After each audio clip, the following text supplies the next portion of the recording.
This is Audible. Podium Audio presents The Soldier, Book 3 of the Preacher series, written by Nathan Burrows, performed by Bradford Hastings. Chapter 1. Caleb. Caleb watched through half-closed eyes as fluorescent lights on the ceiling flashed past him. He was flat on his back. Both arms clutching his abdomen where white-hot jolts of pain shot through him every time the gurney he was lying on went over a bump in the rough floor. His head lolled to one side, and he saw the concerned face of one of the people pushing the gurney. It was a woman, her face half covered by a hospital mask. If it weren't for the concern in her eyes, they would have been beautiful. The woman said something, but Caleb couldn't understand what she said. There was another jolt as the gurney was pushed against a door. Caleb bit down on his lip to stop a cry escaping, but all this did was turn it into a moan. He sensed the air changing and tried to look around. All he could see were green canvas walls. They were moving as if they were being buffeted by the wind outside, and the fluorescent tubes strung from the ceiling rocked in tandem. Caleb raised his head a couple of inches to see an operating table a few feet away from him. It had two extensions on either side. The woman said something else, but again, Caleb couldn't understand. A few seconds later, he felt a strong pair of hands in his armpits, followed by another pair around his ankles.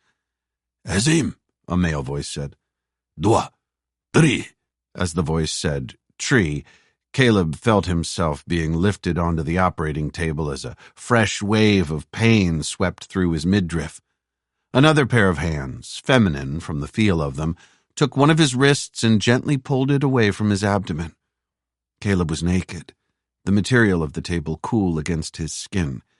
He heard a woman's voice shushing him, trying to reassure him as his arm was strapped to one of the extensions. A moment after that, his other arm was similarly secured. Caleb closed his eyes against the pain in his abdomen. A bizarre thought came into his head of executions back in his home state of Texas. Two men spoke to each other, the language they were speaking full of consonants and unfamiliar sounds. Caleb couldn't even differentiate the individual words, but every few seconds he heard something that sounded familiar. As he felt the sharp prick of a needle in his arm, he realized the two men were listing pharmaceuticals, anesthetic drugs. Would they make the pain go away? Caleb sure hoped so. He'd been injured before, but never like this. Caleb raised his head again to try to see what was going on. At the foot of the operating table was a stocky man, his arms almost too large for the surgical scrubs he was wearing. The man lifted one of Caleb's legs, causing him to cry out. "Please," Caleb said, feeling a tear pricking at the corner of his eye. "Please stop." The man paused before lifting his leg a couple of inches further. Then a woman started wrapping some sort of felt material around his legs. There was another scratch, this one in his other arm, and Caleb saw a bottle of intravenous fluids being raised. A hand reached up to open the valve, letting the fluid rush into Caleb's body. Caleb closed his eyes as he saw a syringe being prepared from the corner of his eye and listened to the unfamiliar language the medical team was speaking. Although he couldn't understand the words, the urgency in the way they spoke was obvious. The voices faded away as Caleb felt a breeze across his face. He opened his eyes to see a man standing in front of him. Like the others, he was wearing green scrubs, a few shades lighter than the canvas walls of the operating theater. A matching cloth cap covered his hair, and half of his face was obscured by a surgical mask. "English?" the new arrival said, his voice heavily accented. "American," Caleb replied. His mouth was as dry as Texas sand, and he struggled to get the word out. "But you speak English, yes?" Caleb just nodded in reply.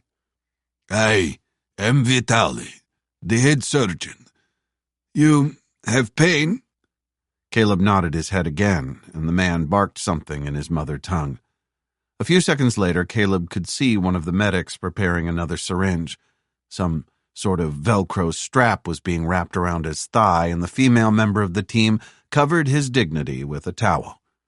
Caleb felt for the medical team having to deal with him. He hadn't washed in days. It might even have been weeks. He couldn't remember. Caleb felt a hand resting on his forearm and looked to see the contents of the syringe being pushed through the cannula in his arm. A few seconds later, a warm feeling started to spread through his body. "Morphine," Vitali said. "You will be asleep soon. No more pain." Vitali said something to the rest of the team, and they all fell silent. When they started speaking again, it was in unison, and Caleb realized they were reciting something. He waited until they had finished before speaking again. "What were you saying?" he asked Vitali as one of the team approached with a black rubber mask in his hand.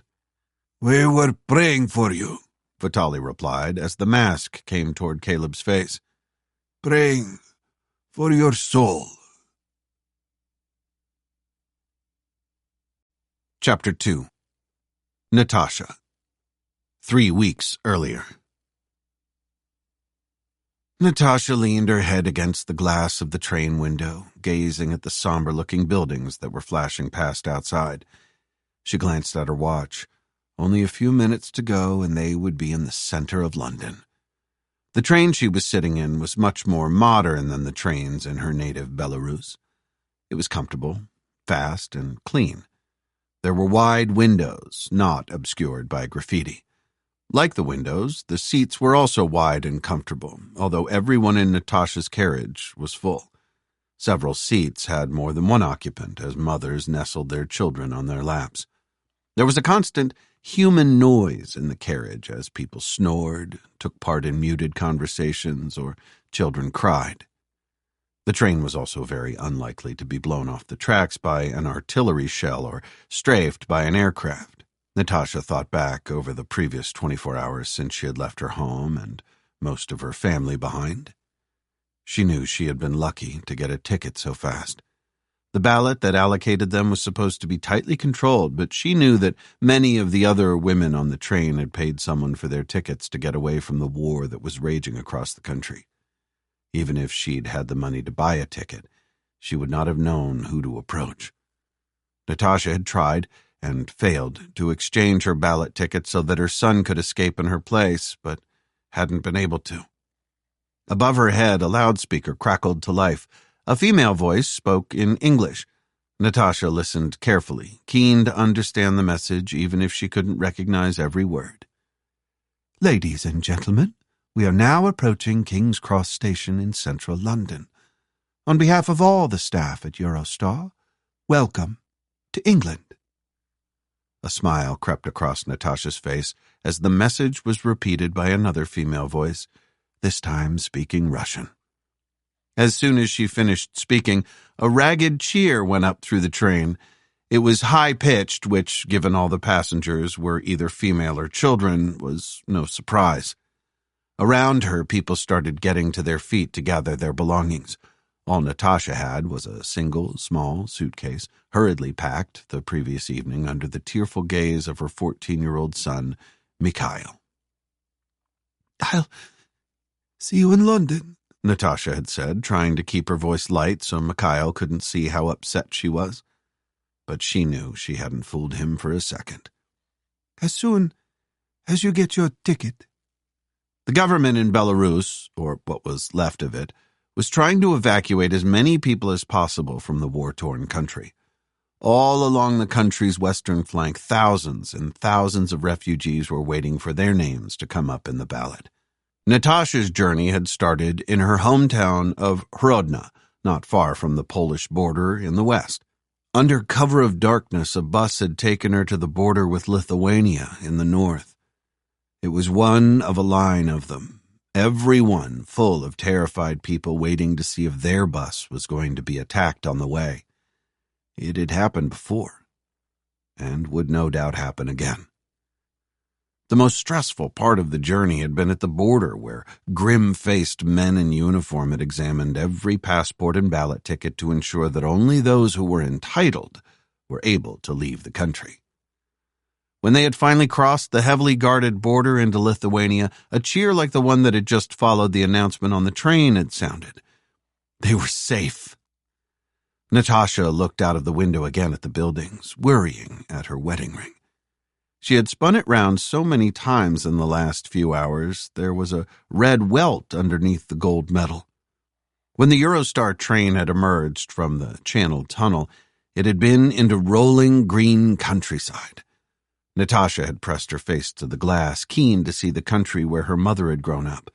But as the green countryside gradually gave way to buildings, the gray uniformity of them reminded her of the country she had left behind. Even the graffiti that lined the railway looked the same. A few moments later, the drab buildings disappeared as the train entered a tunnel. It slowed down as around her the excitement of the other passengers started to increase. There was another muted cheer as the train stopped, and a few people started clapping. On the platform outside, Natasha could see several people in orange bibs waiting for them. Natasha pulled her coat around her, trying to ignore her racing heartbeat. She took a deep breath in through her nose before exhaling through her mouth. She was safe. Soon, Mikhail would be safe as well. She took another deep breath, trying to fight the rising panic. She'd come so far, been through so much. So why was she starting to panic now? Chapter 3. Caleb. Caleb put his hands on the railing and leaned forward to look down at the seething mass of people on the concourse below. He'd found an ideal spot on a raised balustrade to watch the activity beneath him. He was looking at the Eurostar Arrivals Hall, part of King's Cross Station in central London, where an area had been roped off for the arrival of this particular train. Below him, within the cordoned-off area, were several hundred people, almost all of them women, some with children. They were milling about, some of them looking for people, some of them just taking in their surroundings. As he watched, several families were reunited. Some of them screamed in joy when they saw their loved ones. Most of them just cried. Amongst the crowd were people wearing orange bibs, most of them clutching clipboards. Some of the logos on the back Caleb recognized. The Red Cross's emblem was instantly recognizable. Other bibs carried just letters, most of which Caleb didn't understand. UNHCR, FCDO, MSF, DFID, a veritable alphabet soup of humanitarian organizations. Not everyone appeared to be meeting someone. Caleb saw one of the orange-bibbed people belonging to the Red Cross, a lady with a shock of gray hair, approaching a young woman who was looking lost.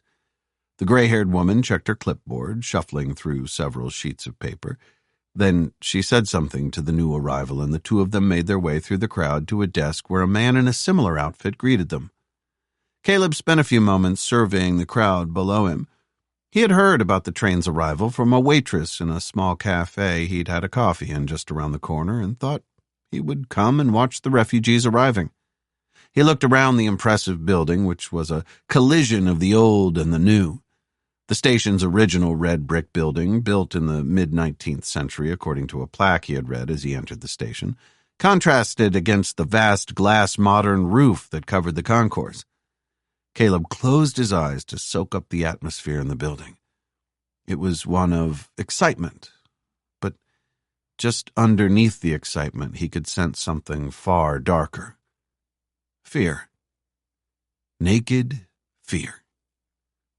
Along with everyone else in Europe, Caleb had been watching the events unfolding in Belarus over the last few months with concern. What had started out as protests against the government's involvement in the Russian invasion of Ukraine some months earlier had rapidly deteriorated. First, the police cracked down on the protests, which only served to fuel them. Scenes of rioters, tear gas, and burning vehicles in the streets had become an almost nightly event. Then, the military had been brought in to restore law and order.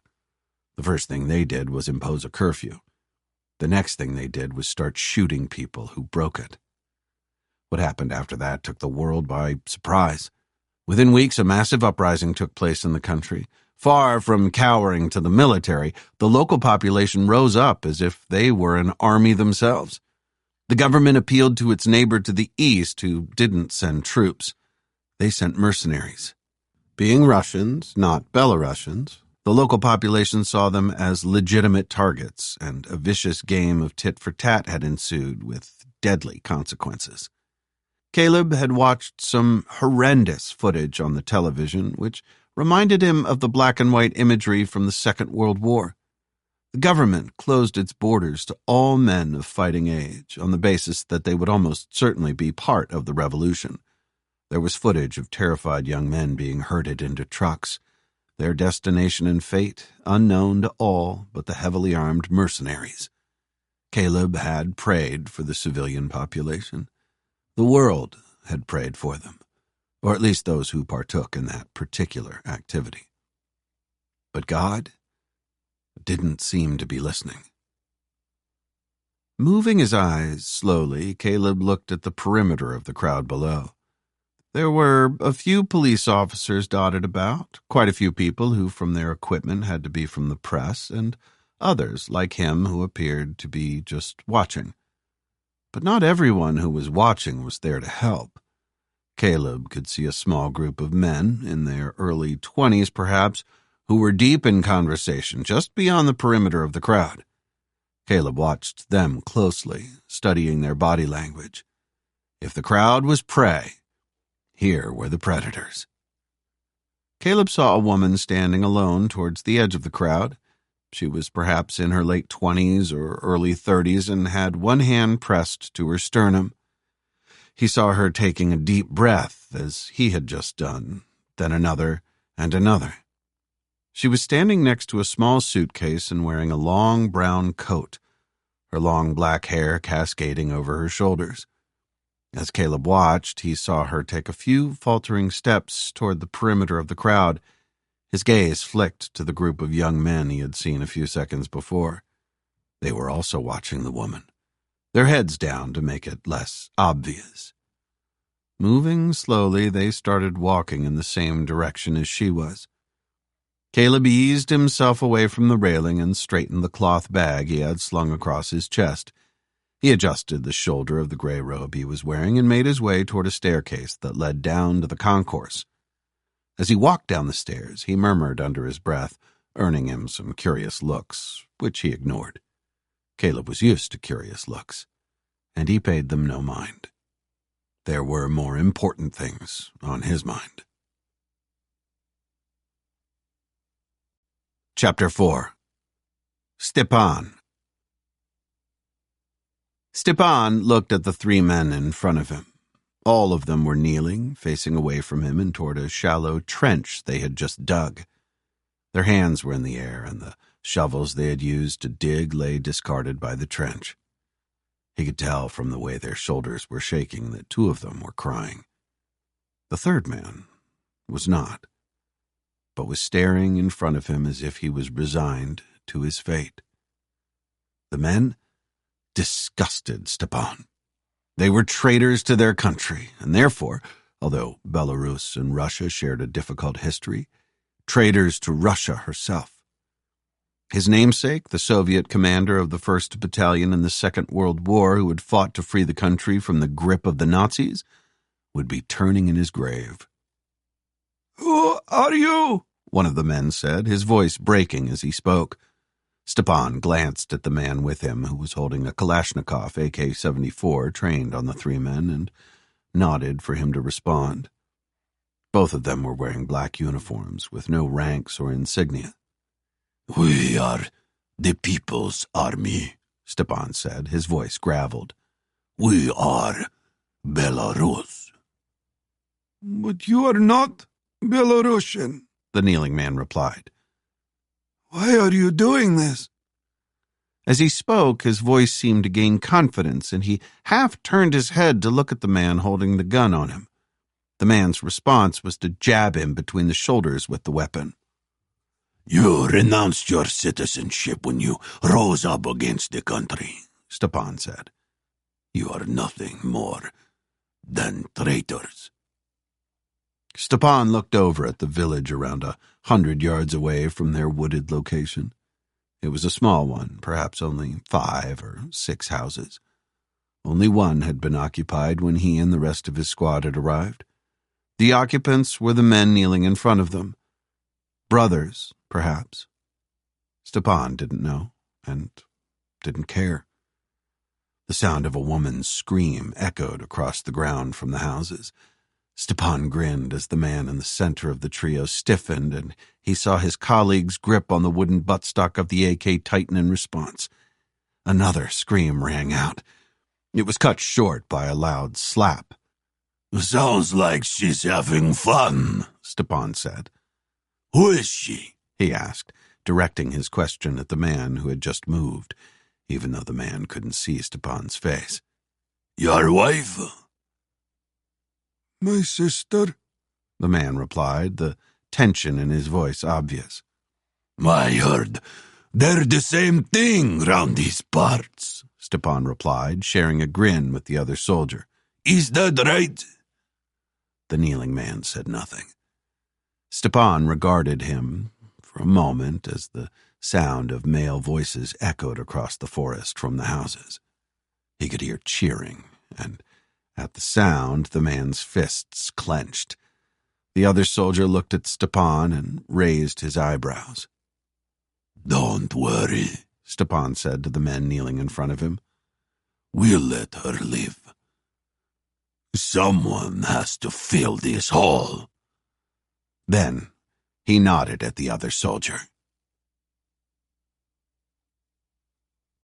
Chapter 5. Mikhail.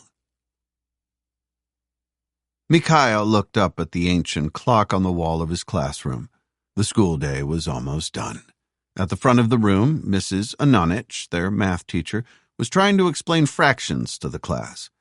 She was a short woman, almost as wide as she was tall, and was widely derided by most of her pupils for her cantankerous nature.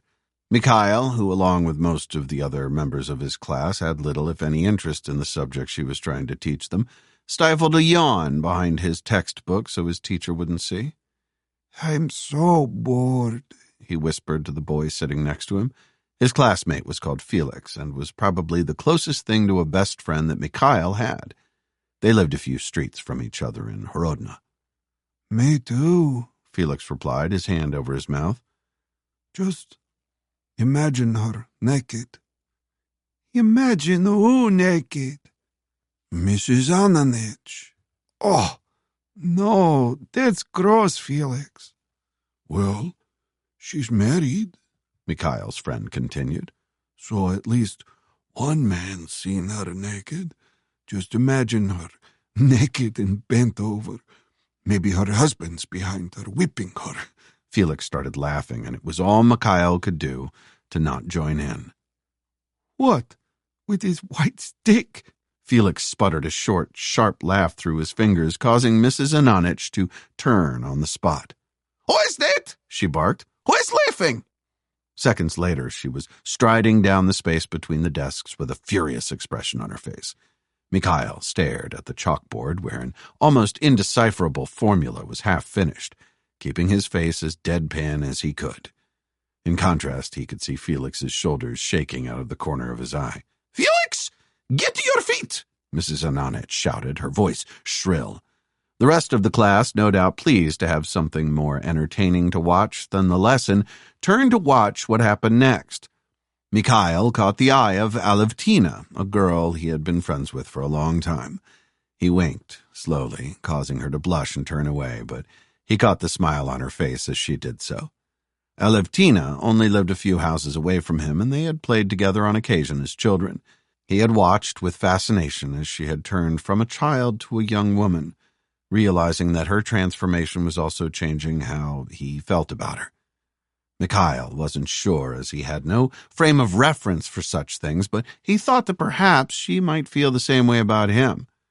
But with his father away fighting for his homeland somewhere in Belarus, he had no one to discuss this with.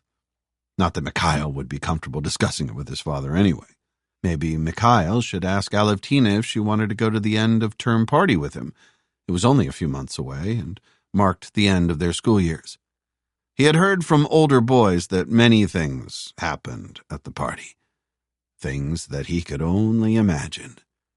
There were many stories of sexual encounters, some of which he believed, but most of which he didn't. Mikhail knew all about sex and what was supposed to happen. Some of it he had learned in the classroom, but most of it he had learned on the internet. But he hoped it was different in real life. The women on the internet didn't always look as if they were enjoying it, and while he tried to not imagine Alevtina in that way, on occasion he couldn't help himself. As Mrs. Ananich berated Felix for his laughter, Mikhail continued to study Alevtina, knowing that she wouldn't turn back to look at him for some moments. He looked at the way her fine brown hair was tied into a complicated-looking French braid that ran all the way down her back, secured with a small yellow and green ribbon at her waist. The hairstyle exposed the nape of her neck, and he wondered what it would be like to touch the soft skin there. What would she do if he did? What would it be like to wrap his arms around her slim stomach and move his hands over her, up to her breasts or down to her thighs? To his embarrassment, he felt himself stirring, and he forced himself to look away. The last thing he wanted was for anyone in the classroom to see him with a tent pole in his trousers. Mrs. Ananich was building to a crescendo with Felix, and Mikhail knew that a detention was imminent for his friend. Their teacher had a way of building up to it that was instantly recognizable.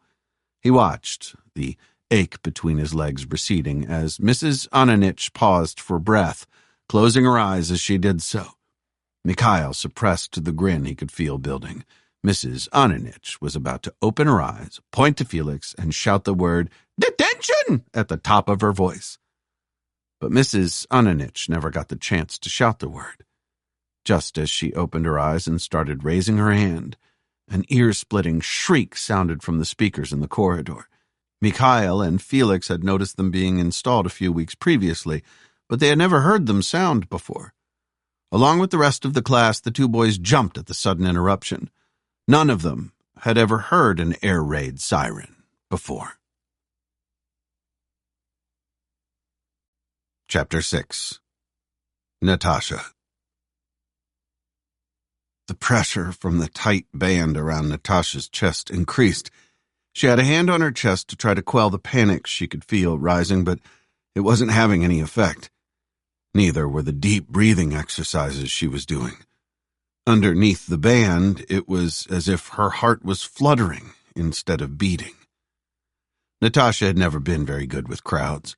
Her anxiety had started at school when she was perhaps 12 or 13. There had been a school assembly that they had all been told to attend. Natasha couldn't remember the subject, but she remembered being led from the auditorium by a friend in the throes of what turned out to be a full-blown panic attack. She also remembered how she felt just before it began, which was exactly how she was feeling now. Trying not to gasp for air, Natasha looked around the concourse. The noise levels had increased in the last few moments, and every scream of joy or shout of recognition was ear-piercing. She had to get some fresh air, away from the crowd. Although the concourse was light and airy, she needed proper fresh air, and to be able to see the sky. Her legs trembling, Natasha started to make her way toward what she thought was an exit on the other side of the concourse. As she walked, her pace increased along with her desperation. She was sure she was about to faint, which only served to compound the panic. It was a vicious cycle, although she had never actually passed out before. Her suitcase knocked into one or two of her fellow passengers, but Natasha didn't stop to apologize. Her focus was on getting away from the concourse and into the open air, somewhere quiet where she could be alone to wait for her symptoms to pass. As she approached the edge of the crowd, Natasha saw a small green box fixed to the wall. It had a graphic of a stick man running and an arrow pointing down with the words, "Fire Exit," next to the running figure. With a sigh of relief, Natasha forced her shaking legs to head for the sign. A few yards from the sign were two police officers, one male, one female. They looked nothing like militia or police back in Belarus. The police officers she was looking at were wearing a much more civilian-styled uniform than the combat fatigues Belarusian police wore and were unarmed. Instead of a black beret, the male officer was wearing a tall black hat that made him look much taller than he actually was. They were both wearing bright yellow jackets festooned with various bits of equipment: handcuffs, retractable batons, equipment pouches. The male officer was looking at Natasha with a curious expression. Then he nudged his colleague and nodded at Natasha. The female police officer took a couple of steps forward. "Are you okay?" the officer said in English. She looked sympathetic, an unusual trait for a police officer in Natasha's experience. "I am fine," Natasha replied, speaking English to an English person for the first time in her life. Although her father had been born in England, not far from London, in a town called Reading, his family had moved back to Belarus when he was a teenager. The only part of his British childhood he had retained was the language, which he had subsequently insisted that all his children learn to speak. "I just need some fresh air." Natasha waved her arms at the crowd. "Too many people." The police officer nodded and took a step back, watching Natasha as she made her way toward the fire exit. Natasha could feel the woman's eyes on her as she walked to the exit from the concourse. As she reached the opening that led outside, she turned and gave what she hoped was a reassuring wave at the police officers. Then she stepped out into the fresh air, taking a deep breath as she did so. The air in the alleyway outside the station couldn't really be described as fresh, Natasha realized, as she smelled the faint odor of trash. But it was a lot fresher than the cloying atmosphere inside the concourse. Natasha looked around her. She was in some sort of service alley with large industrial dumpsters lining one side. Above them were metal fire escapes that served the tall buildings that formed either side of the alley, and she saw blue sky above the building. It was a one-way street inclined toward a busy road where Natasha could see bright red London buses flashing past the entrance. From Natasha's perspective, the most important thing about the rundown alley was that it was empty of people.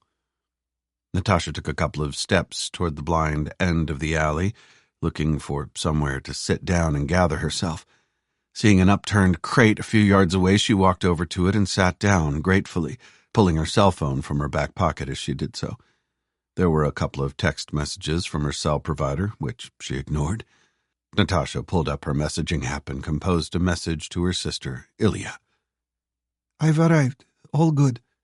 Have you heard from Anton? How is Mikhail?" She watched as the gray tick turned to 2 gray ticks, then saw them both turn blue. A few seconds later, Ilya replied. "Nothing from Anton, but it's to be expected.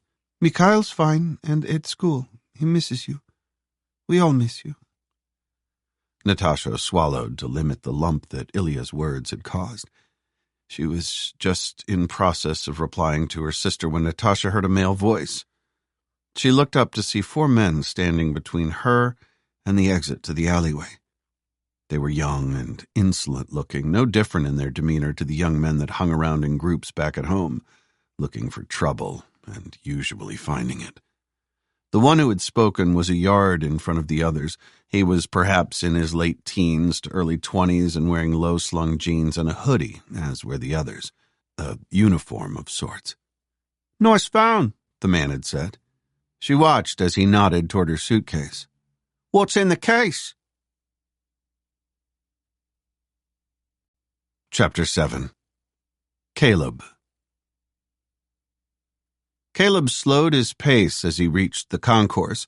The woman he had been watching had been approached by a couple of police officers, but as he watched, she waved them away.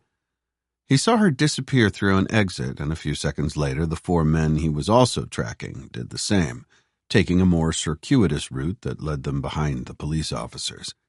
Caleb picked up his pace. When he reached the station exit, Caleb slowed down to take in his surroundings. He stopped just before the exit and peered around a wall. Through the exit was a service alleyway littered with large trash cans. Caleb could smell the odor of trash along with other more subtle odors: urine, both human and rat, a fainter, musty smell of unwashed human habitation, but apart from the woman and the 4 men, the alley was empty. It was a good spot for an ambush, both armed and unarmed. The woman was at the far end, sitting on an overturned crate, staring up at one of the four men who had followed her into the alley. She was effectively cornered. One of the men was standing close to her, another a yard behind him. The final two were closest to Caleb, standing next to each other. A bunch of thugs, in Caleb's opinion. All four of them. Caleb took a few steps toward the group, keeping his weight on the balls of his feet. He saw the woman reach forward and pick up her suitcase, holding it to her stomach as if it were a child. "There's nothing in the suitcase," Caleb heard her say in clipped English, the emphasis on the consonants. She was holding the suitcase with one hand and trying to get her cell phone into her rear pocket with the other.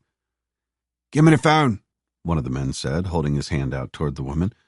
She shook her head, shoving the phone farther into her pocket. "No," she replied, looking at the man with an expression somewhere between defiance and fear. The woman hadn't yet noticed Caleb. Neither had the four men. His mind working fast, Caleb assessed the situation. He had 3 courses of action, possibly more. He could do nothing. He could just walk away. This wasn't his problem, but Caleb rarely did nothing, and he never walked away. He could take the middle ground and return to the concourse to get the police officers. They were less than 100 yards away. The only problem with that course of action was that by the time he returned with the police, the woman could have been robbed. The 4 men would have plenty of time to grab the phone and the suitcase and disappear up the alleyway, never to be seen again. Or he could take the 3rd course of action, which was the one he was leaning toward. It was perhaps the most drastic, but it would be the most effective and just. One thing Caleb didn't like about the 3rd course of action was that he was still wearing his robe, and he hated fighting in his robe. It was unbecoming of a man of the cloth. The other thing he didn't like about it was the odds. With 4 against 1, they weren't in his favor. But the thing about odds was they could always be shortened. Caleb took a couple of swift steps forward, raising his arms out at head's height as he did so. His hands were vertical, his palms facing inward. When he reached the 2 men standing closest to him, he brought his hands inward, placing them on the men's ears before smashing their heads together. The sound when their skulls collided was a satisfying crump, like a watermelon being split. But Caleb knew he'd not put enough power into the move to do them any serious damage. A side-on blow to the head rattled the brain from side to side as if it was in jello, but rarely did any lasting damage with the amount of force Caleb had just used. There was plenty of soft tissue that could be sheared, bruised, or torn, which he accounted for. Caleb wanted them down, but not out completely.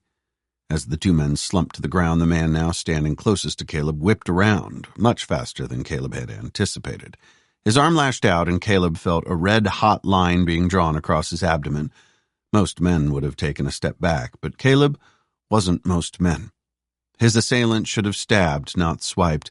A slash like that wouldn't be deep enough to reach any of the major organs in Caleb's abdomen, so he jumped forward, grabbing the man's knife arm by the elbow. Caleb spun him round, using the momentum from the arc to turn him round completely so he had his back to Caleb. Then, with his free hand, he drove it hard into the man's left kidney. Caleb knew it was petty, but he repeated the punch, this time to his other kidney. The man dropped to his knees, then onto his side, where he flapped around like a fish on dry land. Caleb looked at the last man standing, who was regarding him with a look of utter shock. "Shit," he said, glancing at his 3 fallen conspirators. The last man Caleb had put down was trying to reach his hands behind his back, but failing. "Shit out of luck," Caleb said. "Looks like you've drawn the best bull, though." "What?" the man said. "You're still standing. Now, phone and wallet." Caleb held his hand out in front of him. The man looked at him for a few seconds, and Caleb took a half step forward. In response, the man reached into his pocket and pulled out a phone. A few seconds later, a wallet followed. He handed them over to Caleb, flinching as Caleb's hand took the items from him. "Don't hurt me, man," the man said, his voice higher than it had been a moment previously. Caleb looked at him, tempted for a few seconds to punch him in the face anyway, but he thought better of it. He was already regretting that second kidney punch, but it was what it was. He couldn't take it back. "Do you read scripture, my friend?" Caleb asked the young man. The look on his face told Caleb the answer. "I thought not. Genesis, chapter 1, verse 28. You know it? No, the man replied, shaking his head in response. Caleb nodded his own head toward the entrance to the alleyway. Go forth and multiply. Chapter 8. Natasha. Natasha stared open-mouthed as the man who had threatened her a moment earlier ran up the alleyway, not once looking back. Of the other 3 men, only one was conscious but appeared incapacitated. The man who had taken them out turned to her and smiled, his icy gray eyes boring into her. He took a step forward, his hand extended. My name's Caleb, he said as he took her hand. The touch of his hand on hers sent a strange feeling through her entire body, as if she was being infused with something. She allowed him to pull her to her feet, and then he shook her hand, turning the assistance into a much more formal gesture. Natasha, she replied. I'm Natasha. He nodded once and knelt down. Natasha watched as he rifled through the pockets of the men on the ground, taking their wallets and phones. The wallets he emptied of cash before throwing them in one of the dumpsters, and he placed their phones on the ground before bringing a sandaled foot down hard, sending slivers of glass and plastic across the alleyway. As he did so, his gray robe billowed out around his hips, and she looked away, not wanting to embarrass him if he was not wearing any undergarments. But Caleb didn't look embarrassed. As Caleb used his foot to nudge the phones around the ground, she looked at him properly. He was taller than her, 5'9", perhaps. He was slim, not overly muscular, but obviously in good shape. His head was shaved so closely she couldn't tell what color his hair was, and he had a small cloth bag slung over his chest. When she ran her eyes over his torso, Natasha saw a flash of red on his abdomen. It was blood. You're hurt, she said, stepping forward and instinctively reaching out her hand. There was a slit in the material of the robe, perhaps 6 inches across. Are you okay? Had he been stabbed? The whole encounter had been over so quickly that Natasha had struggled to see exactly what had happened. It's nothing, Caleb replied, glancing down at the cut in his garment. He folded the paper bills he had taken from the men who had tried to rob her and placed them carefully in his bag. Come on, let's go. He nodded back toward the station concourse. We should probably tell the police about these 3 jackasses. You need to get yourself looked at, Natasha said, looking again at the cut in his robe. Let me find a bathroom and assess the damage, Caleb replied. It sure doesn't feel like much. You're American? Natasha asked, following Caleb as he walked toward the station entrance. Yes, from Texas, Caleb replied. And you're from Belarus. Yes. Your English is very good. Thank you. My father was from here. Caleb didn't reply, but just nodded. Natasha paused at the entrance to the station. Caleb, as if sensing her reticence at returning to the crowded concourse, reached out and lightly touched her arm. It'll be fine, he said, looking at her. Natasha nodded. He was right. It would be fine. They walked over to where the 2 police officers were standing, watching people milling about the station. There were fewer than there had been when Natasha had left, but she held back as Caleb talked to the officers. A few seconds later, the officers were both striding with purpose toward the station exit, the male speaking into his radio microphone as he walked. I told them there'd been a fight in the alleyway, Caleb said as he returned to Natasha's side. He had an easy grin on his face. Kinda true. Caleb? Yes? Thank you. Natasha sighed before continuing. For what you did back there. It was nothing. Not to me it wasn't. Natasha looked down again at the cut in his robe to see if the blood was spreading. It looked as if it could be. A woman in an orange bib was just about to walk past them, so Natasha put her hand out to stop her. Excuse me, Natasha asked the woman. Is there a medical facility here? She stopped and looked at Natasha with concern. There is, yes. Are you sick? No, my friend has hurt himself. The woman turned her attention to Caleb. If she was surprised at his attire, it didn't show on her face. It's over there, the woman replied, pointing at the opposite end of the station. Just past the newsstand on the left. You'll see a red cross on the wall. Thank you, Natasha said. She took a few steps in the direction the woman had pointed before she realized Caleb was just standing there. Come on, let's go. Caleb laughed at her, but not unkindly. She watched as he put his hand to his abdomen before taking it away and examining it. The bleeding stopped already, he said. You might have internal injuries. I haven't. But if it makes you happy, we can go see the medics. For the first time since she had arrived in England, Natasha smiled. Chapter 9. Phoebe. Dr. Sokolova. Phoebe turned at the sound of her name being called out. It was Jade, one of the nurses who had been volunteering with her for the last few weeks. She had only been qualified for a few months, but seemed to be one of the more capable nursing volunteers they had in their small reception center. They were both wearing green scrubs, but Phoebe had a white coat over hers and a stethoscope draped around her neck. Jade, how can I help? Phoebe replied, turning to smile at the nurse. I think we've got a mother and daughter with tuberculosis in cubicle 3. Phoebe groaned quietly. What makes you think that? The mother's been coughing for a month, maybe more. Phoebe watched as Jade checked her notes. Weight loss, loss of appetite, loss of energy. And the child? How old is she? She's only 4 and not got any symptoms, but they've been living in a single room for the last few months. Does the mother have any other medical history? Phoebe asked. Not as far as the interpreter was able to work out. Okay. I'll pop in and have a chat with her. In the meantime, see if you can get a sputum sample from the mother. I'll line up a chest x-ray. Phoebe tapped her pen on her lips, thinking for a moment. We'll need to get an interferon gamma release assay test or a tuberculin skin test from the child to see if she's carrying it. But we can't do any of that here, so can you refer them to the integrated care board at their final destination? Do you want a chest x-ray for the child as well? Not if she's 4, no. The pediatric team will get that if it's needed. Phoebe looked at Jade, who was scribbling furiously in her notebook. Happy? The nurse looked up at her with a broad smile. Yep, no problem. Phoebe turned and walked across the impromptu clinical room, which, until the refugee trains had started, had been one of many disused retail units in the station. On the walls were still large posters showing the various sandwiches and drinks that used to be available. The sight of a larger-than-life baguette filled with Philadelphia steak and Monterey Jack cheese made her stomach rumble, and she realized she'd not eaten since breakfast. One more patient, and she would take a break.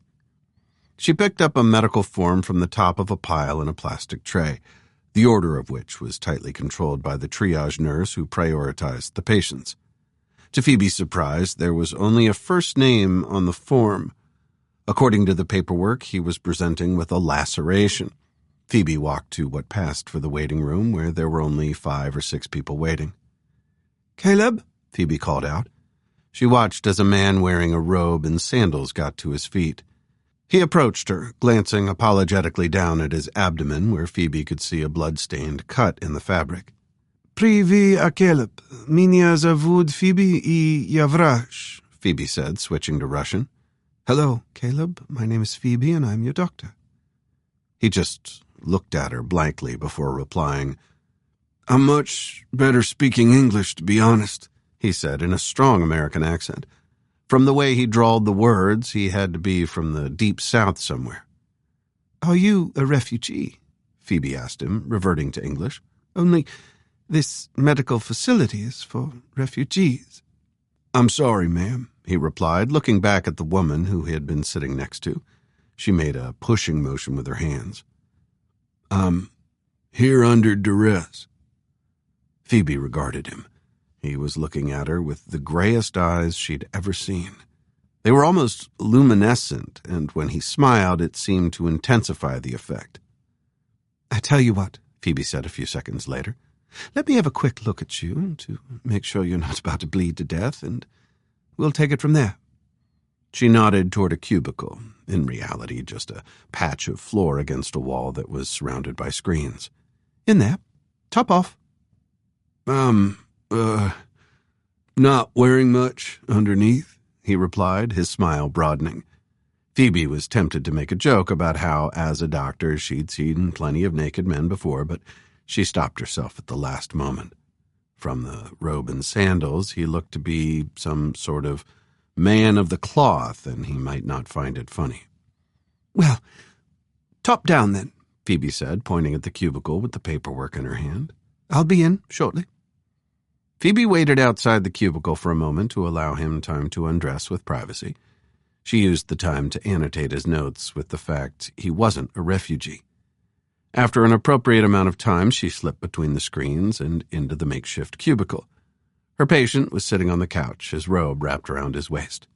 Right then, Phoebe said, her tone of voice switching to a more professional one. Let's see what we've got, shall we? Chapter 10. Mikhail. Mikhail closed his eyes and tried to think about anything other than the young woman he had his arm around. Alevtina had at least stopped crying and was now much calmer than she had been a few moments previously. Apart from the occasional sniff, she seemed content to just be sitting next to him, and it had been her who had wrapped his arm over her shoulders, not Mikhail.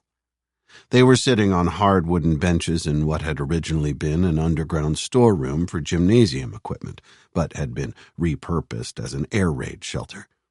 Mikhail thought back to the moment the sirens had gone off for the first time, their tone rising and falling in an awful cacophony. The panic in the classroom had been palpable, despite Mrs. Ananich's attempt to maintain order. He remembered the look on Alevtina's face when he had turned to look at her. What's happening? She had asked him, the tone of her voice mirroring her desperate expression. Mikhail saw tears welling up in her eyes. Is this a drill? I don't know, Mikhail had replied. Then he had reached out his hand to take Alevtina's. Stay with me. I'll keep you safe. The moment he had said the words, he regretted them for sounding lame, but it was too late. Along with the rest of the class, they had hurried down the corridor and toward the stairs that led down to the storeroom.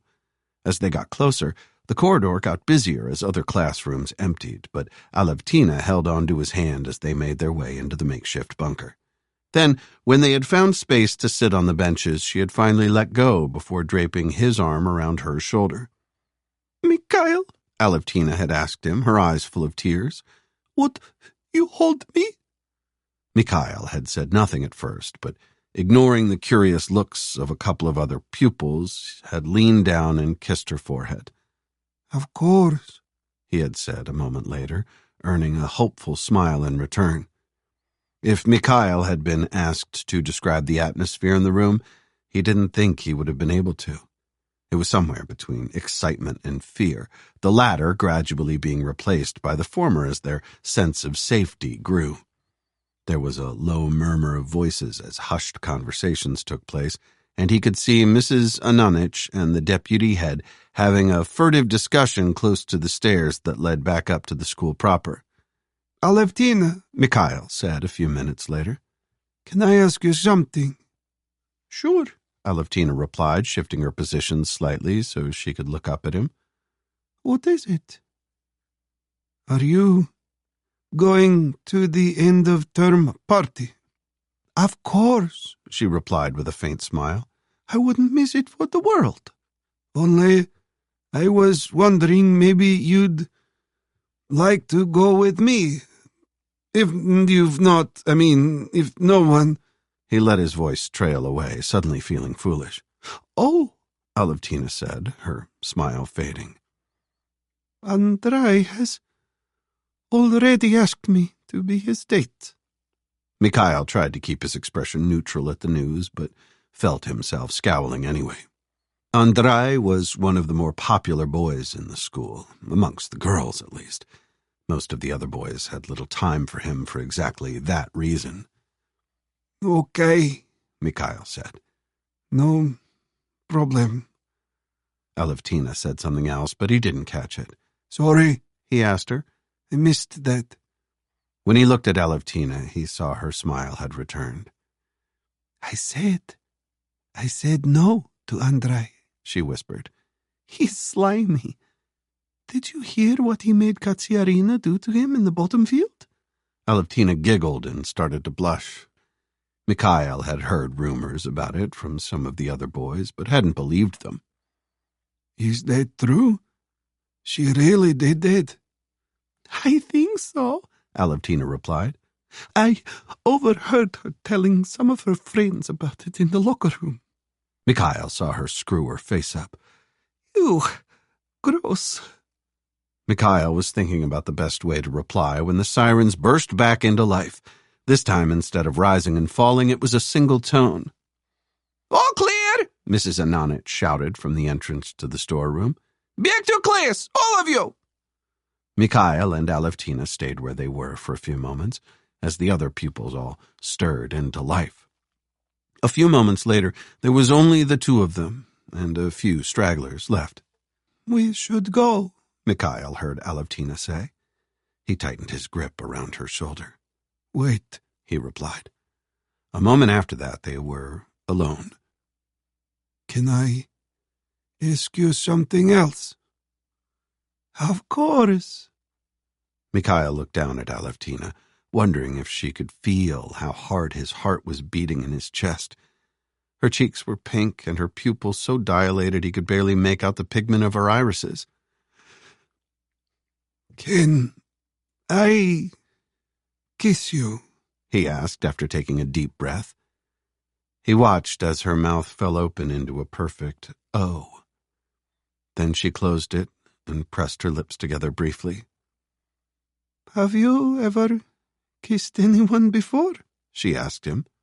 Her voice was so low he could barely hear her. Mikhail thought about lying, saying he'd kissed loads of girls. No, he said. Neither have I. Not properly. Mikhail paused, not sure what kissing someone properly meant. He adjusted his position so that they were facing each other. Is that a yes? He asked, his heart hammering. Was this really about to happen? Mikhail, Alevtina said, a smile spreading on her face. Of course it's a yes, but quickly, before someone comes. Chapter 11. Caleb. Caleb watched as the doctor's brow furrowed as she took in his injuries, both the most current one and the scars from the others.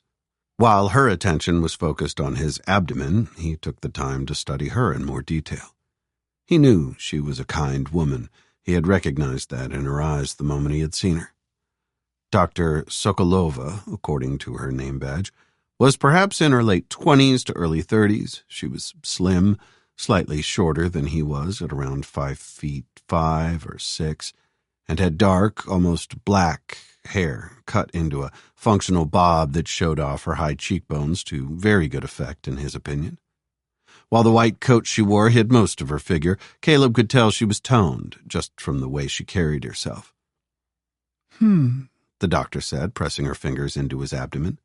What happened? I cut myself, Caleb replied. She looked at him with a flicker of annoyance on her face, and he saw that her green eyes were flecked with gold. Obviously. She took her hand away from his stomach and crossed her arms over her chest. Or, more likely, someone cut you. It looks like a knife wound to me. Caleb shrugged his shoulders and smiled in response. He didn't mean to be rude, but he couldn't see how what had caused the wound to be relevant. Okay. If that's how you want to play it, that's fine by me, she said. It'll need some sutures.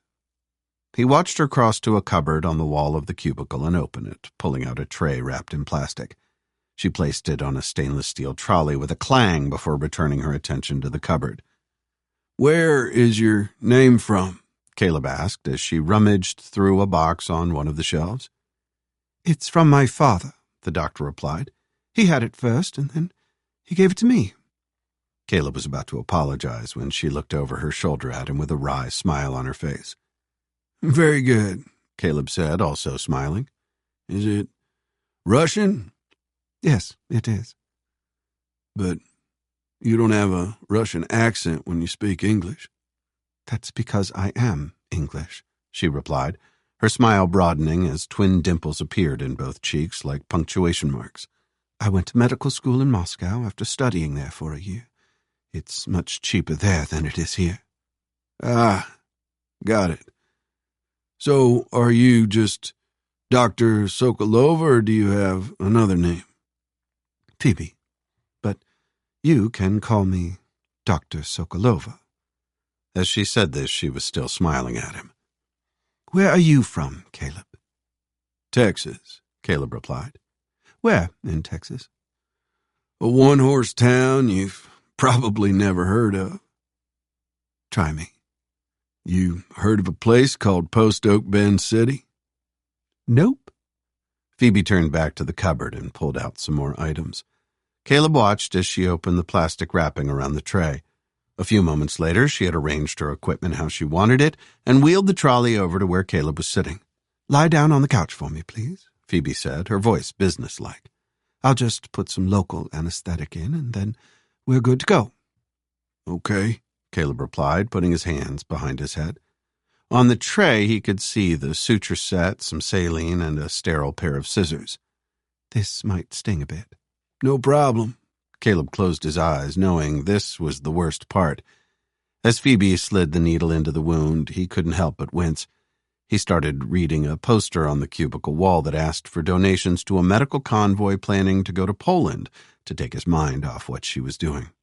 Sorry, this won't take long, Phoebe said, as if she was talking to a child. How come you wear a robe? Is it a religious thing? It's faith-based, but not necessarily religious, Caleb replied, recognizing the distraction technique. Are you a monk? No, I'm a preacher. What brings you to London? A bus, Caleb replied. He saw Phoebe looking at him with a smile. Those dimples really were something, in Caleb's opinion. Sorry, I couldn't resist. I don't really have any reason to be here, but I have to be somewhere. You're not involved with the refugees, then? Phoebe returned to her task, her smile slipping. Kind of, Caleb replied. I was helping one of them out when I cut myself. I see, Phoebe said. Nearly done. A few moments later, just as Phoebe put the syringe with the anesthetic back on the tray, Caleb heard a woman's voice calling out in the main department. Can I have a hand out here? A woman shouted, and Caleb could sense the urgency in her voice. No, please! Caleb smiled. Even when there was an emergency of some sort, the Brit still said please and thank you. I need to go, Phoebe said, snapping off her latex gloves and draping some sort of sterile paper over Caleb's abdomen. I'll be back as soon as I can to stitch you up. The anesthetic will last for ages. No problem. Thank you, Caleb replied, but he was already talking to Phoebe's back. Chapter 12. Vinchuk. Vinchuk drummed his fingers on the steering wheel of the truck as it bounced along the forest road. Yuri, his second-in-command, sat in the passenger seat. His AK-74 was balanced between his knees, and he was smoking a cigarette. From the rear of the truck, Vinchuk heard the rest of the small group talking and laughing. They had done well during the training session, considering their age. It couldn't replicate combat, but would serve to toughen them up. It was Vinchuk's last day with this group. Tomorrow, he would be handing them over to another part of the resistance, and he might never see them again. It would be a shame, as he had enjoyed their company over the previous few days, but there were plenty more where they came from. He wished he was the same age as the young men in the back. Vinchuk was in his mid-50s, overweight by 30 pounds, much of which was around his middle, and he had separate glasses for everyday use and reading. He was old enough to remember life in Belarus before the Budapest Memorandum in the mid-90s, which freed them from the Soviet Union. It was a freedom of sorts, in which one authoritarian regime had been replaced by another.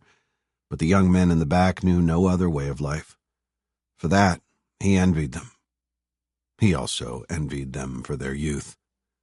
The resistance, formed of men like Vinchuk, Yuri, and the recruits he trained, was gradually gaining pace across the country. It was a loose network, with regional commanders such as him, but no clear leader. There was a man, his true identity unknown even to the regional commanders, who purported to speak for them. Vinchuk paid him little heed as long as he said the right things to the media, which he usually did. Vinchuk personally thought that by appearing on the television screens, balaclava or no balaclava, the man was living on borrowed time. Vinchuk drove on in silence, lost in his own thoughts. Perhaps in time their movement would rival the resistance during the Second World War. That was what he aspired to, but he knew they were a long way from that.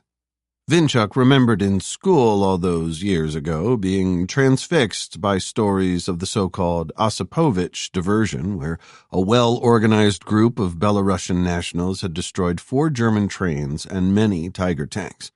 The resistance in Minsk had been so tenacious that the city was awarded the Soviet title Hero City after the war. A grin spread across Vinchuk's face as he imagined being awarded the same honor as Minsk had, even though he knew it was nothing more than a daydream. Vinchuk, slow down, Yuri said, putting his hand on the dashboard. Stop the truck! Vinchuk started braking as Yuri banged on the panel separating the front from the rear of the vehicle. Quiet in there, he barked. What is it? Vinchuk asked his colleague. Yuri just pointed through the trees to the left and in front of the truck. Vinchuk looked where he was pointing but saw nothing. What? He said. I don't see anything. Just as he said this, he saw a flash of movement.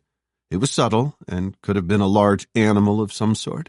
Deer were common in the forest, but from the look of concern on Yuri's face, whatever Vinchuk had just seen wasn't a deer. Turn around, Yuri said, but slowly, as quietly as you can. Vinchuk did as Yuri said, performing a 3-point turn on the narrow road. When the vehicle was pointing in the direction they had come from, he started moving forward, keeping one eye on the rearview mirror. A few hundred yards ahead was a sharp turn, but up until that point the forest road was dead straight. They were almost at the bend in the road when Vinchuk saw activity behind him in the mirror. There was a group of men, all clad in black uniforms, doing something in the middle of the road. He couldn't watch them for long enough to work out what they were doing, but a few seconds later he knew exactly what it was. Put your foot down, Yuri shouted, just before the first burst of machine gun fire rang out. Chapter 13. Natasha. Natasha watched as 2 young men, both wearing orange bibs, half-carried and half-dragged an elderly woman into the medical center. She got to her feet to help them, but was brushed aside by a woman wearing green scrubs. What happened? Natasha heard the woman ask. She collapsed in the concourse, one of the young men replied. Natasha could see the fear on his face as they lifted her toward a gurney. Hello? The medic asked the elderly woman. My name's Jade. I'm one of the nurses. Can you hear me? Natasha saw the nurse rubbing the elderly woman's sternum, but she didn't respond. Her face was a deathly ashen color, and for a horrific moment, Natasha thought she was dead. From the look of relief on the young men's faces when the woman groaned, they had thought the same thing. Let's get her into the treatment room, the nurse said. Then she raised her voice. Can I have a hand out here now, please? Natasha saw the door to the cubicle Caleb was in open, and the doctor rushed out, her white coat billowing behind her. The 2 young men looked at each other nervously before leaving. Natasha was alone in the waiting area. She glanced over at Caleb's cubicle. Was she allowed in there? Natasha sat on the edge of her seat, not sure what to do. 5, perhaps 10 minutes later, Jade came out of the cubicle where she and the doctor were treating the elderly woman. She looked flustered. Excuse me, Natasha said to the nurse. Can I go in and sit with my friend? Of course, Jade said, her attention obviously elsewhere. Thank you. Natasha got to her feet and walked toward the treatment room. She paused, knocking on the door a couple of times. When she heard Caleb calling out, she opened the door and peeped in. "Hi," Natasha said. She could see Caleb sitting on the edge of his gurney. Next to him was a small trolley with medical equipment, including several blood-stained swabs. Natasha ran her eyes over his torso, taking in the various scars. There was a round one in his shoulder that looked puckered and several other older wounds that she could see. "How are you doing?" she asked, frowning. She wanted to ask him about them, but didn't feel comfortable doing so. "Nearly done," Caleb replied, gesturing toward his abdomen. "I just need a dressing and I'm good to go." "The medics are with a woman who's quite poorly from the look of her," Natasha said. "Will I have a look through the cupboards? They might be a while." "Sure," Caleb replied.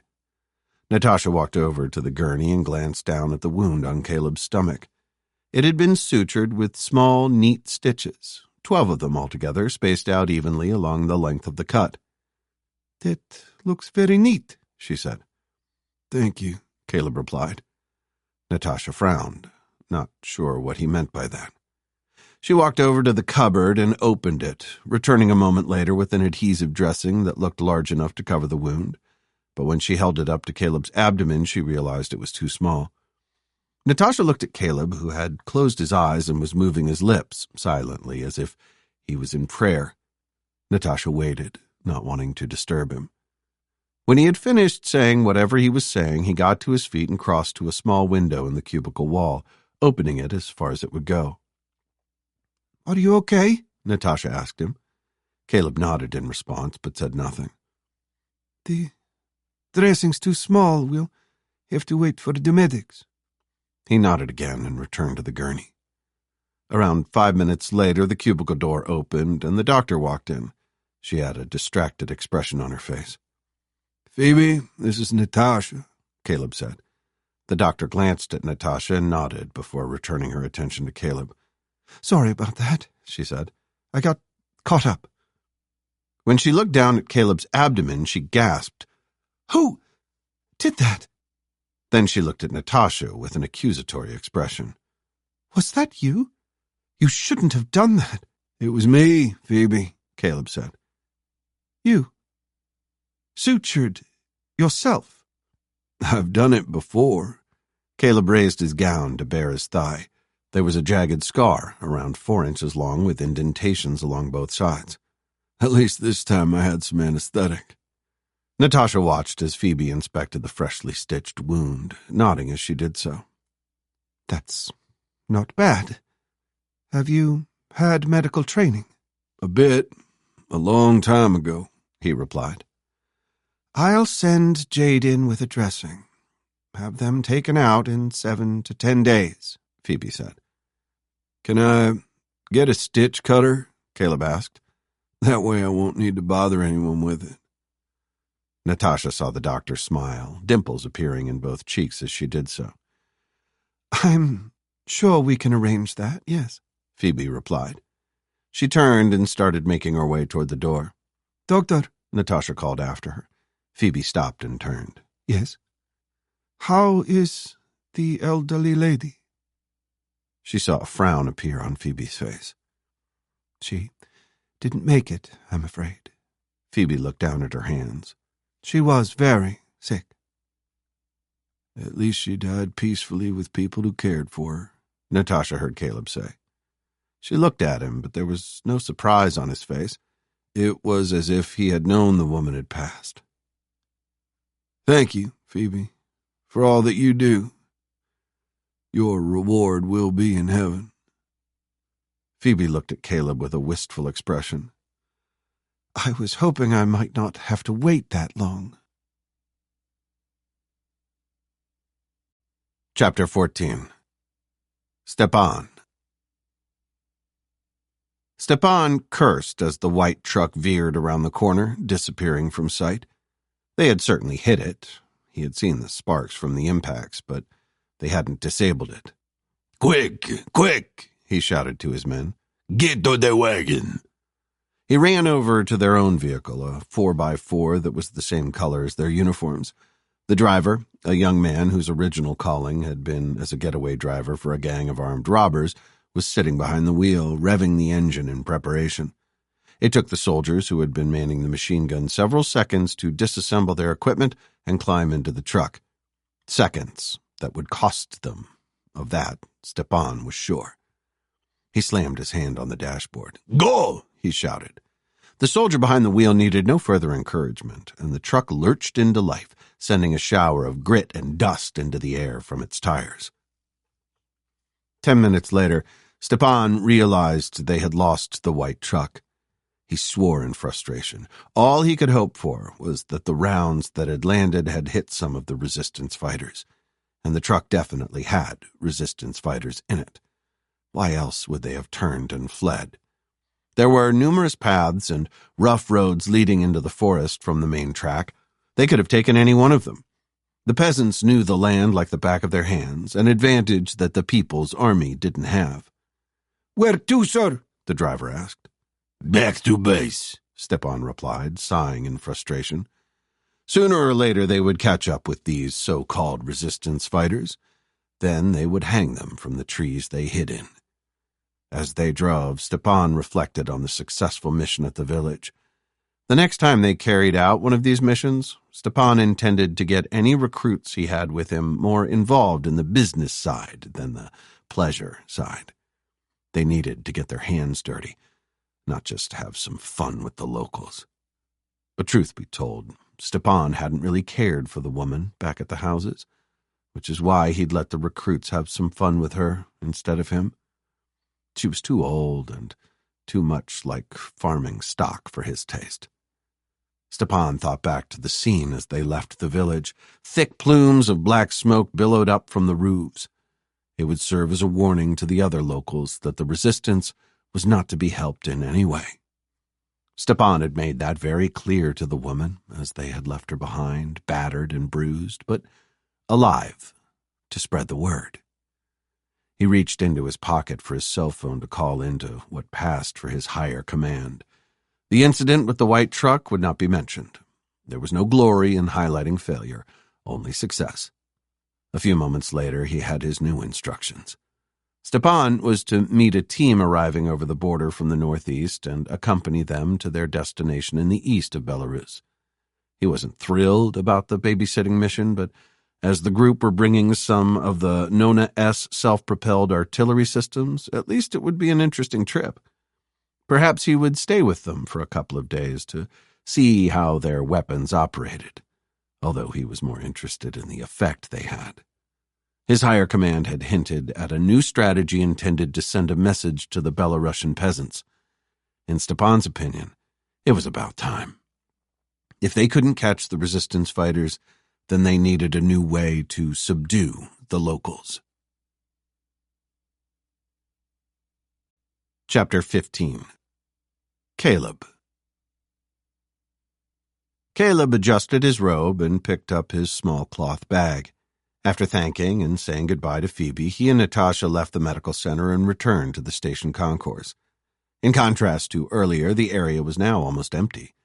They stopped, Natasha looking around with a nervous expression. "What are your plans now, Natasha?" he asked her. "I'm supposed to register with the immigration desk," she replied, pulling a crumpled piece of paper from her pocket and scanning it.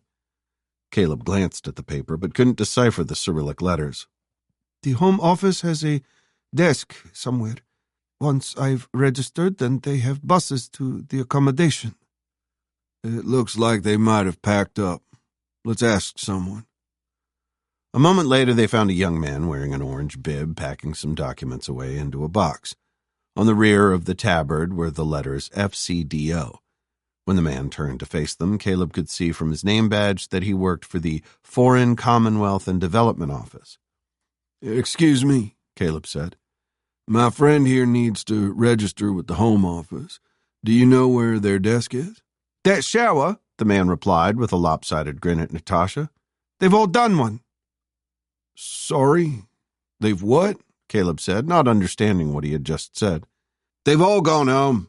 The minute they processed everyone, they disappear. Bloody jobs worth, the lot of them." He was talking to Caleb, but looking at Natasha, still grinning. "You'll have to come back tomorrow when the next train gets in."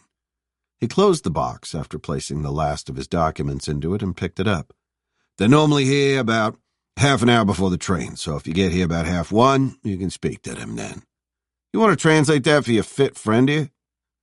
"I can speak English," Natasha replied, fixing the young man with a cold stare. "but I don't understand what you mean by fit. What does this mean?" Caleb hid a smile of his own as the young man's disappeared, his cheeks coloring as it did so. It means, like, athletic. Now, if you'll excuse me, I got stuff to do." Caleb waited until the young man was out of earshot before turning to Natasha. "Did I miss something there?" he asked her. "Fit doesn't mean athletic in this country. It means attractive. Not just pretty, but in shape." "That would explain his blushes then," Caleb replied. He looked at Natasha, who smiled briefly. "What am I going to do now?" she asked him, sitting down on her suitcase and putting her head in her hands. Caleb thought for a moment, looking around the concourse as he did so. Natasha had just under 24 hours before the Home Office returned, but surely they had some sort of out-of-hours service. He looked down at her, and when she returned his gaze, he could see the exhaustion in her face. "How about we get a hotel room and some food?" he said. Her expression turned to one of horror, and he put his hands out, realizing what he'd just said. "No, not like that. A hotel room each. We can come back tomorrow when the Home Office people come back." "I don't have money for a hotel room, Caleb," Natasha replied with a sigh. "Not one in central London, anyway." Caleb opened his bag and looked inside. "Yes, you do," he said, pulling out the bills he had taken from the men in the alleyway. There had to be several £100 in total, more than enough for a hotel room for each of them. Chapter 16. Mikhail. Mikhail closed his school books as he heard the sound of the front door closing. He was sitting in his aunt's kitchen, a half-eaten sandwich next to his homework. A moment later, Ilya appeared at the kitchen door. She looked tired, but as always, she gave him a broad smile. "Hey, Mikhail," Ilya said. "Sorry I'm late. I went to see a friend down at Poblipki today." Mikhail looked at her curiously. Ilya had been spending a lot of time with her friend in the small town to the southeast of Horodna lately. Although it was none of his business, he was about to say something when she continued. "Your mother got to London okay?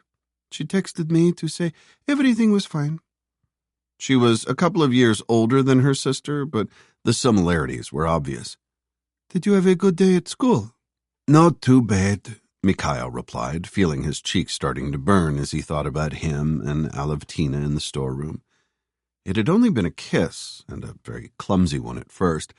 It hadn't taken them long to work out how to stop their teeth clashing, and Mikhail remembered his surprise at the unfamiliar sensation. Her lips were much softer than he'd thought they would be.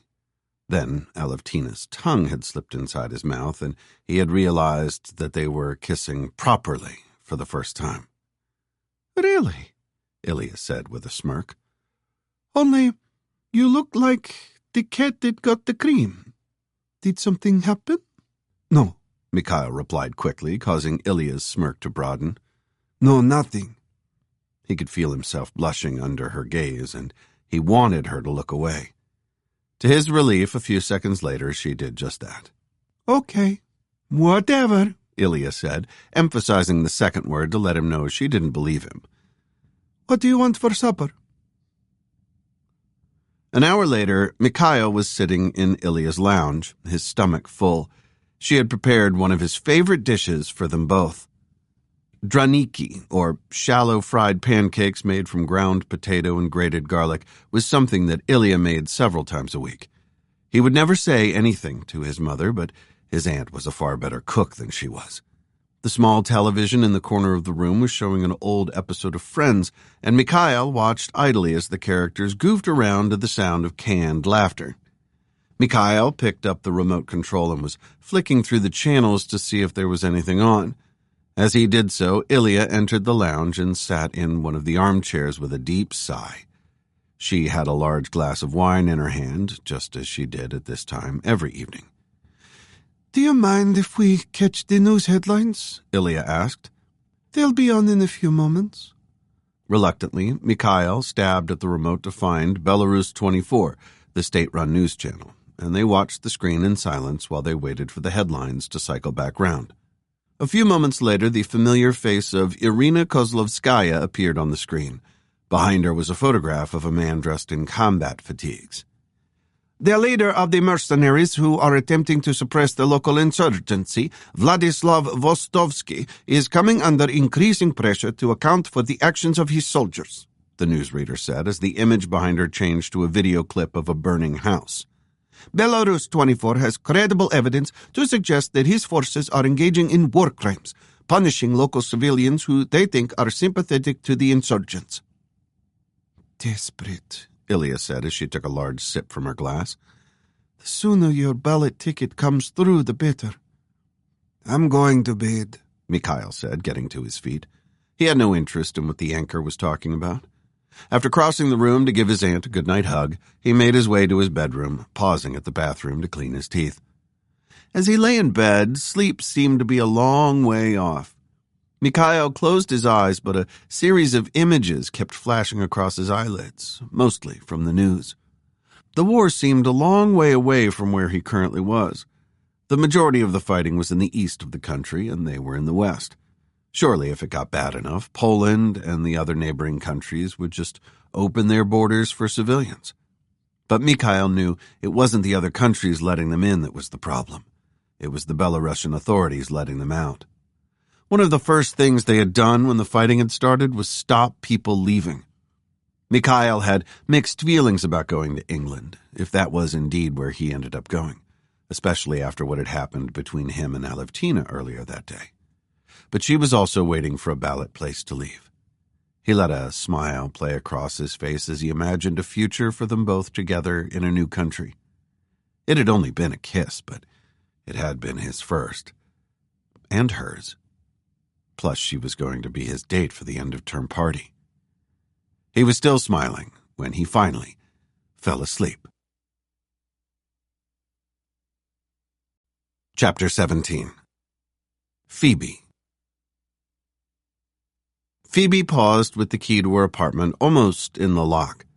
She took a deep breath before inserting it, wondering what sort of mood her mother, Teresa, would be in. Hopefully it was a good one. All Phoebe wanted to do was pour a glass of wine and lie in the bath as long as she could before eating and going to bed. What she didn't want to walk into was an argument. The apartment was a 2-bedroom on the 3rd story of a drab building on the Waterloo Road in southeast London. Phoebe had bought it when her father had died a couple of years previously, using the inheritance she received from him to almost, but not quite, buy it outright. It was a functional place for her to live rather than a proper home, but Phoebe wasn't planning on spending the rest of her life in London. The city was too busy, too noisy, and had far too many people jostling for space. And since her mother had moved in a few weeks earlier, so was Phoebe's apartment. It was supposed to be a temporary arrangement. Phoebe's mother had been in the hospital having surgery on her hip. With the pressure on the National Health Service, Phoebe had offered to let her mother convalesce at her apartment for a while. She had initially been glad of the company, but the apartment was too small and her mother was seemingly unable to step outside it more than once every few days. When Phoebe opened the door, a glorious smell wafted out. She smiled at the familiar scent of casserole and the knowledge that if her mother had cooked, it meant she was in a good mood. "Hi, Mom," Phoebe called out, shrugging her coat off her shoulders and hanging it by the door. "That smells good." She made her way to the kitchen where her mother was sitting at the table, a mug of tea in front of her. When Phoebe walked in, her mother smiled. "Hey, love," Teresa said, scraping the chair back and getting to her feet. "Did you have a good day?" Phoebe let her mother hug her, surprised when she planted a kiss on the top of her head. "Not too bad," she replied, pausing as she remembered the elderly lady who had passed away. Teresa didn't need to know about that, especially if she was in a good mood. "How about you?" "I went to the supermarket for us," Teresa replied, her smile broadening. "I got a taxi there and back, but I've stocked up on a few essentials, including wine. And plenty of it." Phoebe laughed at her mother. She rarely drank alcohol, and when she did, it was never more than a single glass.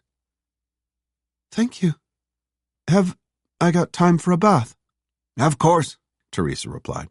"It's a casserole, so it'll keep. We just need 20 minutes for the potatoes." Phoebe poured herself a generous glass of wine and went to the bathroom, fetching her pajamas and a robe from her bedroom on the way. As she waited for the bath to fill, complete with a bright pink bath bomb that smelled heavenly, she examined herself in the mirror. Phoebe looked as tired as she felt. She had dark bags under both eyes, and the fine lines next to her eyes seemed to be deeper than usual.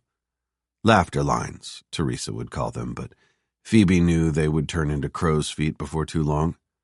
She raised one hand to her head and plucked out a single white hair, examining it carefully before putting it in the wastebasket with a sigh. 90 minutes later, Phoebe was curled up on her sofa watching the television. As usual, her mother's casserole had been amazing, and they had chatted as they had eaten. Phoebe had told her about the strange man in a robe who had sutured his own abdomen, and Teresa had thought this hysterical. As her mother had laughed, Phoebe had thought about the man, realizing something she'd not noticed at the time. On his paperwork, there had only been a single name, Caleb. No last name. Phoebe had made a mental note to mention it to Jade tomorrow to stop it happening again.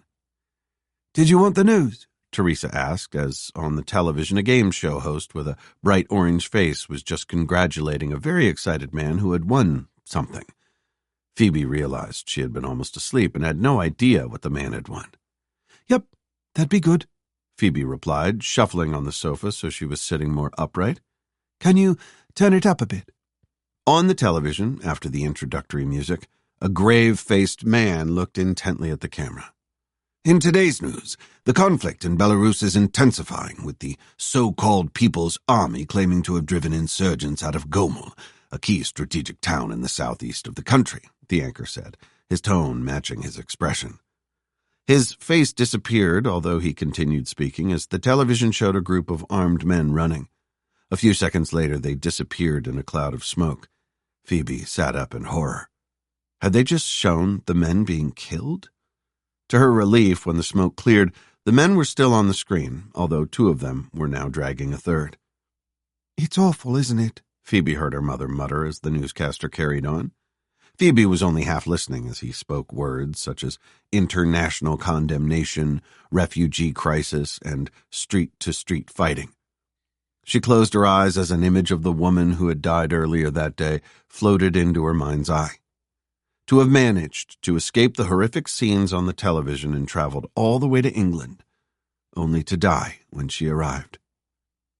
That was awful as well, but it wasn't something she was going to talk about with Teresa. "I'm going to bed, Mum," Phoebe said as she got to her feet. "Are you back at the station tomorrow?" Teresa asked as Phoebe yawned. She nodded in response. "Yes," Phoebe said, glancing back at the television where someone's house was burning down on the screen. There was a swing in the yard in front of the house, and her heart went out to the family who had lived there. A family who had just lost everything, including, perhaps, their lives. "Yes, I am." Chapter 18. Natasha. Natasha pushed the pizza box in front of her away, no longer hungry. Sitting next to her, perched on the second bed in the hotel room, was Caleb. He had a mouthful of pizza, and his eyes were glued to the television where the news was midway through. They were in a Travelodge hotel not far from Waterloo Station. Caleb had managed to get them the last two available rooms before sweet-talking the young woman in reception to persuade the chef to get them some food, even though he was about to finish his shift. The pizzas had cost almost double what they should have, but Caleb didn't seem to mind. The room was functional rather than luxurious. As well as beds, it had a small table that doubled as a desk, a small kettle with sachets containing tea, coffee, and sugar, and a small ensuite bathroom with enough towels for one person. The only real nod to decoration was a stylized picture on the wall that had taken both some minutes to work out was a representation of London's tube system. "Aren't you hungry?" Caleb asked her, speaking through his food. Not anymore, Natasha replied, nodding at the screen on the wall. Like the rest of the room, it was tired but fit for its purpose. We can change the channel to something else. No, it's fine. On the screen, the newscaster had moved on from the piece on Belarus and was now reporting on the latest transfer news from one of the country's Premier League clubs. The player had been bought for over £100 million. I don't get soccer, Caleb said. How can a player be worth that much money?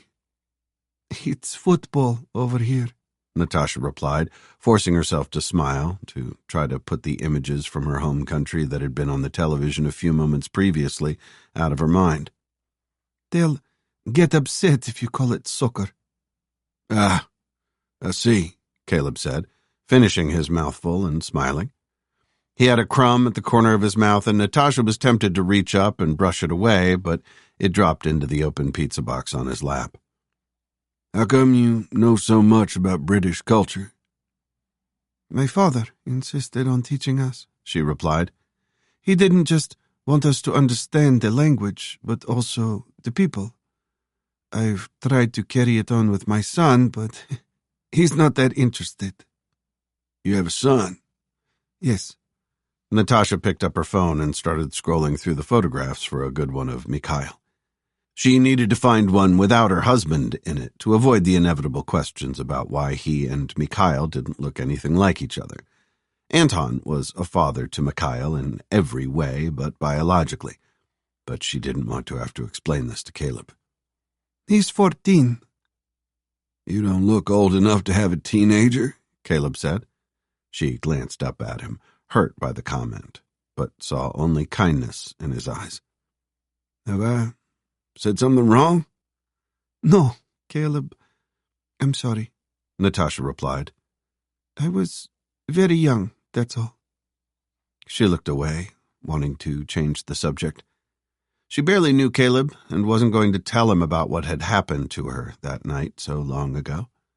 About how Mikhail's father could be one of 3 young men who had, between them, both destroyed what had remained of her own childhood and given her the most precious thing in the world. About how Mikhail was older now than she had been when it happened. This is him. Mikhail. She angled the phone toward him and watched as Caleb squinted at the small screen. He's only 14, he asked. He looks much older. Natasha paused, waiting for the inevitable question about Mikhail's father. But Caleb said nothing. She gestured toward Caleb's robe. I'm guessing from your clothes that you don't have children? She asked him. To her surprise, he laughed loudly in response. I'm a preacher, not a monk, Caleb said when he had finished laughing. Natasha wasn't sure why he found that funny, and for a moment wondered if she had said the wrong thing. Have you always been a preacher? She asked, keen to change the subject. Not always, no, Caleb replied, his smile fading. But it's been so long now I've forgotten what life was like before. He finished the sentence with a small nod of his head. Picking up on the hint, Natasha changed tack. Why do you preach? That's an interesting question, Natasha, Caleb said. Most people ask what, not why. That was going to be my next question, Natasha said with a brief smile, which he returned. To correct, rebuke, and encourage, with great patience and careful instruction. Natasha thought about what he had just said for a moment before nodding. It wasn't a bad philosophy, and it almost described being a parent.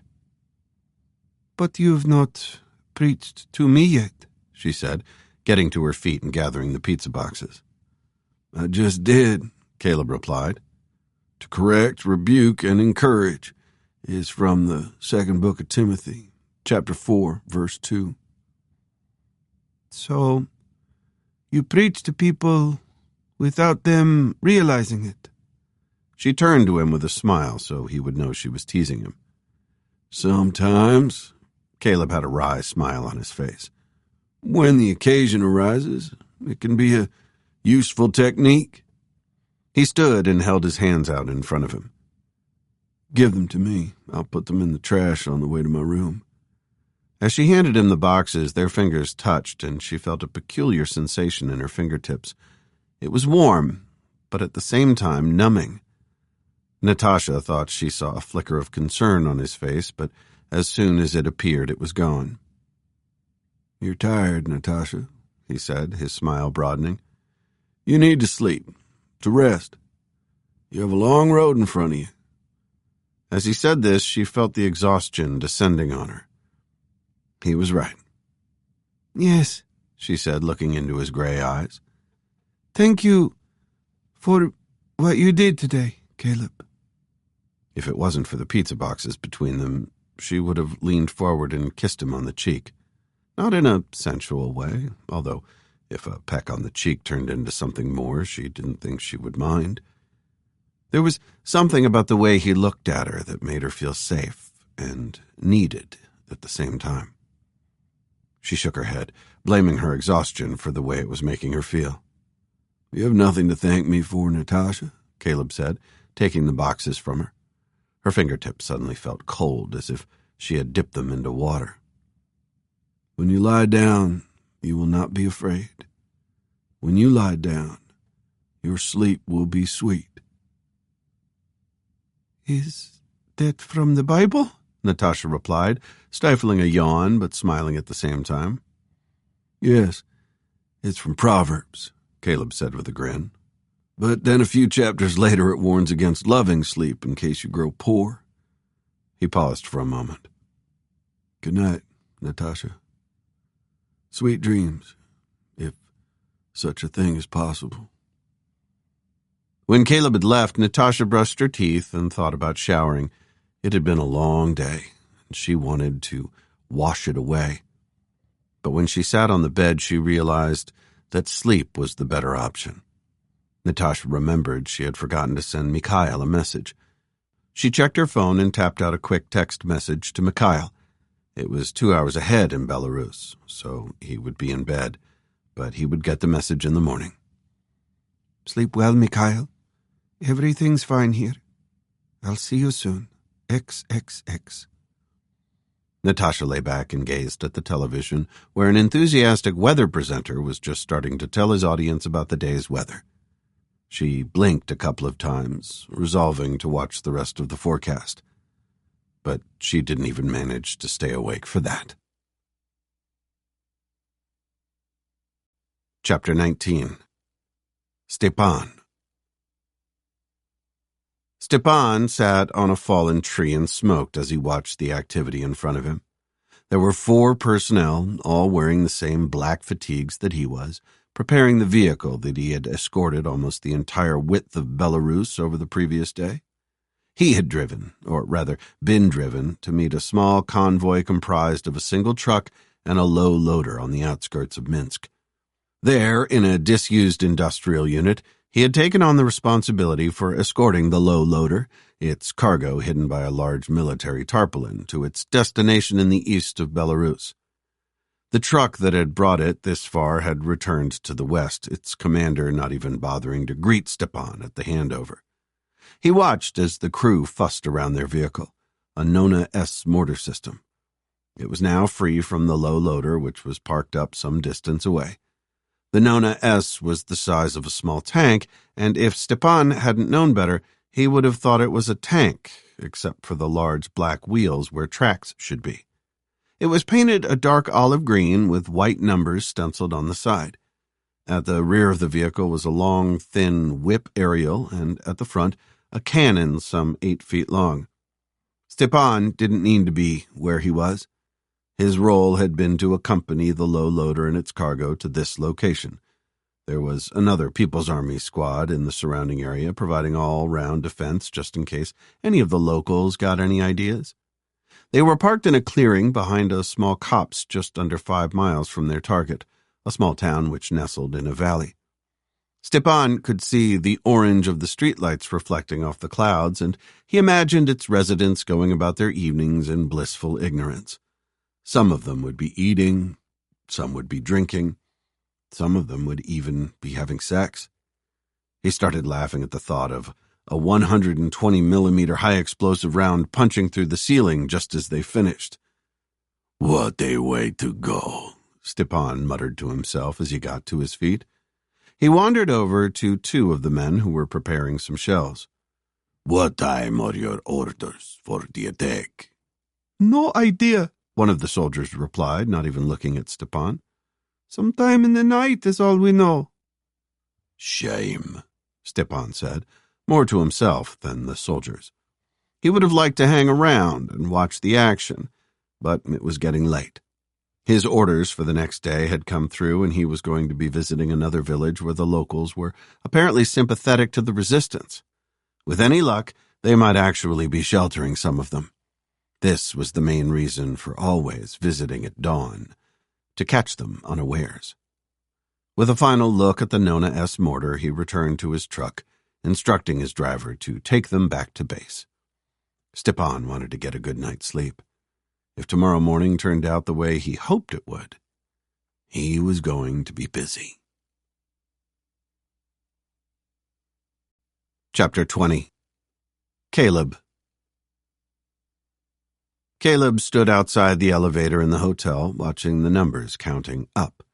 He'd not been able to find a trash can for the pizza boxes, and while he had considered just leaving them on the floor of the corridor for the cleaning team, Caleb thought they'd probably had to work hard enough already for their money. As he rode the elevator down, he thought back to the conversation he'd had with Natasha. She was unusual, but in a good way. Most people were full of questions when they met him. Where he was from, why he wore a robe, what he did for a living, but all that she had really asked him was why he preached. Caleb exited the elevator when it arrived on the ground floor and searched around for a trash can. He found one in the hotel foyer, deserted apart from a young man sitting behind the reception desk, engrossed in his phone. If he noticed Caleb in the foyer, he made no obvious sign, and Caleb wondered what it was on his phone that was so absorbing. He returned to the elevator, arriving just as the doors were closing. He could see through the gap in the doors that there were two other guests in the car, and he put his hand between the doors to stop them closing. As he did so, he saw the two people jump apart. The two guests were very different. The man was older than Caleb, perhaps in his 50s. He was wearing an ill-fitting suit that was too small for his expansive midriff, and had a sheen of perspiration on his forehead. His top button was undone, and his tie slightly looser than it could have been. But the most notable thing about the man was that he refused to meet Caleb's eyes, fixing his gaze on the top corner of the elevator. The woman with him was perhaps too young to be called a woman. Caleb looked at her, estimating her age to be late teens or early 20s at best. His first thought was that perhaps she was the man's daughter, but as he looked at her clothing, he realized this was not the case. She wore a tight red dress that showed off the few curves she had under a loose jacket with a handbag over one shoulder. As Caleb entered the elevator, she looked at him, not warily, but with a note of caution. He gave her a slight smile before pressing the button for his floor, thinking the girl would be much more attractive without all the makeup she was wearing. For a member of the oldest profession, she had to be one of the younger ones Caleb had seen. The three of them rode up in an uncomfortable silence. Caleb wanted to say something, but he knew there was nothing he could say. He regarded the girl out of the corner of his eye, wondering how and why her life choices had led to her current lifestyle. As the elevator rose, so did Caleb's anger. When it arrived at the floor, Caleb let the couple get off. As they walked down the corridor, Caleb used his hand to stop the door closing. He listened until he heard the sound of a door being opened and then stepped out to follow them. He arrived at the door just before it closed and put his foot in front of it to stop it from locking. Caleb stayed there for a few seconds, but neither the man nor the girl had realized the door hadn't closed. He counted to 20 under his breath before pushing the door open and walking in. Both of the room's occupants turned to look at him, her with surprise, him with horror. The man had a bundle of notes in his hand and had been about to hand them to the girl. "What the hell?" the man said as Caleb strode across the room, snatching the money from him. He handed the cash to the girl and turned his attention to the man whose face had turned white. "You're robbing me!" "No," Caleb said, taking a step forward, causing the man to stumble back against the bed. "You've paid her for her time and companionship." He jabbed out his hand, using his extended fingers to poke the man in the solar plexus. Not hard, but hard enough. "They are now both up." Caleb glanced at the girl, who had a broad grin on her face. "You can go. But remember, there is another way." "Yeah, whatever," the girl replied as she stowed the money in her handbag. She wasn't British, but Caleb couldn't place her accent. Caleb looked at the man in front of him as the girl left the room without another word. Perhaps, Caleb thought as he waited for the door to close behind her, she would see the light. If not today, a different day in the future. He sighed, knowing that was unlikely as long as there were men like the one in front of him. "Please, don't hurt me," the man said. Caleb looked at him to see his lips were trembling. He was afraid. Terrified. Caleb closed his eyes for a few seconds, imagining beating this man, raining blows down on his face until the bones beneath his skin crumbled.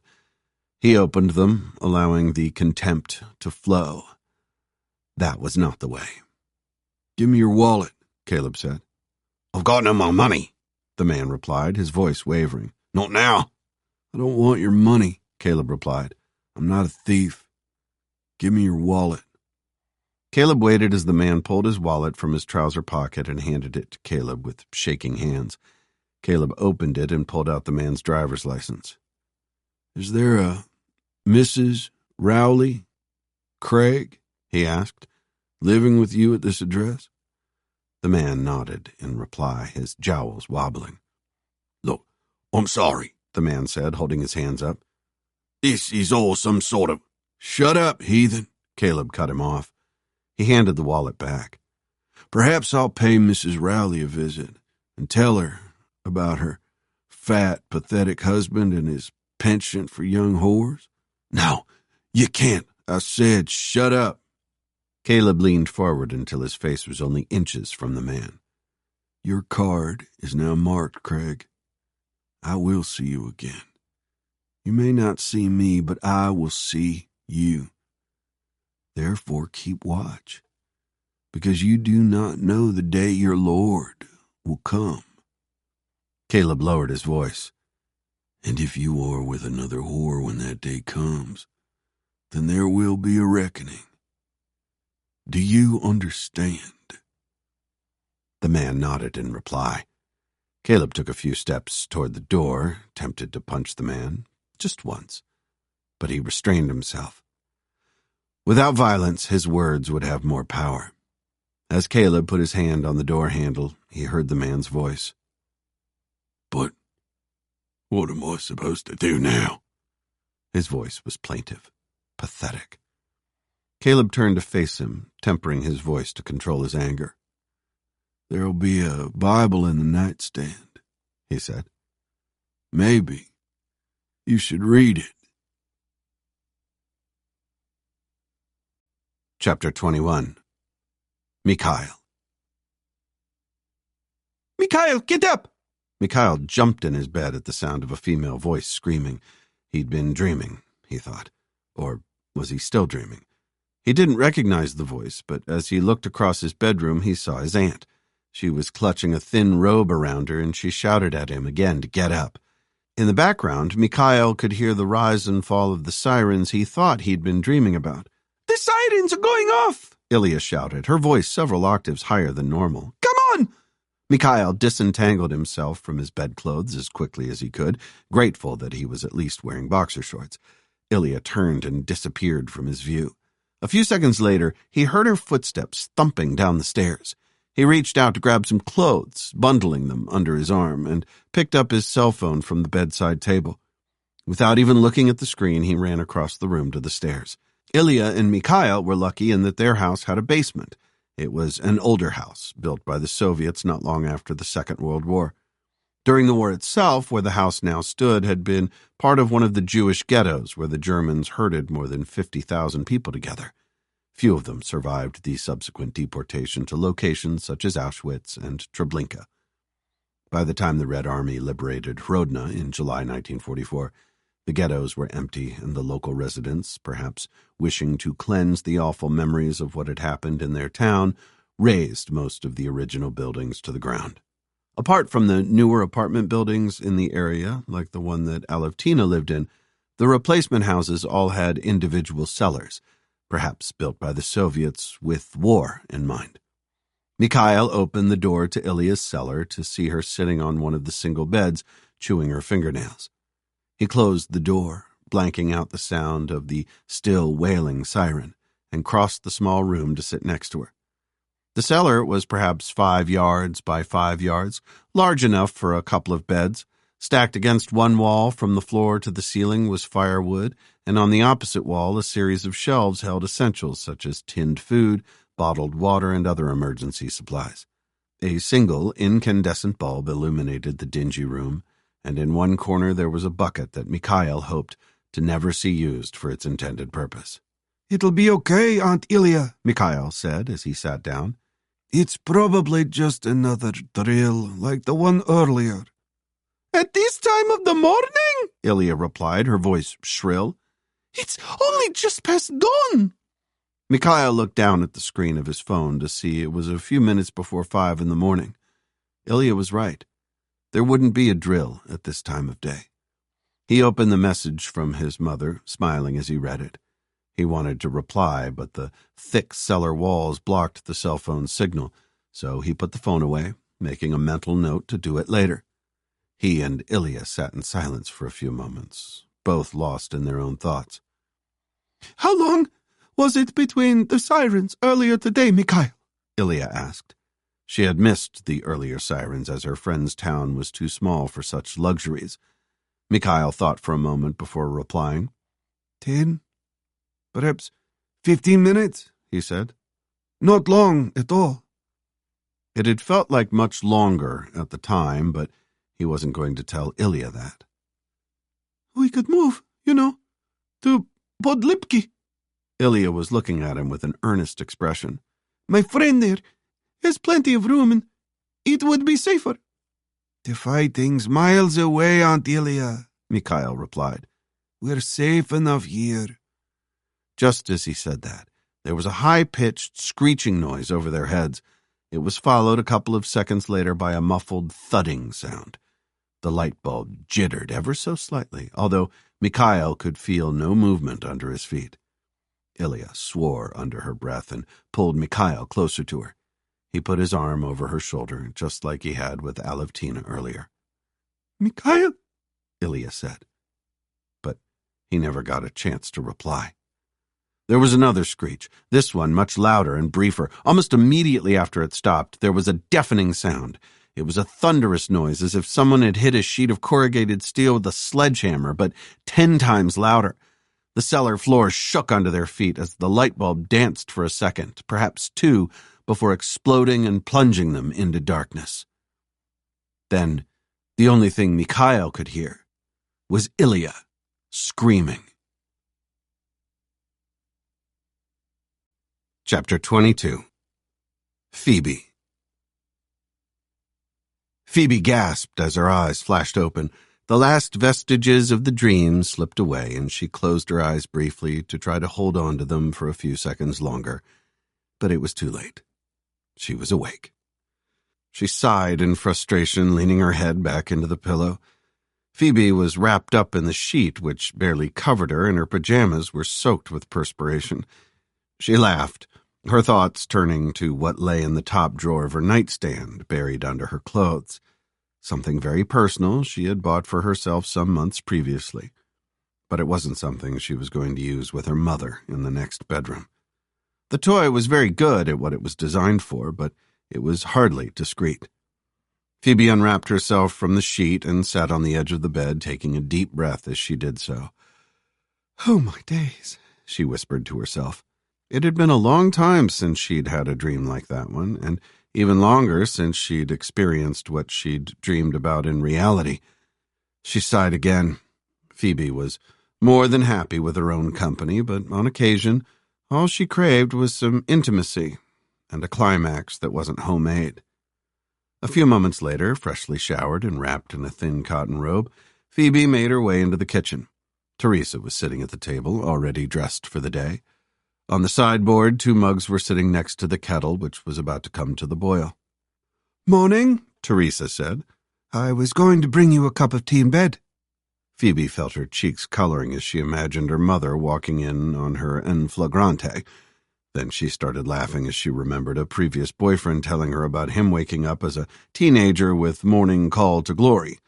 He'd closed his eyes and rectified the situation, only to find, when he opened them again, a cup of tea on his bedside table that his mother had brought in while he'd been busy. "What's so funny?" Teresa asked, and Phoebe's cheeks colored even more. "Nothing," Phoebe replied, waving her hand and turning away from Teresa before she said anything about her blushing. "I'll make them. Have you had breakfast?" "Not yet. I was waiting for you to get up. What time are you at the clinic today?" "Not until lunchtime," Phoebe replied. The kettle started bubbling, and Phoebe busied herself with the tea bags. "Why?" "I was hoping we might nip back to my house for a bit." "Is there stuff there you need?" "No," Teresa said.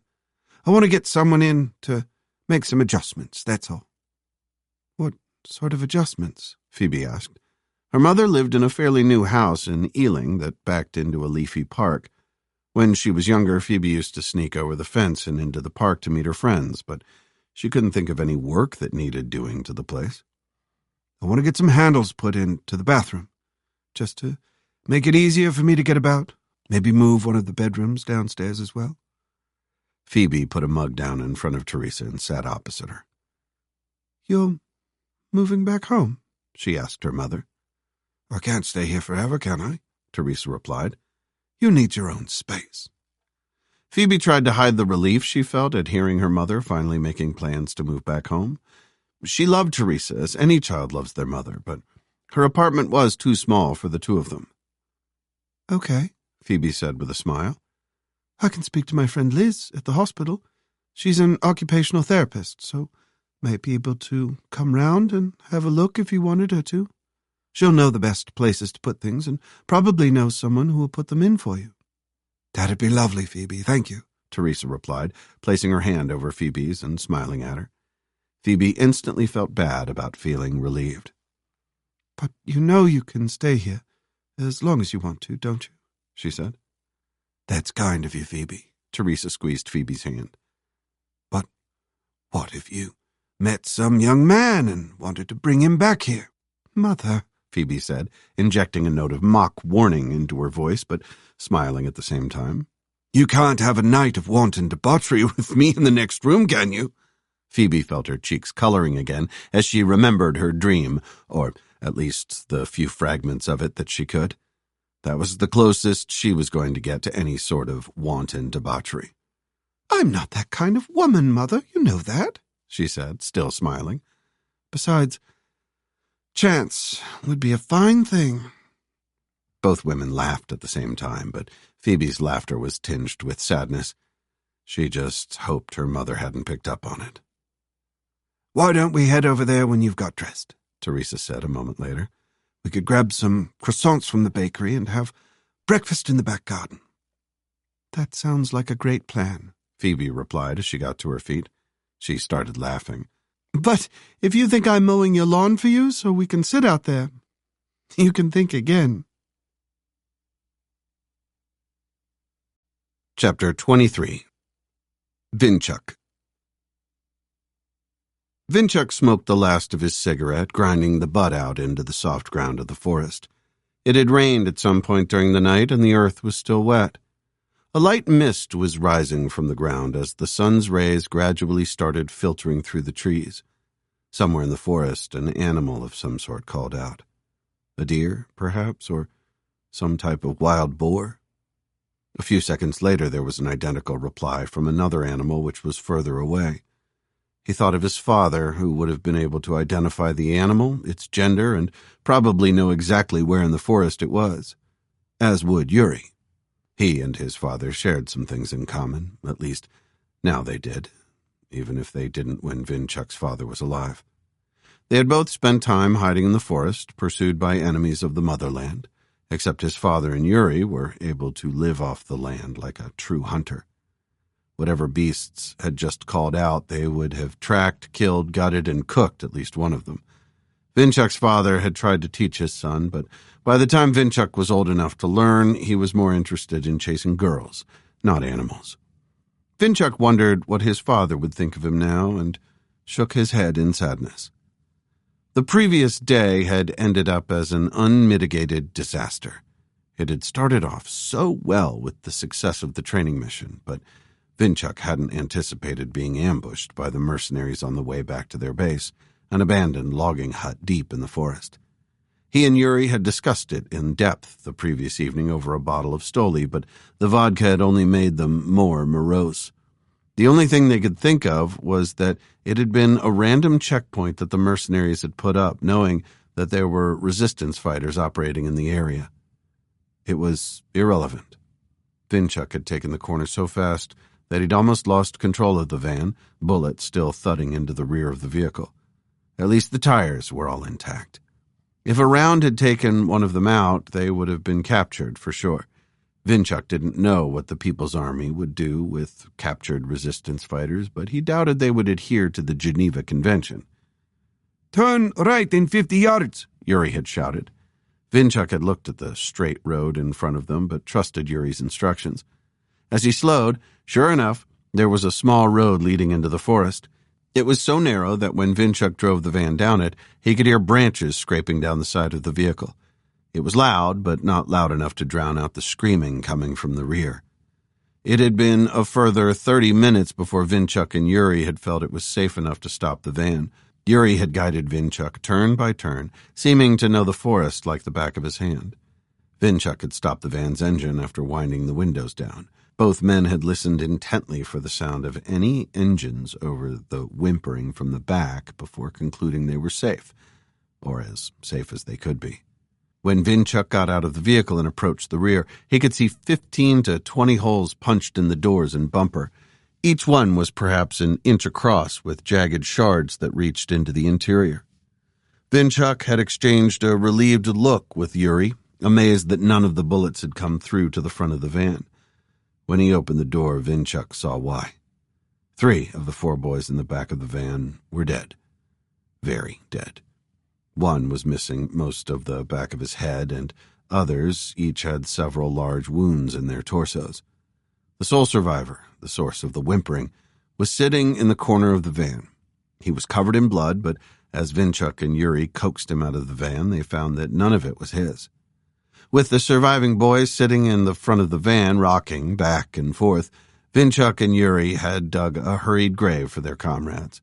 It had only been a couple of feet deep when they had finished, but it was deep enough to cover the bodies with a layer of soil. No doubt their bodies would be uncovered by animals in no time, but they couldn't bury them any deeper in the time they had. Vinchuk turned to see Yuri making his way toward him. He looked like shit, and Vinchuk wondered if he had finished off the vodka the previous evening. No one would blame him for that, least of all Vinchuk. "We need a new van," Vinchuk said by way of a greeting. "I'll sort it today," Yuri replied, shaking a cigarette loose from a pack. He offered one to Vinchuk, who accepted it with a grunt of thanks. "I'm going back to Rodna," Vinchuk said when Yuri had lit both their cigarettes. "We need more soldiers." Chapter 24. Natasha. Natasha looked around the dining room of the hotel as the other guests swarmed around the breakfast buffet.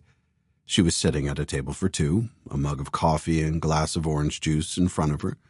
While she waited, she examined the other guests to try to imagine why they were in London. There were several families with small children, one with twin girls aged about 6 or 7 who were dressed as Elsa from the Disney musical Frozen. The previous evening, she and Caleb had walked past the West End Theater where a live-action version of the musical was being advertised. Natasha smiled at the thought of them and hundreds of other Elsas singing along to the songs. In the opposite corner of the room were a group of young men, all in their late teens to early 20s, wearing the same colored sports top. A football team, perhaps, or soccer, as Caleb would call it. Next to them was a small group of laborers, all wearing high-visibility jackets. Both groups of men had plates that were piled high with food. Amongst the other guests were a couple of older men wearing suits. Natasha saw Caleb appear at the entrance to the dining room. He spoke briefly to the member of hotel staff who checked Caleb's room number against his list before he looked up and caught Natasha's eye. Caleb smiled and raised his hand in greeting. She watched him make his way across the dining room, pausing to say something to one of the men in suits. To Natasha's surprise, after Caleb had spoken to him, the man in the suit got to his feet and left, his plate still half full. "Morning, Natasha," Caleb said as he pulled his chair out to sit down opposite her. "You sleep okay?" "Yes," Natasha replied. "Did you?" "Like a log," Caleb said with an easy smile. "You eaten yet?" "No. I was waiting for you." "Well then," Caleb stood back up. "Shall we?" As they made their way to the buffet, Natasha and Caleb walked past the table where the man in the suit had been sitting. "What did you say to him?" Natasha asked, nodding at the partially finished breakfast. "He disappeared in a hurry." "I was just asking him if he'd finished the book he was reading," Caleb replied, his smile returning. Natasha looked at him, noticing that his head was freshly shaven. She found it difficult enough to imagine men shaving their faces every day.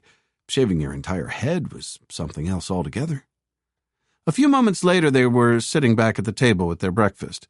Caleb had opted for what he said was a full English: bacon, sausages, baked beans, and a fried egg. There was even a small slice of black pudding on his plate, which he claimed was an acquired taste. By contrast, Natasha had decided for something lighter and was eating a bowl of cereal. "So," she said between mouthfuls, "what are your plans for today?" She waited until he had finished an enormous mouthful of sausages that were liberally smothered in beans. She smiled as she watched him. How could he eat so much and remain so slim? "Well," he said finally, "I was thinking that we could be tourists for the morning before we go to the station later. Have you ever been to the Tower of London?" "I've never been to London before, so no," Natasha replied with a laugh. "That sounds like fun, though." "I also want to go to the military surplus store we walked past last night on the way here." Caleb took another huge mouthful of food and chewed it with a thoughtful expression on his face. "Maybe we could go there first, if you don't mind. I want to get some things for the medical clinic to thank them for patching me up." "Not at all," Natasha replied, looking away so she didn't have to watch Caleb eating. She checked her phone to see if Mikhail had replied to her text message from the previous evening, but there was nothing. She did the math in her head and realized that it was only just after 5 a.m. back in Belarus. She smiled, thinking about how he normally got up about 2 minutes before he needed to be somewhere, even on the weekends. A few moments later, once Caleb had used a slice of what looked like French bread to mop up the last remnants of his breakfast, they both got to their feet. "Shall we meet in the lobby in a few minutes?" Caleb said. "I just need to grab a couple of things from my room." Natasha, whose bag was already packed and left in the luggage room at the hotel, looked down at the cloth bag slung across his chest and smiled. Caleb traveled light, that was for sure, and she wondered what it was he needed to collect. "Okay," she replied. "I'll wait for you in the lobby." She watched, and her smile broadened as she saw some of the curious looks Caleb attracted from the other guests as he walked across the hotel foyer. He was either ignoring them or was immune to them. She wasn't sure. But she was sure that he didn't care either way. Chapter 25. Mikhail. Mikhail got to his feet, his arms stretched out in front of him. It was pitch black in the cellar, and Ilya's screams were getting louder. He took a couple of steps forward, trying to remember where on the shelves the flashlights were. His hands knocked into one of the shelves a few seconds later, dislodging a couple of tins of food. One of them hit him on the foot, and he lurched forward in pain, striking his forehead on a sharp edge. "Praklong," Mikhail said with a gasp as he felt a trickle of warmth start to run down his forehead. "Damn." "Mikhail, what is it?" Ilya said between screams. "What's going on?" "I'm finding a light, Aunt Ilya," Mikhail replied just as his hand encircled one of the small flashlights on the shelf. He clicked the button to turn it on, swinging it round to shine it on his aunt. She was sitting on the bed, her arms wrapped around her chest, and he could see tears streaming down her face before she brought an arm up to cover her eyes. "Sorry," he mumbled when he realized he'd shown it straight into her eyes. He turned his attention back to the shelf and picked up another flashlight. Mikhail turned it on and handed it to Ilya. "Thank you," she said, her voice already beginning to calm down. But when she shone the flashlight at him, it went back up an octave. "My God, Mikhail, what happened? Are you hurt?" "No," he replied, forcing a grin onto his face. "I hit my head on the shelf." "Come here," Ilya said. "Let me see." The act of having something to focus on seemed to calm his aunt back down. Mikhail let her turn his head from side to side, tutting as she did so. Then she got to her feet and crossed the room, returning with a small first aid kit. "What happened?" Ilya asked him as she sorted through the contents of the small green box. "Did we get hit?" "I don't think so," Mikhail replied.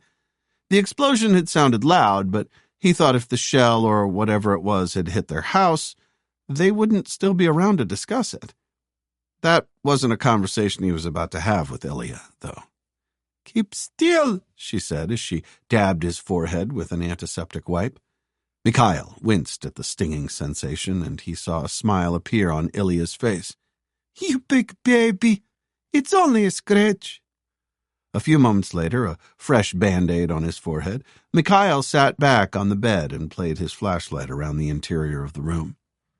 "Perhaps we should use the candles instead of flashlights," he said as he noticed a packet of them on one of the shelves. "Save the batteries?" "Good idea," Ilya replied. She stood and crossed to the shelf before swearing quietly under her breath. "What is it?" Mikhail asked. "I left the matches upstairs," she said with a grimace. "In the kitchen." "I could go up and get them." "No!"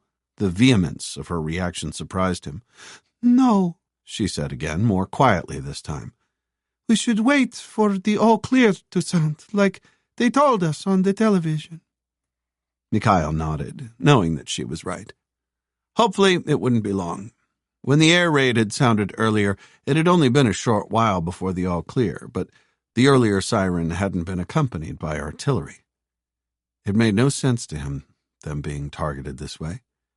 They lived in a residential district far away from any military installations, but the bomb had been close enough to shake the entire house. There was no reason at all for either side to target them. "We should open the door a little," Mikhail said a moment later, "so that we can hear the all clear when it does sound."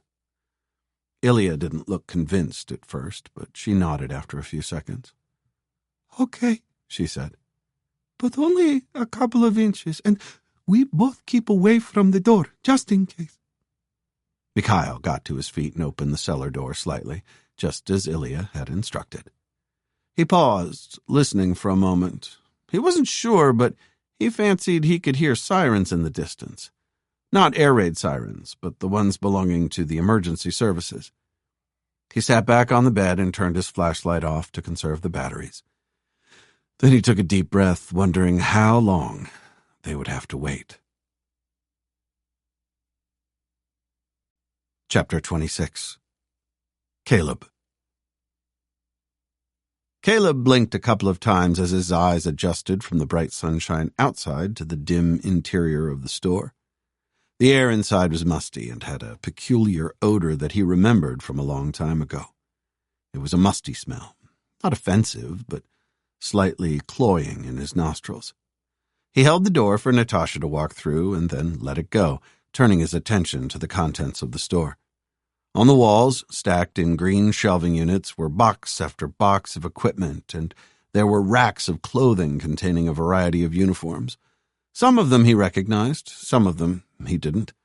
The majority of them had some form of camouflage pattern on them, but there were also items that were navy blue or black. With Natasha a couple of steps behind him, Caleb started looking through the contents of the boxes. "Can I help you?" a male voice said from the rear of the store. Caleb turned to see a short, rotund man standing behind a glass-topped counter. He looked to be in his mid-50s, was wearing an olive-green t-shirt, combat trousers, and had the same hairstyle as Caleb did. Both the man's arms were heavily tattooed, but Caleb was too far away to discern what he was inked with. "Do you have any field dressings?" Caleb asked. "Sure we do," the man behind the counter said, pointing to the corner of the store. "Just there, in those boxes. Second shelf up." Caleb walked to where he was pointing and opened one of the brown boxes. He pulled out a vacuum-packed bandage and turned it over in his hand, smiling at the memory of the item. The box he had pulled the bandage from was one of 4, all stacked on top of each other. They all had labels on the outside, lined up with each other. "Tourniquets?" Caleb asked. "Next box over on the left." Caleb looked in the box to the left to see it was full of black military tourniquets, each wrapped in plastic. "How much are they?" $5 each for the bandages and tourniquets." "How much for all of them?"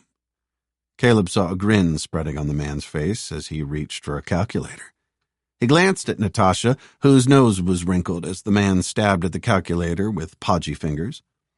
"There are about 200 bandages there. I've not sold many of them. The tourniquet box is full, so there are 50 of them. That should be 1,200 quid. How does a grand sound?" His grin got even wider. "For cash, obviously." Caleb whistled through his teeth. £1,000 was a lot of money, far more than he had. He turned to Natasha and whispered, "Can I use the camera on your phone?" He waited as she unlocked her phone.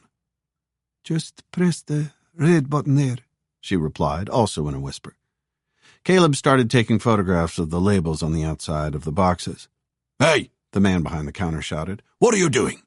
He stepped out from behind the counter and started making his way to where Caleb and Natasha were standing. But by the time he reached them, Caleb had captured all the labels. He handed the phone back to Natasha, thanking her as he did so. "What's your game, pal?" Caleb didn't reply at first. He was distracted momentarily by the way the atmosphere had changed. As well as the smell of stored clothing, he could now also sense body odor and a faint whiff of stale alcohol. Frowning, Caleb pointed at the labels on the outside of the boxes, each of which had the same text. NATO, stock number, NSN, 6510-99-279-9788, short item name, first field dressing, standard. Underneath the text was a long number which was different on each box. Caleb pointed at the number. "Do you read scripture, my friend?" Caleb asked. His voice was quiet but firm, and he didn't wait for the man to reply. Caleb was sure he didn't read the good book. "If anyone gives a neighbor silver or goods for safekeeping and they are stolen from the neighbor's house, the thief, if caught, must pay back double." He looked at the man, who was looking confused. "It's from Exodus, if you're interested." "What the hell are you talking about?" The man had puffed his chest out, and Caleb could see him clenching his fists. "One thing every military is very good at is keeping track of things," Caleb said quietly, tapping his finger on the number on the box. "That number will be stored somewhere on a spreadsheet in a quartermaster's department, as will the name of the officer or non-commissioned officer who has signed it off as a loss." "I've stolen nothing, pal." "But these items have been stolen," Caleb replied. "And another thing every military is very good at is tracking down thieves. I would imagine if your contact who has supplied you with these items was to come under the scrutiny of the military police, it would cause you a problem." He waved his arms to encompass the rest of the store's interior. "What else, I wonder, might the MPs also be interested in?" The man sighed as if in resignation and took a couple of steps before turning his back on Caleb and Natasha and walking back toward his counter. Caleb held his hand out to Natasha to make sure she stayed where she was before following the store owner, taking a couple of large steps to make ground on him. By the time the man was behind the counter, reaching underneath it, Caleb was only a yard behind him. When the man spun round with a knife in his hand, Caleb was already within his arc of movement. Ignoring the look of surprise on the man's face, Caleb's hand flashed out and caught his wrist just underneath the knife. He raised his hand, twisting it clockwise, and the man arced his body to try to release Caleb's grip. The knife clattered to the floor as Caleb's other hand shot out and around the back of the man's neck. Caleb released the knife hand and drove his fist into the man's abdomen, using his other hand to accelerate his movement toward the glass counter as the man doubled over. When his head impacted the glass, which Caleb saw was covering a variety of small and presumably valuable militaria, the counter splintered with a sharp crack, but didn't shatter. Caleb raised his eyebrows. Either the glass was tougher than he'd anticipated, or he was losing his touch. Chapter 27. Natasha. What a horrible little man, Natasha said, adjusting the box of tourniquets under her arm. Next to her on the sidewalk, Caleb had the 4 boxes of bandages in his arms. Natasha could see his face over the top of them, and he was nodding in agreement. Can I ask you something, Caleb? Of course you can, he replied. The military surplus store was a couple of 100 yards behind them, and they were walking toward King's Cross Station. Where did you learn to fight, like that? I'm surprised you haven't asked me before, Caleb said, after what happened in the alleyway. I was trying not to be nosy, Natasha replied with a wry smile. Are you a martial arts expert or something? She started giggling. A bald Texan ninja? I have a very particular set of skills, Caleb said. She noticed he had changed his accent. It was now less pronounced. Skills I have acquired over a very long career. He was also laughing. Skills that make me a nightmare for people like him. Very Liam Neeson, Natasha replied, still smiling. Seriously, though, where did you learn that stuff? I learned it a long time ago, in a previous life. She looked at him. He was also smiling, but his voice was different, harder in a sense. A life I rarely think about and never talk about. Natasha stopped walking and waited until Caleb did the same. He turned to look at her over the top of the boxes. I've offended you, she said, keeping her voice level. That was not my intent. I apologize. You have nothing to apologize for, Natasha, Caleb replied, his voice back to normal. My philosophy is to not look backward or forward, but to live for the now. Is that from the Bible? Natasha asked, tilting her head to one side. Kind of, Caleb smiled. Come on, let's get these to where they need to be. They walked on for a while. Natasha was still wondering whether she had offended him with her question, but she was curious. One second, she had seen the man in the store pulling a knife on Caleb. The next, the man was face first into his counter. She'd barely had time to register the movement, and Caleb's robes swirling had hidden much of it. Do you really think most of his stock is stolen? She asked him a moment later. Perhaps not all of it, Caleb replied. Every military has a surplus and disposes of things, but some of it will be, for sure. These bandages and tourniquets are, definitely. How do you know? They're brand new, he said. Still in their original boxes, complete with the tracking number on the side. The date of manufacture of the bandage I looked at was only a couple of months old. He hefted the boxes in his arms. They will have disappeared on their way to a unit somewhere, marked as lost in transit and signed off by someone who doesn't get paid enough to care. Caleb sighed. I was prepared to buy some of them with the money left from the men in the alley, but I changed my mind when I realized he was giving them away. Can't beat that with a stick. I don't think he had much choice, Caleb, Natasha replied with a wry smile. But I wouldn't have thought soldiers would steal things. Some will, Caleb said. It's as old as armies themselves. The Romans had a punishment called fustuarium for thieves.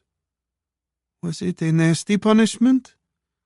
If you call being stripped naked and beaten to death by your fellow soldiers nasty, then yes, you could say that. Natasha glanced across at him to see if he was joking, but Caleb's face was serious. A shiver ran down her spine at the thought of men doing that to each other, no matter when it happened. Do you think the clinic will be open this early? Natasha asked him, keen to change the subject from capital punishment. I hope so, Caleb replied. She looked at him again to see a smile had appeared on his face. But if it isn't, we can leave them there. It's a kind gesture, what you're doing. Well, this lot should help that convoy they're running over there. Natasha saw he was still smiling. It will, she replied slowly. Caleb turned his head to look at her. It's also a chance for you to see that doctor again. Natasha started laughing. Or am I getting that wrong? Caleb mumbled something under his breath that she didn't catch. I'm sorry, Caleb, she said. I missed that. There's a phrase back home in Texas, Caleb replied, his smile turning into a grin. Cuter than pig nipples. I won't lie. I think that sums the doctor up pretty well. Ha! Okay, Natasha said, giggling. Just one thing, though. What? You might not want to tell her that. Chapter 28. Mikhail. Mikhail paced in the cellar, or as much as he could do, given its size. Every time he passed the candle in the center of the room, it flickered from the breeze he caused. Earlier, after 30 minutes or so of silence, Ilya had relented and allowed him to run upstairs and grab the matches, on the understanding that he returned immediately. Mikhail had done as instructed, pausing only to listen for a few seconds and check his cell phone for messages. He could hear the emergency services sirens still in the distance, but to his disappointment his phone was silent and had no signal. At least he'd been able to reassure Ilya that there was no obvious damage to the house when he had returned. Perhaps, Mikhail had thought, that the explosion had taken out the mobile phone masts or something like that.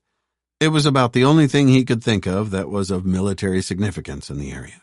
Mikhail, would you just sit down? Ilya said, her voice full of the frustration he felt. You're making me nervous, all that pacing. Sorry, Mikhail said as he sat on the bed opposite her. On the floor between them were a few empty bottles of water, but neither of them were hungry for a breakfast from a tin. How much longer do you think we'll have to wait? I don't know, Mikhail, Ilya replied. But this is exactly why the cellar is stocked up like it is, so that if we have to spend time down here, we can.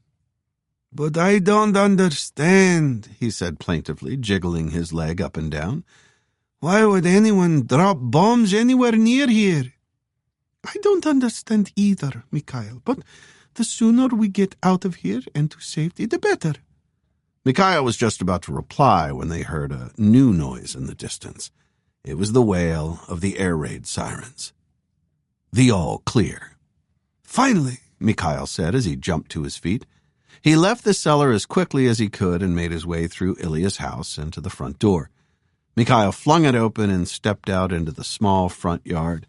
A couple of 100 yards away, he could see a thin plume of black smoke rising into the air, so he set off in the direction of the fire to see what was happening. Ilya called something out to him, but Mikhail didn't catch what she said.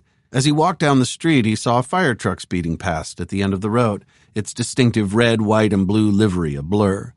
A few seconds later, it was followed by an ambulance. Both vehicles had their sirens and blue lights on, and they were watched by Mikhail and several other local residents who had emerged from their houses. What's going on? An elderly woman asked Mikhail as he walked past her. She was leaning on her front gate, looking up and down the street with a fearful expression on her face. Her white hair was being blown about by the wind, but she made no effort to move it away from her eyes. I don't know, Mikhail mumbled in reply, not stopping his stride. Mikhail reached the end of the street and turned into a larger street. He looked in the direction he had seen the emergency vehicles rushing down and saw the remains of a residential building around 100 yards away. His heartbeat quickened as he thought he recognized the building, and he broke into a run to get closer. When he approached, he could see that the building had been partially destroyed. The top floor, one of three, had a large hole in the center through which black smoke was billowing. All the building's windows had been blown out, and rescuers were clambering over a pile of rubble in front of the ruin. Spread across the area were people's belongings. Mikhail saw letters and cards fluttering in the breeze, and a group of people were gathered together to one side of the building. There was a stench of sewage along with the smell of burning, which the faint wind was doing nothing to disperse. "You can't go any closer," a fireman said as Mikhail tried to join the rescuers. He was wearing a filthy yellowed uniform with a blue hard hat, and his face was streaked with grime. "It's not safe. The building's unstable." Another fireman was trying to string up some tape to form a cordon, but the tape kept catching on debris and shredding. Mikhail took a few steps back and focused on the group of people he had seen. They were all women and children, and he could hear their wailing carrying across the breeze. His eyes flicked between them, but there was no one he recognized.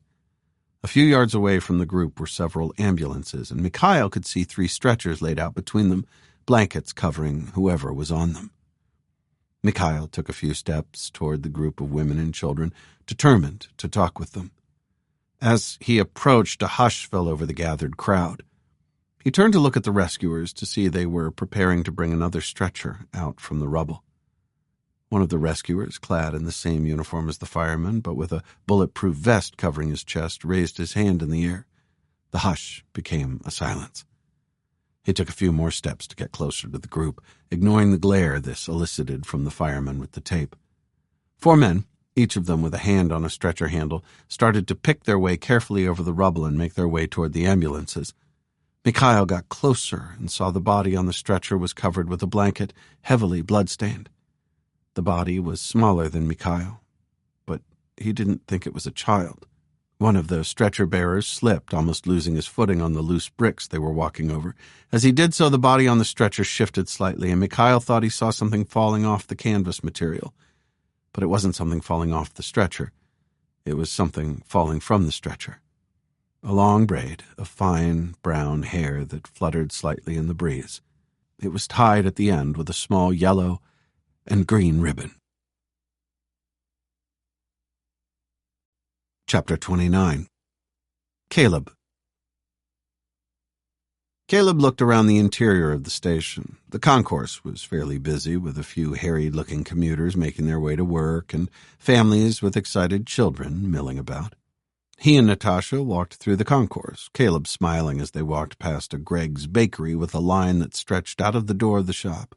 Few, if any, of the people in the line looked as if they needed anything from the bakery.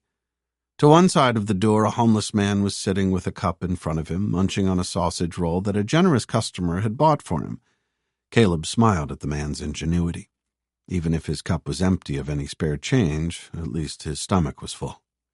It was just after 10 in the morning, and as Caleb and Natasha made their way to the part of the station where she had arrived the previous day, the crowd started to thin out. They approached a barrier that separated the refugee arrival area, where a young man in a bright orange bib stood with a clipboard. "Morning," the man said with a bright smile. "Can I help you?" "Good morning," Caleb replied. "We've got some supplies here for the medical center." He waited as the man in the bib looked him up and down with a curious expression. "You don't look like a delivery driver," he said, nodding at Caleb's robe. "I'm not." Caleb hefted the boxes in his arms. "These are donations for the convoy they're taking over to Belarus." "Gotcha," the young man replied. "If you drop them here, I'll make sure they get to the medical center." "Do you mind if we take them through ourselves?" Caleb asked. He could see Natasha smirking out of the corner of his eye, but he ignored her. The man in the bib looked uncertain for a few seconds before nodding in agreement. Sure," he said. "You know where you're going?" "Sure do," Caleb replied with a smile. "What time is the train due in?" "The refugee train. It'll be here at 2, like always." Caleb nodded in response and looked over at Natasha. If the train came in at 2, they probably weren't going to have enough time to be tourists for very long. He thought back to the guy from the Foreign and Commonwealth office they had spoken to the previous day. He had said the Home office normally set their desk up half an hour before the train's arrival, so they only had a little over 3 hours. "We might need to save being tourists for another day, Natasha," he said as they walked past the man in the orange bib. "I don't think we're going to have enough time." "Okay, no worries," Natasha replied. He caught a faint look of disappointment on her face, but she hid it well. Even so, Caleb felt bad. I'm sorry. That's my fault for going to the military surplus store. We can go to the Tower of London another day, Caleb. She smiled at him, and he felt even worse. It's been there for over 1,000 years already. I'm sure it'll still be there for the next few days. Even so, I'm sorry. Well, don't be. They walked past the boarded-up storefronts in the sectioned-off area of the station concourse and toward the door leading to the medical center. Caleb let Natasha enter first, thanking her as she held the door open for him with a foot. He looked around the waiting room but could only see the nurse from the previous day. There was no sign of the doctor. We're not open yet, Caleb heard the nurse say. She was wearing the same green scrubs as before and was busy restocking one of the shelves. We're not customers, he replied. We've got some medical supplies for your convoy. Caleb nodded at the poster on the wall in response to the nurse's confused expression. Ah, I see, she said, smiling brightly. Beside him, Natasha placed her box of tourniquets on the floor and started massaging her forearms. Could you take them through to the storeroom for me? The nurse pointed at a door in the rear of the medical center. It's just through there. Sure thing. Caleb turned to Natasha. Leave that box there, Natasha, he said. I'll come back for it in a moment. When Caleb entered the storeroom, to his surprise, there was very little in it. A few boxes here and there on the floor and some packs of diapers in assorted sizes. He placed his own boxes of bandages down and looked around. It wasn't going to be a very large convoy, looking at the meager supplies they had gathered so far. Caleb pressed his lips together, wondering if he might be able to do something about that. Chapter 30. Natasha. It's Jade, isn't it? Natasha asked as she approached the nurse. Yes, that's me, Jade replied with a smile at Natasha. I'm surprised you remembered. Natasha looked at her. Even though it was the start of her working day, the nurse looked tired. More than tired, she realized. Exhausted. Can I help you with those? Natasha asked, glancing down at the box Jade was using to refill the cupboard. No, don't worry. I'm almost done. Natasha dropped her voice to just above a whisper. She didn't want Caleb to overhear, even though he was in the next room. Jade, would you mind if I asked you something? Of course. Jade stopped what she was doing and turned to look at Natasha with a look of concern on her face. Is everything okay? Everything's fine. I just want to ask you something about Phoebe. Natasha gave a furtive glance in the direction of the storeroom door. On behalf of my friend Caleb, although he doesn't know I'm asking. She watched as a conspiratorial smile appeared on the nurse's face. I'm intrigued. Ask away. Is she single? Only I think he's taken a shine to her. Jade's smile broadened, and she looked as if she was about to reply when the storeroom door opened and Caleb returned for the box of tourniquets. Both women watched as he hitched his robe up a couple of inches before bending his knees to pick it up. Natasha had to suppress a laugh at the sight. He grinned at them before returning to the storeroom. She is, Jade said, grinning as the door swung shut behind Caleb. But I'm not sure he's her type. You won't say anything to her, will you? Of course not, Jade replied. Mum's the word. Natasha frowned at the unfamiliar expression. It wasn't one her father had taught her or something she'd ever heard spoken before. As if she realized Natasha might not understand, Jade continued. I won't say a word to her. Don't worry. Thank you, Natasha said, taking a couple of steps backward to give Jade room to complete her task. As she did so, her cell phone vibrated. Natasha looked down at the screen to see a text message from her sister back in Belarus. Can you call me? It's urgent. Would you excuse me? Natasha said to Jade, but the nurse didn't appear to have heard her. After a quick glance at the storeroom door to see if Caleb had finished, Natasha took a few steps toward the main door of the medical center, stabbing at the screen as she did so. Caleb reappeared just as she reached it, so she raised the phone in his direction for a couple of seconds before pressing it to her ear. Natasha saw Caleb nodding to show he understood she needed to make a call. Hillia, Natasha said, switching to Belarusian as her sister answered almost immediately. Her first thoughts were of her husband, Anton. Had something happened to him on the front line somewhere? What's wrong? Oh, my God, Natasha, Ilya said. Her voice sounded desperate, and Natasha's heart sank. We were bombed this morning. Is everyone okay? Mikhail, he's fine. We're fine, Natasha replied. But an apartment block just down the road was hit. People were killed. Natasha felt her knees starting to tremble, and she looked around for somewhere to sit down. Her heart was racing in her chest at the news. Do you know who? Natasha asked, thinking about her neighbors back home as she took a few steps toward the waiting area before sitting down heavily in one of the white plastic chairs. No, but I think Mikhail knew some of them. He went out after the all clear and came back in a hell of a state. Where is he now? Can I talk to him? He's in his room. I can hear him throwing stuff around. He wouldn't talk to me. What do I do? Ilya's voice was plaintive, and Natasha's heart went out to her. She took a deep breath to try to calm herself down. She knew only too well what Mikhail could be like at times when he was upset or angry. There was no reasoning with him when he was like that. Even if she was there in person, Natasha would have to wait to speak to him. Just give him space, Ilya, Natasha replied. He'll come round. I'm going to move, Natasha, Ilya said. To Podlipki. Which one? Natasha asked. There were several towns by that name in the area. The one in Belarus, closer to the border. I was there yesterday, at Tatiana and Max's farm. Natasha thought for a moment before nodding her head in agreement. She knew Ilya's friend Tatiana well, but didn't really care for her husband after he had made a vodka-fueled pass at Natasha a couple of years ago. Apart from that, they were decent people, hardworking, honest, and in Max's case, apologetic once sober. They've got plenty of room, Ilya continued. And it's in the middle of nowhere.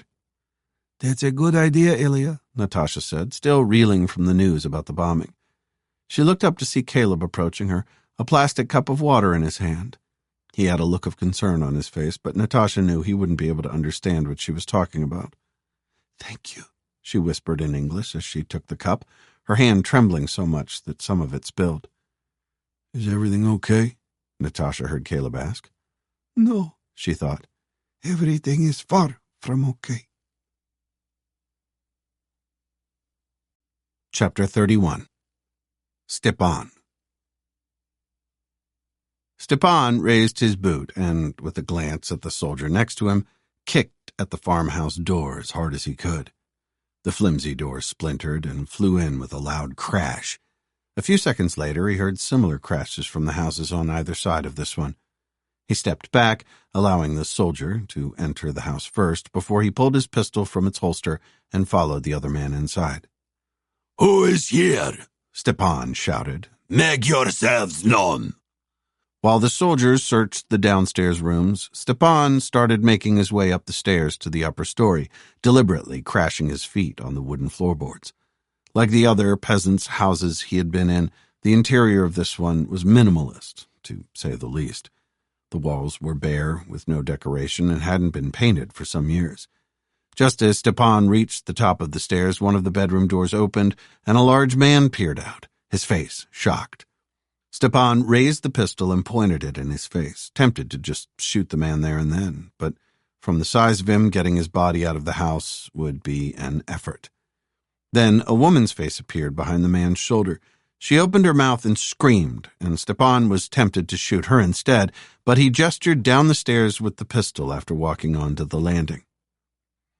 30 minutes later, just as the sun was coming up over the horizon, Stepan was sitting with one of his patrol in some garden chairs they had found outside one of the houses. The soldier had his gun trained on a group of women in front of them. There were 5 altogether, all sitting on the damp earth in a rough circle, still wearing their nightclothes. There was the woman from the house Stepan had been in, a couple of elderly women from one of the others, and a pair of sisters who looked to be in their teens. One of the girls, the younger of the sisters, was staring at Stepan with a look of utter contempt. He put his hand to his holster and gripped the pistol, knowing what was coming next. The women were all looking at the ground, or each other, but when the automatic gunfire started a few hundred yards away, they all jumped as one. The echoes of the gunfire burst were just beginning to fade when Stepan heard more shots ringing out. They were single shots, and he knew there would be 4 of them, as there had been 4 men in the village. One of the women started crying, and when the others realized their menfolk were dead, they all started as well. A couple of times in the past, some of the women they had captured had made an effort to attack the soldiers at this point, but none of these women did, so he relaxed his grip on the pistol. A few moments later, the other 3 men in Stepan's squad appeared through the trees from the direction of the gunfire. Stepan saw them laughing as they walked, 2 of them sharing a cigarette.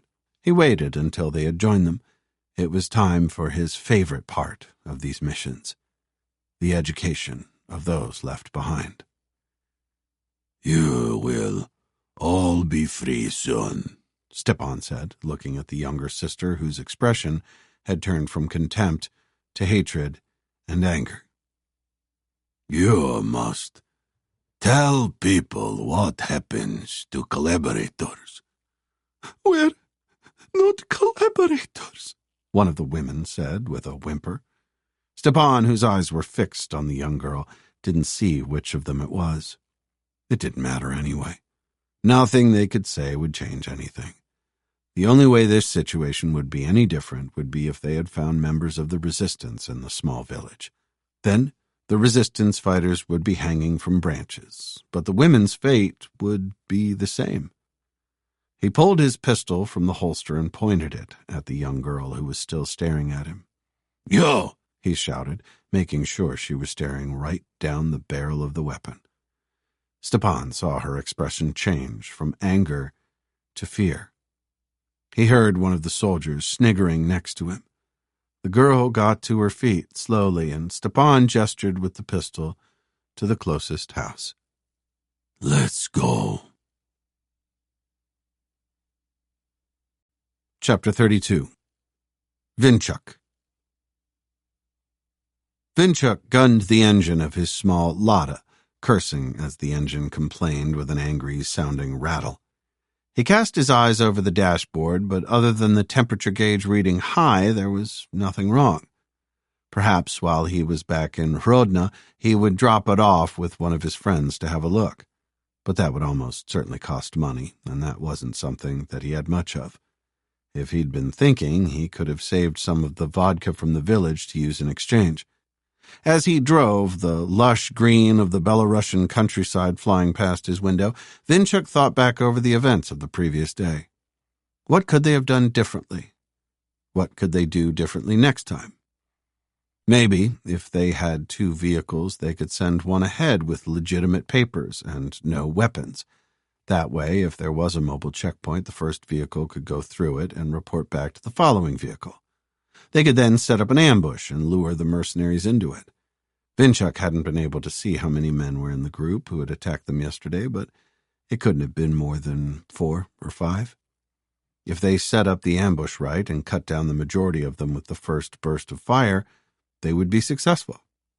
Vinchuk made a mental note to run the plan past Yuri to see what he thought about it.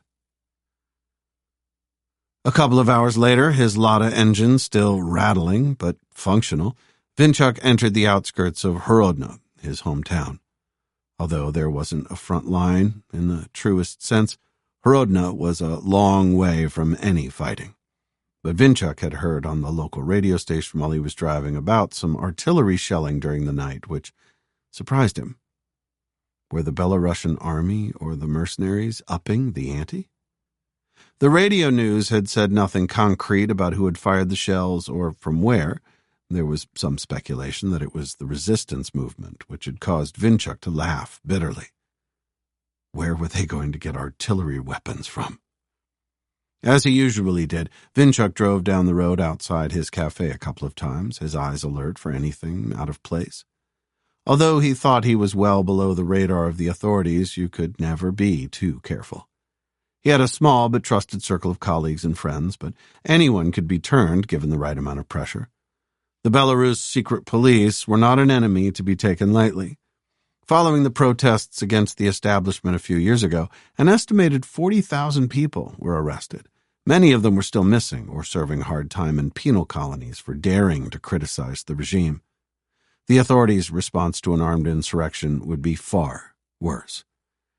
Seeing nothing untoward, Vinchuk parked his Lada in a space 100 meters or so away from his cafe. Then he repeated the same procedure, this time on foot. As he walked past the cafe door, he regarded it out of the corner of his eye. There was a flyer that he'd left wedged under the door before leaving that was still in place. If the door had been opened, it would have been moved. He passed the door, walked on a few more yards, and then turned to return to the cafe. Once he had let himself in the cafe, Vinchuk paused to listen for a moment. The air inside was musty and fetid, but it was still, and there was nothing to suggest that he had company. Vinchuk thought he was probably being overly cautious, but at the same time he wondered how many of those thousands of people who had been arrested would be in custody if they had been as careful as he was being. He walked through the cafe and into the small office in the rear, glancing at the answering machine on the dusty desk. According to the screen, there were no messages. This disappointed Vinchuk. After being away for some days, he had hoped there would be some. Vinchuk booted up his ancient computer and checked the printer for paper. When the computer was eventually ready, Vinchuk opened an image file he kept in a hidden folder. He stared at the woman in the red dress on his screen and smiled. It was only an image and some text, but possession of it could land him 10 years in prison.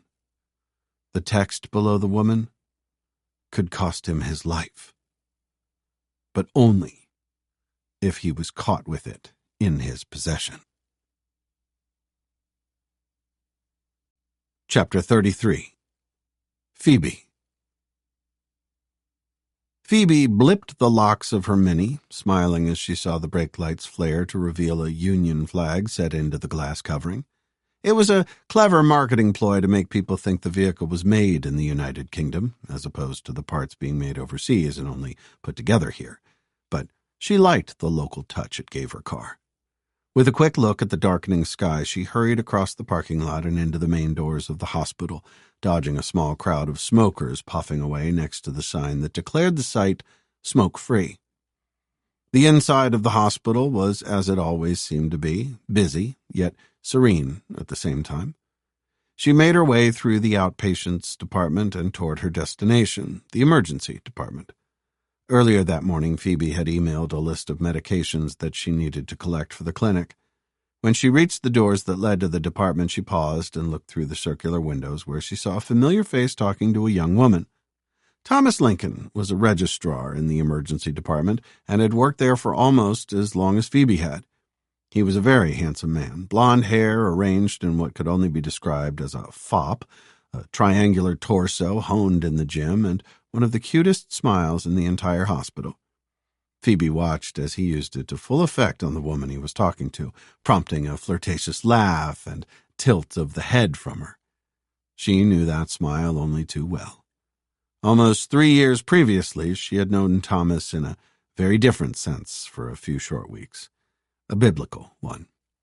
Phoebe watched as the two of them chatted, their faces slightly distorted by the glass.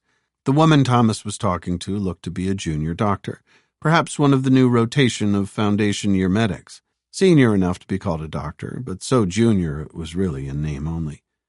She saw the junior doctor, a pretty woman with flame-red hair, laugh again. This time she accentuated the head tilt by running her fingers through her hair. She was wearing green scrubs, matching Crocs on her feet, and had a bright red stethoscope draped around her neck. Phoebe wondered if the two of them were sleeping together yet. She thought not, as the junior doctor's rotation had only just started, but knowing Thomas, it was only a matter of time. "Like a lamb to the slaughter," Phoebe muttered to herself as she pushed open the door. Thomas looked up as she did so, and an easy smile appeared on his face. "Hey, Thebes," he said, his educated English accent obvious even from 2 words.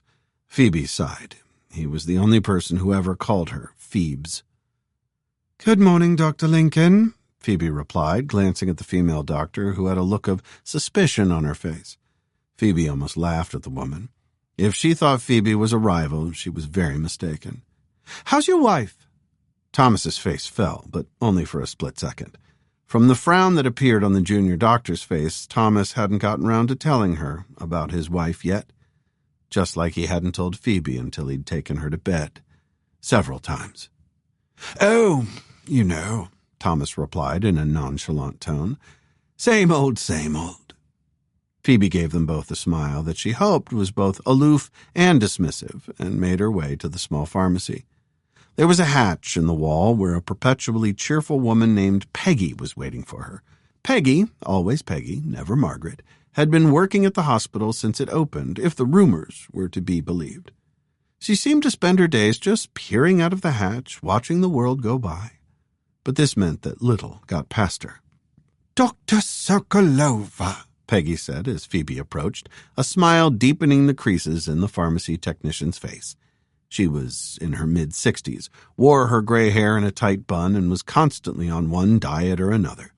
"Hey, Peggy," Phoebe replied, returning the smile. "You're looking well." "3 pounds this week," Peggy replied, patting her ample stomach. "I'm trying a non-processed food diet." She lowered her voice in a conspiratorial whisper. "But oh my, the wind." Phoebe laughed at the earnest expression on Peggy's face. Ever since she'd met her, the pharmacy technician had been trying to lose weight, but she seemed to be the same size as that day.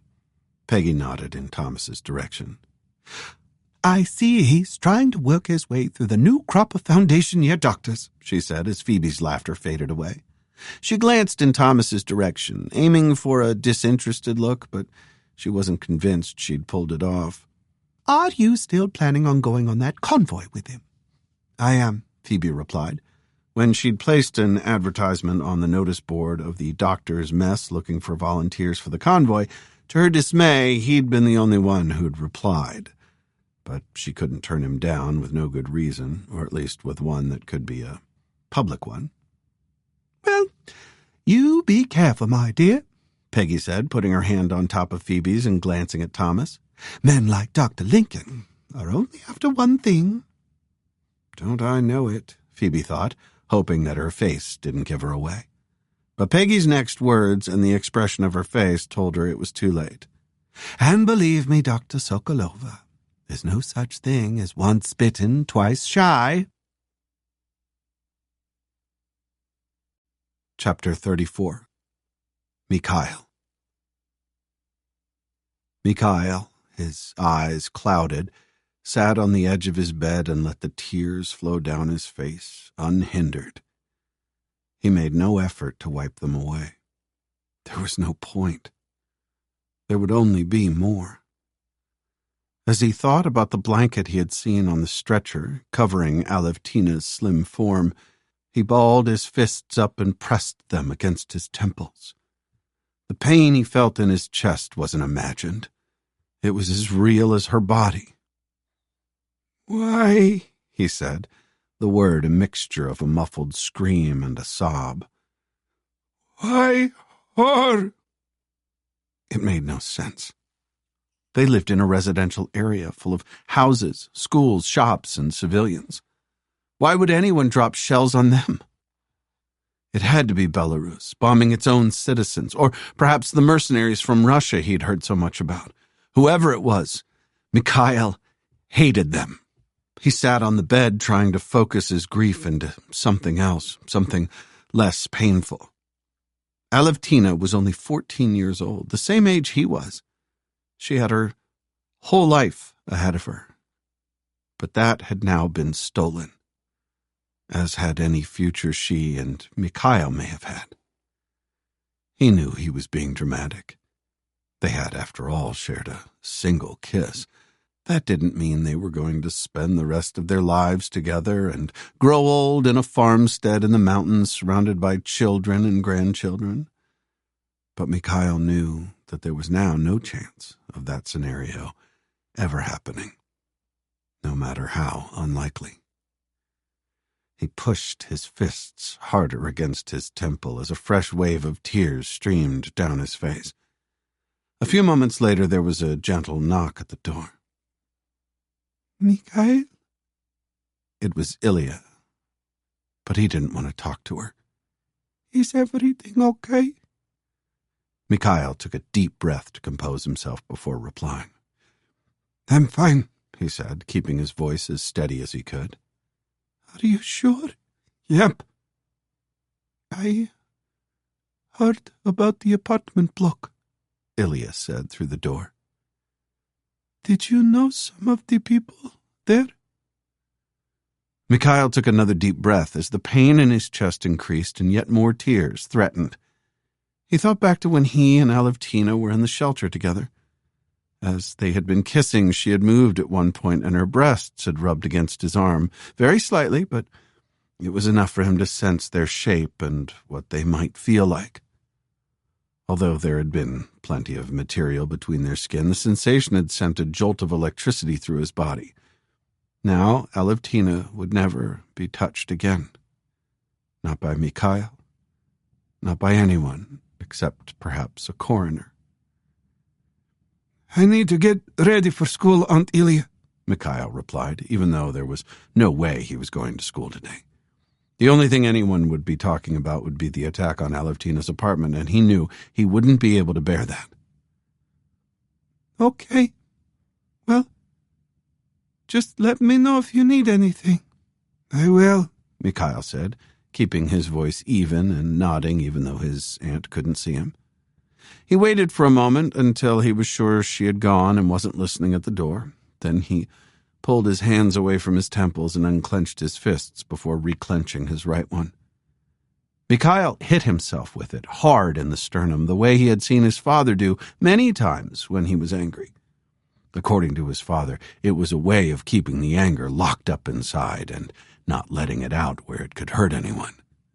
There would be a time and a place for it to come out, but Mikhail knew that this was neither the time nor the place.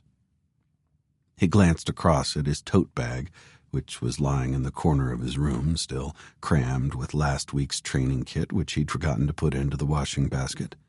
He needed to get out of the house, to go somewhere he could be alone, to think properly. Mikhail looked around his room and at his door, which he had imagined Alevtina walking through many times, when they were both alone in the house. Her clothing varied according to his mood. Sometimes she was wearing normal clothes as if they were just friends. Sometimes she was wearing the types of garments he had seen on the mannequins in the local department store's lingerie department, as if they were lovers. Very occasionally, she was wearing exactly what the women he watched on the internet were wearing before he and Alevtina did what he had watched them do on the internet. But Mikhail didn't really like thinking of Alevtina in that way, not when she was alive, and certainly not now that she was dead.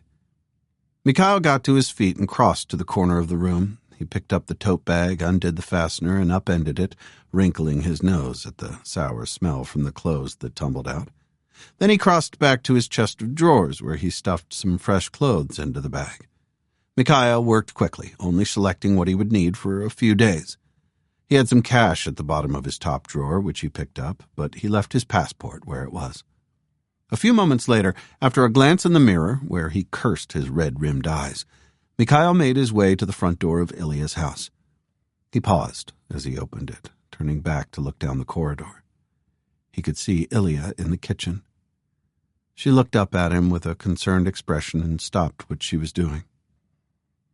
I'm going to school, Aunt Ilya, Mikhail called out, trying to hide the tote bag behind him so Ilya wouldn't notice how full it was. He saw her taking a couple of steps toward him, but he stepped through the door before she could say anything, closing it firmly behind him and half running through Ilya's front garden. Mikhail needed to get away. Not just that, but he needed to do something. Something for Alevtina. Chapter 35. Natasha. Natasha placed the cup of water on the floor before she spilled any more of it. She stared at the screen on her phone, which was telling her she had been on the phone to Ilya for less than a minute. They always tried to keep their voice calls brief because of the cost, but it had been long enough to fill her heart with terror. "What's wrong?" Natasha heard Caleb say. He had dropped to his haunches next to her chair and was looking at her with a furrowed brow. Has something happened? There was an air raid at home, Natasha replied, her voice not much more than a whisper. Some houses got destroyed close to ours. That was my sister, Ilya. She watched as Caleb processed the information for a few seconds. Is your son okay? He asked her. Mikhail, isn't it? Mikhail's fine. He's just upset. Some people were killed, though. She felt tears starting to prick at her eyes. Mikhail knew some of them, Ilya said. Natasha saw Caleb close his eyes for a moment, his lips moving almost imperceptibly. When he opened them, they were full of pain. I'm sorry, he said, glancing at her phone. Can you call him? Natasha laughed, a short, sharp bark of a laugh with no humor at all. He's a teenager, she replied. They don't speak on the phone. I'll have to message him. She swiped at the screen to bring up her messenger app, selecting Mikhail's name from the very short list of contacts. Message me when you can. Let me know you're okay. With a swoosh, the message disappeared and Natasha was left staring at a small grayed-out tick on the screen. A second tick appeared, indicating the message had been delivered, and she waited to see if they would turn green to indicate Mikhail had read the message. You must feel completely helpless, Caleb said quietly. Natasha looked at him for a second. With his words, he had swept her feet out from under her by describing exactly how she felt. Totally and utterly helpless. She was supposed to take care of Mikhail, even more so since Anton had gone off to fight. Mikhail was her son, but her response to the events in Belarus had been to run, leaving him behind. The tears which had threatened now burst from her eyes. I should have stayed, she sobbed. Not run like a basilisk. What? Caleb asked, and Natasha realized she'd lapsed into her mother tongue. A coward, she whispered. You're not a coward, Natasha, Caleb replied, his voice reassuring. His hand was hovering over hers, and she wondered if he was going to touch her. You're here to prepare for Mikhail getting here. A smile crinkled his face. In military terms, it's called shaping the battlefield. We need to get you to the Home Office desk to figure out your housing. Then you'll have a place to live, and so will Mikhail once he gets here. Natasha shook her head in disagreement, even though she knew Caleb was right. She already had a place to live, but it was back in Belarus. A family house where she and Anton had raised Mikhail. A happy place where her husband treated Mikhail like a son before their happiness was torn apart by the conflict. But she was the one who had left her home the moment she could, leaving the most precious thing in her world behind. She should have stayed until they could travel together. The exit visas are on a ballot, is that right? Caleb asked. Natasha nodded, her head in reply, not trusting herself to speak. Then none of this is your fault. You did what you could, which was exactly the right thing to do. Your sister, she's a good woman. Yes, Natasha replied, nodding her head again. So, Mikhail is in good hands. They might not be your hands, but they're good hands. Finally, Caleb's hand found Natasha's, and she felt a tingle of warmth in her fingertips. She looked down at her phone again, but the two small ticks next to her message to Mikhail on the screen remained resolutely gray, unread. What am I going to do? She asked him, sniffing loudly before apologizing. He took his hand from hers to reach a box of tissues that was on one of the other chairs in the waiting area. Natasha saw him glancing at the clock on the wall as he handed them to her. If the train gets here at 2 and the Home Office desk opens half an hour before, we've got some time to kill. I could walk you back to the hotel. Caleb's voice was sincere, but she'd not meant what was she going to do that morning. She'd meant what was she going to do about the things that were happening back in Belarus. But we've checked out, she replied eventually. They won't care if you sit in their cafe, though. As long as you buy the occasional cup of coffee. Caleb glanced down at her phone. They've got the internet there, right? Despite the circumstances, Natasha smiled at Caleb's comment. Yes, Caleb. They've got the internet there. Most places do. She saw Caleb returning her smile. Well, that's that then, he said. I'll meet you back here at 13:30. Natasha frowned, not understanding what he was talking about. 1:30, Natasha, Caleb added helpfully, still smiling. What are you going to do in the meantime, Caleb? Natasha looked at the clock, realizing they had just over 3 hours until the desk opened. She watched as Caleb got to his feet, one of his knee joints cracking as he did so. He winced, rubbing at the joint. I've got some errands to run, Natasha, he said, but it won't take long. He held out a hand for her to take. When she did, the tingling sensation returned, slightly stronger than before. It wasn't uncomfortable, but it was a strange feeling. Natasha stood, remembering what Caleb had just said about Ilya being a safe pair of hands as the tingling started moving into her forearm. When Caleb let go of her hand, to her surprise, she was disappointed. I'm sure everything will work out fine, Natasha, Caleb said. There was a note of positivity in his voice, but when she looked at his expression, she realized it wasn't mirrored in his eyes. If anything, he looked as concerned as she was. Natasha knew at that moment that for all his idiosyncrasies, Caleb was just like any other man. He could lie with his words, but not with his eyes. Chapter 36. Caleb. Where to, me old joiner? Caleb frowned at the unfamiliar phrase, which made no sense at all to him. He was standing by the taxi stand outside St. Pancras Station, talking to the driver of an oversized cab that was more van than it was taxi. Or at least he was trying to talk to the driver. I'm sorry, Caleb replied, looking at the man behind the wheel. The driver was perhaps in his early 60s, had a shock of white hair Einstein would have been proud of, and a physique that only years of a sedentary lifestyle could achieve. But despite his paunch, the driver was still broad across the shoulders and looked like the type that didn't suffer fools gladly. What did you say? You're septic, the driver said with a laugh, displaying a set of teeth that didn't look as if they'd seen a dentist in years. Get quite a few of your lot, we do. His accent sounded like Bob Hoskins acting his heart out with a touch of Michael Caine thrown in for good measure. Caleb, who only understood the last sentence the man had said, started looking around for another driver, preferably one who spoke clearer English. As if he sensed he was about to lose a potential fare, the taxi driver continued, this time speaking with a much less pronounced accent. It's only an act, fella, the driver said.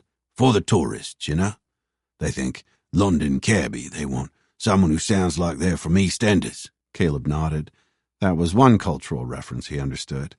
EastEnders was a long-running soap opera set in the East End of London, where a wedding wasn't a wedding without a fight, and every Christmas one of the key characters got killed off or something equally dramatic happened. Where are you looking to get to? Okay, Caleb replied with a smile. I get it. So, what's a septic? Septic tank. Yank, the driver replied, also smiling. China? China plate. The smile broadened. Mate, it's rhyming slang. The driver glanced at Caleb's head. And if you had any, I'd probably say something about your bonnet. Bonnet fair, hair, only. You've not got any. Do people round here really speak like that? Caleb asked, his curiosity piqued. Nah, not really. Like I said, it's only for the tourists. Can I hire you for an hour or so? There's some stuff I need to collect. It's going to cost you. Caleb rummaged in his cloth bag to find the money left over from the men in the alleyway. When he withdrew his hand, he had £50 in notes. Will this be enough? The expression on the driver's face said it wasn't. Caleb waited as the man looked him up and down, taking in his robe. Are you a monk? He asked a moment later. I'm a preacher. Can you put a word in with the man upstairs for me? I can certainly put a word in, Caleb replied with a broad smile. Whether he'll listen to it or not is completely up to him. Up in, fella, the driver said. Let's see how far that 50 pounds gets you. And if him up there knows anything about the 3:30 at Ainsworth, I'm all ears. A few moments later, having established that the 3:30 at Ainsworth was a horse race, Caleb was in the back of the cab. The driver, who had introduced himself as Dave, turned and gave him a yellowed smile through the glass that separated the passenger compartment. So, Mule China, where to? Almost 2 hours later, the rear of the cab was so full of boxes that Caleb had been upgraded to sitting in the front of the taxi. Dave had turned out to be an ideal companion for Caleb's visits. Not only did he have a near-encyclopedic knowledge of London, but at Caleb's first stop, he had accompanied him into the store and stood by the door while Caleb did his business.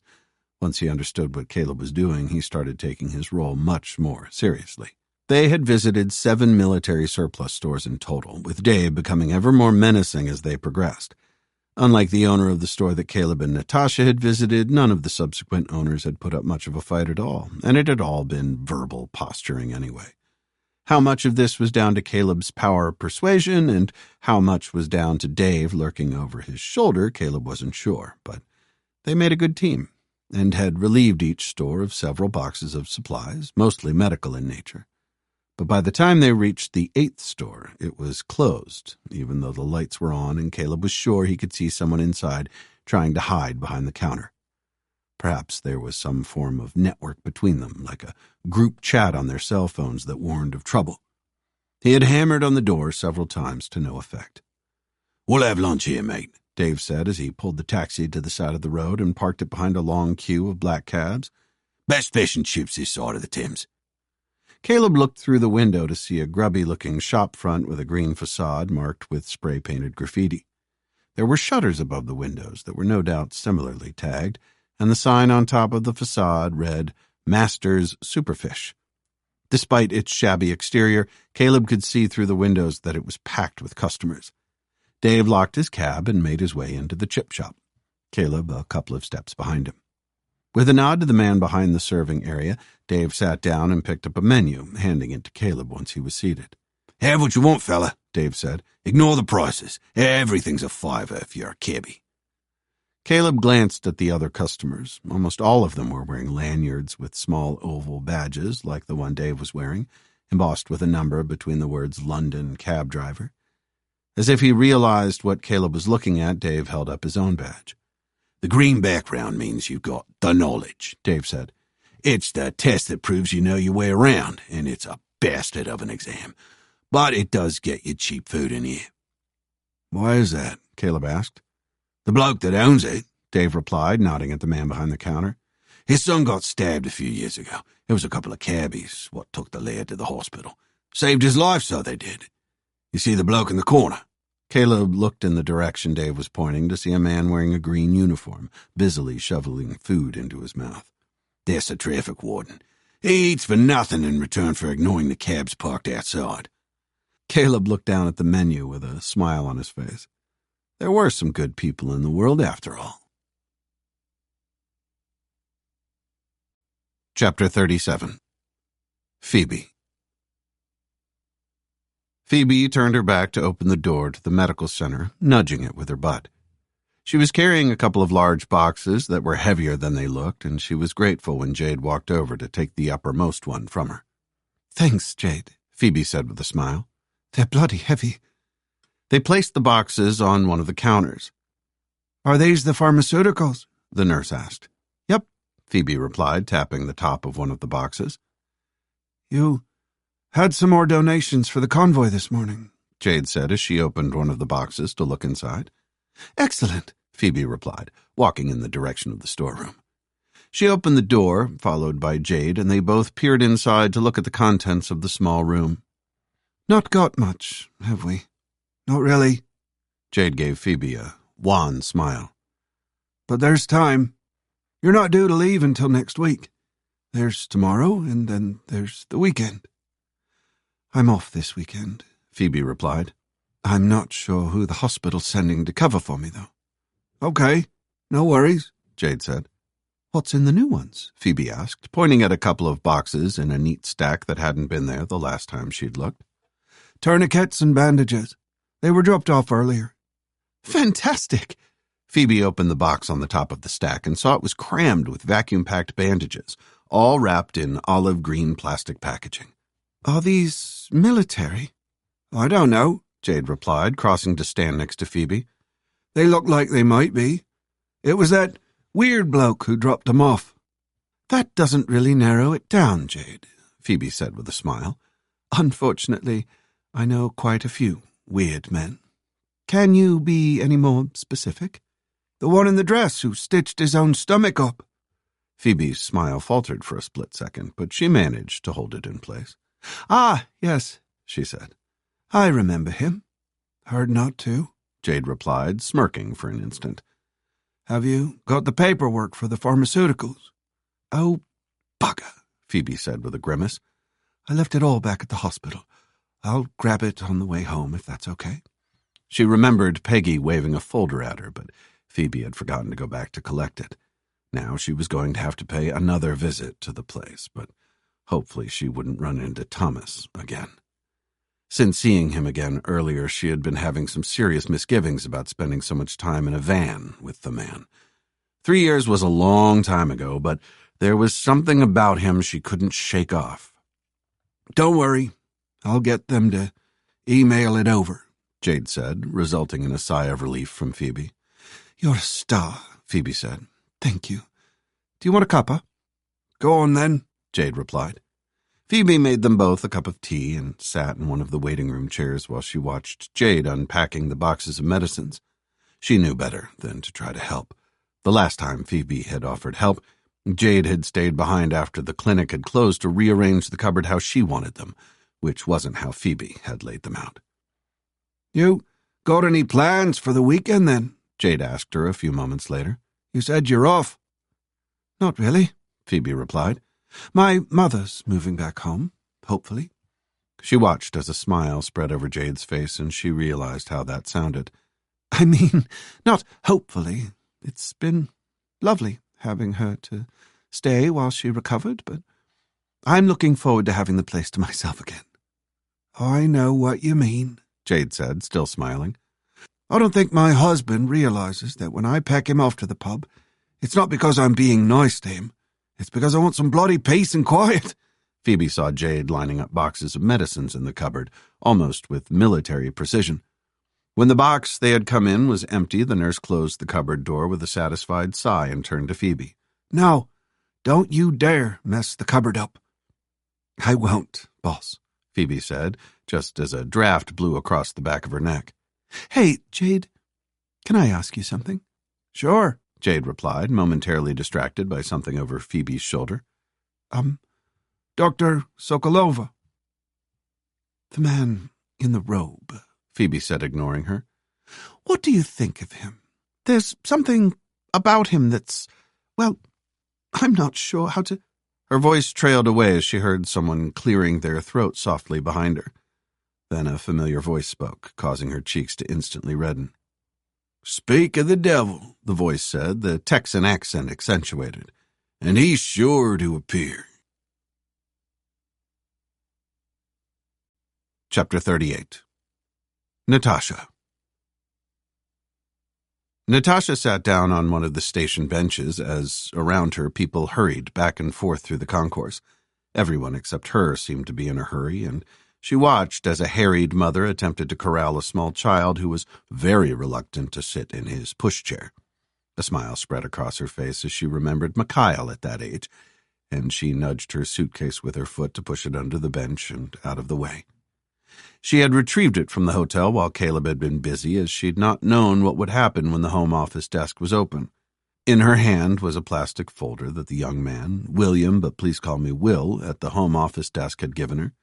Natasha had realized the desk was open much earlier than she and Caleb had thought, so she had spoken to Will alone instead of waiting for Caleb. She'd got there just as he had finished setting up and getting ready to receive the people from the next train, and the overpriced coffee she'd bought for him from one of the concession stands in the main station had gone down very well. After checking her name and passport details on his laptop, Will had stabbed a few buttons and the printer next to the computer had whirred into life. These are the details of your host family. Will had said as he had handed her the sheets. "They live in a place called Salisbury. Do you know it?" Natasha had shaken her head as she scanned the text on the paper. "It's a lovely part of the country. I think you'll love it there. The family has a teenage son already, so he'll be good company for your boy when he gets here. Michael, is it?" "Mikhail," Natasha had replied. "His name is Mikhail." Natasha leafed through the papers that Will had given her, as well as the details of the host family.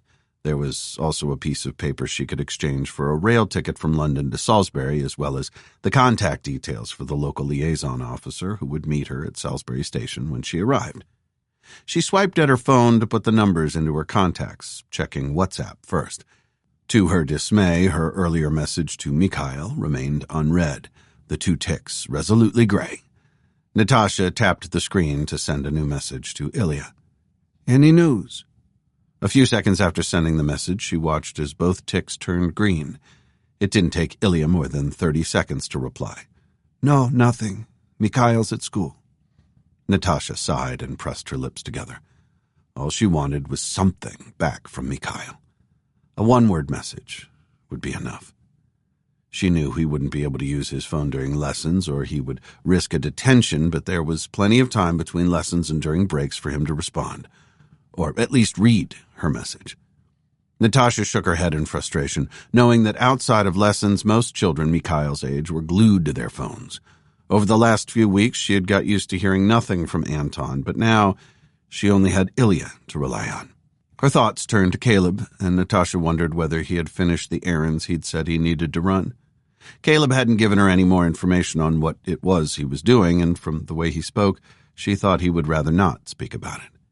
She glanced back at her phone to check the time, realizing that they were supposed to be meeting at the medical center in a few moments.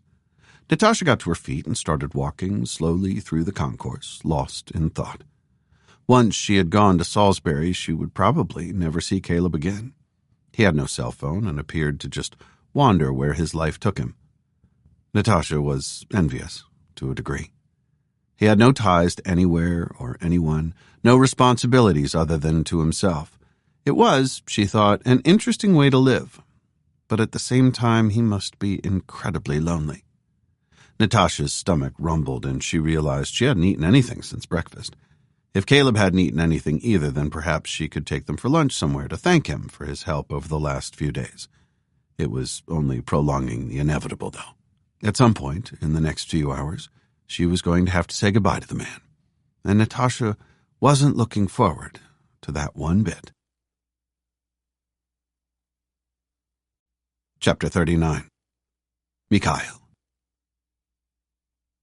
His tote bag between his legs, Mikhail sat on a wooden bench and stared out over the small lake that marked the center of Cronin Park, a small park close to the center of Hrodna. A couple of swans were paddling across the placid water, shepherding a brood of fluffy cygnets between them. As he watched, a large goose got too close to the cygnets, and one of the adult swans reared up with its wings and hissed so loudly Mikhail could hear it across the water.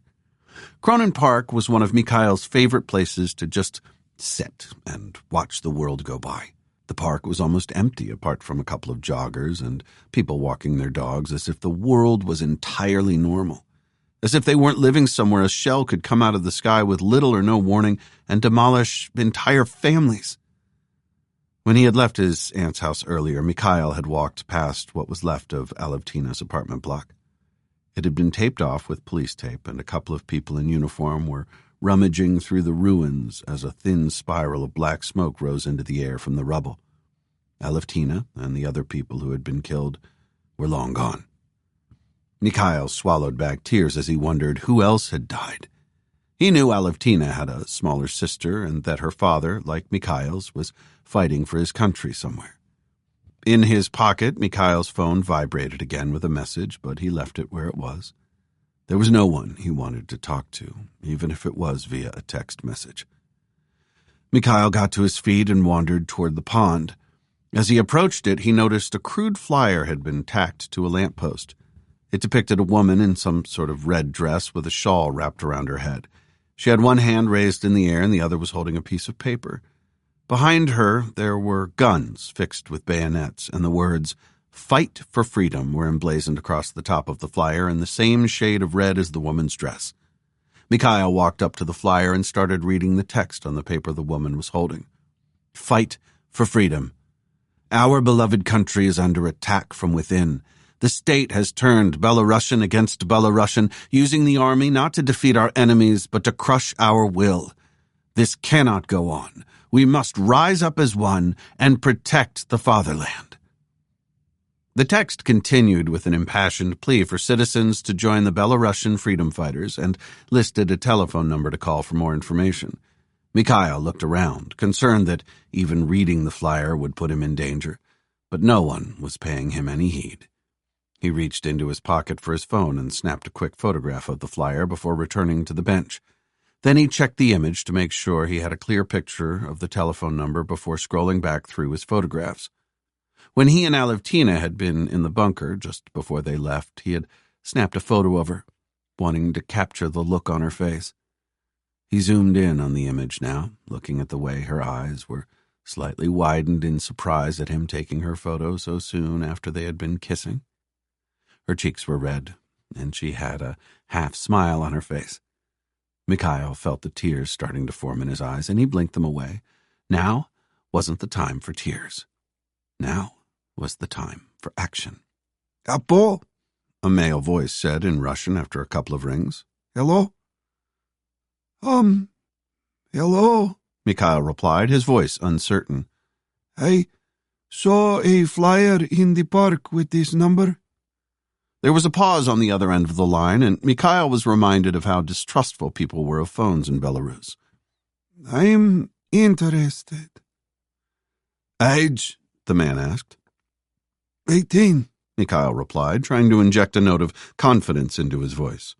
"My father's already fighting for you." "Where are you?" "Rodna." "You know Tudlo House?" The man was referring to a small coffee shop in the center of the city. Mikhail had never been there, but had passed by it on his way to the artificial football pitch called Football Niemensich several times. "Yes, I do." "Go there. Ask for Vinchuk." Mikhail started to ask if he needed to take anything with him when he realized he was talking to a dead line. The man had hung up. He looked at the photograph of Alevtina before slipping his phone back into his pocket. Then, with a determined nod of his head, Mikhail got to his feet and slung his tote bag over his shoulder. The cafe was perhaps a 20-minute walk away. Less if he hurried. With Alevtina's picture firmly in his mind's eye, Mikhail set off with a determined spring in his step. He knew he couldn't bring her back, but there was something he could do to make her death mean something. He could fight. Chapter 40. Caleb. Caleb looked at Phoebe with a half-smile on his face. She looked mortified, but he couldn't work out why. As he watched, she got to her feet and walked quickly over to one of the cupboards on the wall and opened it to look inside. Caleb glanced over at the nurse, who just smirked and shrugged her shoulders at him. "Jade, Dr. Sokolova," Caleb said, nodding first at the nurse, then at Phoebe's back.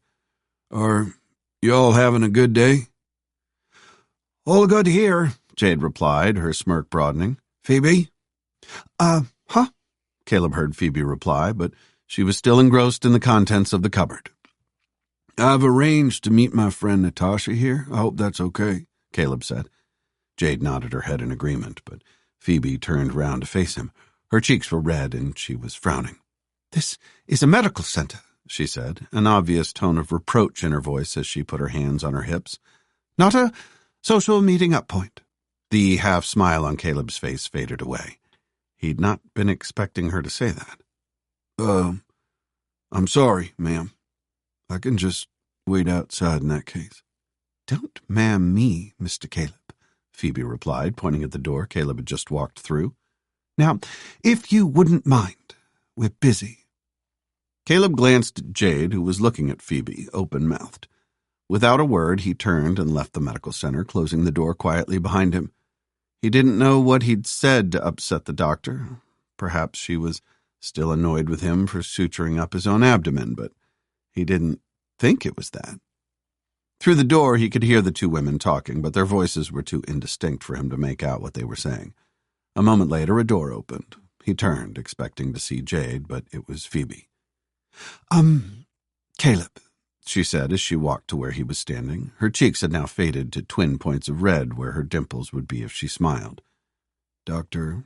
Sokolova? Caleb replied, keeping his face neutral. I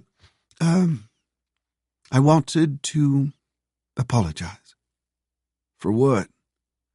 For just now. I was really short with you for no reason. No apology necessary, Phoebe, Caleb said, letting his smile return. No, it is, Phoebe replied, glancing at the door to the medical center. Jade just tore me a new one for being rude. Are you apologizing because she told you to, or because you want to? Caleb watched as Phoebe's face started to color again. She bit her bottom lip before a bashful smile appeared on her face.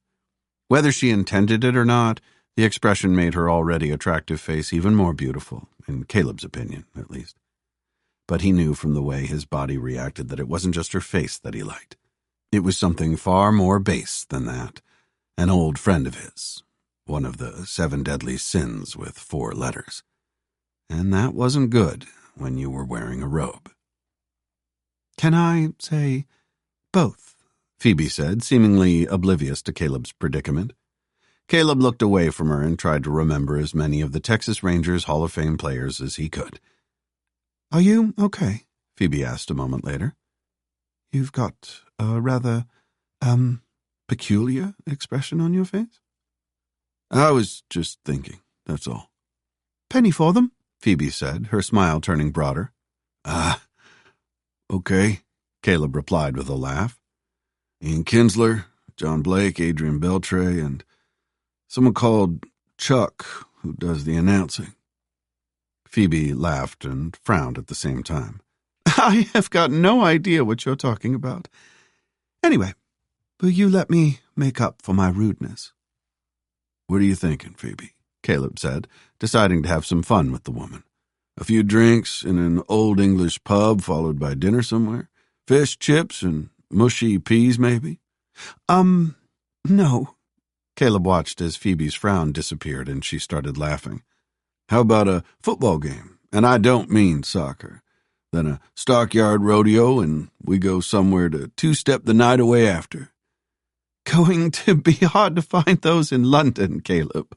Phoebe raised her hand to her head, sliding an errant few strands of hair behind her ear. It was another alluring gesture, for Caleb at least.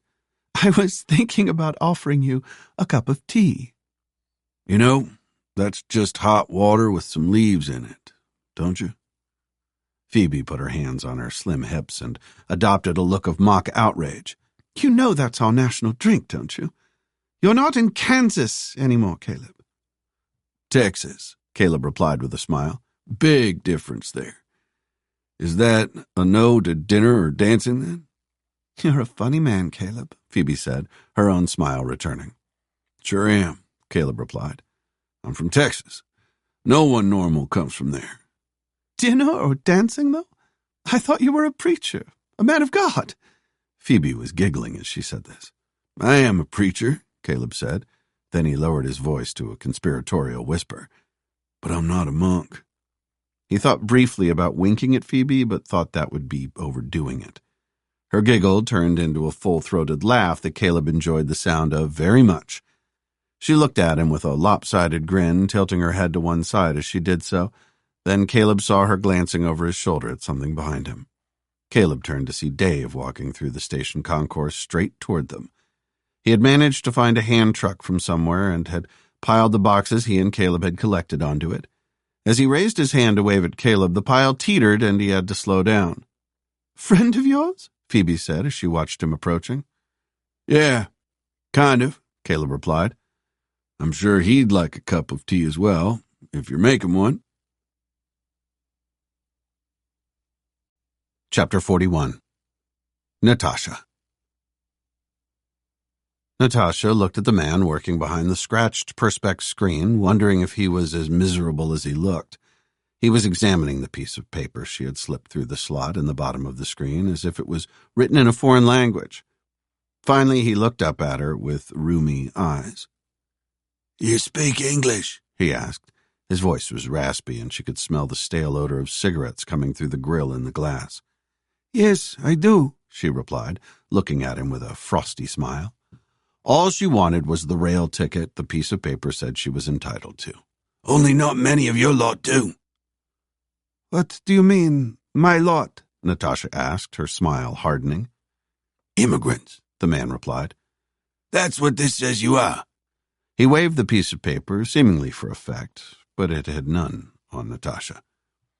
"I'm a refugee, not an immigrant," she replied.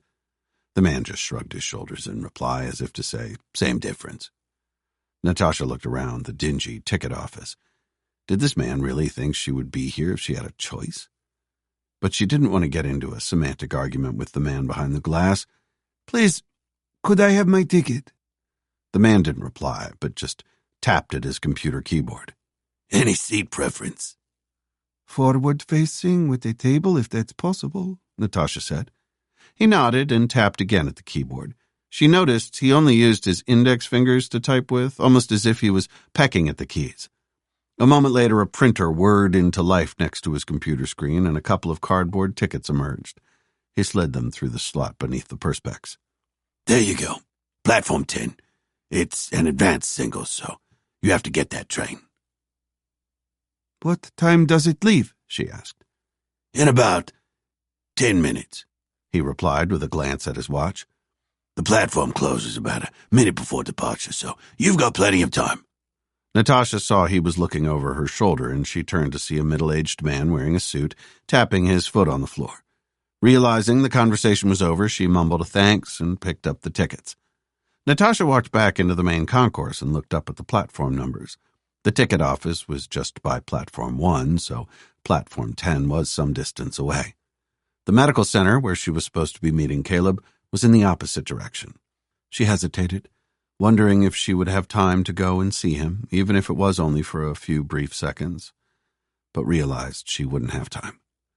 Cursing under her breath at the pettiness of the man behind the glass, she set off in the direction of the platform, trailing the suitcase behind her.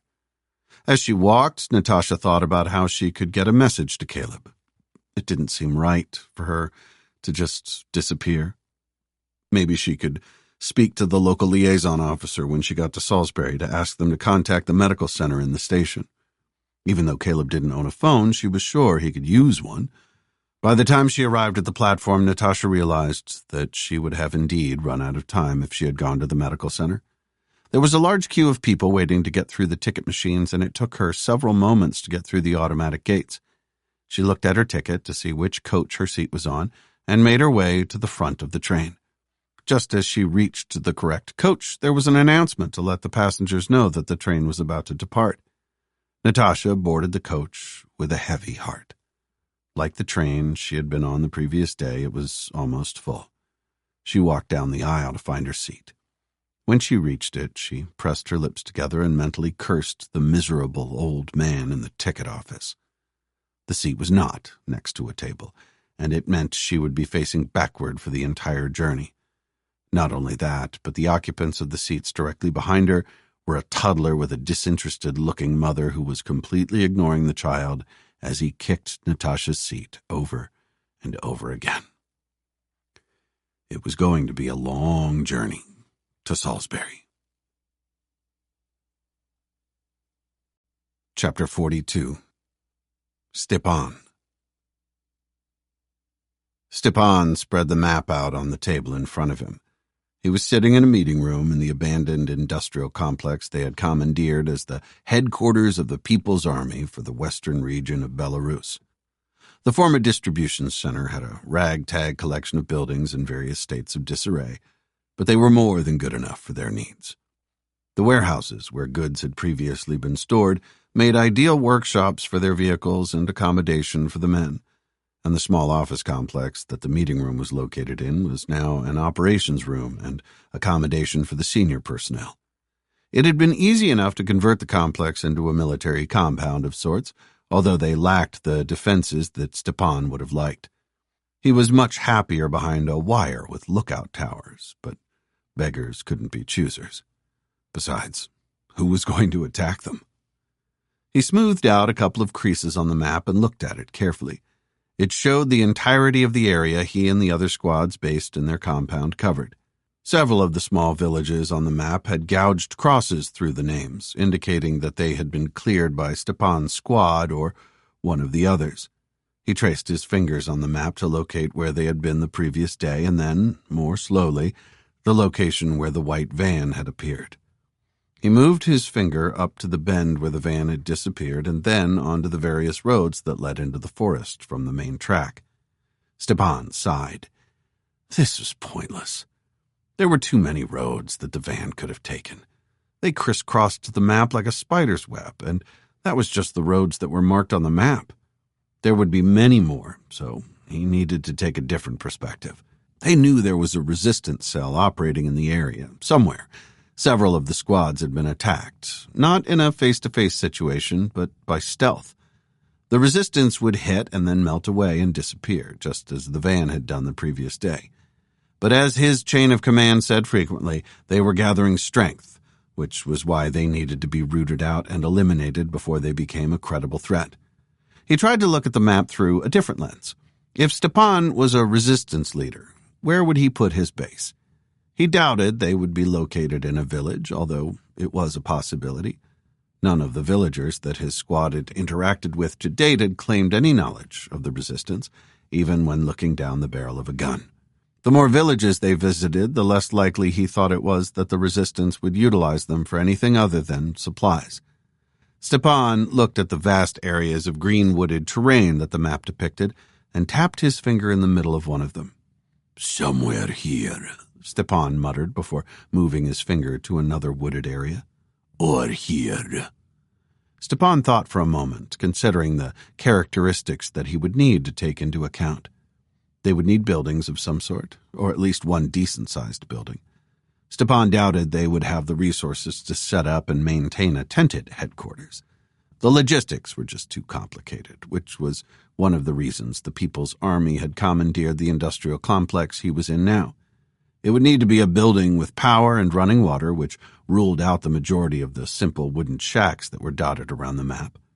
Like their headquarters, it would need to be relatively central and with access to the road network for mobility. He spent the next few moments identifying likely sites on the map, areas deep within the forest, with at least 3 small buildings or 1 large one, and not too far away from the road network. Stepan used a pen to circle the locations he thought most likely, and then, after tapping the pen on his teeth for a moment, put them into a rough order of likelihood. It was time to get the rest of his squad together. Although he enjoyed the visits to the villages, as a strategy, it wasn't working. If Stepan could locate their base, then he could cut the head straight off this particular serpent. Chapter 43. Phoebe. "Are you serious?" Phoebe asked when Caleb and Dave had unloaded the hand truck. "This is fantastic." "There's more in the taxi," Dave said. She watched as he mopped his brow, clearly unused to physical exertion. "I'll be back in a few minutes. Caleb, can you give me a hand? These boxes are heavier than I realized." "Sure." Caleb grinned at Phoebe. There was something about his childlike smile that was infectious, and she saw Dave had a similar expression on his face. "There will be a brew waiting for you when you get back," Phoebe replied, smiling at the 2 men. "I can't wait," Caleb said, with a mock grimace, making Phoebe laugh. Both men left, Caleb standing back at the door to the storeroom to let Jade enter. "Well, that looks a bit better," the nurse said as she regarded the boxes, which now almost half filled the room. "I know. Isn't it amazing?" Phoebe ran her fingers down the labels on the side of the cartons. "There are more tourniquets and bandages, as well as a load of military-issue first aid kits." "Did Caleb say where it came from?" "I did ask him, but all he did was look at his friend and laugh." "It's not stolen, is it?" Phoebe's smile faded. She'd not thought of that possibility. But Caleb was a preacher. Surely a preacher wouldn't steal things. I'll ask him when he gets back. If I can think of a way of asking him without offending him. Oh, so now you're afraid of offending the man. It was only a few minutes ago that you threw him out of the medical center. Jade was smiling as she said this, but she still had a serious look in her eyes. You've not told me why you bit his head off back then. Phoebe looked at Jade, feeling her cheeks start to color up again. She thought for a moment about telling her about the dream she'd had the previous night, the one that had caused her to wake up all hot and bothered, the one that featured Caleb, both with and without his robe. You just caught me off guard, that's all. Really? Jade replied, crossing her arms and fixing Phoebe with an expression that screamed liar at her. Yes, really, Phoebe said, forcing a laugh. There's something about him, though. I'm not sure what. Yeah, you were saying. Her expression turned into a smirk. I would, though. You would what? Phoebe looked at Jade, realizing what she was inferring as her cheeks got even hotter. I mean, if I wasn't already in a relationship, if he lost the robe and was in a nice suit. Jade started giggling, and Phoebe knew she'd been rumbled. Wouldn't you? Jade, stop it, Phoebe replied, trying and failing to sound irritated. That's unprofessional. Phoebe, how can it be unprofessional when we're in a storeroom chatting as friends? Jade said. Well? Well, what? Well, either you're going through an early menopause and having a hot flush, Jade replied, touching her fingers to her cheeks, or you're blushing like a virgin on her wedding night. Would you stop? Phoebe said, starting to laugh. I doubt there are many of them anymore, and besides, he'll be back in a minute. She flapped her hands at her own cheeks. Is it that obvious? It is to me. Jade smirked again. Phoebe walked to the door, intending to go to the restroom and splash some cold water on her face. She held out her hand, palm outward, to Jade, who looked as if she was about to say something else. As Phoebe walked through the medical center to the door to the restroom, she thought back over her conversation with Caleb when she had apologized to him for being short. His comments about dinner and dancing, and in particular the comment about him not being a monk, got her thinking. She knew she could be a bit obtuse at times, and heaven knew she was out of practice, but had he been flirting with her? Or was it that she just had an overactive imagination, as her memories of waking up that morning suggested? She giggled as she pushed open the door to the bathroom. A girl could dream, couldn't she? Chapter 44. Mikhail. Mikhail paused on the sidewalk opposite the cafe. He was perspiring from the walk through the streets and wanted to give himself a moment to cool down in the light breeze. Trying not to look too obvious, he looked at the cafe out of the corner of his eye, but the streets were almost deserted and no one seemed to be paying him any attention at all. The cafe had seen better days, that much was for certain.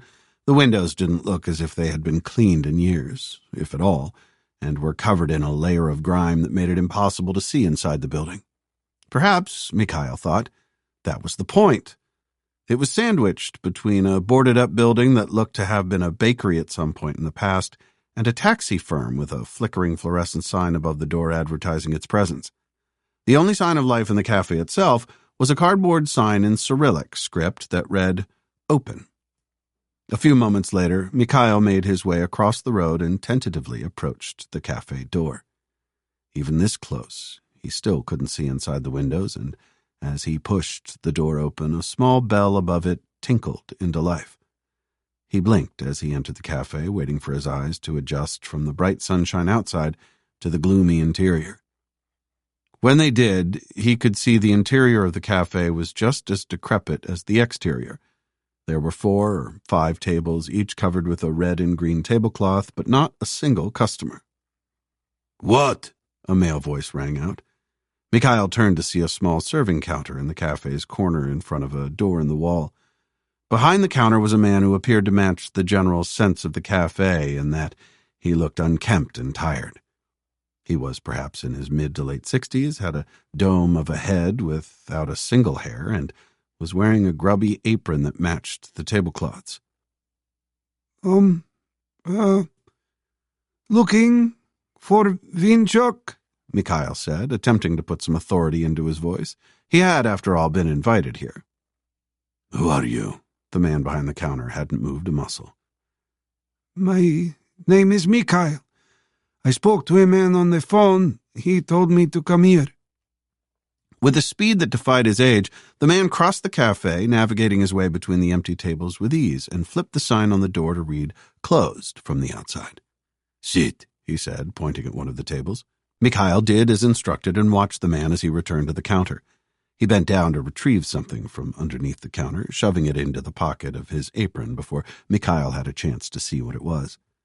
Then he returned to where Mikhail was sitting and sat down opposite him. Mikhail took a couple of deep breaths to calm his nerves.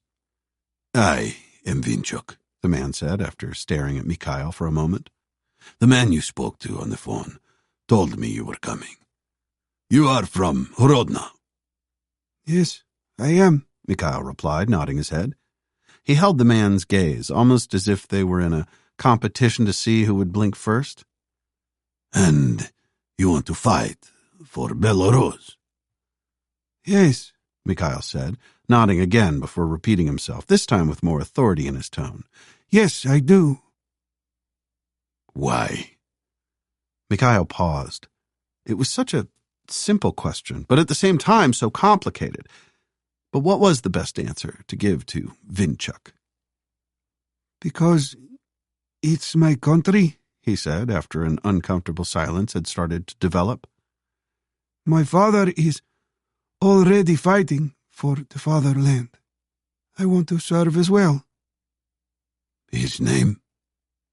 Anton Zastev.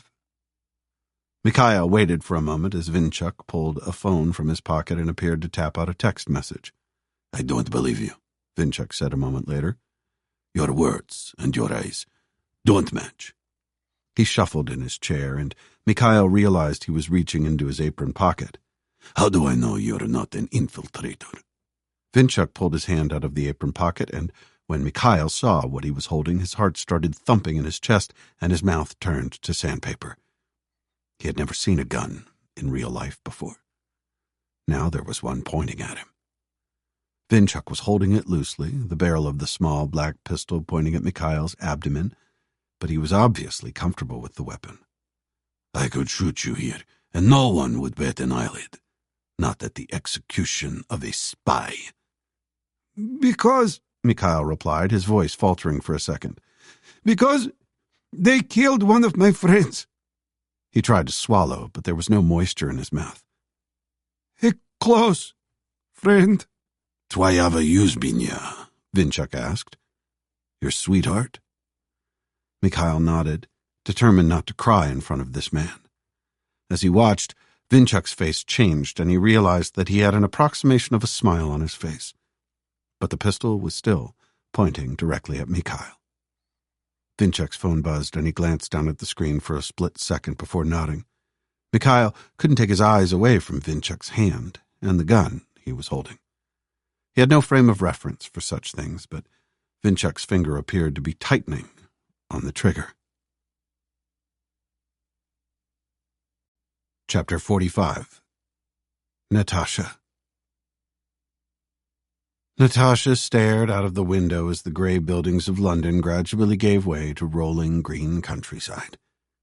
The train had passed through many places, hardly any of which she had heard of. Clapham Junction, Woking, Basingstoke. She could see the affluence of the houses increasing as the train got further away from the city. The sizes of the houses and their gardens increased, while the urban sprawl near the stations reduced. There were even one or two houses with blue swimming pools in the gardens, which, given the variable weather in the United Kingdom, Natasha felt was a little optimistic. "The next station is Whitchurch. If you're alighting the train at this station, please remember to take all your personal belongings with you." The nasal tones of the public address system on the train didn't seem to have given the passengers a moment's peace since they had left London. The station announcement was followed by a message to contact the police if they saw anything suspicious so they could see it, sort it. Natasha closed her eyes and rested her head against the train window. At least the small child in the seat behind had fallen asleep. But any second now there would be another announcement extolling the virtues of the snack bar in Coach B towards the front of the train. As her head bounced gently against the train window, Natasha's thoughts turned to home. She remembered the agony of saying goodbye to Anton as he had left to fight, not knowing if she would ever see him again. He was a big man, a powerful one, but bullets and bombs had no respect for such things. And if the media reports were to be believed, the Belarusian army and their Russian mercenaries were formidable fighters. Knowing she wouldn't be able to sleep, Natasha pulled her phone out of her pocket. It took her a few moments to work out how to connect to the Wi-Fi on the train, but she managed to work it out. First, she checked WhatsApp, but there were no messages.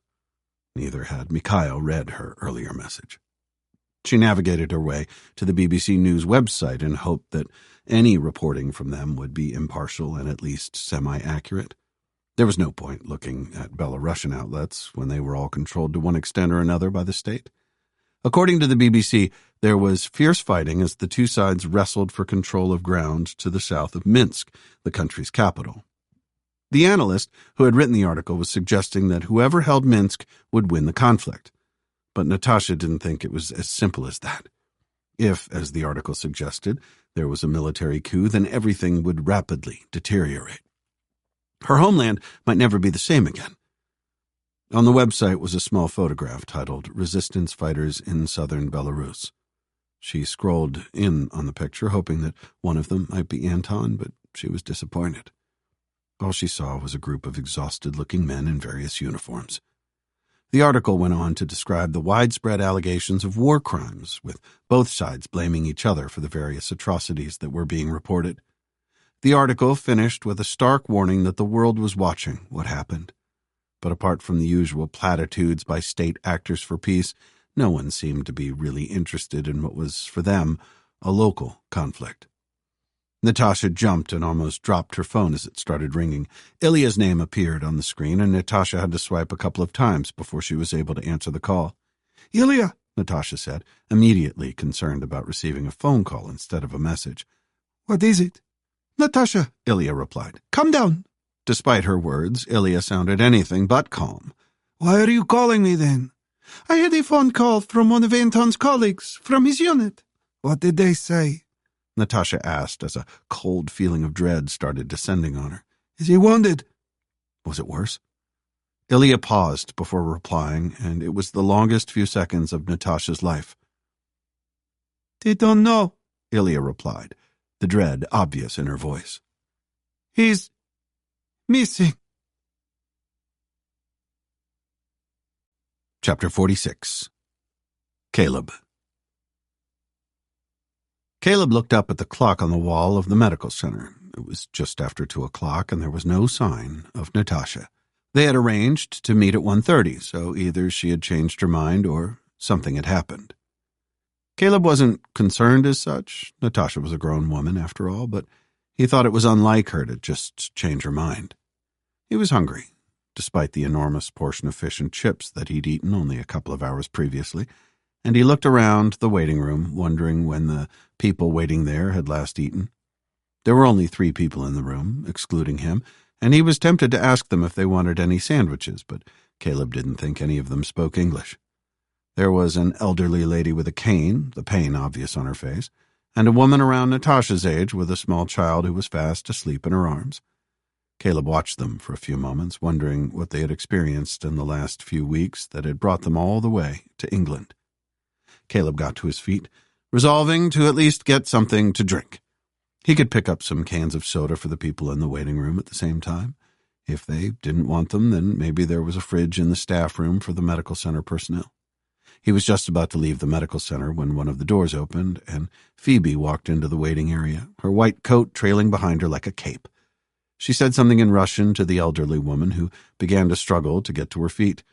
Phoebe said something else, and the woman sat back down with a grateful expression. Phoebe turned and noticed Caleb standing by the door. "Did your friend not turn up?" she asked, taking a few steps across the room to stand next to him. A light breeze was coming through the door she had just walked through, and Caleb caught the faintest odor of citronella, perhaps from her shampoo. "Simba Pogon," he said with a grin. It turned into a smile when he saw her starting to frown. Sorry, what? Lemongrass, Caleb replied. I can smell it. I'm not sure what chemotype it is, though. He gave an exaggerated sniff. Could be Java, could be Ceylon. My money's on Java, though.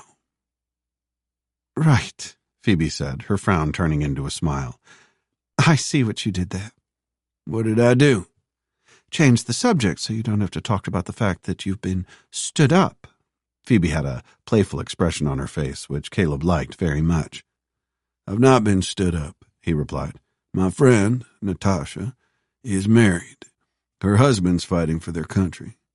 Oh, God, Phoebe said. The playful expression disappeared in an instant. I mean, gosh, not God. That was crass of me. No, it wasn't, Caleb replied, regretting his words. He'd not meant it as a reproach, but as a statement of fact. I was going to get a drink. Would you like one? He was keen to see that expression back on her face. A cheeky gin and tonic, perhaps? To his relief, Phoebe smiled.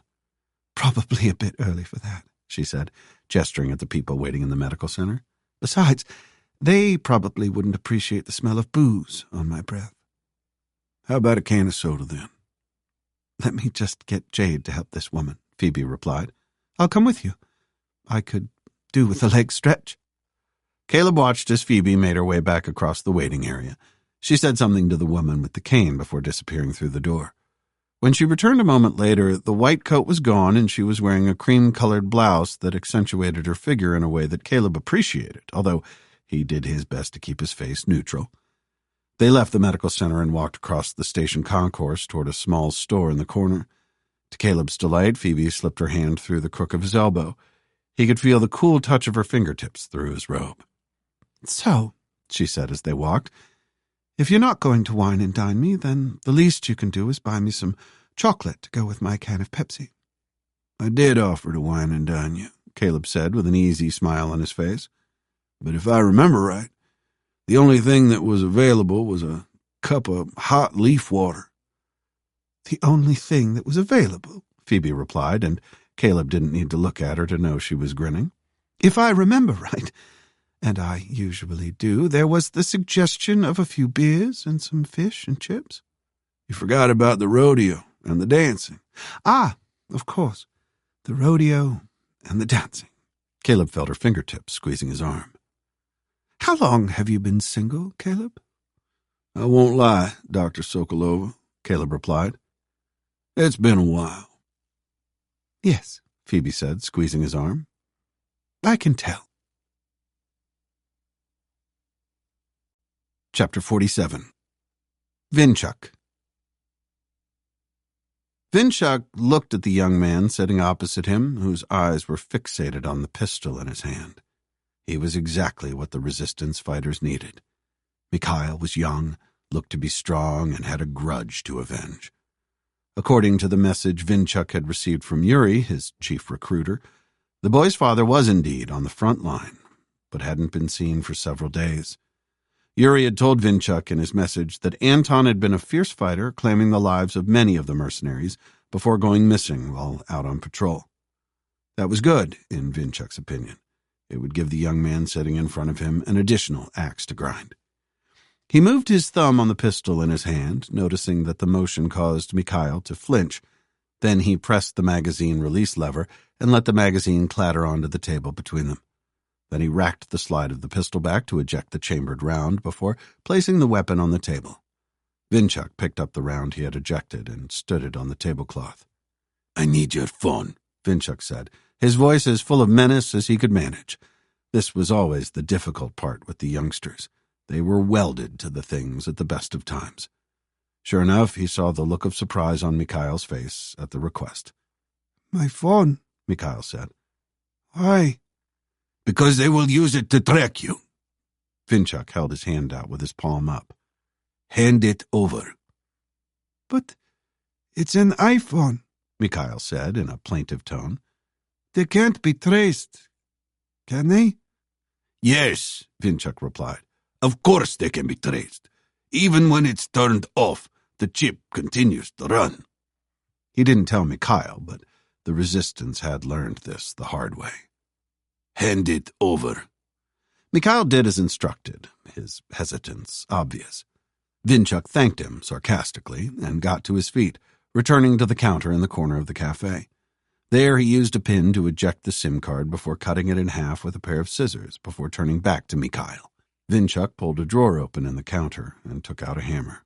"Hey!" Mikhail called out. "What are you doing?" Vinchuk didn't reply, but just brought down the hammer onto the phone's screen, shattering the glass. He heard Mikhail call out again as he raised the hammer and smashed the body of the phone. "That was a present from my father over your deck." Bastard. Vinchuk smiled. The boy was angry, and anger was good. Vinchuk was tempted to strike Mikhail for his insult, but he knew it wouldn't make a difference. The anger would be enough, and there was plenty of violence to come in the boy's life. "It's a small price to pay for our freedom," Vinchuk said as he returned to the table. "Now, watch." He picked up the pistol, pointed it away from Mikhail, and put one hand around the top of the slide. Then he pulled the slide back by 1/10 of an inch and used his other hand to pull down on the slide lock before removing the slide from the rest of the pistol. He glanced at Mikhail to make sure he was following along. Vinchuk had done this so many times he could do it in his sleep. The spring was next. He removed it and pushed the barrel out of the body of the gun, lining all the components up on the table. "There," Vinchuk said. "It's ready for cleaning." He picked up the barrel and reassembled the pistol, reversing the steps he had taken to disassemble it.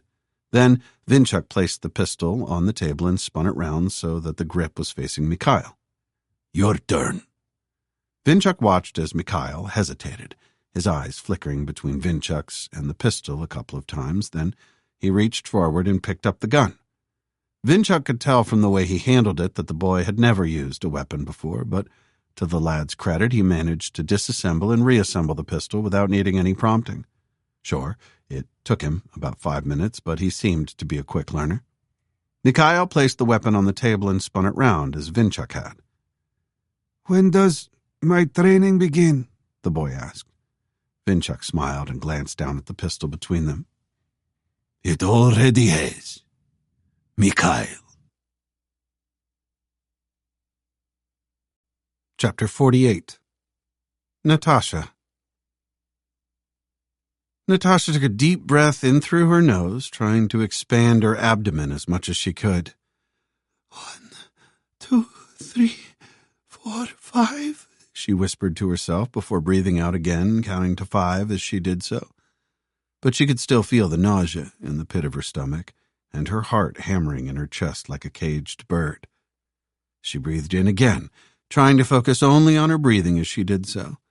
If any of the other passengers on the train noticed her extreme discomfort, they said nothing. Not that there was anything anyone could say to make a difference. Anton was missing, Ilya had said. The man who had brought the news knew very little else. Her husband had gone out on patrol and not returned. No one had seen or heard from him since. Natasha didn't know if he was injured, captured, or whether it was worse than that. Anton. Her beloved Anton. Could be dead. A fresh wave of nausea rolled across her abdomen as she considered this. He was her rock. It had been Anton who had saved her from herself, who had guided her through some of the darkest times in her life. He had always been there, solid, dependable, and always there. Still focusing on her breathing, Natasha looked around the carriage for 3 things: a window, a light in the ceiling, and a poster on the wall. Then she listened. She needed to hear 3 things: the rattle of the train carriage, a muted conversation somewhere behind her in the carriage, and a baby crying somewhere. Then Natasha moved her hands, her feet, and her head. But the distraction technique had no effect on her rising panic. "Good afternoon, ladies and gentlemen," the nasal voice of the conductor on the public address system said. "We will shortly be arriving at our destination, Salisbury. Please ensure you have all your belongings with you when you depart the train. On behalf of everyone at Southwestern Railway, thank you for traveling with us today." Natasha picked up her phone as, around her, the other passengers started to stir into life. She navigated to her contacts and selected Mikhail's number. She needed to speak to him, and as they had agreed that voice calls would only be made in an absolute emergency, Natasha knew he would pick up the phone, no matter what. But when she pressed the call button, it went straight through to the automatic voice answering service. She shook her head, not understanding why the call wasn't going through, before trying again. It was the same result. Her fingers moved quickly. Natasha tapped out a message to Ilya. "I can't get in touch with Mikhail. Where is he?" The 3 dots that appeared on the screen told Natasha Ilya was typing. "I don't know." Natasha could feel a tight band starting to tighten around her chest. She looked at the clock on the screen. Mikhail should have been back from school at least an hour ago. Where was he? And more importantly, why wasn't he picking up his phone? The train began to slow down, and, her knees trembling, Natasha got to her feet. She reached up for her suitcase, which was in the overhead rack, and almost dropped it because her hands were shaking so much. She couldn't wait to get off the train and get some fresh air. Perhaps that would make her feel less like she was about to vomit. Natasha looked out of the window at the skyline of Salisbury as the train approached the city. At the center was a distinctive cathedral spire, with several other church towers also visible. The sight of the religious buildings made her think of Caleb. She closed her eyes for a few seconds, remembering the strange sensation she had felt when he had taken her hands. For some reason it calmed her, and she felt the band across her chest start to ease a small amount. Natasha thought of him, smiling, and the gentle expression in his eyes when he did so, and it eased a fraction more. It was as if he was still with her, reassuring her that everything was going to be okay. But at the thought of how far from okay everything was, the band returned with a vengeance. Anton was missing, and she had no way of contacting Mikhail. In the space of a few short moments, Natasha had lost the 2 most important people in her life. Chapter 49. Phoebe. Phoebe took a seat in the small cafe and watched Caleb as he lined up to buy the drinks. One thing that amused her was seeing other people's reactions to the robe he was wearing. The garment, along with his shaved head, small cloth bag, and sandals, made him a distinctive figure, and more than one person had done a double-take when they noticed him. There was a mother with a small child in a stroller waiting to be served. Phoebe saw the child staring at Caleb with the unbridled curiosity of the very young. As she watched, she saw Caleb stick his tongue out at the child after glancing around to make sure no one was watching him. The peal of the child's laughter made Phoebe smile. "I saw that," she said to Caleb when he walked over to the table, carrying several cans of soda in a plastic bag. "So what?" Caleb replied, a wry smirk on his face.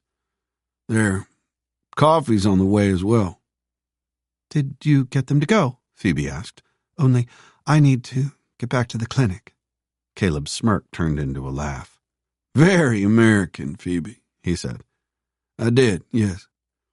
Caleb sat opposite her and placed his arms on the table. "So, here we are." "Here we are," Phoebe replied, mirroring the way he had crossed his arms. She looked at him for a few seconds, enjoying the way he was looking at her. His gray eyes appeared warm, but at the same time there was the tiniest hint of danger in them that she couldn't really describe.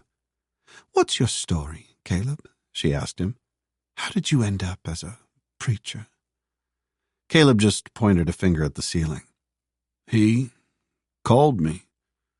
Obviously, I said yes. Much like he called you."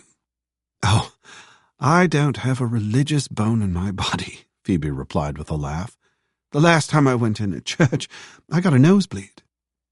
"But do you not think he called you to be a doctor?" "I doubt that very much. I had very pushy parents." "Ah," Caleb replied. The skin around his eyes crinkled as he smiled. "I see." "In fact, I make a point of trying to sin at least 5 times a day."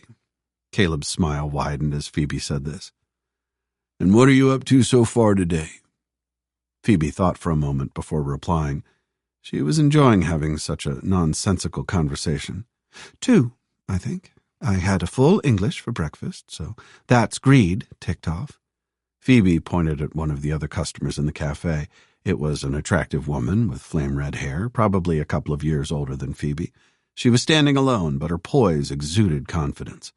"And you see that woman over there? The one in the green dress?" She waited as Caleb looked at the woman before nodding his head. "Yes, I see her." "Well, I would love to be as beautiful as she is, so that's envy." "There are other sins than the deadly ones, Phoebe." "I know," Phoebe replied. "But my philosophy has always been to go big or go home." "That's an interesting philosophy to live by, Phoebe." Phoebe was about to reply when a member of the cafe's staff arrived at their table. It was a young man, his sullen face pitted with acne, and Phoebe's heart went out to him. There were so many treatments available, but it wasn't her place to say anything. Instead, she thanked him with a broad smile as he placed 3 cardboard cups of coffee and a cardboard tray on the table, hoping that it might brighten his day at least for a moment. But she didn't think he even noticed her smiling. 3 coffees to go, the young man said before he turned and left. Phoebe reached forward and picked up the tray. "How about you, Caleb?" she said as she scraped her chair back, preparing to stand up. "Are you a sinner?" "We're all sinners, Phoebe," he replied with an almost faraway expression on his face. "So, come on, spill the beans. Tell me all about your last sin." Caleb glanced at the woman in the green dress who looked over at him. To Phoebe's surprise, she smiled briefly at Caleb before looking away. Phoebe lowered her voice before continuing. "I think I know what it is." "And what might it be, Phoebe?" Caleb asked, getting to his feet. "Well, you already told me that you're not a monk," Phoebe replied, looking again at the woman in the green dress. "And I saw you looking at her just now." "Only because you told me to." "Is it lust, perhaps?" Phoebe reached out with her spare hand and playfully prodded Caleb in the arm. "Are you having lewd thoughts about the woman over there?" She watched as a slow smile spread over Caleb's face. "Do you have the Fifth Amendment over here, Phoebe?" "Do you mean the right to remain silent?" "Yeah, that's the one." "Well, I'm taking it." Chapter 50. Mikhail. "Where do you think we're going?" Mikhail asked the man sitting opposite him. They were in the rear of a van, sitting on makeshift seats made out of ammunition crates as it rumbled along what felt like a rough road of some sort. The man was older than Mikhail by some years, perhaps even as old as his father was. It was difficult to tell in the poor light in the back of the van, which only had a small light in the ceiling for illumination. They were both wearing army fatigues, but Mikhail's were several sizes too large for him. By contrast, Grigor's looked to be too small. Mikhail had been tempted to suggest they swapped them over, but the older man hadn't seemed to be very friendly. "I don't know," the man who had introduced himself as Grigor earlier replied. "We're not that far from Rodna. The forests to the north, perhaps." Mikhail nodded in reply. They had been in the van for perhaps 40 minutes. When they had left the city, ushered into the rear of the windowless van by Vinchuk, the roads had started out smooth and fast. They had gradually got slower and more uneven. All Vinchuk had said was that they were heading to a training camp. He was in the front of the van with at least one other person whom Mikhail hadn't seen, but he could hear occasional snatches of conversation. "Where are you from, Grigor?" Mikhail asked. The older man looked at him as if he was wondering how much to say. "Mazir," Grigor replied a moment later, naming an industrial city in the south of Belarus, not far from the border of Ukraine. "Originally, anyway. My parents were farmers there until Chernobyl." Mikhail nodded. They had studied the Chernobyl disaster in school, but according to his teachers, the only area of Belarus that had been affected was the area in the south of the country that was now a state park. "We learned about that in school," Mikhail said.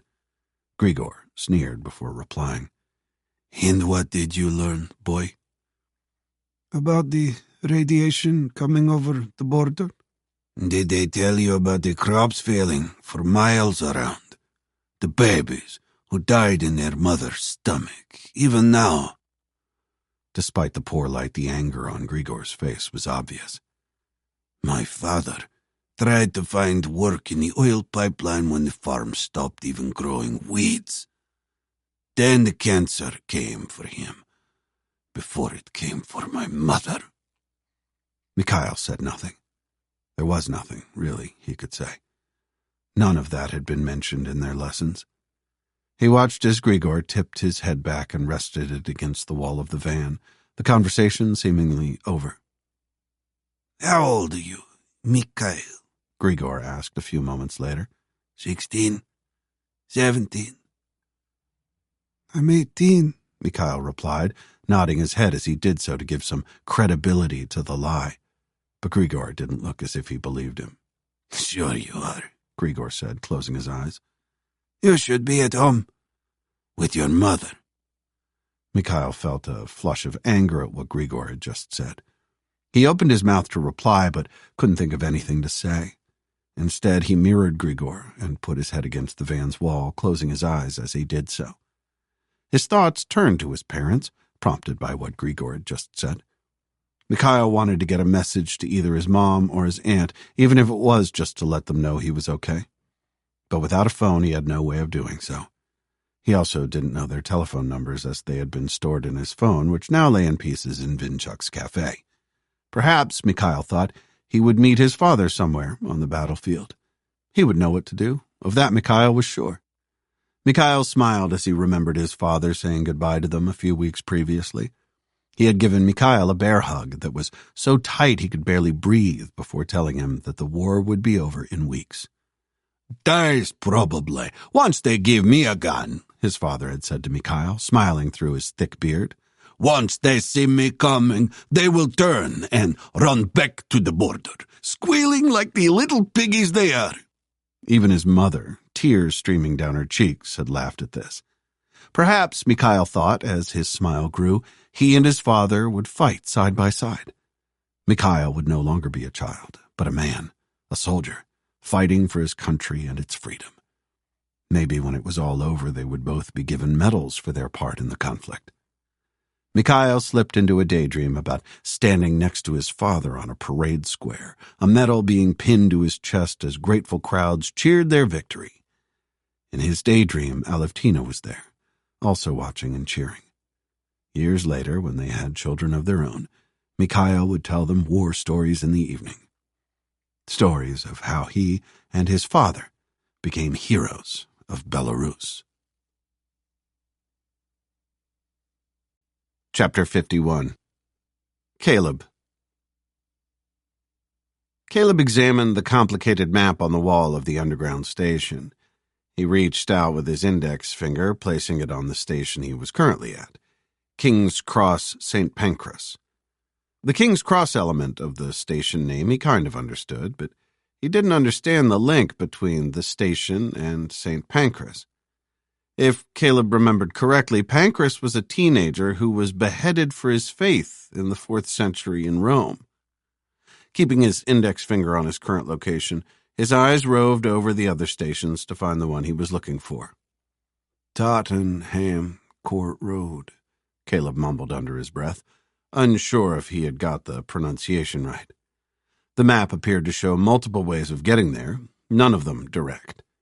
His destination seemed to be served by 3 lines, a red one, a black one, and a clear one, but whichever line he took, he would need to change. Caleb crossed to the ticket barrier where a woman in an orange jacket was standing. As the jacket had the London Tube symbol on the back, he was sure she would be able to help him. "Excuse me," Caleb said as he approached the woman. She didn't reply, but just arched her eyebrows. "Can you tell me the easiest way to get to Tottenham Court Road?"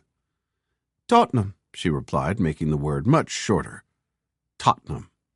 It's pronounced Tottenham. "Ah, I see. Thank you. I want to go to the British Museum." "Easiest way is to walk, mate. It's probably less than 30 minutes. She looked at him with a faintly amused expression, as if she was wondering why a man like Caleb would be interested in the British Museum. If you get the tube, you either got to get the northbound Northern Line to Euston, then the southbound Northern Line, or go to Liverpool Street, then the Central Line westbound. Both will get you to Tottenham Court Road." I'd walk if I was you, as long as it's not raining. If Caleb hadn't been confused by the map, he was confused by her directions. He thanked the woman and made his way to the bottom of the escalator that led back up to the main station concourse. It was a long escalator, perhaps a couple of 100 yards, and Caleb wondered how far beneath the streets of London he was. There was an air of quiet urgency among his fellow passengers, and he realized it was approaching rush hour. Most people were standing on the right, leaving the left-hand side for those in a hurry. Caleb passed the time by looking at the passengers on the escalator next to his, which was descending at the same rate his was ascending. Most of them were lost in their own worlds, many of them staring at their phone screens, perhaps knowing that they would lose their signal as they descended further. A few were listening to something on headphones, more than one passenger nodding their heads. Not many of them were looking around as he was. Caleb guessed that they made the same journey every day and had long since run out of things to look at. At one point, Caleb saw a young man staring at him. Caleb smiled briefly and nodded his head by way of a greeting. He was used to people being surprised by his appearance, so didn't think too much of it. A few seconds after Caleb had nodded at him, the young man stepped to the left and started hurrying down the steps, a small rucksack on his back hitting several other passengers. Caleb wondered if he had suddenly remembered he was late for something. A few moments later, just as Caleb's escalator was approaching the end of its journey, he became aware of a minor commotion behind him. Mindful of the approaching transition to sidewalk, Caleb turned to see what was going on. It was the same young man he had seen on the other escalator, except now he was on Caleb's side and running up the steps. The commotion was other passengers reacting to his passing them as the rucksack hit several of them. "Oi, mate!" one commuter shouted after the man. "Where's the fire?" Caleb had just stepped off the escalator and was making his way towards some stairs leading to the concourse proper when he heard his name being called. "Caleb!" Caleb looked over his shoulder to see it was the man with the rucksack. "Excuse me, are you Caleb?" Caleb stopped and turned to face the young man. He was perhaps in his mid-20s, slim, was panting heavily from the exertion. As Caleb watched, the man leaned forward and put his hands on his knees. "Yes," Caleb said to the top of the man's head. "I'm Caleb." Will," the man said, barely able to get the words out. "I need to speak to you." "Take your time," Caleb replied. "There's no hurry." Caleb waited for a moment as Will composed himself. When he straightened back up again, his face was still florid, but his breathing had slowed and he was no longer gasping lungfuls of air. "Jesus wept, that was hard work," Will said, wiping his mouth with the back of his hand. "I'm sure he did," Caleb replied, not caring for the phrase Will had just used. "What with him being crucified?" "Oh, I'm sorry," Will said as he realized what he had just said. "I forgot. You're a priest." "I'm a preacher, not a priest." "Okay, well, I'm still sorry." Will looked genuinely apologetic beneath his perspiration, so Caleb said nothing more. "Like I said, I'm Will. I work for the Home Office. Do you know Mrs. Zaystev?" "No, I don't think so. What's her first name?" "Natalie, I think." "Natasha?" Caleb asked, suddenly on edge. "Yes, Natasha, that's her name. You know her, right?" "Yes, I do. Is she okay?" Given Will's exertions to catch up with him, Caleb was becoming concerned. "Yes, and no," Will replied. "She needs to speak to you." He took a deep breath. "She needs your help with something. Her liaison officer called me and asked me to look out for you." Caleb saw him glancing at his robe. "She said you were pretty distinctive, and she was right. I couldn't believe it when I saw you on the escalator." Will laughed and reached into his pocket for his cell phone. "What are the chances of that happening, right?" "It could be chance," Caleb replied, closing his eyes and offering a quick prayer of thanks. He thought he had lost touch with Natasha when she hadn't met him at the medical center, but it didn't look as if that was the case. "It's more likely to be divine intervention, in my opinion." From the look on Will's face, he didn't share Caleb's sentiment, but that meant nothing to Caleb. "No signal," Will said as he looked at his phone. "We'll need to go up to the concourse. I've got her number." Chapter 52. Phoebe. Phoebe whistled as she walked through King's Cross Station, swinging the plastic bag with the soda cans in it as she did so, although she had originally intended to return straight to the clinic once their coffees had arrived. Phoebe and Caleb had ended up drinking them in the cafe. She smiled as she thought back over their conversation. Caleb was an easy man to talk to. He had only quoted one verse from the Bible to her, and even that had only been in response to a comment she had made about him not preaching much for a preacher. Caleb had seemed convinced that Phoebe's choice of profession wasn't her choice at all. His opinion was that it was at the whim of the man upstairs, which was a phrase Phoebe had used, much to Caleb's amusement. That had then turned into a playful discussion about whether God was masculine, feminine, or genderless. He's referred to as male throughout the Bible, Phoebe had said to him, which would make him masculine. And the Bible is the Word of God, right? Caleb had pointed out that God didn't have a physical body, so therefore couldn't be assigned a gender. Phoebe had nodded, conceding the point before going on to say that if God didn't have a physical body, then he couldn't actually exist. Q-E-D, Caleb. That's all I'm saying, Phoebe had said, smiling at him. Nice try, Phoebe, Caleb had replied, laughing. But there's a lot more to it than that. Her smile broadened as she remembered how easily the conversation had flowed, right up until the point they finished their coffees. Then Caleb had taken hold of Phoebe's hand, transporting her for a split second back to the dream she'd had about him. But before she could even think about it, Phoebe was transfixed by the way he was looking at her. His eyes were like infinite pools of cool water, and his expression was the most earnest she had ever seen. Never forget, Phoebe, that everything you do is his work, Caleb had said, his voice almost a whisper, but at the same time a resounding voice that echoed inside her head. She felt a warm sensation in her solar plexus, not an uncomfortable sensation, but most unusual. Then Caleb let go of her hand, his eyes returned to normal, and the sensation faded away. Phoebe had opened her mouth, about to ask him what had just happened, but Caleb was already getting to his feet, the moment seemingly forgotten. Phoebe frowned as she pushed the door to the medical center open. The waiting room was almost full, with perhaps 15 or 20 people sitting in it. They turned to look at her, almost as one, as she walked across the waiting area. "Where have you been?" Jade asked when Phoebe walked into their small staff room. "You've been gone for ages." The nurse looked frustrated rather than angry.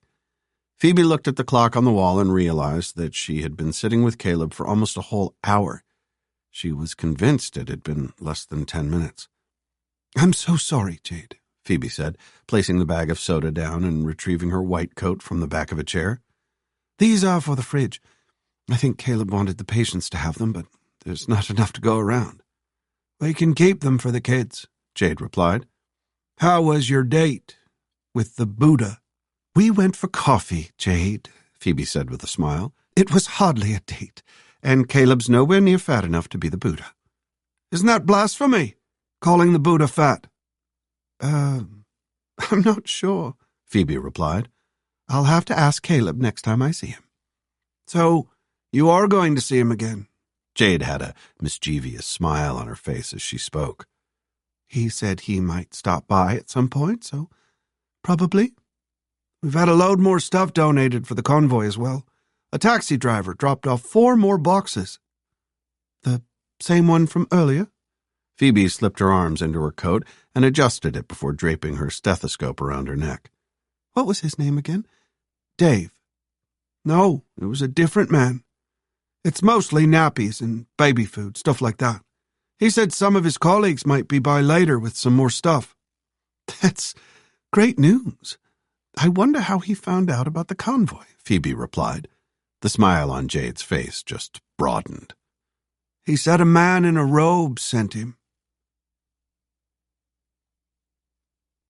Chapter 53. Stepan.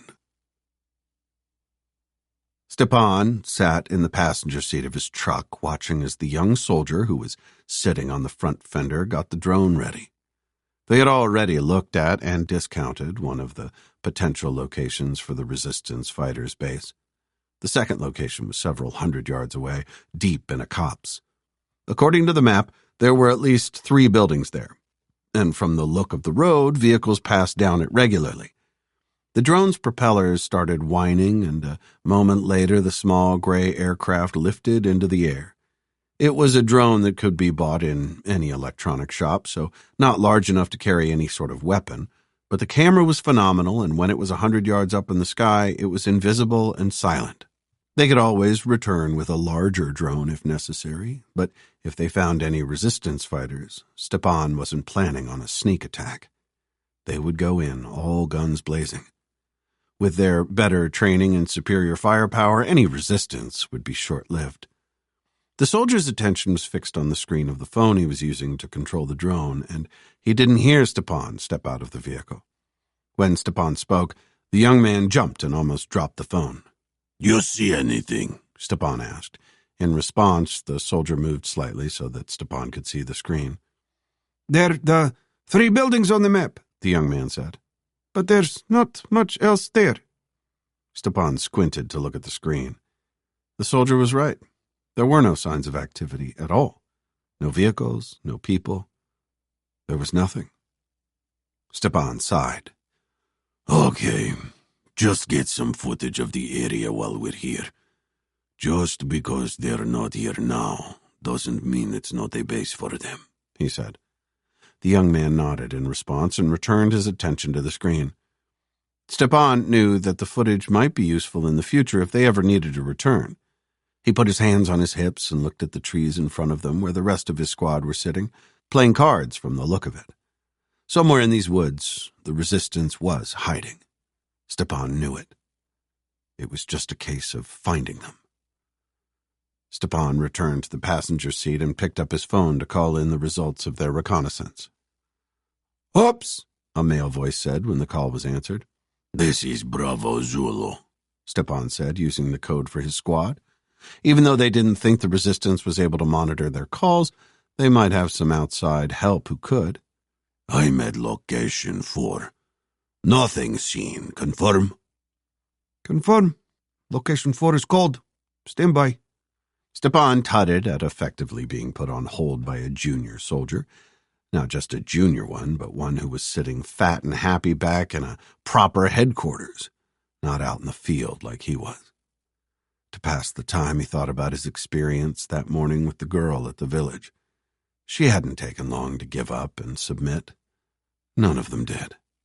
"Bravo Zulu, are you ready to receive some coordinates?" the man on the phone asked a moment later, just as Stepan was mentally getting to the best part of his memory. Stepan scrabbled for a pen and something to write on. "Go ahead." He listened as the soldier read out a series of numbers before Stepan read them back to him. "Confirmed," the soldier said. "Proceed with caution to that location. Reports of armed men in the area." "Do we have any assets in place?" Stepan asked. The last thing he wanted to do was waste time tracking other squads from the same side. "Negative, Bravo Zulu." Stepan ended the call and leaned over to press on the horn of the truck. This time the soldier sitting on the front did drop his phone, but he recovered it quickly. "On me, squad," Stepan called out of the truck window to summon the rest of his soldiers. "We've got some work to do." Chapter 54. Natasha. "I'm sorry," Natasha said as her cell phone vibrated in her hand. According to the screen, it was a withheld number. "Do you mind if I take these?" "Of course not," replied the woman with her, a sprightly woman who had to be 20 years older than Natasha, but wore it well. Natasha was sitting in the woman's office, a satellite of the main home office in London. "I'll give you some privacy. You take as long as you need." The woman, Natasha's liaison officer, stood and left the room with a cheerful wave. Natasha sat back in the armchair she was sitting in and answered the call. "Hello?" When she heard Caleb's voice reply, she gave a huge sigh of relief. Even the sound of his voice was reassuring. "What's going on?" he asked her, the concern obvious in his tone. "It's Anton, my husband." "Is he okay?" "That's just it," Natasha said, her voice breaking. "I don't know. They've said he's disappeared." "Who is they?" "The unit he's fighting with. The resistance army or whatever it is they're calling themselves. I can't get in touch with Mikhail either. There was a long pause on the end of the line, and Natasha was about to check that the call was still active when Caleb replied. Did they say what happened when your husband disappeared? He asked. He went out on a patrol and never came back. Natasha brushed at a tear that was slowly making its way down her cheek. And Mikhail's not answering his phone. I'm so worried, Caleb. What should I do? Do you think the two things are connected? No, I don't see how they can be. Mikhail was upset about the friend who was hurt, perhaps even killed. There was another long pause, but this time Natasha just waited to see what Caleb said. As she did so, she started to feel foolish. What was Caleb supposed to do about something happening so far away, in a country he didn't know? It wasn't only that, though. Caleb himself was also hundreds of miles away, still in London. Does your sister speak English? Caleb asked eventually. Of course, Natasha replied, forcing a smile onto her face as she saw the liaison officer peek in through the door to check on her. Not quite as well as I do, but almost. Would you mind if I spoke with her? No. If you think it might help, I just don't know what to do. Natasha lowered her voice so that the liaison officer wouldn't hear her. I'm thinking perhaps I should go home. But what would that achieve, Natasha? At least I would be there, closer than I am now. What if they don't let you leave? Caleb replied. You could be stuck there in Belarus, and how would you be able to help Anton and Mikhail then? His voice was reassuring, and Natasha knew he had a point. She knew she could get into the country easily. The borders were open in that direction. But with the ballot system for leaving Belarus, she doubted she would be able to get back across the border to safety if she needed to. Can you text her number to this phone? He asked her. And what's her name? Her name is Ilya, Natasha said. I'll send her a message so she knows you're calling. Thank you, Caleb. I've not done anything yet. She could tell from the way he spoke that he was smiling. Let me speak to Ilya to see if I can get some more information. Natasha could hear his voice speaking, muffled as if he had his hand over the phone. Will is going to buy me a phone so I can stay in touch with you. Once I have it, I'll send you the number. Natasha thanked Caleb before ending the call. Just as she said goodbye, the liaison officer appeared. She had obviously been loitering outside the door, waiting, and Natasha wondered how much of the conversation she had overheard. Now then, my dear, the woman said, we need to get you to your host family. They're a lovely couple. Are you ready? Natasha nodded, but she felt far from ready. Was she about to start a new life? On her own? Chapter 55. Mikhail. Mikhail paused for a moment, jamming the spade into the soft earth and leaning on the handle. A few feet away from him, Grigor did the same thing, reaching into his pocket for a packet of cigarettes. A few yards further up the trench were Dmitri and Ruslan, who were, according to Vinchuk, the other two members of their squad. Dmitri was the squad leader by virtue of age. He was in perhaps his early 30s, whereas both Grigor and Ruslan were in their 20s. But all three of them shared similar characteristics, in Mikhail's opinion. They were all rough-looking men, and he was pleased they were on the same side as him. You want one? Grigor said, holding the pack out to Mikhail. Mikhail looked at them for a few seconds. He'd never smoked a cigarette before, but then he'd never been a soldier before. He took one a few seconds later, angling his head for Grigor to light it as he'd seen so many people do on the television. Mikhail puffed before inhaling a mouthful of bitter, acrid smoke. He coughed once, and then again. It turned into a coughing fit that made Grigor laugh, but it wasn't a nice laugh. It was as if he was enjoying Mikhail's discomfort. You've smoked before, right? Grigor said with a smirk. Of course, Mikhail replied between coughs. These are just stronger than the ones I'm used to. Sure they are, Grigor replied. Leave the Malchik alone, Grigor, Dmitri, who had walked across to join them, said. He was using the Russian term for young boy, and Mikhail wasn't sure if it was a nickname or a derogatory title. If it was the former, Mikhail was happy. He'd read somewhere that often in the military, soldiers used nicknames as a sign of belonging. But from the disparaging look that Dmitri gave him as he said it, Mikhail thought it was more likely to be an insult. "Here," Dmitri said to Mikhail, holding out a water bottle. "have some of this." "You shouldn't smoke," Ruslan said to Grigor as he approached them. "It's bad for you." Ruslan was the closest to Mikhail in terms of age, and of the three men, he seemed to Mikhail to be the friendliest. They were all wearing the same army fatigues, no ranks or insignia on them. Dmitri had taken his jacket off to hang on a tree while he worked, and Mikhail glanced at the tattoos that almost covered his chest.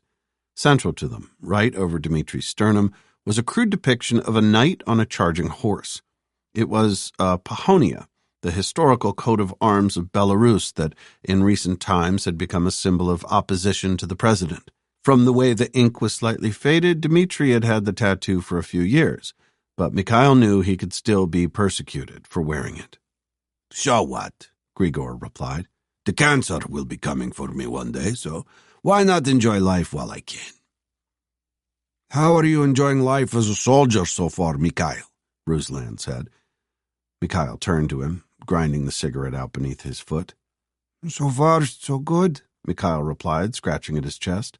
The fatigues were uncomfortable, and the perspiration from the exertion of digging made them 10 times worse. "I didn't think we'd be digging trenches, though." "You'll be glad of them when the shelling starts," Dmitri replied with a cruel laugh. "Somewhere safe to shit yourself." Earlier on that afternoon, before they had started the task that Vinchuk had given them, Dmitri had told the others that they were in a forest to the north of Minsk. The Belarusian army was perhaps 2 miles away, but the forest was a good position for them to hide in to launch attacks on the neighboring villages that were harboring both the Belarusian army and the Russian mercenaries. "We can strike them hard and melt back into the trees before they know we're there," Dmitri had said, punching his fist into his other hand for emphasis. He had then given Mikhail a hard look. "That's when we'll be able to separate the men from the boys." Chapter 56. Caleb. Caleb sat on the park bench, wondering briefly who Louis Fountain was and why he had a bench dedicated to him. The bench was in a park close to King's Cross Station that was full of people. There was a small group of women, all with mats laid out on the grass, who were either practicing Tai Chi or yoga. Caleb wasn't sure. He watched them for a few moments as their instructor led them through a sequence of moves. When he saw them start to drop into a Kua squat, he smiled. Tai Chi it was. He had spent almost 20 minutes on the phone with Natasha's sister, Ilya. Will hadn't seemed to mind the effect this might have on his mobile bill, saying that the king was paying it anyway. When the call had finished, Will had taken Caleb to a small mobile phone shop next to the station where Caleb had bought a small cell phone and SIM card. The Asian man who ran the shop had taken the time to both charge the phone and teach Caleb how to use it, even though it was the cheapest phone in the store. Caleb could make and receive calls, which was all he really needed the cell phone for. Caleb relaxed on the bench, watching as an overweight female jogger wobbled by. A young couple on another bench sniggered as she passed them, which Caleb found faintly amusing. The woman might be carrying a few extra pounds, but at least she was doing something about it. He stretched his arms out on the back of the bench and closed his eyes, enjoying the warmth of the sunshine on his face. Caleb needed to think, and he thought best with the sun on his face. He needed some courses of action, 3, ideally. During the phone call with Ilya, Caleb had mostly listened, only asking questions when it was absolutely necessary. By the time the call was finished, he had as much information as possible. It wasn't enough to fully develop mature courses of action, but it was enough. He was used to working with what he had, not necessarily what he needed. Caleb's potential first course of action, as always, was to do nothing. He thought about this for longer than he normally did, as it was a viable option. It wasn't a case of not wanting to help, but a case of not being able to. Both Natasha's husband and son were in a country miles away, a country where Caleb didn't speak the language and was in the middle of some sort of revolution. If Anton was dead, which Caleb thought was probably the case, then there was nothing he could do to resolve that situation. Her son, Mikhail, was probably doing what Caleb was doing, sitting somewhere, quiet, thinking. If Mikhail had lost a friend, which Ilya seemed to think was the case, again, nothing Caleb could do would help with that. He owed Natasha nothing. In fact, he barely knew the woman. The do-nothing option was rarely one that was taken in Caleb's experience. It was designed to present a commanding officer with a worst-case scenario. It was designed to persuade a senior officer why action must be taken, but in this scenario it was a viable course of action to take. Caleb contemplated it for a few moments before nodding his head. Next was the third option, usually known as the nuclear option. This was the most extreme course of action and often involved extreme violence of one form or another. It was the right of arc to the left of arc that was doing nothing. Caleb frowned as he started to put the option together. It would involve several stages. First would be to get to Belarus somehow. Then he would need to locate and navigate to Anton, assuming he was still alive. If he was, then Caleb would need to extract the man from the country, locating and collecting Mikhail on the way. Caleb's frown deepened as he thought through this course of action. As always, with the third one, it was by far the most difficult and usually served to temper the enthusiasm of the senior officer. Course of action number 2 was almost always the one that was selected. It presented a middle ground, a way of not doing nothing, but not reacting to a situation in an extreme way. If formulated correctly, it presented a considered response. Caleb brought up a mental image of Belarus and its neighboring countries to think about where he might be able to generate an effect from. Russia was out, obviously. Lithuania was problematic as well, as far as he knew. That only left Poland and Ukraine, both of which he had visited, but for very different reasons. Caleb's thoughts turned to Poland. When he had been there, he'd been impressed with the country. He'd not met a single person who didn't speak English, and they had much better roads than the country he was currently in. They were also very used to conflict in the countries next door to them, so would have an infrastructure that was used to receiving people. Perhaps he could base himself there and enlist the help of some of the local people with ties to Belarus. Reach into the war-torn country remotely and locate both Anton and Mikhail that way. His eyes snapped open a few moments later when he had revisited all the options in his mind. Caleb blinked a couple of times, looking at a large seagull that was standing on the grass of the park, looking menacingly at passers-by. The bird turned to look at Caleb, who nodded his head 3 times, once for each course of action. Then he got to his feet. Caleb had a plan. Chapter 57. Vinchuk. "That looks soft to me," Vinchuk said, pointing at the 4 men with a stick. He and Yuri were sitting on a log 100 yards away from the group digging the trench.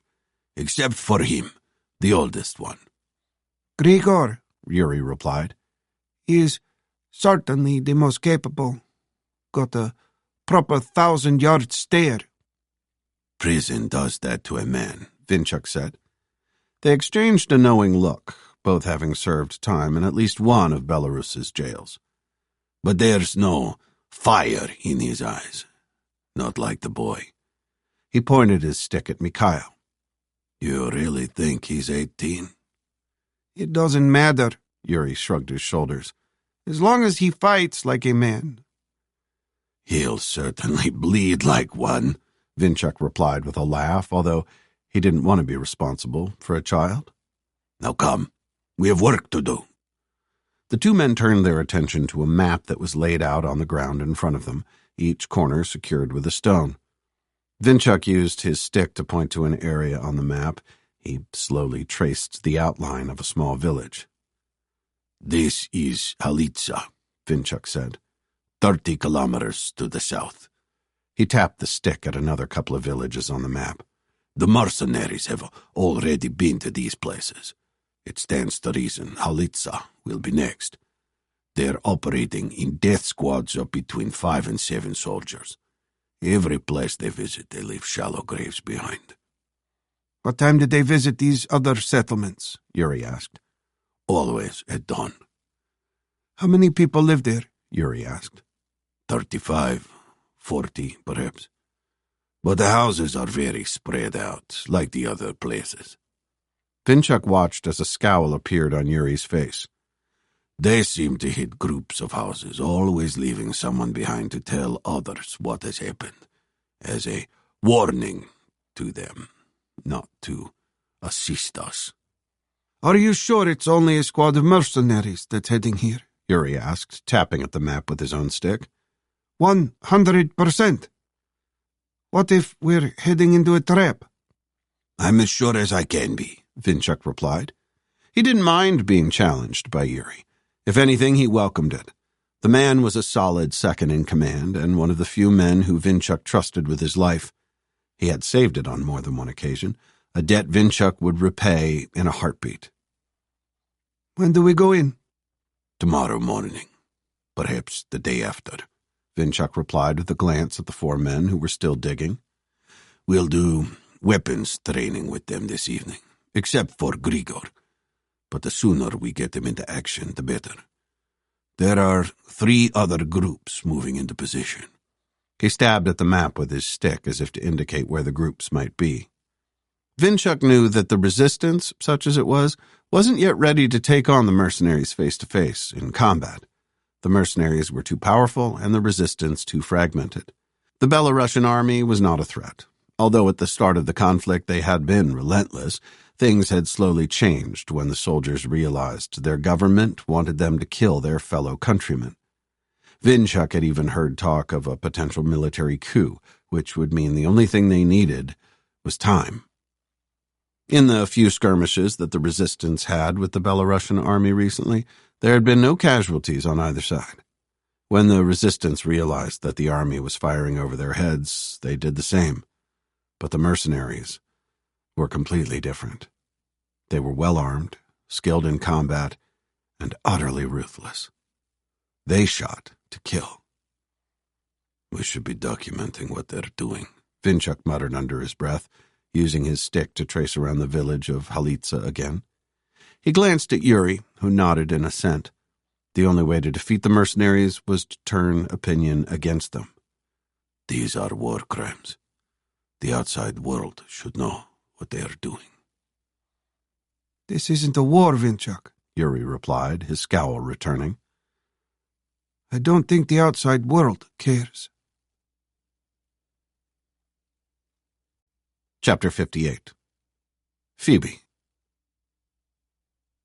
Phoebe sighed as she closed the doors to the medical center for the final time that day.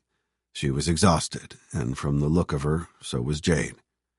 There had been more patients than they had expected on the most recent train, including several who had been in hospitals over in Belarus.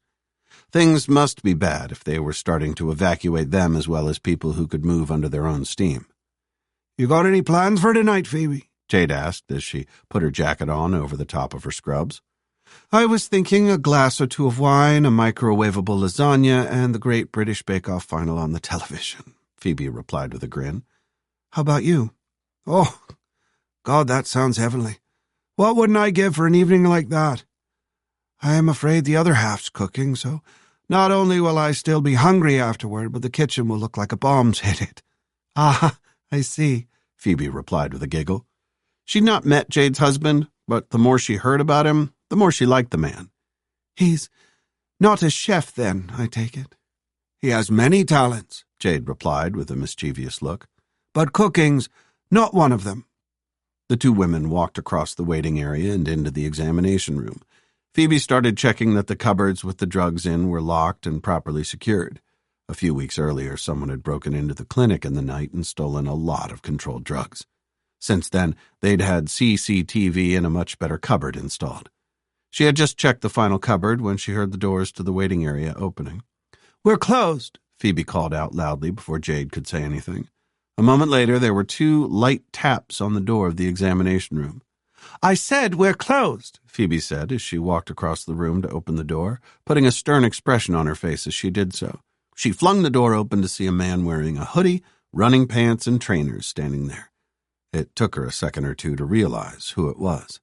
"Oh, hi, Caleb," Phoebe said, looking him up and down. "You look, different." She smirked at him. Almost normal, in fact. "What happened to the robe?" "I'm having it dry cleaned," Caleb replied with a brief grin. He glanced at Jade, who raised a hand to wave at him. Caleb returned the gesture and turned back to Phoebe. I need your help, Phoebe, he said under his breath. What? Again? Phoebe replied, turning her smirk into a smile. Caleb didn't return it, though. Can we talk? He asked, his expression serious. Do you mind if I leave you to it? Jade asked, buttoning up her jacket. Dinner's going to be bad enough already without it being burnt. Sure, Phoebe replied, looking at Caleb with concern. He was worried about something, and she'd not seen that expression on his face before. I'll see you tomorrow, Jade. Sure, Jade replied. As she walked past Phoebe and Caleb, Phoebe saw her also look Caleb up and down before turning her attention to her. Don't do anything I wouldn't do, Jade said with a glint in her eye.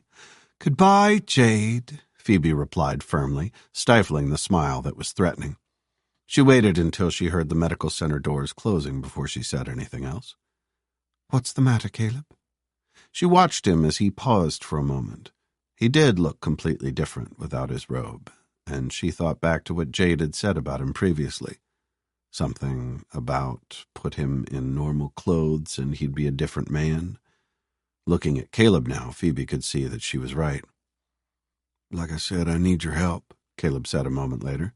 Are you sick? Phoebe asked. Injured? No, not that sort of help, Caleb replied with a look of frustration. Well, how can I help you? This convoy of yours, when does it leave? In a couple of days' time. I'm not sure I would call it a convoy, though. There's only one van. Why? Caleb looked at her intensely, his gray eyes boring into hers.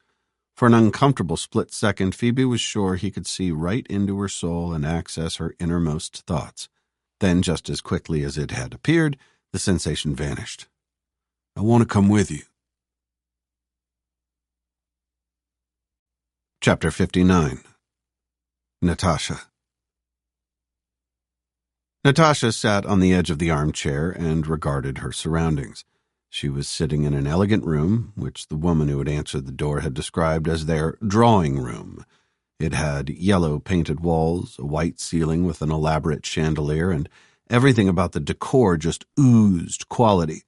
The house itself was a grandiose dwelling on the outskirts of Salisbury. Almost square, it had pale limestone walls and a dark gray slate roof. The windows in the front were enormous, and the garden surrounding the house seemed to be almost as large as the park Natasha had taken Mikhail to when he was a child. "Georgian," Natasha's liaison officer had said, nodding at the building as their taxi had approached on the gravel driveway. Then she had lowered her voice as if she didn't want the taxi driver to overhear. "Grade 2 listed as well." Natasha had just nodded, not understanding the phrase.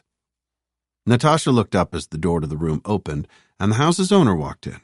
She had introduced herself as Heidi, explaining that her husband was away at work in London but would be back at some point in the next few days.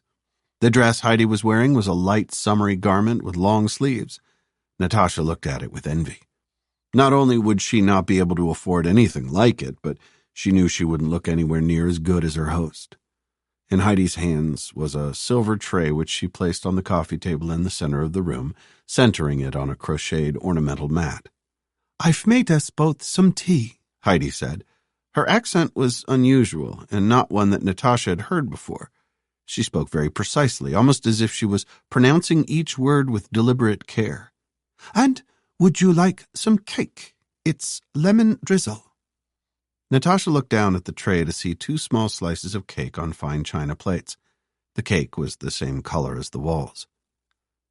"Thank you, Heidi," Natasha said as she regarded the plates the slices of cake were on. They were incredibly thin and matched the teapot and cups which came with saucers.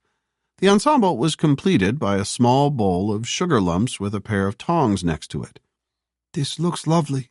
We only bring it out for special guests," Heidi replied with a kind smile. She was a few years older than Natasha, who knew if she wore the dress she would just look frumpy. Natasha watched as Heidi poured the tea in precise steps. Tea first, then milk. Then she looked at Natasha with her eyebrows raised, the tongs in her hand. "Sugar?"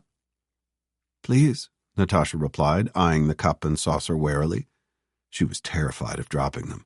breaking the fragile-looking china and spilling tea onto the deep cream rug under the coffee table. You have a lovely house. Thank you, Heidi replied, picking up her own cup and saucer. She took a dainty sip from it. I'm pleased you like it. We don't use this room very often, though, only for guests. Heidi took another sip as Natasha looked again at the tray. I'll show you round properly once we've had our tea. What does your husband do? Natasha asked, finally plucking up the courage to pick up the cup and saucer. It wobbled slightly in her hand, but she managed to not spill any. Lawrence, Heidi replied. He works in the city, intelligent wealth management, whatever that is. She gave Natasha a conspiratorial smile. I don't understand exactly what it is, but it pays well. Do you work? Natasha asked. She wasn't sure, but she thought she caught a flicker of disappointment on Heidi's face. No, not anymore. I used to before we got married. What did you do? I was a teacher. Natasha smiled broadly at Heidi. That's what I do. What did you teach? I taught primary school children, so pretty much everything. Heidi returned Natasha's smile. Do you miss it? Natasha asked. This time it wasn't a flicker of disappointment on Heidi's face. It was an obvious expression. Every day, if I'm honest. But Lawrence says I don't need to work. Heidi glanced around the opulent room and opened her mouth to say something else when Natasha's hand slipped and the cup and saucer went flying. As the cup hit the table, it cracked into several shards of china, depositing its contents on the cream rug just as Natasha had feared. Her hands flew to her mouth. Oh, no, I am so sorry, she said, mortified, as she stared at the growing stain on the rug. When she looked up at Heidi, to her surprise, the woman was laughing. Oh, don't be, Heidi said as she put her own cup and saucer down. She looked at Natasha with a broad grin on her face. I've hated this tea set ever since Lawrence's mother bought it. At least now I've got the perfect excuse not to use the bloody thing again. Chapter 60. Caleb. Caleb stepped out of the pub for a few moments, keen to get some fresh air. The pub, which according to its advertising had been selling beer there since the 15th century, was full of people who had finished work. He also needed to make a phone call. He walked a few yards down the sidewalk to find a place where he could speak without being overheard and also hear properly. Caleb studied the handset, thinking back to his impromptu lesson in the shop, and pressed on the button with the number 1 on it. He kept his finger down as the assistant had shown him and was rewarded with a message on the screen. Calling Natasha. Caleb's eyebrows went up at how simple it was, but he still didn't want to own a cell phone long term. He could see no use for it with his lifestyle. When he moved on from a place, which he always did, he wanted to leave nothing behind. Hello, Caleb? Natasha's voice sounded from the handset. With a laugh, Caleb pressed it against his ear, hoping no one was watching him. Hi, Natasha, he replied. Are you free to talk? Give me a moment. Caleb nodded, and then, when he remembered Natasha couldn't actually see him, he replied, Sure. Caleb listened for a moment until Natasha's voice came back on the line. I'm here, she said, and Caleb could tell from the way her voice sounded that she had moved location. How are things? He asked, unsure of the etiquette of phone calls. Was some small talk required before the meat of the conversation, like in real life? All good here, Natasha replied. Perhaps small talk was okay, after all. The house I'm in is really posh, though. I managed to break something within 10 minutes of getting here. Oh, dear, Caleb said with a smile. Nothing too precious, I hope. A cup. It could have been Ming China for all I know, but Heidi didn't seem too bothered. Heidi? She's my host. They've put me into a guest apartment in the ground of the main house. It could have been his imagination, but Natasha sounded uncomfortable. It's bigger than my entire house back at home. She's lovely, though. I've not met the husband yet. He works in London doing some sort of banking thing. Caleb nodded. From what Natasha had told him of the house, that didn't surprise him. Caleb didn't know many bankers, but the ones he had come across never seemed to be short of money. Did you speak to Ilya? The small talk part of the conversation was obviously over. I did, yes, Caleb replied. He went on to tell her about his plan to get to Poland and base himself on the border.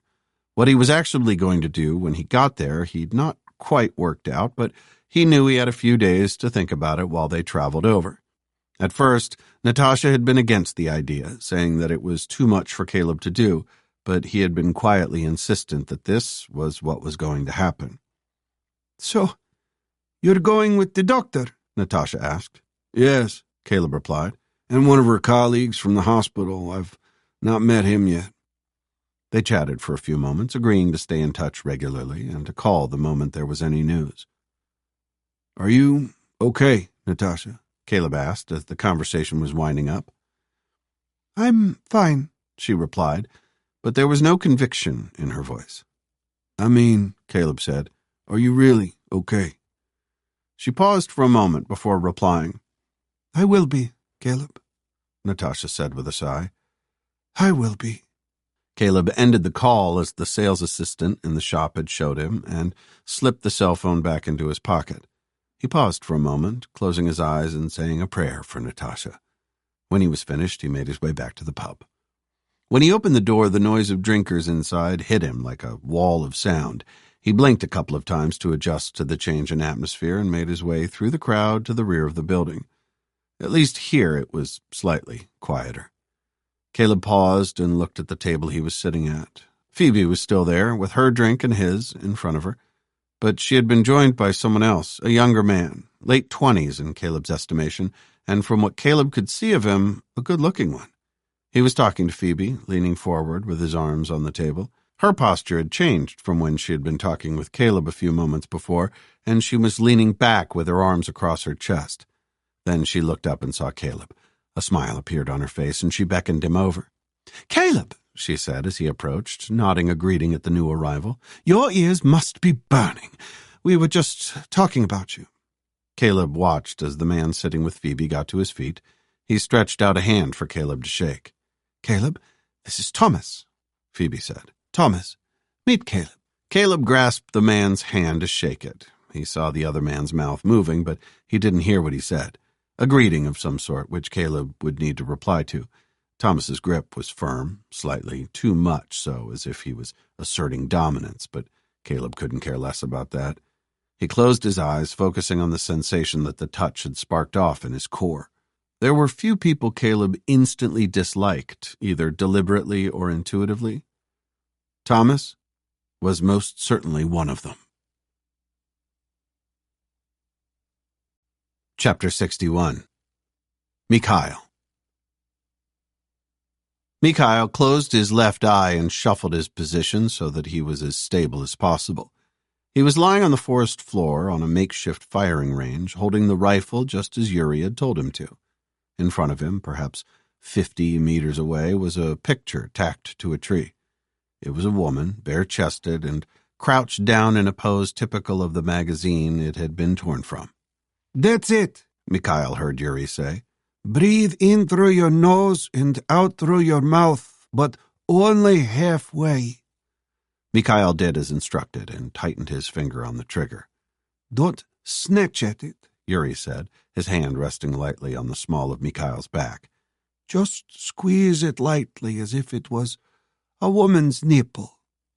Mikhail, who had never touched a woman's nipple in his life, other than as a baby, lined up the sights and squeezed on the trigger. He was determined not to mess this up. When the gun fired, he couldn't help but flinch, but in front of him, the corner of the picture exploded with a shower of paper. "Again," Yuri said. Mikhail ignored the ringing in his ears and the strained sensation in his shoulder and pulled the trigger again. This time, a hole appeared in the picture, a couple of inches above the woman's head. "Excellent. One more." This time, the bullet creased her shoulder. Yuri patted him on the back and shuffled over to Ruslan, who was lying a couple of meters away from Mikhail. A few seconds later, Mikhail heard a shot ring out, but he couldn't see where the bullet had landed. Wherever it had been nowhere near the picture tacked to the tree. Ruslan's second and third shots also appeared to miss. "Give me that." Mikhail looked up to see Grigor standing next to him. He handed him the rifle, and the two of them swapped places. You need your elbows further apart, Grigor said. Watch. Mikhail watched as Grigor demonstrated a slightly different pose. Then he got to his feet and handed the rifle back to him. Mikhail's next round punched through the woman's left breast, causing Grigor to laugh. That's going to hurt, Grigor said with an appreciative look at Mikhail. Nice. When they had finished the training session, Mikhail sat down on a log to the side of the firing range and placed the rifle on the ground in front of him. He was pleased with himself. By the time they had got to the end of the session, he was able to group his rounds in a tight circle, even from 50 meters away. When Vinchuk and Grigor approached him, he got to his feet. To his surprise, Grigor clapped him on the back. Got ourselves a proper sharpshooter here, Vinchuk, Grigor said with a grin that showed off his yellowed teeth.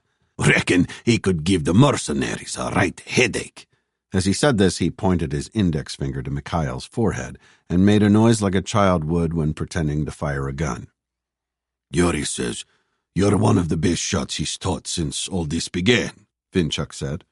And believe me, he's not keen on paying compliments, so you must have impressed him. Grigor? Yes, boss, Grigor replied. Clean the boy's rifle for him, Vinchuk said. Mikhail saw Grigor's face fall slightly at his request, but he bent over to pick up the weapon without another word. Mikhail, come with me. Mikhail followed Vinchuk as he walked over to a dirty white van that was parked behind the range. When they reached it, Vinchuk opened the door and pointed in the back.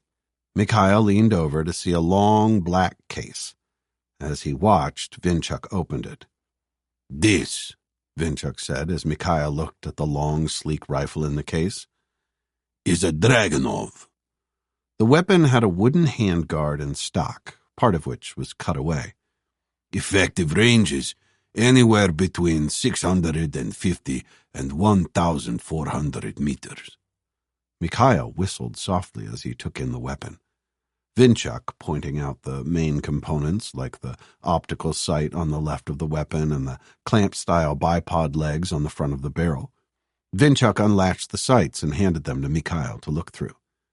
The rangefinder is on the lower left, and the chevrons in the middle are for distances beyond 1,000 meters, Vinchuk explained. What are the markings to the left and right of the reticule? Mikhail asked. He saw Vinchuk smile at the question. Finally, all the hours Mikhail had spent playing Call of Duty on his PlayStation had come to fruition. They're called stadia marks. They're for windage. So they help you adjust the scope for the wind? Very good, Mikhail, Vinchuk said, taking the scope from Mikhail and reattaching it to the rifle. Can I fire it? Mikhail asked. Well, I've not brought you here to look at it, Vinchuk replied. He pointed at a plastic bag in the rear of the van. There's some glass bottles in there. Grab the bag, and let's see if you're as good a shot as Yuri thinks you are. Chapter 62. Phoebe. Phoebe sipped her glass of wine and sighed, relaxing back in her armchair. She had put some light music on her music system, more for background noise than anything else. It was a playlist she'd not listened to for some time, and she tried to relax into the music. She was freshly showered, was wearing a slip that she'd not worn before under a dressing gown that her mother had bought her months ago, also unworn. She thought back to the moment in the pub when Thomas and Caleb had met for the first time and sighed again. Thomas had been his usual self, an arrogant prick trying to hide behind a cocky exterior, and Caleb, although he had hidden it well, had seen straight through it. It was going to be a difficult trip if they didn't get along, and their dislike for each other was obvious, even from the few moments they'd spent together in the pub. Phoebe raised her glass to her lips and paused before taking another sip. "Bollocks to it," she whispered to herself before she drained the glass in one long swallow. Just as she had refilled the glass, there was a soft tap on the lounge door. "You don't need to knock," Phoebe called out. The door opened, and her guest walked in. Phoebe pointed at the glass of wine she had already set out for him. "I poured you a glass." "Thank you," Caleb replied. "I do appreciate you letting me stay here." He was wearing a fresh set of running pants and a t-shirt that showed off his lithe arms very well. Phoebe looked away from him, embarrassed at the thought that had just popped into her head. Like I said, there's no point wasting money on a hotel room when I've got a spare bedroom, she said, taking another sip and resisting the temptation to drain the glass again. Well, I appreciate it. Caleb picked up his glass and raised it. Cheers, as I think you say over here. Yes, that works, Phoebe replied, raising her own glass. You can also say chin-chin or down the hatch. Caleb took a tiny sip of his wine before putting his glass back down. So, Phoebe said a moment later, what did you think of Thomas? Thomas. Yes, Caleb replied. Phoebe smiled, wondering how Caleb was going to approach this one. Is he your boyfriend? No, Phoebe replied, shocked by the question. That wasn't at all what she'd been expecting him to say. Whatever makes you think that? But you have history, yes? Did he say something to you in the pub while I was in the bathroom? Phoebe set her glass down and stared at Caleb, trying not to be angry with him for something that Thomas might have said. He did, yes, Caleb replied, holding his hand up in the air. But what he said is between he and I, and no, I'm not going to tell you what he said. He's a bastard, Phoebe muttered, taking a much larger gulp of her wine than she had intended to. Let's talk about something else. Were you married? Caleb asked, as if he'd not heard what she had said. Oh, he was, Phoebe replied with a sharp laugh. Just not to me. An hour later, Phoebe was right in the sweet spot between being tipsy and drunk. She'd had almost an entire bottle of wine, while Caleb had barely touched his. She wriggled to her feet, almost losing her balance, and put a hand on Caleb's shoulder as she walked past him to the kitchen. I'm going to get another bottle, she called out over her shoulder at him. A few moments later, both their glasses refilled, she sat back down. If Caleb noticed that there was already a glass missing from the bottle, he said nothing, but just looked at Phoebe with an amused expression. I got a question for you, preacher man, Phoebe said, a lopsided grin on her face. Shoot. This God of yours, he's omnipotent, right? Apparently so, Caleb replied. So he knows everything we're thinking, even if they're sinful thoughts? Yes. Phoebe closed her eyes for a moment before opening them again. He knows what I was thinking just now. No. No? Phoebe looked at Caleb and frowned. But you said he was omnipotent. Not on a Thursday evening. What do you mean? He has Thursday evenings off. Caleb put on an awful English accent. He goes down to the pub with his mates on a Thursday. Phoebe started laughing and leaned forward, her gown falling away slightly as she did so. Caleb's eyes never left hers.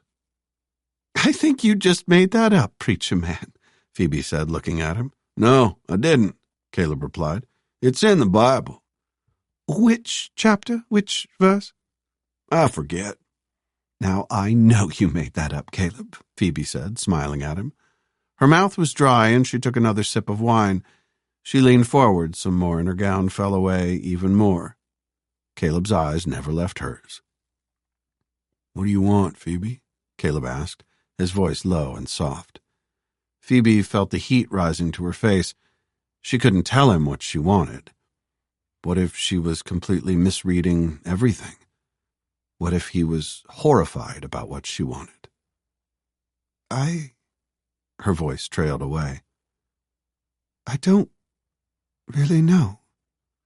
She suddenly felt foolish about the situation she had put them both in.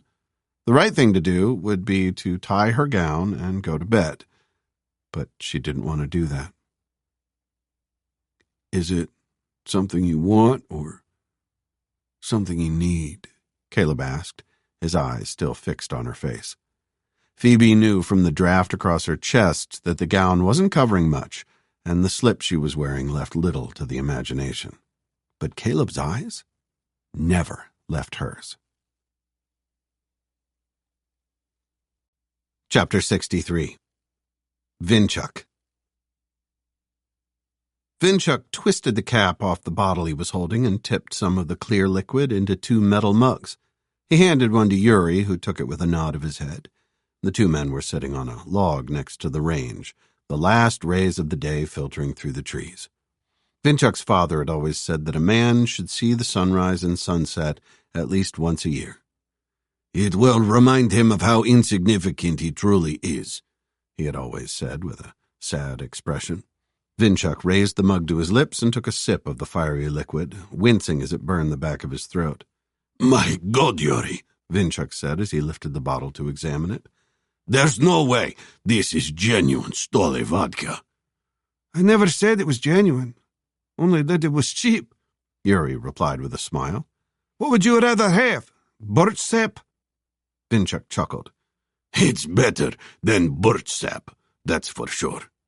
He took another sip, this one less harsh on his throat, as if the first had anesthetized it. "How did the boy get on with the Dragunov?" Yuri asked. "He's good for about 1,000 yards, Vinchuk replied. "Beyond that is a bit shaky, but he'll get there." 1,000 yards? Yuri asked. His mug paused halfway toward his mouth. "With one lesson?" "Well, he's got an excellent tutor," Vinchuk said with another deep-throated chuckle. He saw Yuri nodding in agreement. Vinchuk had been joking, but at the same time he was a good tutor, and he knew how to shoot. 1,000 yards is far enough, though. "When are you thinking? First light?" Yuri asked. Vinchuk nodded in response. "Both villages?" Yuri was referring to the villages they had discussed earlier that day, the one with the mercenaries who, as far as they knew, were still there, and the village they had left. Of the 2 villages, Vinchuk wasn't looking forward to visiting the second one, but it had to be done. "Yes," Vinchuk said. "We'll leave before dawn. Strike at the mercenaries first, and then we'll loop back round to the other place." "All of us?" "I think so. Ruslan can go on point to watch for checkpoints."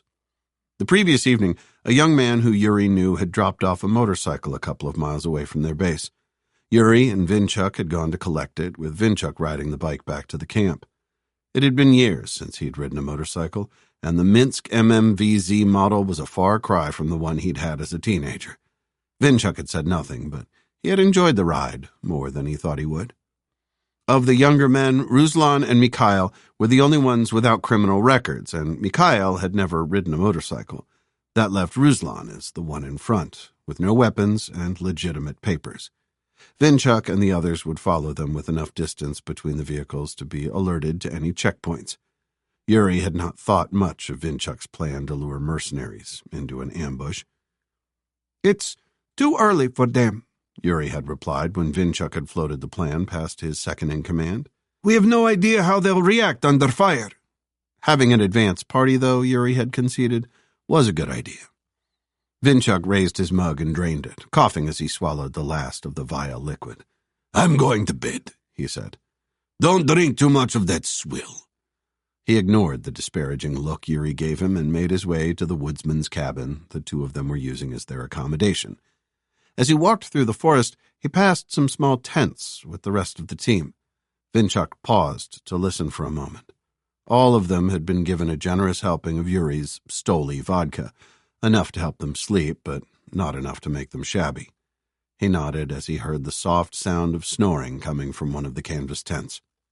A few moments later, Vinchuk was in bed, looking at the ceiling of the cabin. He blinked a couple of times, willing sleep to come. If he didn't get to sleep before Yuri came to the cabin, his snoring would mean Vinchuk got little sleep, and the more vodka Yuri drank, the louder his snores. Vinchuk closed his eyes and took a deep breath. Tomorrow morning was going to be an interesting one. 2 planned villages, both very different. Grigor could perform under pressure, Vinchuk had no doubt of that. Ruslan should be okay on point, all he had to do was ride the motorcycle. But the boy? Mikhail? Vinchuk's last thought just before he dropped off to sleep was that by this time tomorrow, Mikhail would know what it was like to take a life. Chapter 64. Stepan. Stepan looked at the 2 men standing in front of him. They both had their hands in the air and were terrified. But as they had several guns pointing at them, that wasn't an unreasonable response. They looked to be father and son, the father perhaps in his mid-40s and the son late teens or early 20s. Both men were dressed in typical farmers' clothing. Their clothes were old, worn, and heavily patched. At their feet were 2 bolt-action rifles, and a few yards behind them, a string of rabbits lay on the forest floor. He looked at the rifles, both of which were older than he was. They were bolt-action 5-shot military rifles known as Mosin Nagants. The weapons were like the peasants' clothes, old but functional. Stepan knew the Mosin rifle was a very popular weapon, variants of which had been in use for over 100 years. He'd never used one, preferring something less archaic to kill things with. "You have a license for these rifles?" Stepan asked, gesturing at them. The older man shook his head. No, we don't. We don't need one. Stepan looked at the rest of his squad, hoping that one of them would know more about the gun licensing laws in Belarus, but all he saw were blank faces. He raised his eyebrows at the peasant to encourage him to continue. "Explain," Stepan said when the man didn't take the hint. We're hunting on common land, the man said. It's allowed without a license. Stepan looked at him carefully. Despite his fear, he thought the peasant was telling the truth. They were in the location that Stepan had been given, but if they were resistance fighters, they weren't being subtle about it. They had made no attempt to fight or run when Stepan's squad had approached earlier. Stepan's men had tracked the 2 men through the forest for a couple of 100 yards before apprehending them. All they had seen them do was hunt rabbits. "We're going to confiscate those," Stepan said, nodding at the string of rabbits. At least he and his men would eat well that evening. He saw the look of disappointment on the men's faces as they realized that they wouldn't, but they were hardly in a position to do anything. May we keep 1 or 2 of them? The younger of the men asked, earning a harsh look from the other. For our pot. Stepan laughed at the youngster's bravado. He was facing a squad of heavily armed men and still had the balls to try to negotiate. Stepan liked that. "Yes, you may," Stepan replied. Why not cut the lad a break? There were plenty of rabbits for the squad. "You may keep the smallest one." Thank you, the young man replied, almost but not quite smiling. "Have you seen anyone else in the area?" Stepan asked as he prepared to dismiss the 2 hunters. "People with weapons who are not hunting." No, the older man replied, but Stepan noticed that as he spoke, the younger one's expression changed. It was only a flicker, but it was noticeable. Stepan pointed his gun at him. "You," Stepan said. "Have you seen anyone?" I've not seen anyone, the young man replied, nodding to his right. But I have heard there are some men camping out in the woods. The older man said something in a language that Stepan didn't understand. Belarusian, perhaps, but he fell silent as Stepan glared at him. "Which woods?" Stepan asked the boy. In response, the young man nodded again to his right. Around 5 miles that way, he said, ignoring the dark look the other man gave him. There's a small wood on a hill around a mile due north from the gas depot. "Very good," Stepan replied. He would need to look at the map to identify the area, but he had a rough idea of the geography. If he was correct, it wasn't one of the locations he had identified. Stepan looked at the rest of his squad and nodded at the truck to signal it was time to go. Then he returned his attention to the 2 hunters. "Why don't you take 2 rabbits for your pot?" Chapter 65. Natasha. Natasha looked down at her phone, which was vibrating on her bedside table. She picked it up to see Ilya's face on the screen. It was an incoming video call, which meant Ilya was somewhere with a Wi-Fi connection. Too tired to bother with what she looked like, Natasha swiped at the screen to answer the call and turn on the camera. Ilya, Natasha said, forcing a half-smile onto her face. Is there any news? She saw her sister shaking her head and sighed. Where are you? She knew Ilya didn't have the internet in her house. No need for it, she had always said. I'm in Podlipki, Ilya replied. At Tatiana's house. But what about Mikhail? Natasha said, her face falling. Has he come back?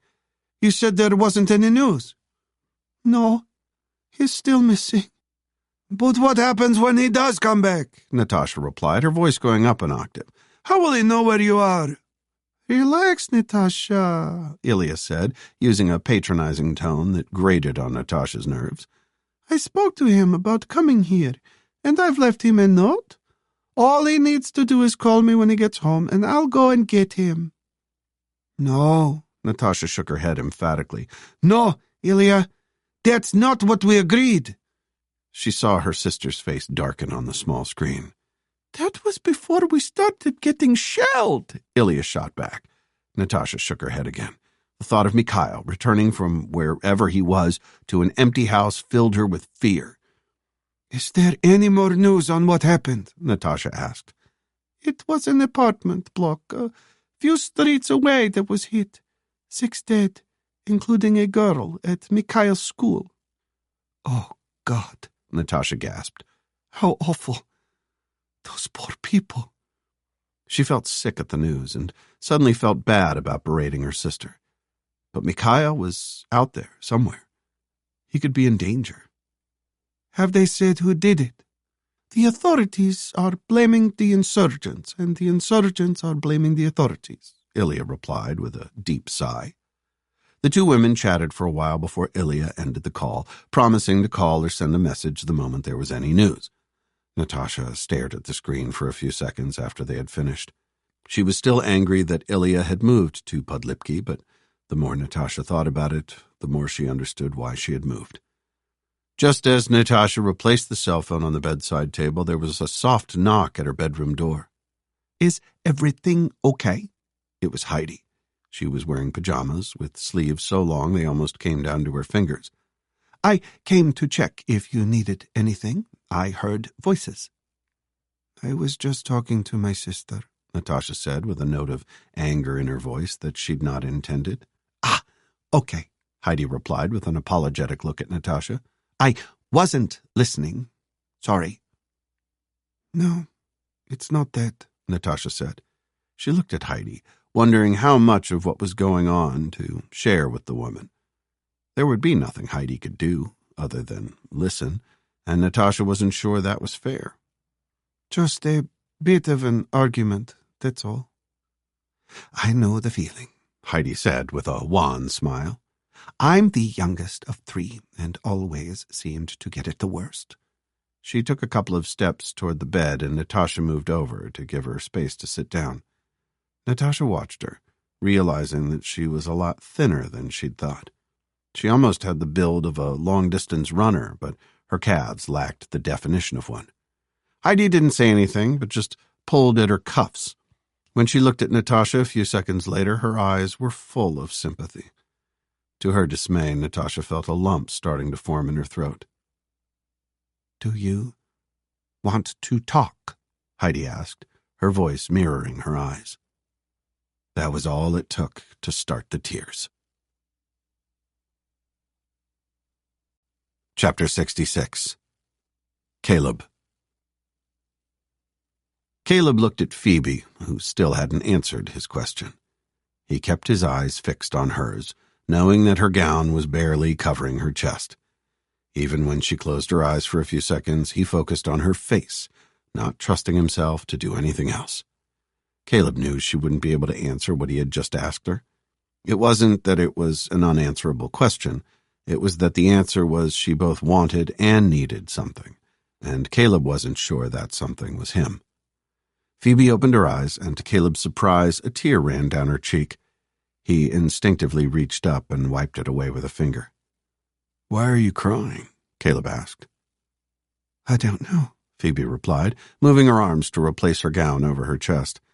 I just feel so, I don't know, foolish. This is ridiculous. She took a deep breath, which dislodged another tear. I'm ridiculous.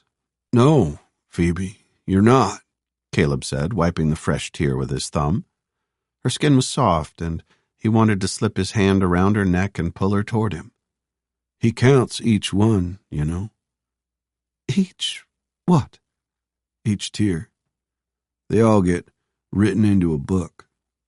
He saw Phoebe smile, but her eyes still looked sad.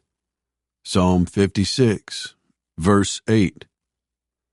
I thought he was off on Thursdays. So he is, Caleb replied. Phoebe's smile broadened and her dimples appeared. Caleb slid from the armchair and knelt in front of hers, picking up the bottle of wine and refilling her glass as he did so. Then he refilled his own, although it wasn't even half empty. Chin, chin, he said, raising his glass. Down the hatch, Phoebe replied. He watched in amazement as she half drained her glass. Oh, my God, I needed that. Sorry. Don't be, Caleb said with a smile. But tell me, why did you say you're ridiculous just now?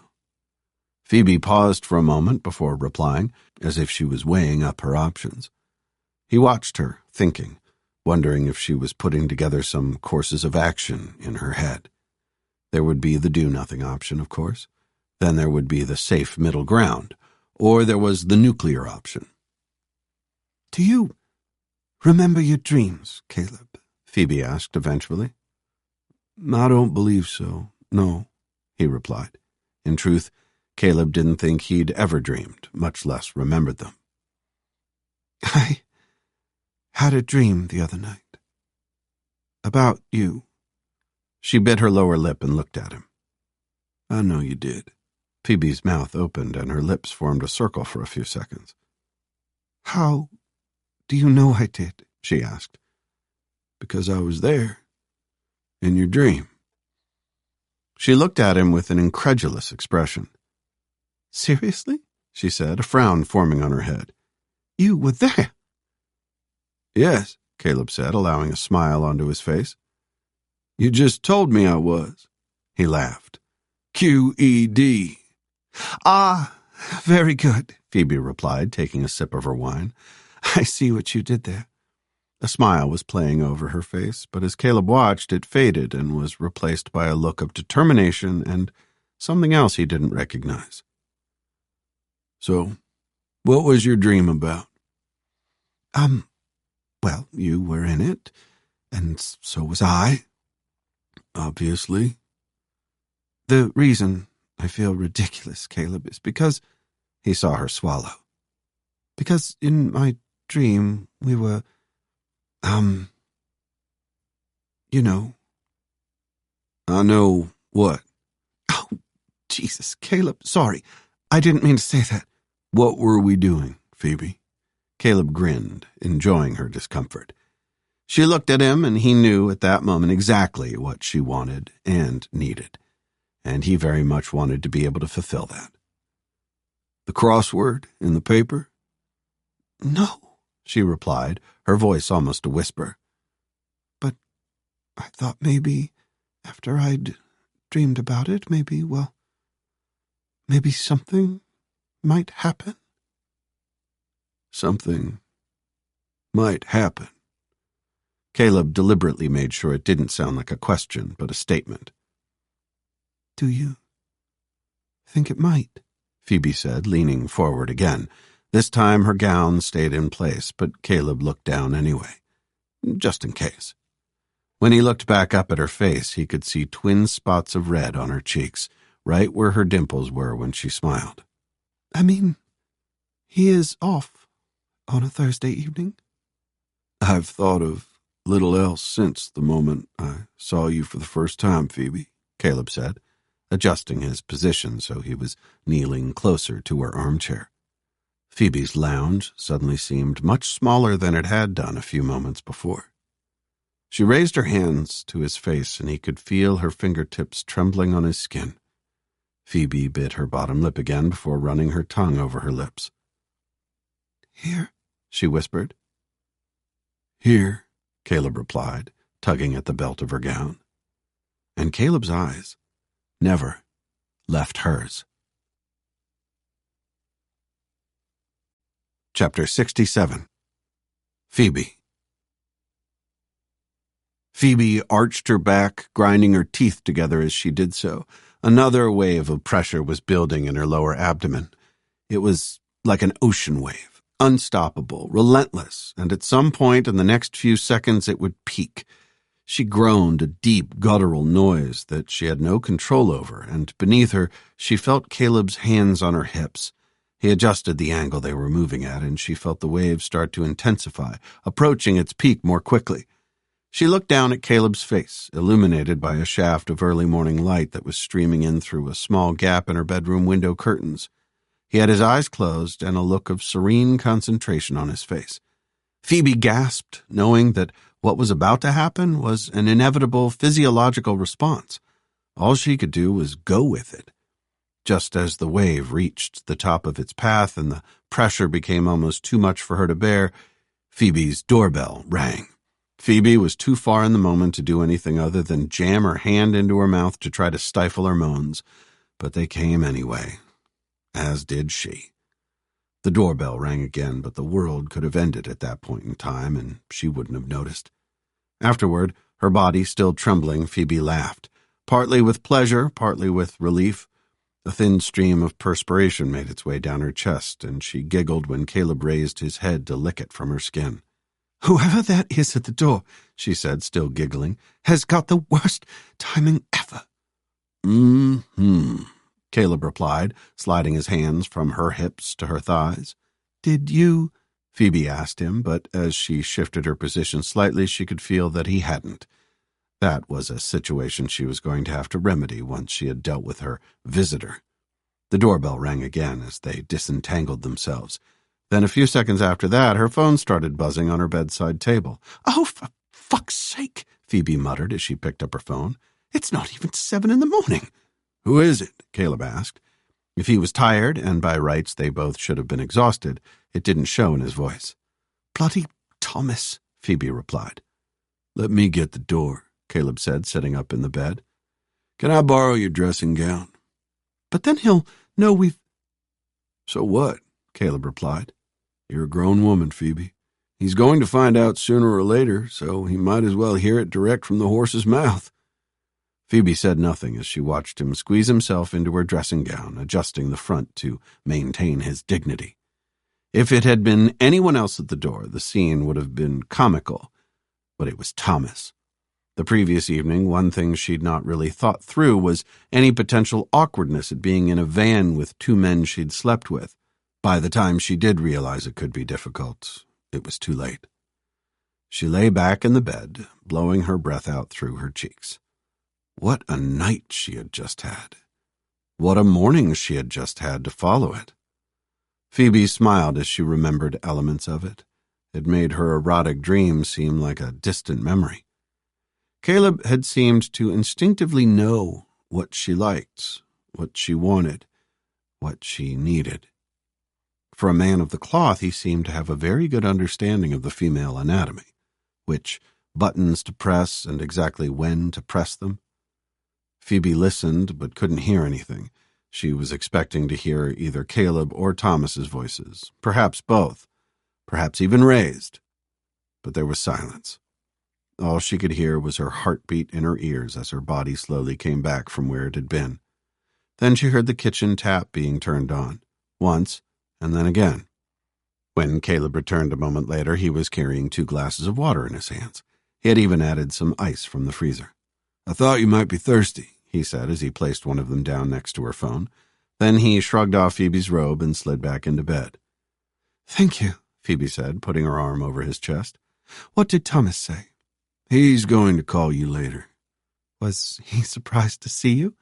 She watched as a smile played over Caleb's lips. You could say that, yes. Phoebe ran her finger over the puckered scar in Caleb's shoulder. Was this a bullet? It was, yes. What happened? I got shot. Ha ha, very funny. Where? In my shoulder. I thought you were a doctor. I am a doctor, Phoebe said with a grin as she ran her finger down his chest and to the scar in his abdomen, still with the stitches holding it together. I forgot about this. I hope we've not disturbed it. I don't think we have. His eyes closed as Phoebe ran her finger further down his abdomen and underneath the covers. She leaned in and kissed his earlobe before whispering in his ear. So, she asked, where were we? She smiled, and he said nothing as she felt him respond to her touch. Another inevitable physiological reaction, but one which she very much liked. She slid the sheet from him and straddled him. A moment later, they both gasped in unison. Somewhere around here, wasn't it? Mm-hmm. We've got 3 hours until I need to get to work, Phoebe whispered, her hands flat on his chest. So why don't you lie back and think of England? The way you're making me feel right now, Phoebe, Caleb replied, his voice languid. We're only going to need about 30 seconds. Chapter 68. Mikhail. Mikhail wriggled on the uncomfortable camping mat. It and the thin sleeping bag he was in were not giving much in the way of relief from the hard forest ground. There were roots or something digging into the small of his back, but even if there hadn't been, he didn't think he would have slept much anyway, not with Ruslan's constant snoring. He could hear someone moving around outside, so Mikhail decided to get up. It was light outside, and he needed the bathroom anyway. Not that they had a bathroom. A few 100 yards away from their camp was a hurriedly constructed deep trench latrine. It was nothing more than a plank of wood balanced on some logs either side of a stinking ditch, and there was zero privacy. All the more reason to use it before everyone else got up, in Mikhail's opinion. Mikhail got out of his sleeping bag, moving slowly to avoid waking Ruslan, and unzipped the tent as quietly as he could. With a nodded greeting at Vinchuk, who was starting a small fire in the center of their camp, he made his way to the latrine to complete his business. When he returned, Vinchuk had got the fire going and was staring at a kettle that was balanced precariously over it. Good morning, Vinchuk, Mikhail said, eager to sound polite. Vinchuk didn't reply, but just stared balefully at him. Did you sleep okay? He should have, as Mikhail had seen the beds in the cabin the previous day. They looked a lot more comfortable than a thin sleeping mat. No, Vinchuk replied. It was more of a grunt than a word. Yuri snores like a pig. Do you want me to cook breakfast? Mikhail asked, looking at the shopping bag next to the fire. He could see some plastic packaging inside with what looked like sausages in it, but he hoped that Vinchuk would decline his offer. Sandwiches were more Mikhail's forte, not a cooked breakfast. But he wanted to impress Vinchuk, as he thought he had done the previous day when he'd used the sniper rifle.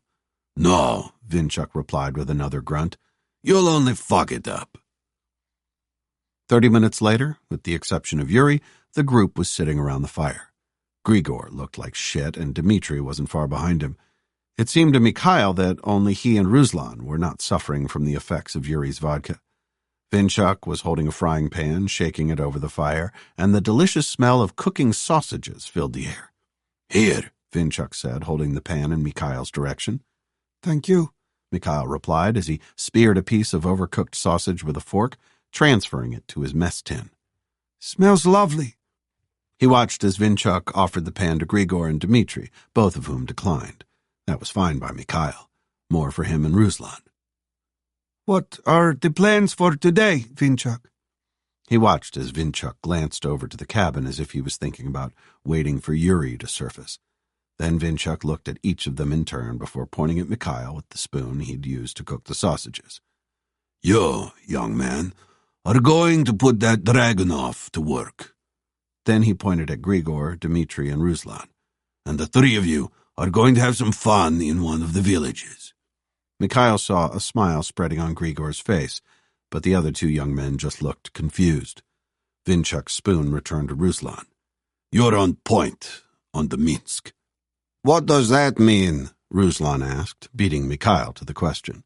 It means you'll be out front on the motorcycle. If the mercenaries have got any roadblocks set up, you'll let us know. We'll be a half-mile or so behind you, in the vein. Mikhail nodded, realizing why Yuri had asked them the previous day which of them could ride a motorcycle. Is that dangerous? Ruslan asked, his nervousness obvious. Vinchuk didn't reply, but just gave the young man a glare. Finish your breakfasts, Vinchuk said a moment later, spooning another sausage into both Mikhail and Ruslan's mess tins. Wash up and get ready to go. Mikhail saw him look at his watch. "We leave in 30 minutes. As Vinchuk got to his feet, Mikhail nudged Ruslan before leaning over to whisper in his ear. "Today's the day, Ruslan," Mikhail said. "We're going to see some action at last." Chapter 69. Caleb. Caleb sat at Phoebe's kitchen table and watched her as she rummaged through one of the cupboards. She stretched up onto her tiptoes, and he admired the way it brought her profile into relief. She was wearing a long t-shirt with nothing underneath, and when she raised her arms, he could just see the swell of her buttocks. "Can I help you with anything?" he asked, hiding a grin at the sight.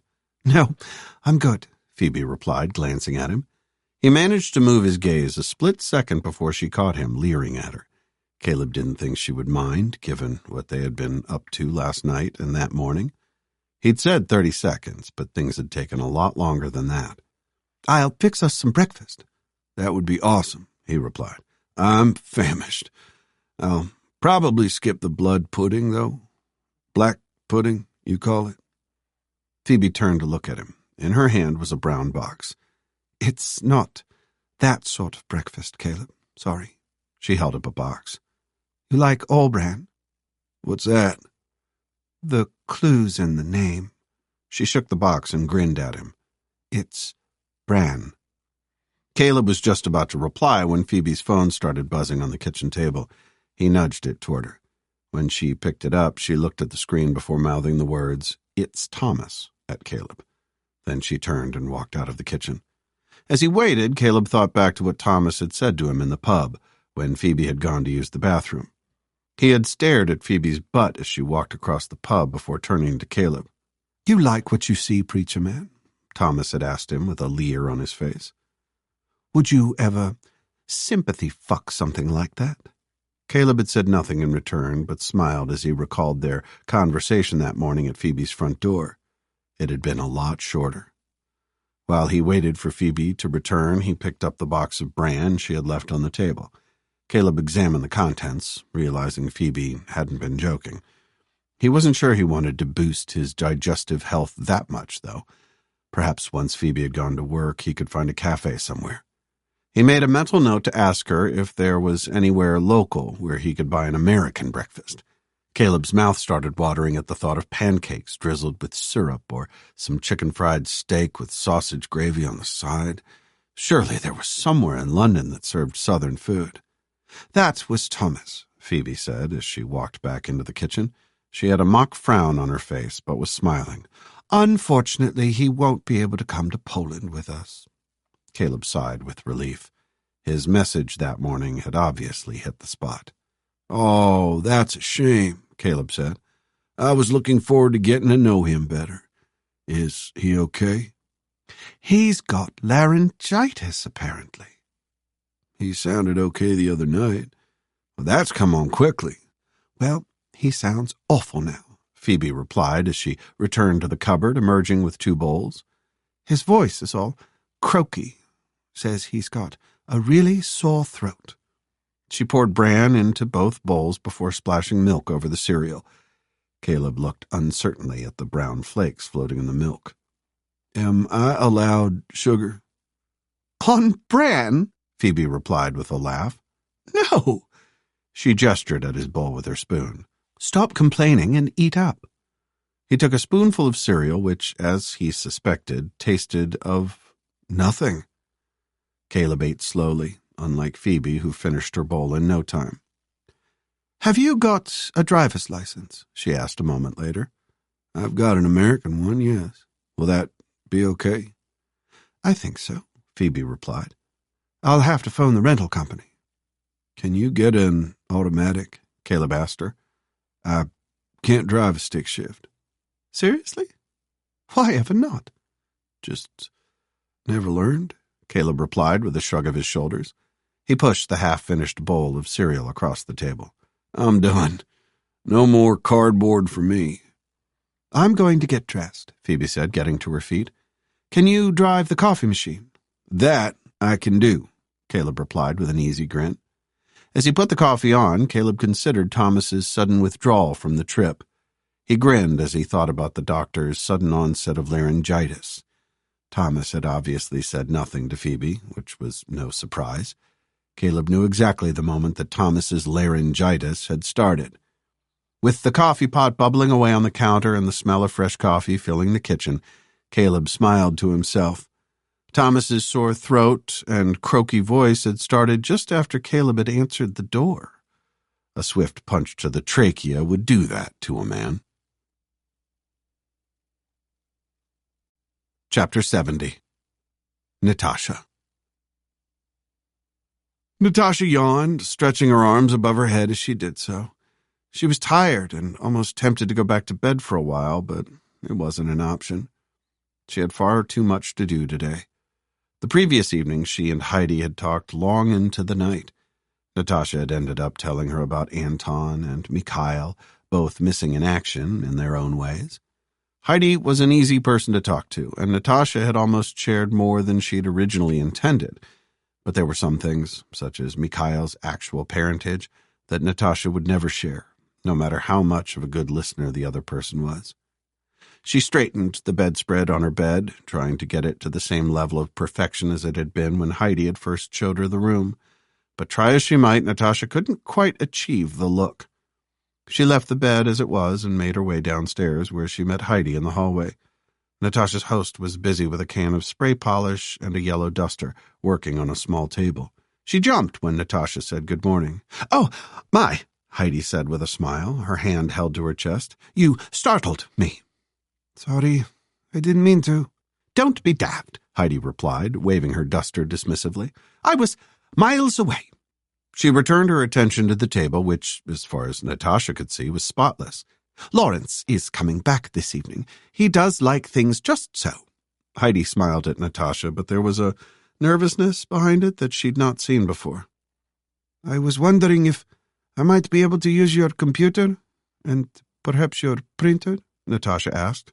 "There's some stuff I need to get for a friend of mine." "Of course, Natasha," Heidi replied, placing the polish and the duster on the table. "Let me show you where it is." Natasha followed Heidi through the house to a room she'd not been shown the previous day. It was a small office off the kitchen with an antique desk and matching chair. The desk was in front of a large window which gave an uninterrupted view of the impressive gardens beyond.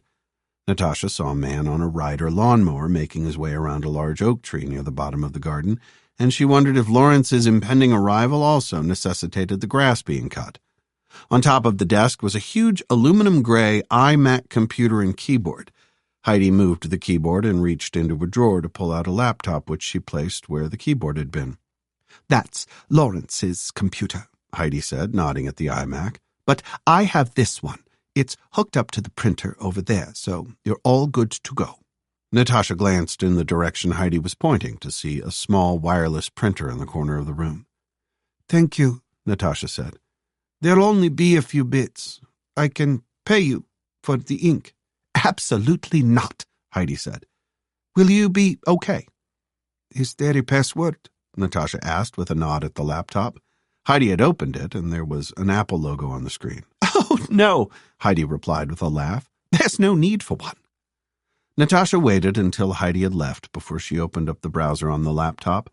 First, she navigated to a couple of Belarusian news sites, most of which were covering a rocket attack on a hospital in the north of the country. Much like Ilya had said previously, both sides appeared to be blaming each other. Not that it helped any of the poor people she could see in the few images there were of the aftermath, nor the families of those who had died. She brought up a blank Word document and started to make a list of all the places that Mikhail frequented, or at least the ones she knew of. It would be a starting point for Caleb, who, according to the text message he had sent earlier, was departing for Poland the next day. Then she opened Apple Maps and started taking screenshots of the locations, printing each one out as she did so. The place where he practiced football with his friends, the parks she knew he liked to hang out in. Natasha even included some locations that she knew were popular with teenagers. Even if Mikhail didn't use them regularly, he could be at any of them with friends. By the time she had finished, Natasha had a bundle of papers almost half an inch thick. She looked around for a pen to start labeling the maps, but apart from the keyboard and computer, there was nothing on Lawrence's desk. Natasha paused for a moment with her hand on one of the drawer handles, but when she tried it, it was locked. They all were. She got to her feet and, gathering the bundle of paper together, Natasha set off to find Heidi. Her host was still in the hallway and had moved on to polishing the tops of the picture frames. As she approached, Natasha coughed slightly, not wanting to startle Heidi again. "Did you get what you need?" Heidi asked, with barely a glance in Natasha's direction. "I did, but I have a favor to ask." "Of course, Natasha," Heidi replied. She finally stopped cleaning and turned to face Natasha. "I need to get to London," Natasha asked, holding up the sheaf of paper. "Before tomorrow morning." Chapter 71. Vinchuk. Vinchuk watched through the binoculars at the small village at least 500 yards in front of him and Mikhail. They were on a bluff that overlooked the settlement, one of several that surrounded it. Through the scopes, he could see the buildings start to come to life. Lights came on in windows, smoke started spiraling up from a chimney. Eventually, one of the front doors to a house opened and someone stepped out. "You see him?" Vinchuk whispered to Mikhail. He looked down at the young man who was lying prone, his eye pressed up against the scope of the Dragunov rifle. "Civilian, I think," Mikhail whispered back. Vinchuk nodded in agreement. The man who had stepped outside his house was wearing brown trousers and a smock of some sort.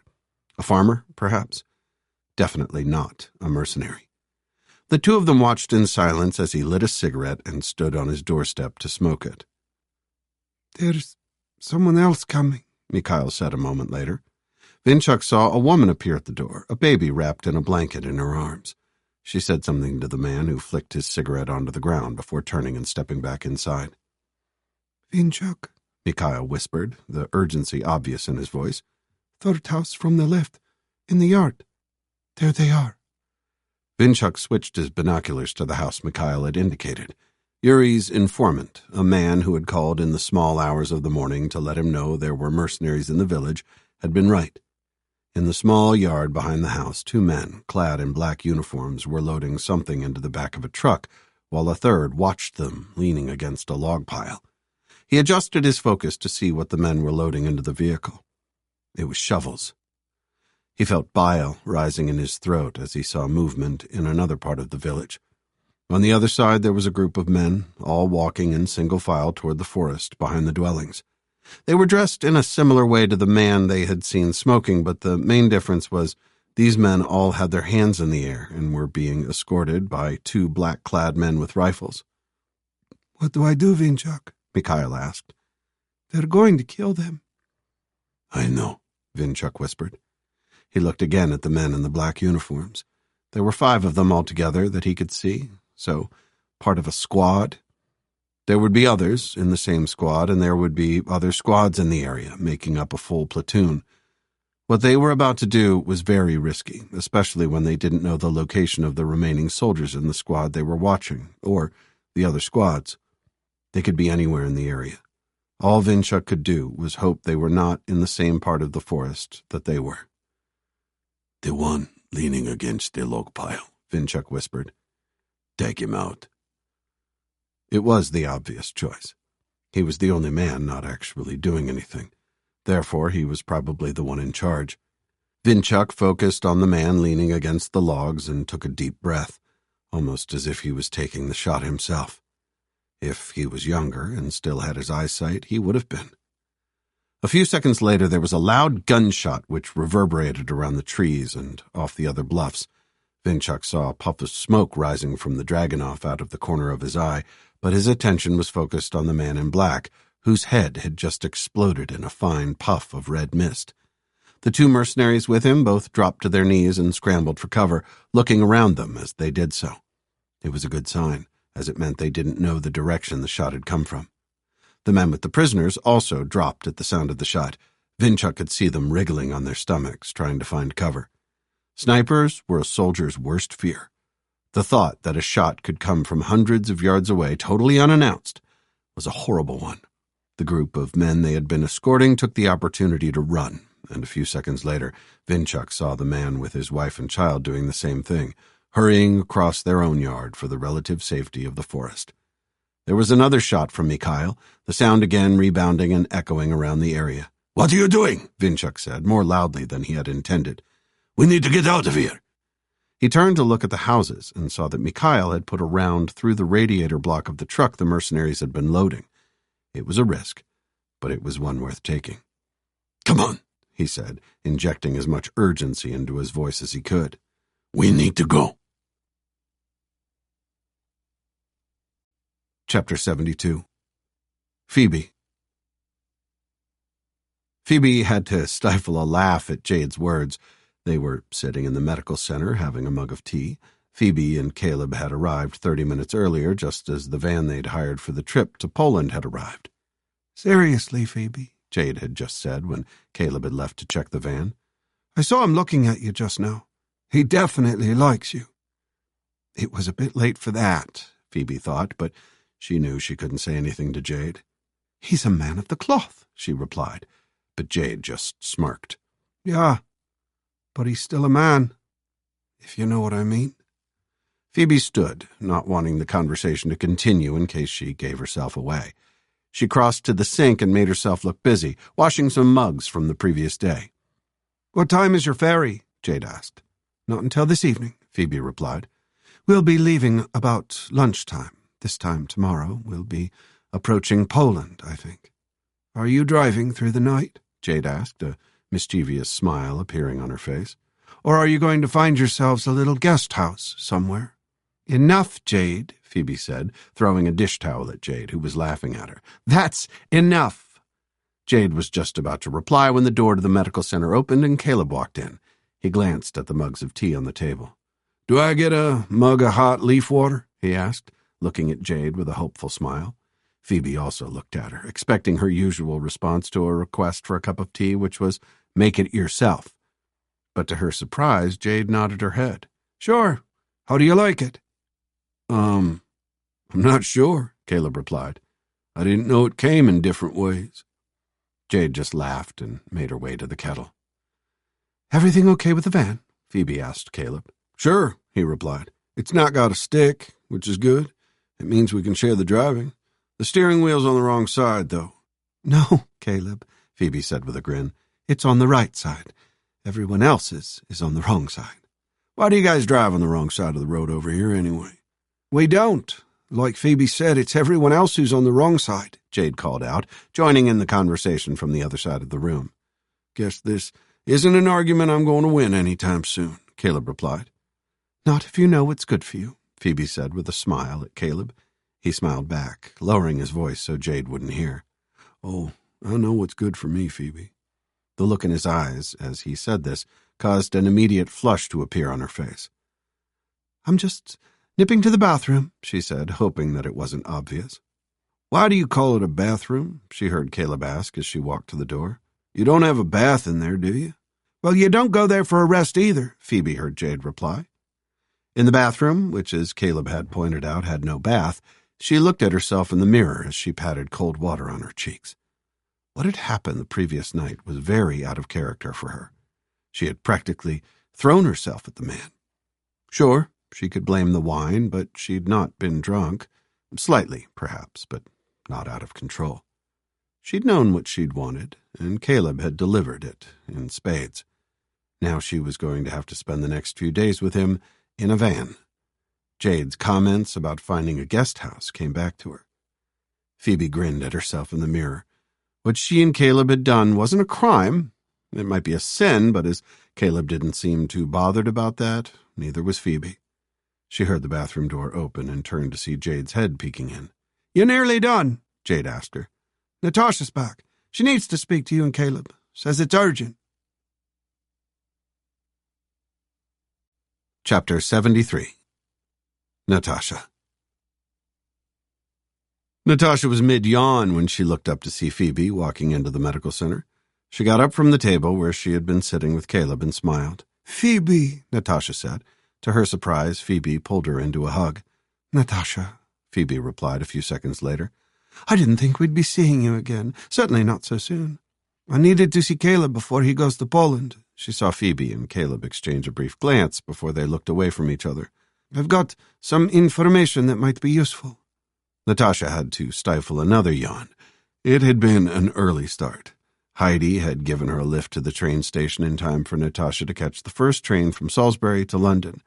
She'd tried to sleep on the train, but every time she closed her eyes, images of either Anton or Mikhail, sometimes both, flashed across her eyes. "Sit down, Natasha," Caleb said. "You look exhausted. Are you settled in your new home?" Natasha paused before she replied. She'd not been there long enough to call herself settled, and the atmosphere in the house had changed when Lawrence had arrived home the previous evening. He was exactly how Natasha had imagined him to be, straight-laced and prim, and Heidi had been so deferential to the man that it made Natasha uncomfortable. But she was a guest in their home, and such behavior was none of her business. "Everything's fine," Natasha said with a sigh. She looked at Caleb, who, from his expression, didn't believe her, but he said nothing. "I've brought some information." She reached into her bag and pulled out the sheaf of papers. Natasha had spent the time on the train marking them with annotations to describe what the various locations were, and as she spread them out on the table, she saw both Caleb and Phoebe look at them with interest. "Are these places Mikhail might be?" Caleb asked a moment later, having studied one of the printed maps. Natasha nodded, picking up the piece of paper he had been looking at. "Yes," she replied, pointing at a location on the map that was marked with the letter I, surrounded by a small circle. "This is Ilya's house. I've marked it the same way on all of them." Then she pointed at another location, this one marked with an encircled letter F. "This is where a boy called Felix lives. He's Mikhail's friend. I've written some information on the back of the maps to explain what each one is." Natasha saw Caleb nodding at her explanation. He spent a few moments looking through all the sheets of paper, passing each one to Phoebe when he had looked at it. Something had definitely changed between the two of them. It was subtle, but the way they were interacting was different. They seemed to Natasha to be closer, and she found herself smiling at the thought. "These will be really useful, Natasha," Caleb said as he handed the last sheet of paper to Phoebe. "Thank you." "I want to come with you," Natasha replied, earning a curious look from Phoebe. Natasha turned her head to look directly at the doctor. Despite what Caleb had said, it was her trip, not his. "Please, Phoebe, is there room for me?" "No, Natasha," Phoebe replied after a brief glance in Caleb's direction. "We changed the van for an automatic so Caleb could share the driving. There are only 2 seats in the front." Natasha looked at Phoebe, wondering if she was telling the truth. Was this something they had discussed already? But they hadn't known Natasha was coming, so they couldn't have. Natasha sighed, feeling bad about thinking Phoebe might be lying. Caleb had been right. She was exhausted. "Natasha," Caleb said, reaching out his hand and taking hers, "this information is amazing. If Mikhail is at any of these places, I'll be able to find him." "But how?" Natasha replied. "How can you do that from Poland? You don't speak Polish?" She could feel she was on the verge of tears. "Most Polish people speak English, Natasha," Phoebe replied, taking her other hand in hers. "And my Polish isn't too bad for those who don't. If Caleb needs to speak to anyone in Belarus, I can translate if needed." "Natasha, listen to me," Caleb said. She looked at him, feeling his eyes boring into hers. "I will find him and bring him home." "How do I know you'll be able to do that, Caleb?" She watched as a slight smile appeared on his face. "This isn't my first rodeo, Natasha." Chapter 74. Stepan. Stepan winced as he took the skin off both his knees as he hit the ground. Keeping himself as low as possible, he crawled as fast as he could toward the trees that the villagers were now running through. He needed cover. A second shot rang out a few seconds after the first, but his focus was on getting somewhere safe. He could hear shouting from the houses, recognizing the voices as belonging to his men. When Stepan got to the relative safety of the tree line, the soldier who had been accompanying him with the villagers was already there. He was young, no more than 20 years old, and his face was ashen. "What's happening?" the soldier asked, breathless from the exertion of crawling. "Sniper," Stepan replied, the disgust obvious in his voice. "Where?" "Could be anywhere." Stepan cursed under his breath. He'd not even wanted to come to this village, but HQ had insisted. He'd spoken to the control room the previous evening, telling them what the hunters had told him. Stepan had identified on the map where he thought the resistance fighters were reported to be camping, and as he was the one who had identified the location, he thought he should be the one to attack it. But the control room had been insistent that the priority was to keep looking in the villages. "But we can hit them while they're still asleep," Stepan had said, pleading his case. The only concession he'd been able to get was that the request would be passed up the chain of command. But orders were orders, which was why he was currently cowering amongst tree trunks. "What do we do now?" the soldier asked. "We wait," Stepan replied. The resistance had tried this tactic before. It was usually a single shot, and then they melted away to wherever they had come from. The fact there had been 2 shots in rapid succession was new, though. Stepan peered around the tree trunk, half expecting another round to come his way, but there was nothing. Now that the sound of the second shot had dissipated, all he could hear was high-pitched screaming. He wasn't sure whether it was one of the women from the village or one of his men. "Come with me," Stepan said to the soldier. Half crouching, the 2 men scuttled across the ground to the houses where their truck was parked. As Stepan approached, he realized that the screaming was coming from one of his own men. The soldier was sitting on the ground, cradling the body of one of his colleagues who was missing the bulk of his head. Stepan swore under his breath at the sight. "Come on," Stepan shouted at what remained of his squad. "Let's get him in the wagon and get out of here." They needed to move. Not only did the resistance know where they were, but they also had a bead on them by someone who knew how to shoot. "The truck is fucked, sir," one of the squad members said. "They shot out the engine block." Stepan swore again, reaching into his pocket for his phone. "Right. Get into an all-round defense position. I want a tight ring around the village, and stay in cover." He kicked the foot of the soldier cradling the body. "Yo, pull yourself together while I call this in."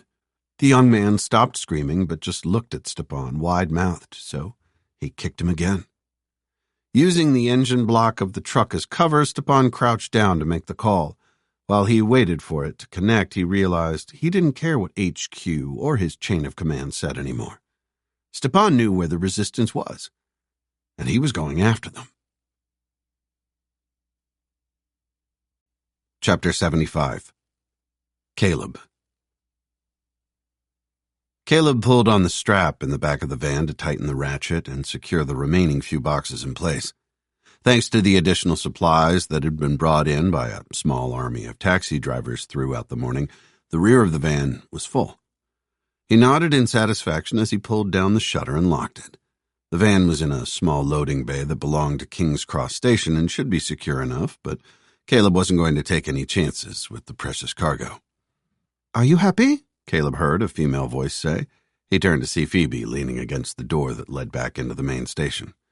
"I am," Caleb replied with a grin. "Nearly time to get our knees in the breeze." "I have no idea what that means," Phoebe said, also grinning.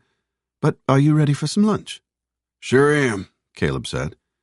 "Eat when we can, sleep when we can." He looked at her for a moment, his mind drifting back to the previous evening, and first thing in the morning. As if she sensed what he was thinking about, Phoebe started blushing. "Why are you looking at me like that?" she asked him, a frown appearing on her face. Caleb looked away. He'd not meant to make her uncomfortable. "Sorry," he replied. "I was just thinking about last night." To his relief, her grin reappeared, and she pointed a finger upward. "Have you told the man upstairs yet? He'll be back at work by now."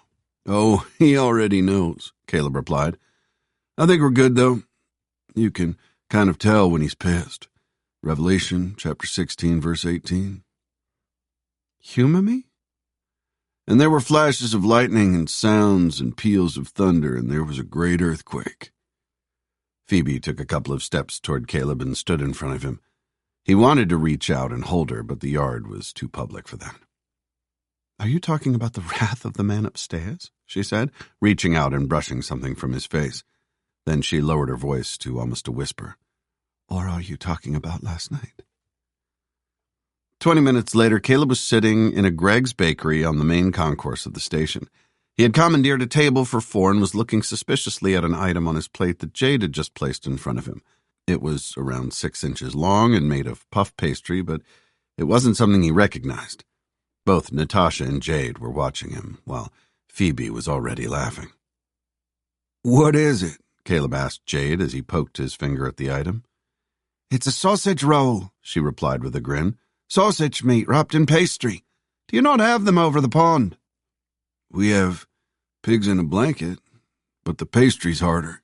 "Pigs in blankets don't have pastry over here, Caleb," Phoebe said, reaching under the table and squeezing his knee. "That's a sausage wrapped in bacon. There's no pastry involved. Are you going to say grace and eat?" Caleb closed his eyes briefly and did as instructed before he picked up the sausage roll and took a tentative bite. Then, after a nod of appreciation, he took a larger one. The pastry was buttery and flaked onto the plate, while the meat filling was slightly spicy. Caleb finished it in no time and then had to wait for the others to finish theirs. He smiled as he watched Phoebe eat. She seemed determined not to drop a single flake of pastry on her plate. A few moments later, a silence descended over the table. It was time for Caleb and Phoebe to leave.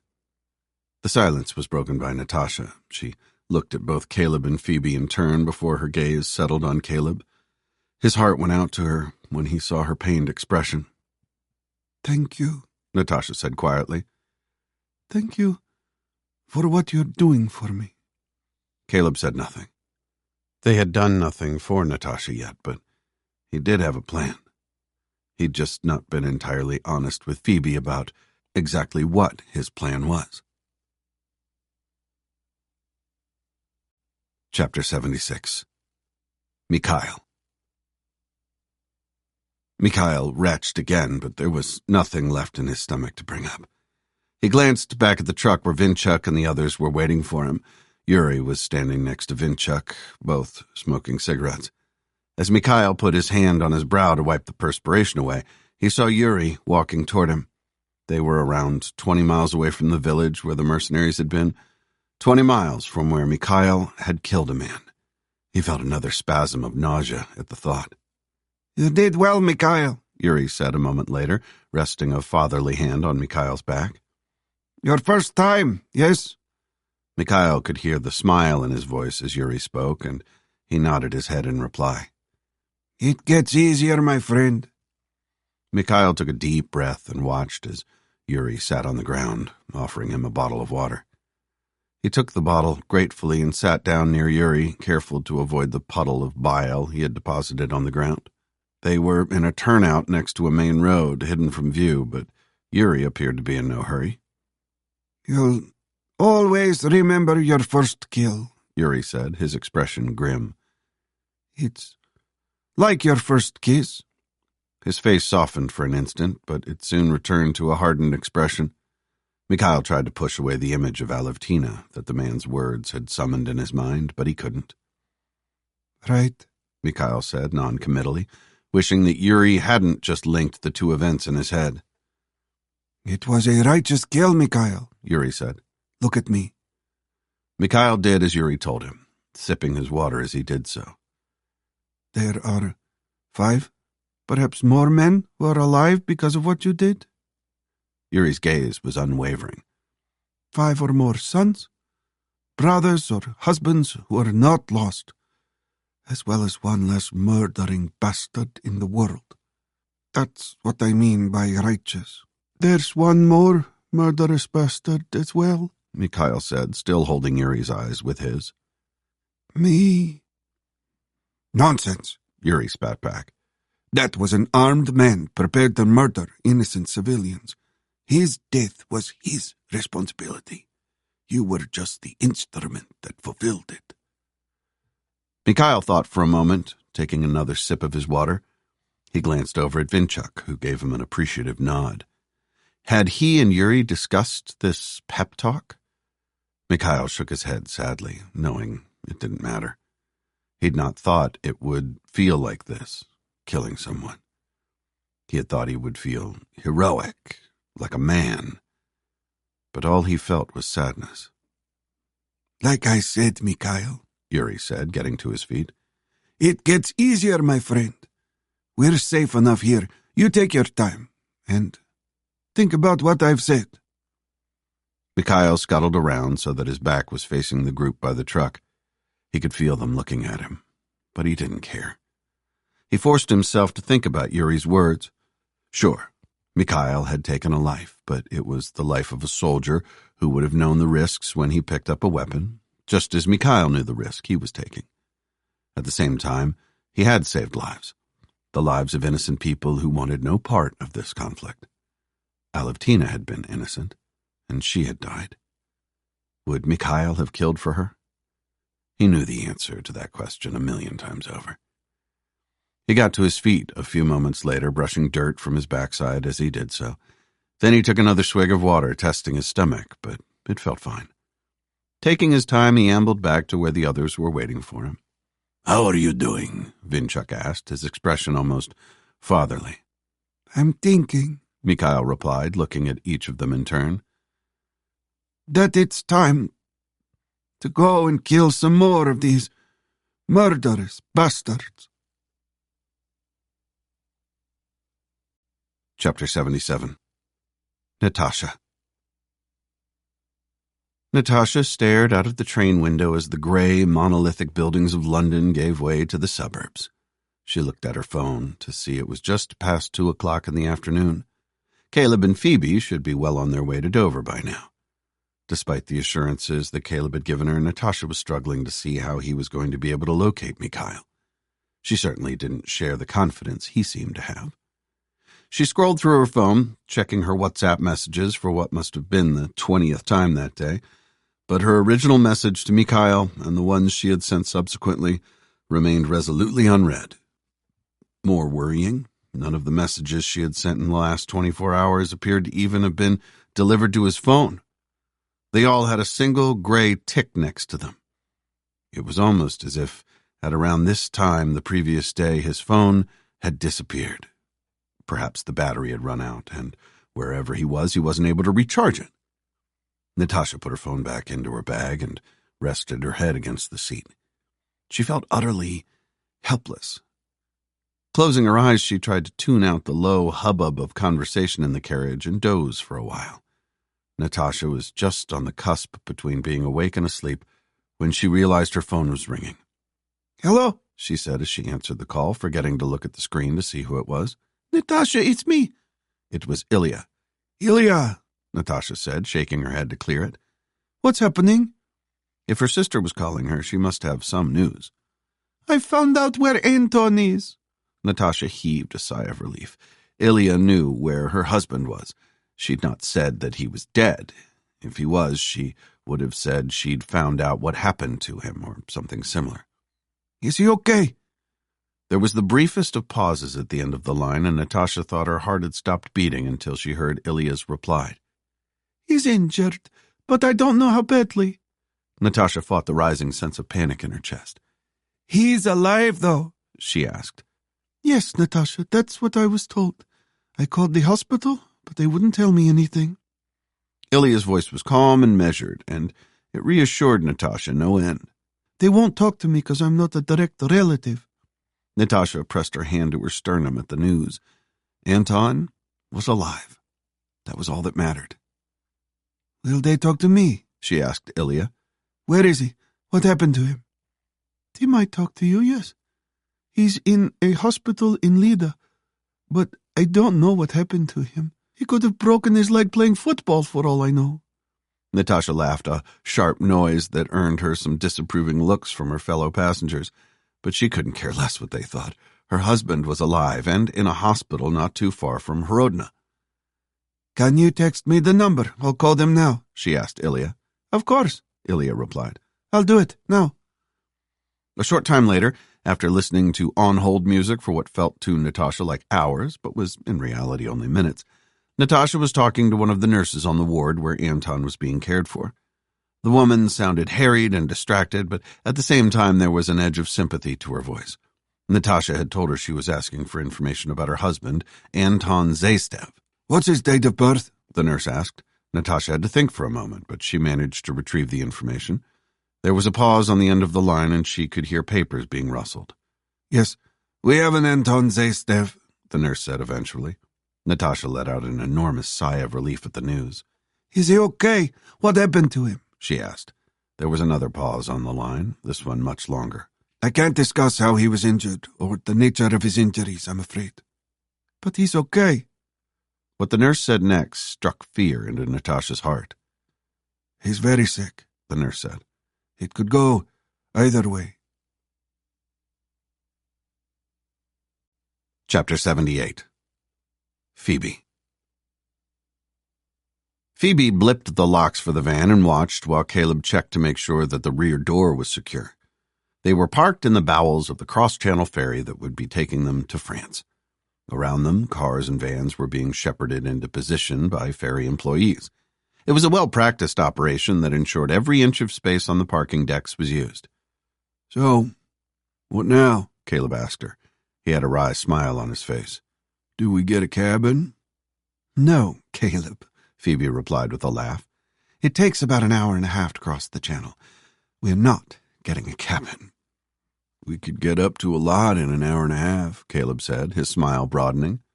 Well, there are no cabins, so you're out of luck. We'll just go up to the passenger deck and grab a drink. Phoebe and Caleb had stopped at a motorway service station not far from the port of Dover for some food. Phoebe still had some bad memories of the restaurants on cross-channel ferries from a school trip she'd been on many years ago, and she didn't think things would have improved.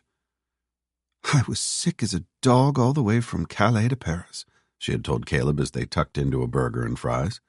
It had to have been the food on the ferry. She made her way to a stairwell that led to the upper decks. It was busy, and she felt slightly claustrophobic as they made their way up the narrow staircase. When they reached the passenger deck, to her relief, there was a lot more space. Do you want to grab a table? Phoebe asked Caleb. I'll get us a couple of coffees. Any preference for seating? A window seat would be good, but you'll need to be quick.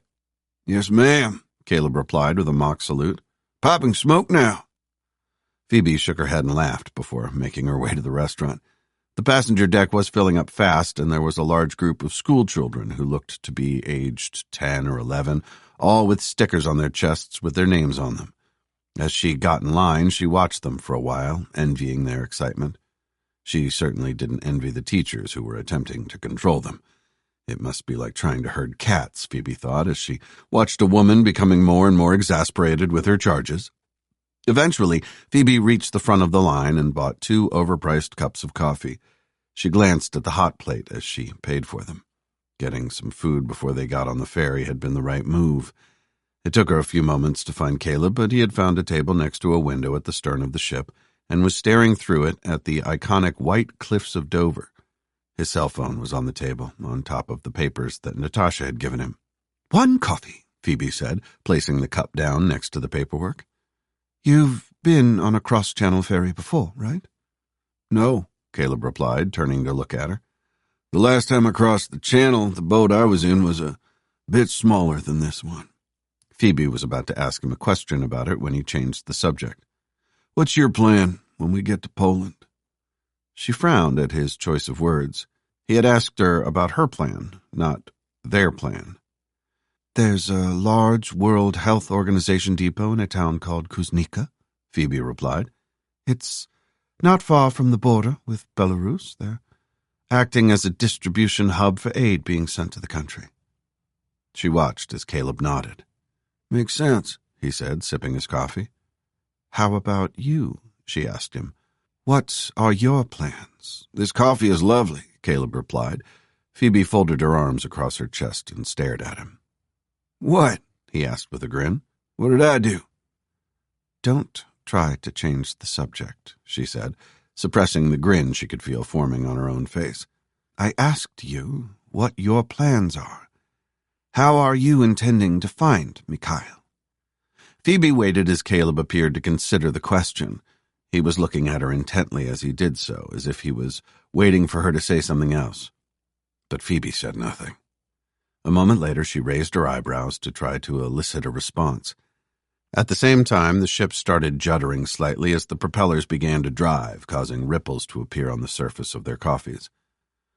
I'm not sure, he said eventually. I'm thinking that with the information I've got, I can maybe recruit someone to look for him. Phoebe regarded him carefully, wondering what to say next. In the end, she just decided that honesty was the best policy. Caleb, she said, finally smiling. You know something? What? You're a shit liar. Chapter 79. Vinchuk. Vinchuk's mood, like that of everyone else in the truck, was somber, despite their relative success earlier that day.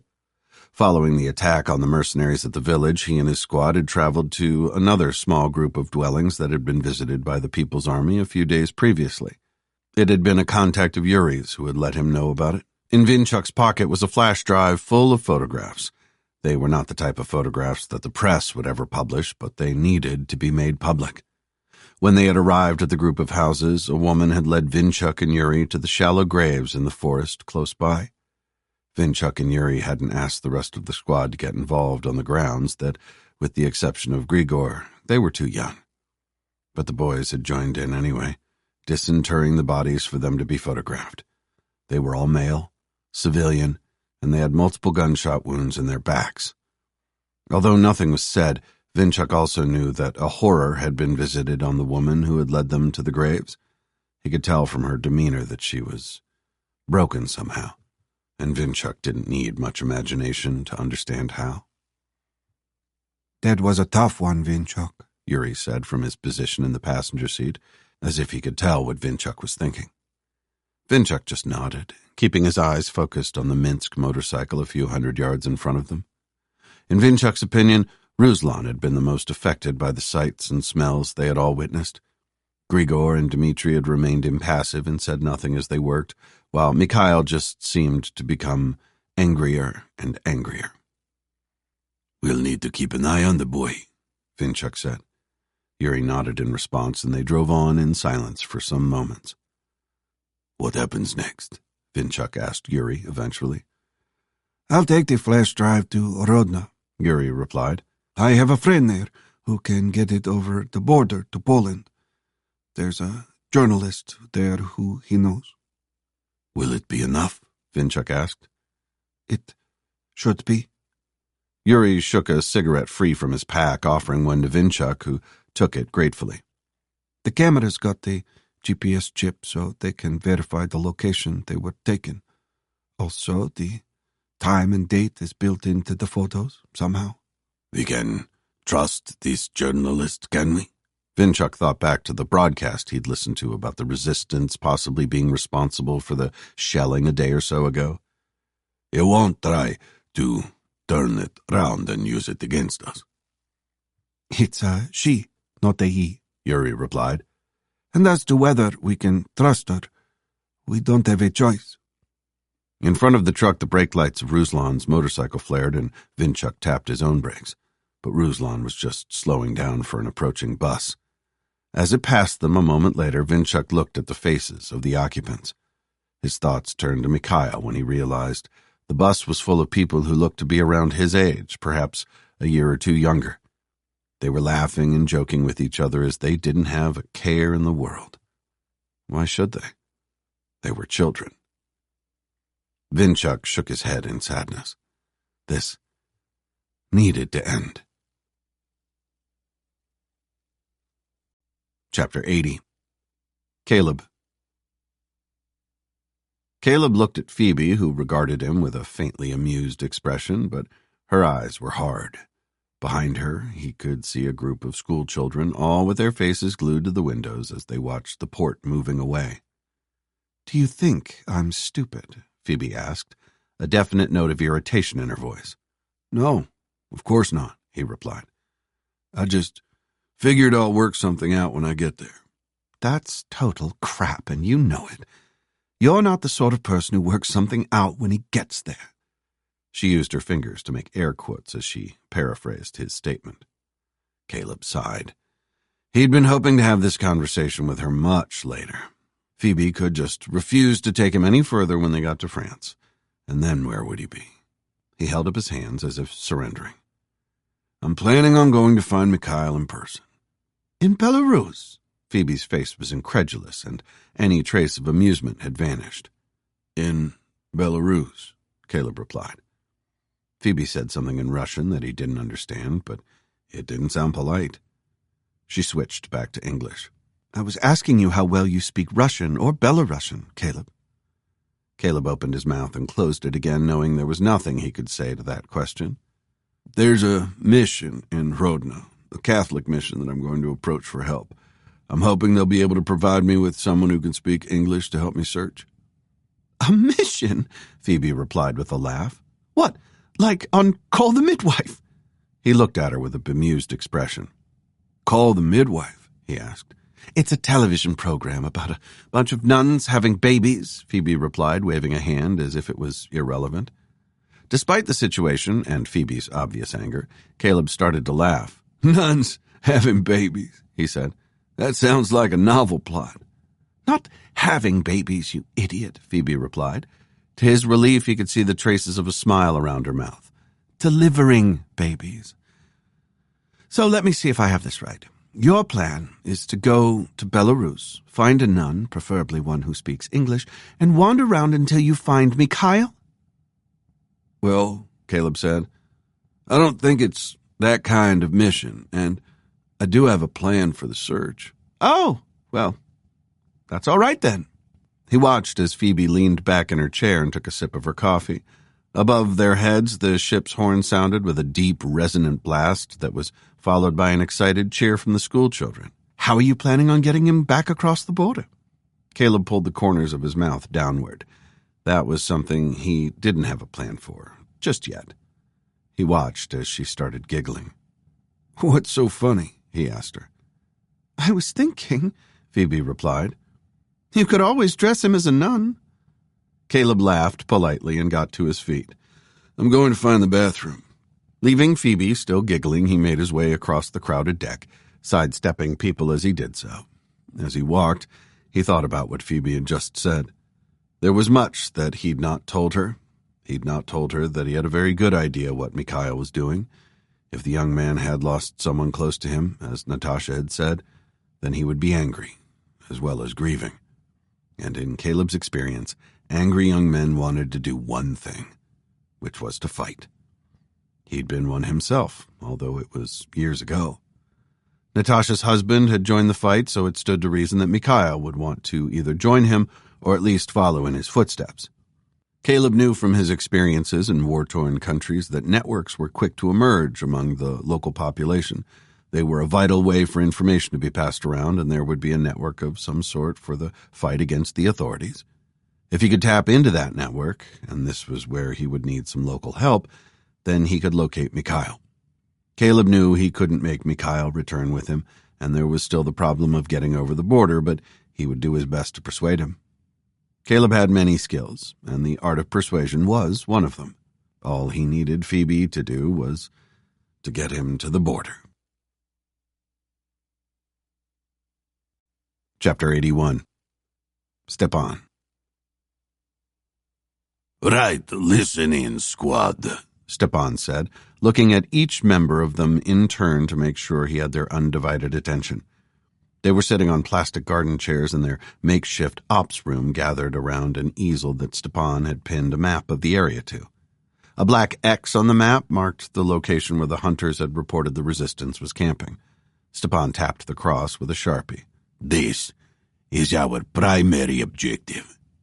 The site Stepan had just tapped the pen on was a small forest some 30 kilometers north of Hrodna. It was isolated with the nearest obvious buildings at least a couple of kilometers away, but the entire area was crisscrossed with logging roads. Stepan hadn't looked at it before, as he'd thought it was too far away from civilization, but as he regarded the map now, he realized it was a good choice for the resistance. It was remote enough for them not to be discovered accidentally, but central enough to give them the mobility they needed. Looking at the map, there's an area just here, which would be a suitable location for a reconnaissance. He tapped the Sharpie on another, much smaller forested area to the northwest of the primary objective. It had roads close by, but none running through it. This would be suitable and is well within range of the drone. Any thoughts?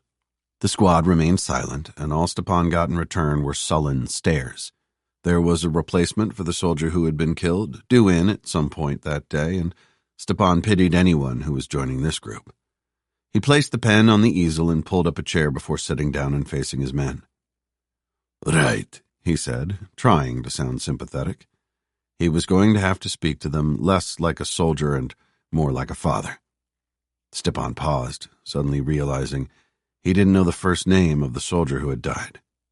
We lost a man today, and that's tough. But we're soldiers.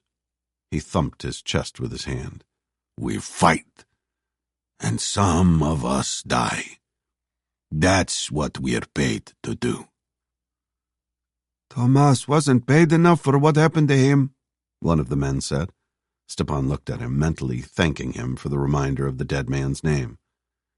I know, Daniel, Stepan replied, looking at him directly.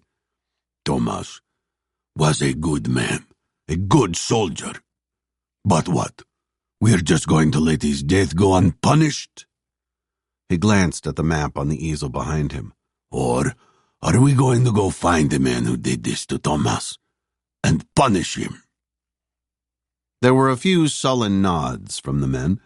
It was hardly an enthusiastic response, but Stepan wasn't sure what else he could say. He looked at their drawn faces and tried to hide his frustration. They were supposed to be soldiers, but they looked far from that now. They just looked like miserable young men who had only just realized how dangerous what they did for a living could be. He got to his feet and walked away as his irritation with them grew. They weren't complaining when things were going their way, and now they were downcast because they had lost a single man. Where was their fight? Perhaps, Stepan thought as he paced, perhaps when they were face to face with the resistance, that would put a fire in their bellies. He thought back to the first firefight he had been in. Not the first time he had fired a gun in anger, not the first time he had killed a man, but the first time he had gone toe-to-toe with an enemy. It had been many years ago, back in the early 2000s, when the Chechens had tried to wriggle away from the direct control of Moscow. That had been a proper fight, and he remembered the enthusiasm he had felt following it. Stepan made his way outside to smoke, waving away one of the soldiers who looked to be following him. He wanted a few moments alone to think. His original plan for the resistance had been to simply round them up and hang them. But would that ignite his squad in the way he wanted? Would that make them men? He puffed on his cigarette, shaking his head. They needed to fight, not just to round people up, to know what it was like to be under fire and to be victorious. When he returned to the ops room, Stepan had a change of tactics to tell them about. They were still going to visit the resistance campsite, but they were going to approach it very differently. Chapter 82. Natasha. Natasha was surprised when a female voice answered the phone. She'd been expecting Caleb to pick up. Had she got the wrong number? Hello, the voice said. I was expecting Caleb, Natasha said, unsure of herself. Natasha, it's Phoebe, the voice said. Natasha breathed a small sigh of relief. She had the right number. He's just in the bathroom. Is everything okay? Kind of, yes, Natasha replied. I spoke to Ilya, my sister. My husband's been found. Is he all right? He is wounded, but he is alive. Oh, that's fantastic news, Phoebe said, and Natasha could hear the genuine relief in her voice. You must be so relieved. Thanks for sticking around. Time for a quick 1-minute break. Enjoy this calming tune. And remember, everything here is free for your enjoyment.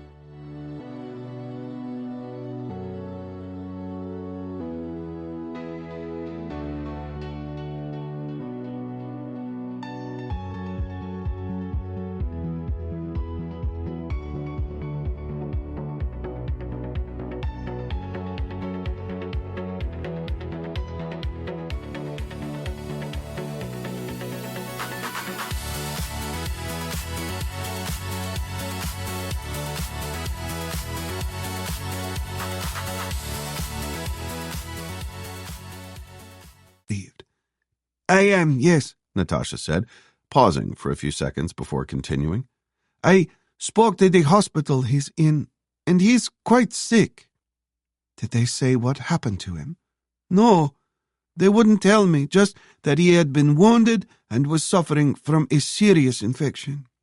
Okay, well, depending on his wounds and what the infection is, that should be treatable, Phoebe said. I did my residency in Russia, and people who were wounded but made it to the hospital almost always survived. Natasha was grateful for her attempt to reassure her. She was a doctor, but she didn't know the full story. They hardly have any supplies, Phoebe, Natasha said. The nurse said they don't have the right antibiotics to treat him properly. There was a pause at the end of the line before Phoebe spoke. Can they move him to a hospital that does? No, Natasha replied. No one's allowed over the border unless they've got a ballot ticket.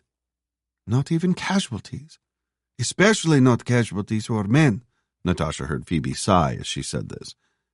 Do you have antibiotics in your van? Maybe there would be a way of getting them to him. It would depend on the type of infection, Natasha, but no, I don't. If your husband has been wounded in combat, then the infection is most likely resistant to the ones I have, Phoebe replied. Her voice was starting to crackle and distort, and Natasha had to concentrate to hear her. Listen, Phoebe said. I've got some friends at the Red Cross. Maybe I can make some calls, see what I can do. And perhaps I can speak to the doctors at the hospital as well. They might give me some more information. Can you message the details through to this phone? It's really kind of you, Phoebe, but I don't know what they can do, Natasha said, trying not to sound too downbeat. Phoebe was only trying to help if she could. I think the line might be going. I'm on a train at the moment. I don't know how much longer I'll have a signal for either, Natasha, Phoebe replied. We're on the ferry, so at some point the signal will disappear, but we'll be able to pick up the message when we get to France. You'll tell Caleb? Of course I will. Natasha thanked Phoebe and ended the call. She switched to her messaging app, checked to see if her messages to Mikhail had been delivered or read, and fired off a message to Caleb's phone with the details of the hospital where Anton was. It was good for Phoebe to try to speak to her contacts, but Natasha knew there would be nothing that she could do. Then she opened her browser and started searching for flights to Poland. There was no way she could stay in England now. Chapter 83. Caleb. Caleb washed his hands and exited the bathroom, holding the door open for a couple of schoolchildren who were chattering animatedly. He smiled, envying their excitement. The only school trip he'd ever been on was to the Big Bend National Park, and he couldn't remember much about it other than it was hot and dusty, and a boy called Jimmy had crapped himself in the bus on the way there and again on the way back. When he got back to the table where Phoebe was sitting, she had his phone in her hands and was examining the small screen with a frown on her face. "Everything okay?" he asked her as he sat down. "I just spoke to Natasha," Phoebe replied, putting his phone down. "Sorry, that's your phone. I was just reading a text she sent. You can put a passcode on the handset if you want to." "There's nothing on that phone, Phoebe," Caleb said with a grin. "No secrets there for you to find." He saw her blushing slightly. "So, no need for a passcode. Is Natasha okay?" "She's found her husband." "Is he okay?" "He's alive, but he doesn't sound okay. Natasha spoke to the hospital, and apparently he's got a bad infection of some sort, but they don't have the right antibiotics, and there's no way of getting him over the border. Perhaps, if he got to Poland, they could treat him there. He's not that far from the border." Phoebe slammed her hand on the table. "This is so bloody frustrating." It was the first time Caleb had seen proper anger on her face. "We've got antibiotics, right?" he asked, keeping his voice neutral. He sensed his plans might be about to change. "That's what Natasha asked," Phoebe replied. "But we've only got basic ones. If he's got combat injuries, he's almost certainly got multi-drug-resistant organisms in his system." She sighed, and Caleb could see the frustration in her expression. "Nothing we've got will touch them. I've now lost the phone signal. Sorry. I mean, You've now lost the phone signal, but I did manage to forward the message onto my phone before the signal disappeared. What difference will it make if there's no reception? Caleb asked. Because, Caleb, Phoebe said, pulling her own handset out of her bag, my phone can connect to this magical thing the fairy has that's called the Internet, which I can use to make calls with. Ah, yes, Caleb replied. I've heard of that sorcery called the Internet. Isn't it just full of pornography and African princes wanting to give you money? Very good, Caleb, Phoebe said with a lopsided grin that he liked a lot. She picked up his phone again and held it side by side with hers, her eyes moving from one to the other. Would you excuse me for a moment? I'm going to try to speak to the hospital her husband is in. She peered at Caleb's screen. Anton Zastev. Sure, Caleb replied, moving to stand up. You don't need to leave, Caleb. You don't speak Russian anyway, unless you learned it in the bathroom just now. Phoebe smiled at him as she said this, and he sat back down. Caleb watched Phoebe as she made the call. At one point, she put her hand over the handset and mouthed the words, "I'm on hold," at him. He smiled. Why had she not just said that? A few moments later, she was speaking to someone in rapid-fire Russian. Caleb couldn't even make out the individual words she was speaking, other than the occasional "ara," which he thought meant yes. Then there was another pause in the conversation, longer than the previous one. He raised his eyebrows, and this time she spoke to him. I'm waiting to speak to the doctor who's looking after Natasha's husband. Caleb nodded in reply. It must have been 5 minutes later when Phoebe started speaking again. The conversation appeared to be going well, but gradually Phoebe's voice became less animated and her phrases became shorter. At the same time, the frown lines on her forehead became deeper. By the time the call ended, her expression was as dark as he had ever seen it. It's not good, Caleb, Phoebe said, looking at him with pain in her eyes. Anton's got multiple gunshot wounds, and all of them are deeply infected. The doctor treating him thinks he's got 3 or 4 days left.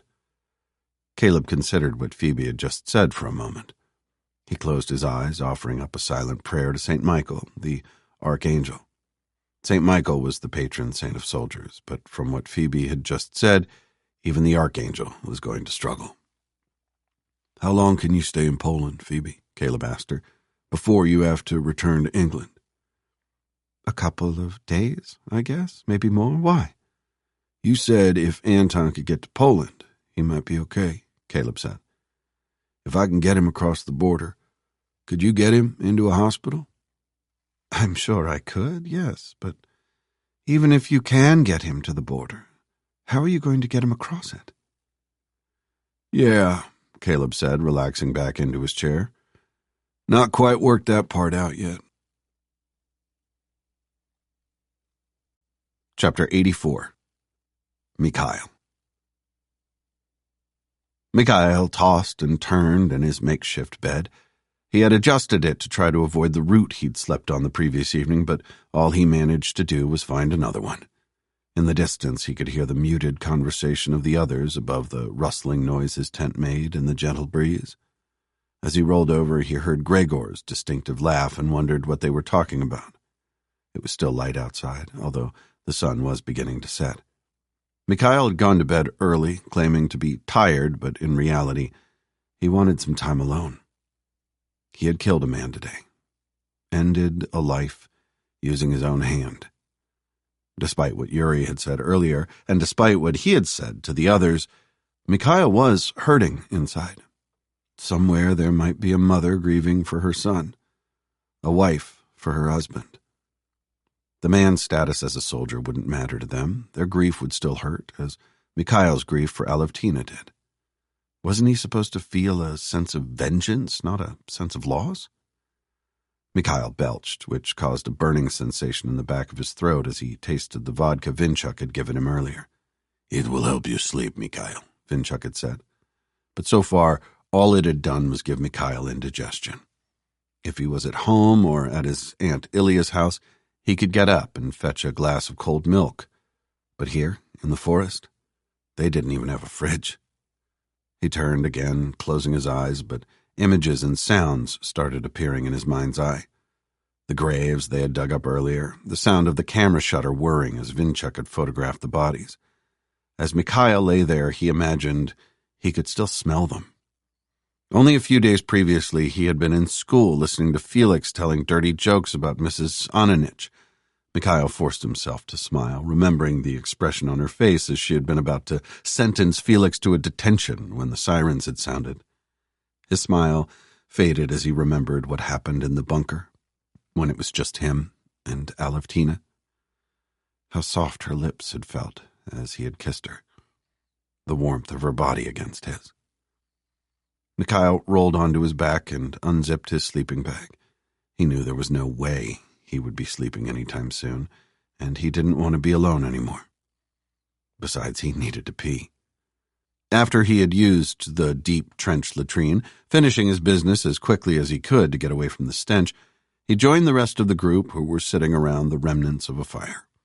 Yuri had left earlier, taking the motorcycle to Horodna to deliver the photographs to one of his friends. If he had taken the truck, it had been Mikhail's intention to ask if he could go as well. While Yuri was speaking to his friend, Mikhail had thought he might be able to go and see his aunt. Sure, she would scream and shout at him, but at least she would know he was okay. Or something close to it. Aunt Ilya would also be able to let his mother know that he was safe, doing his bit for his country, like his father was. "Thought you were sleeping, Mikhail," Grigor said as Mikhail took a seat on a log near the fire. Mikhail just shrugged his shoulders in response. On the other side of the fire, Dmitri and Ruslan were sitting side by side, their weapons leaning against the log they were sitting on. "Where's Vinchuk?" Mikhail asked. Grigor nodded at the cabin. "He's in there," he replied. "Planning our next attack, I think." Mikhail watched as Grigor extracted a cigarette from a pack and tried to light it with a burning stick from the fire, but every time he brought the flame close to his face, it went out. "Has anyone got a light?"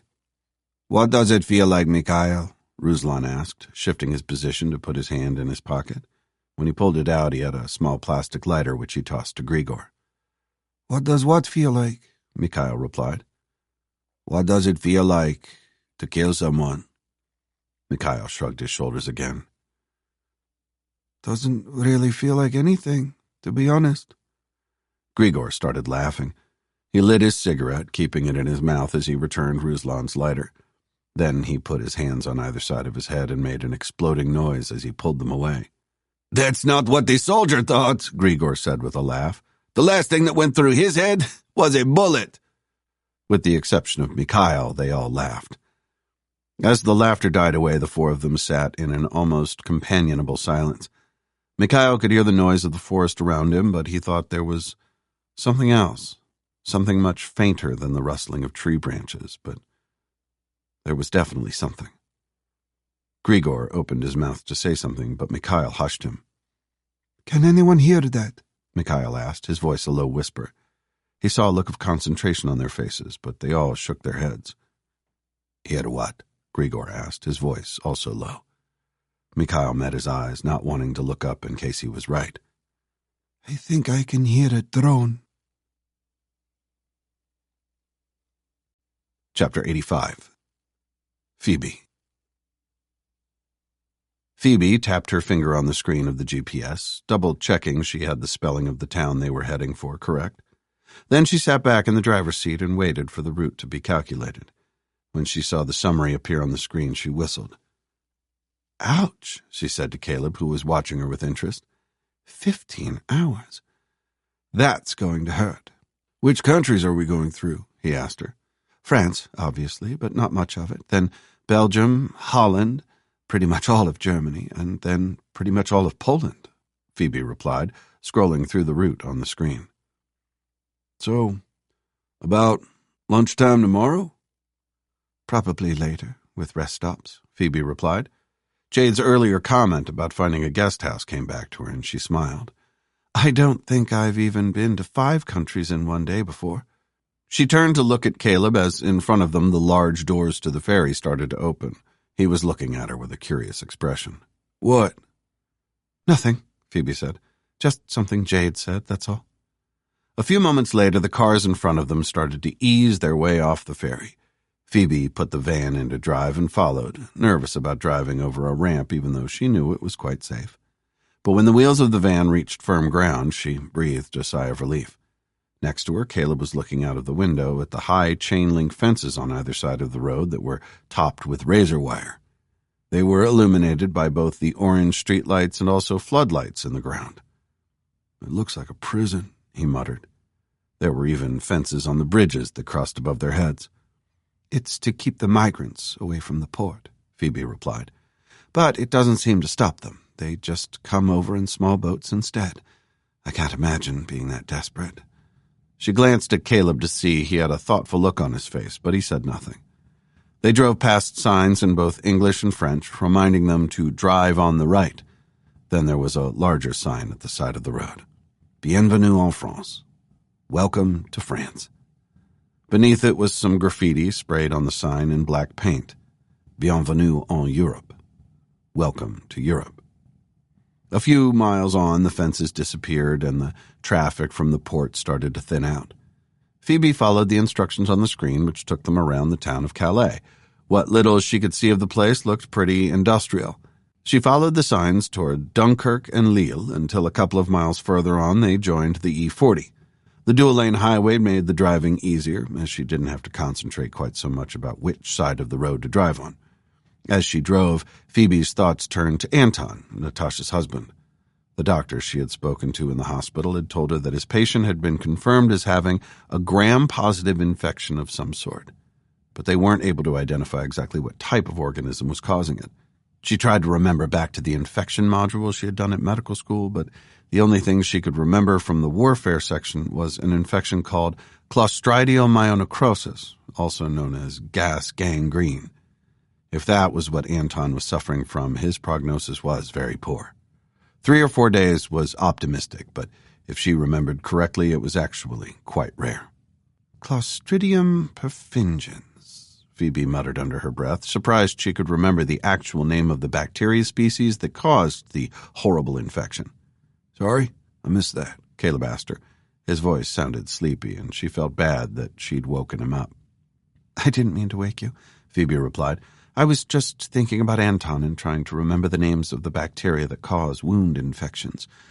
Clostridium perfringens is one of them." "That's easy for you to say," Caleb said, laughing. "You had any more thoughts about how you're going to get Anton across the border?" "A few," he replied, sounding more awake. "There's no such thing as an impenetrable border. You can build all the razor-top fences in the world, and people will always find a way through." He yawned and stretched his arms out. "Even a 20-mile stretch of water can't keep people out." "True," Phoebe replied, conceding Caleb's point. "But if he's as sick as he sounds, it's not going to be easy." Chapter 86. Stepan. Stepan leaned over Daniel's shoulder to see the small screen in the young man's hand. They were lying down at the edge of the forest, their truck hidden a few hundred yards behind them in the trees. Stepan thought the chances of anyone driving down the roads they had taken to get to their location were slim, but he wasn't going to take the risk. The rest of the squad were also lying down, spread out in a semicircle on either side of Stepan and Daniel. "No smoking, no talking," Stepan had told them. "We're in enemy territory here, and don't forget it." There had been 1 or 2 disbelieving looks, but as he looked at the screen now, Stepan and the hunters had been right. "There are 4 of them, here," Daniel whispered, pointing at the center of the screen with his fingertip. "Sitting in a circle. You see the weapons?" Stepan couldn't, but his eyes were at least a decade older than Daniel's. "Can you get any closer?" Stepan asked. "Not really, no. We can't risk them hearing the drone." On the screen, the 2 men watched as one of the figures on the screen got to his feet and made his way to the cabin. As he did so, Stepan saw him picking something up. Daniel had been right about the weapons. "What else is there?" The figures on the screen got smaller as Daniel increased the altitude of the drone. "There's a vehicle here," Daniel said. The view shifted as he manipulated the controls. 4 tents, 1 per man. "Plus the building. There could be accommodation in there," Stepan said. It's not much more than a hut, so there can't be many. They could be 2-man tents, of course. Okay. So we're looking at up to 10 people. Daniel nodded, but Stepan had been thinking out loud, not addressing him. He gestured to Daniel to bring the drone back. If there were up to 10 resistance fighters in the makeshift camp, then they were outnumbered. He didn't think there were that many. 4 sitting down, perhaps 2 inside the small cabin, but even with 6, an assault wouldn't be straightforward. His original plan to assault the campsite was not going to work, and besides, they were losing the light. A dawn attack would be better, but if he needed more men, then he was going to have to call into headquarters, and more soldiers wouldn't be available for a day or 2, at the minimum. Above his head, Stepan heard the familiar whine of the drone getting louder as Daniel piloted the craft back to their location. He looked up into the sky, but couldn't see the craft. Stepan knew it should have red and green navigation lights on it, but they were covered up with tape for obvious reasons. Daniel expertly piloted the drone to the ground and cut the engines. Stepan whistled softly, 2 short tones to signify they were all about to withdraw to the truck. He looked to his right to see 2 of his soldiers crouching and almost waddling backward, their weapons still trained in front of them. He nodded as they dropped back into the prone position around 20 yards away. Then to his left, the other fire team maneuvered the same way, this time going further back than the first. They were doing exactly as they had been trained, and Stepan made a mental note to congratulate them later. Stepan wriggled back until he was within the tree line and got to his feet slowly.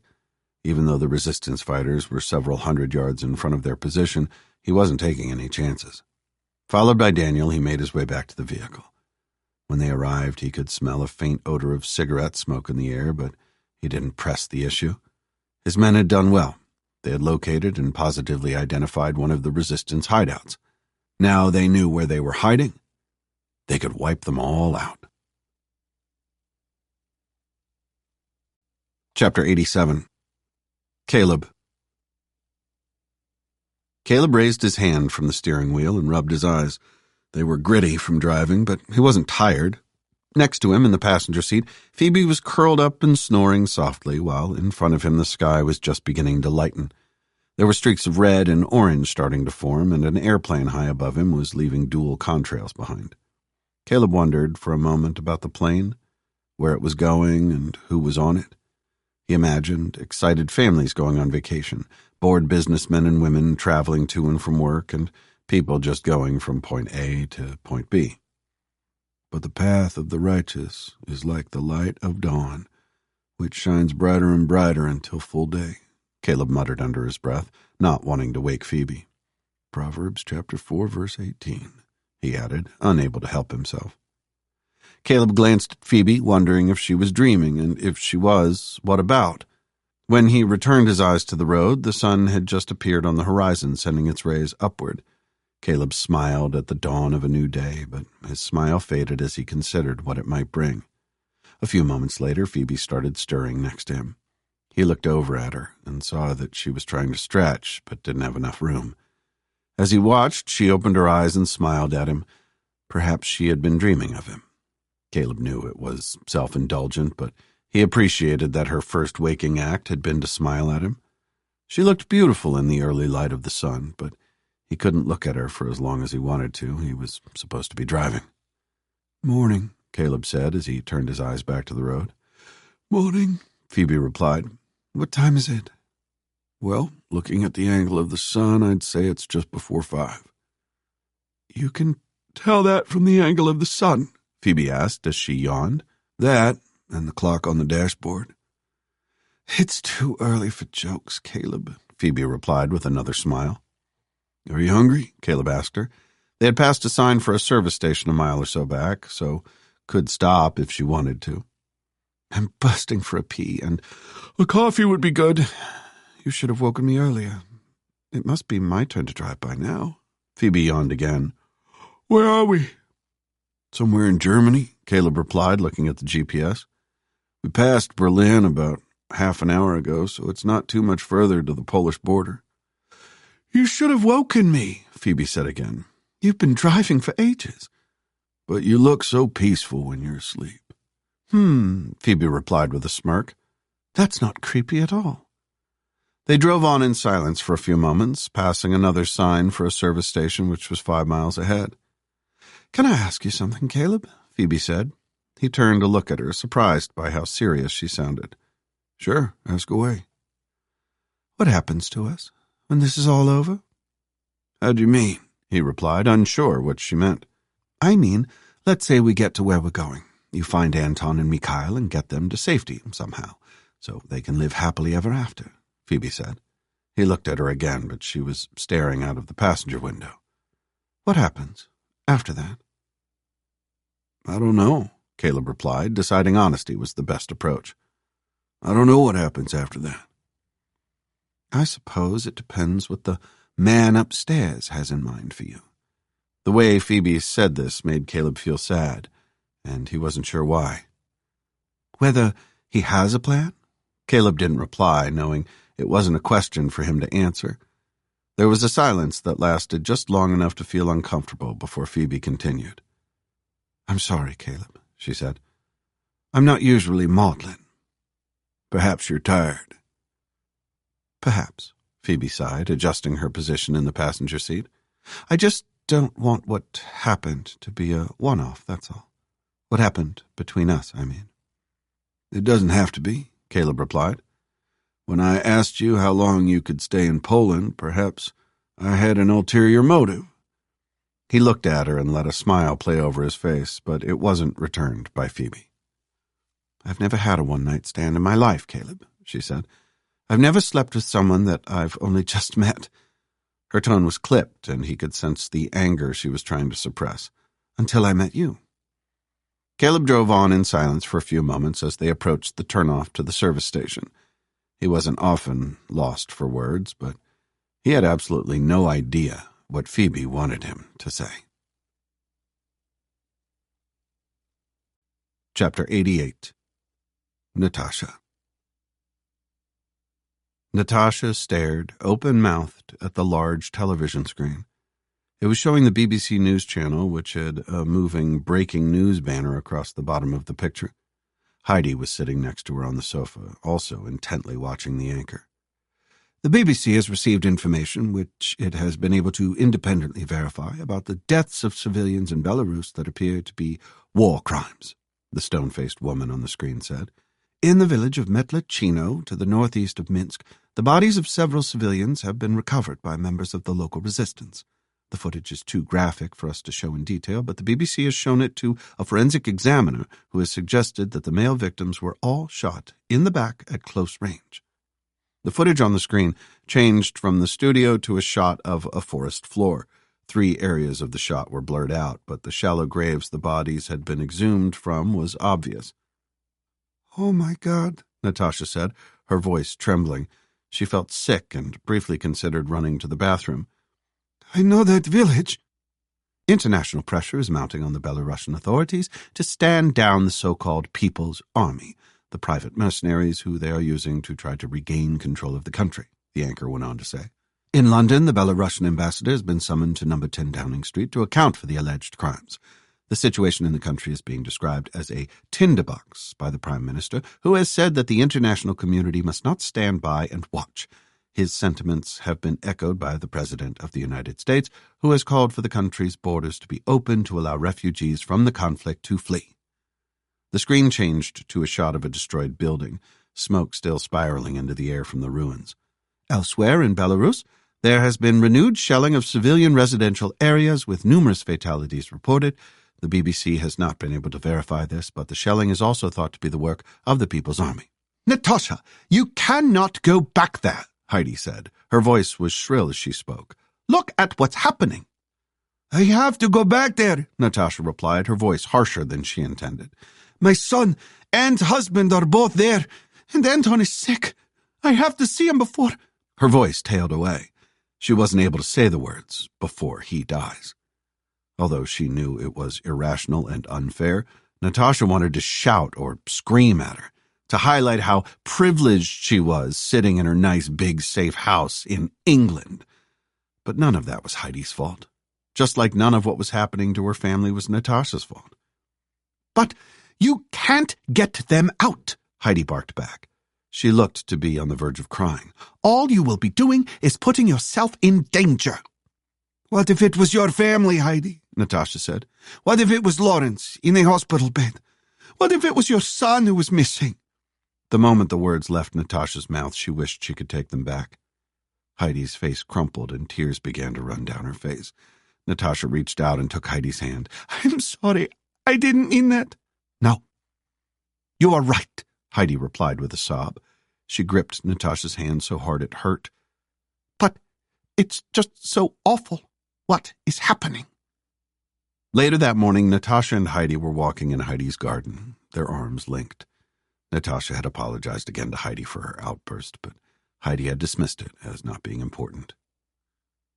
What's important, Natasha, she had said, is that you do whatever you need to do. I can get the train to the airport tomorrow, Natasha said as they paused by a flower bed that was crawling with bees. Nonsense, Heidi replied. I wouldn't dream of it. I would have driven you to London to visit your friend, but getting into the city is a nightmare. It's not the same with the airport. They watched the bees for a few moments. Natasha was envious of the simplicity of their lives. Their only concerns were to find nectar and make honey. As they walked away from the flower bed, Natasha's thoughts turned to Caleb, and she wondered where he and Phoebe had got to in their journey. She had heard nothing since her conversation with Phoebe the previous evening, so assumed they were still on the road. Natasha thought again about the change in the way they interacted when she'd visited them. It was ever so subtle, but definitely there. Do you think he'll be able to find your son, this friend of yours? Heidi asked a moment later. I don't know, Heidi, Natasha replied. I hope so, but all I can do is have faith in the man. Chapter 89. Vinchuk. You're sure it was a drone? Vinchuk heard Yuri ask Mikhail. The three of them were in a disused cabin a couple of miles away from their normal base, where Vinchuk had been watching the news on Yuri's laptop. It was showing a stream from NBC where the footage Yuri had given to his contact was top of the news. I think so, Mikhail replied. Vinchuk turned his attention from the laptop to the two of them. Mikhail had come to the cabin the previous evening to tell Vinchuk he thought he'd heard something, but by the time they went outside, there was nothing. My friend Felix had one before he crashed it into a lake. They make a pretty distinctive noise. But you didn't see anything, Yuri asked. It was almost dark, Yuri, Vinchuk said. But if it was dark, then a drone wouldn't be able to see anything, Yuri replied. So, why would they bother? I said it was almost dark, Yuri. Vinchuk could see where Yuri was coming from, but he was still concerned about what Mikhail had told him. Concerned enough to quietly round up his men and relocate to the cabin they were currently in. If the People's Army had known where they were, they could have attacked them at any moment.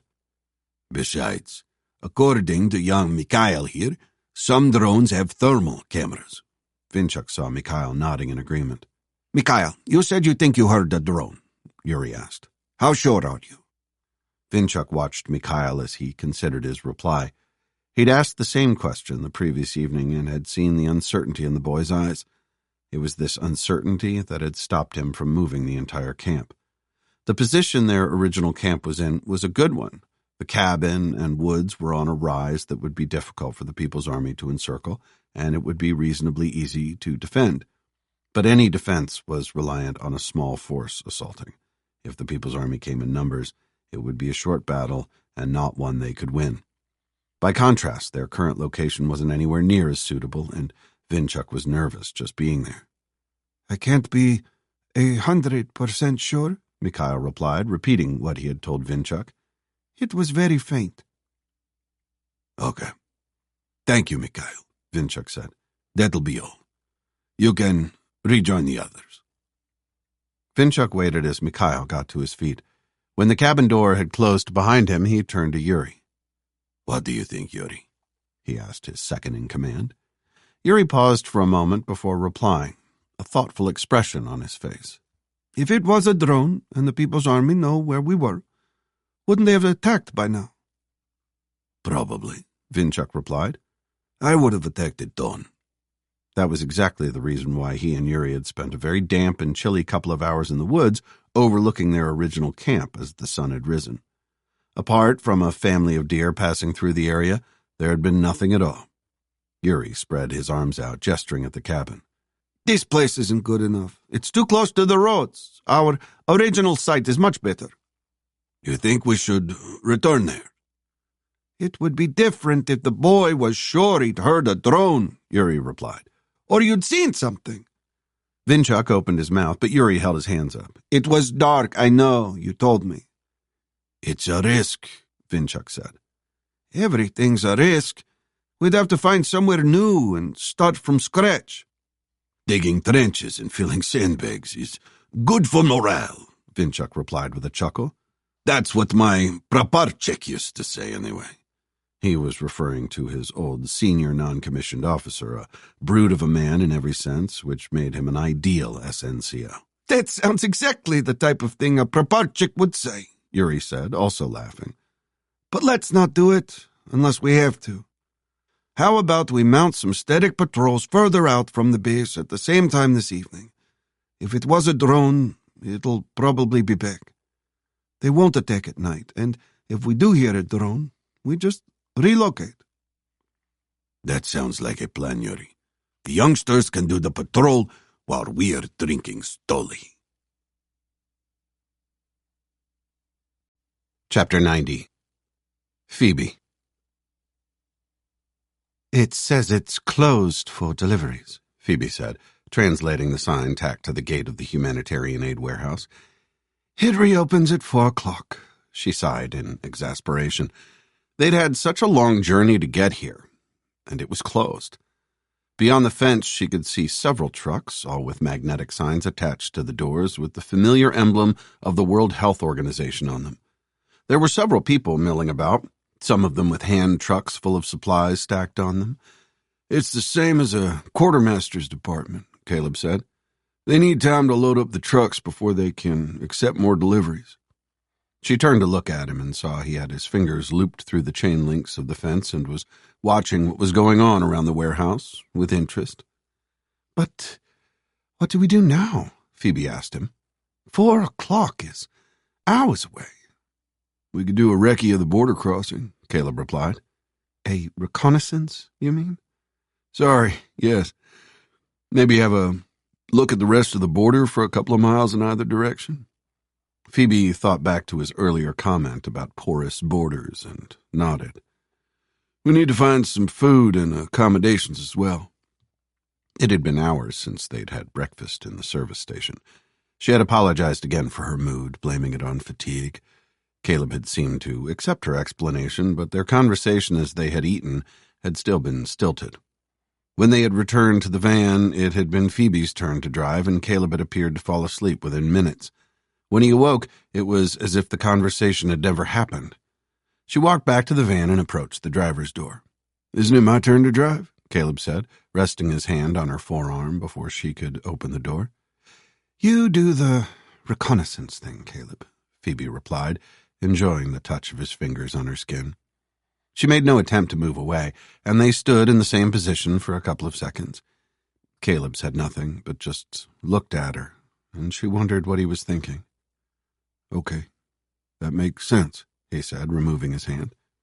A short while later, they were sitting in a parking lot near the border crossing between Poland and Belarus. It was a utilitarian military affair, all fences and gates, and she was reminded of the security they had seen around Calais. Bored-looking men in uniforms with weapons slung around their necks were milling about as a long line of cars waited their turn to be processed. As they watched, one of the vans from the warehouse they had just left approached the border crossing and was waved through, bypassing the line. They watched for several moments, but there was nothing more really to see. "I could do with some binoculars," Caleb said. "It's not really possible to see what's happening on the other side." "Isn't looking at military installations with binoculars dangerous?" Phoebe asked him. "Only if you get caught," Caleb replied with a grin. He pointed out of the passenger window at a small hill that overlooked the crossing point. It was bisected by two tall fences around 15 yards apart. "Can we get up there?" An hour later, having driven up and down the border in both directions for several miles, she sensed that Caleb was becoming frustrated. The tall fences that marked the border itself appeared to be continuous. They observed several patrols on either side and earned some curious looks from one on the Polish side, but Phoebe had just continued driving. Caleb had been able to see some of what was happening on the Belarusian side of the border crossing, as had Phoebe. The line of cars was much longer and didn't appear to be moving at all. But apart from that, it looked like a mirror image of the Polish side. "Have you seen enough?" Phoebe asked Caleb. He nodded, looking resigned. "Let's find somewhere to stay. There were a couple of hotels back there. Shall we try them?" Caleb just nodded again. The first hotel they visited was full, probably because it was a cheap-looking affair that reminded Phoebe of some of the Russian hotels she had stayed in. From the various insignias on the vehicles and the lot outside, it was full of people from non-governmental organizations. The second hotel was much grander and had its own restaurant. Phoebe paid for a room, handing Caleb one of the key cards. "Do you want to get some food?" she asked him. "As long as it's not all bran," Caleb replied, grinning at her. They sat in the restaurant, and while they waited for some sandwiches to be prepared, Phoebe asked Caleb what he thought about what he had seen earlier. She saw a look of disappointment on his face as she asked the question. "I don't think it's going to be as straightforward as I thought," he said. "Perhaps if we find somewhere more remote, the border fences might not be quite as robust." Phoebe nodded in encouragement, but the fences she had seen looked pretty solid to her. "We'll drop the medical supplies off at the warehouse," she said. "Then we can go for another drive if you want. A bit further this time?" "Okay. That sounds like a plan. How are you feeling? You look pretty tired." "I am," Phoebe replied. "Ready for bed, that's for sure." "Me too," Caleb said. "I could do with some sleep." She looked at him, thinking back to their earlier conversation and what she had said to him in the van. Then she decided to throw caution to the wind. "Who said anything about sleep?" Chapter 91. Mikhail. "I don't understand," Mikhail said, leaning on his spade. "Why are we digging more trenches?" Grigor just laughed as he shoveled another mound of dirt out of the ground. "Because Vinchuk told us to," the older man said, "and he's the boss." "But why here?" They were a couple of 100 yards away from the camp, and Mikhail could just see the cabin in the distance through the trees. "It's a listening post," Grigor replied. "A small trench to hide in and listen out for the drone you heard last night. If you'd been paying attention in the briefing, you'd know that." "I think Mikhail should be digging all the trenches," Ruslan said, also stopping to lean on his spade. Mikhail turned to look at him, but he had a smile on his face, as did Dmitri. "Seeing as it was him that heard the drone." With the exception of Mikhail, they all laughed. "Come on, you two," Grigor said, heaving another mound of dirt out of the shallow trench. "Keep digging. We've got more to do after this one." They were just finishing the trench when Yuri walked over to join them some moments later. He nodded in appreciation at their efforts. "Very good," Yuri said, pointing at the mound of dirt they had produced. "That needs to be flattened out, and then the trench needs to be covered with branches." Mikhail saw him, looking around.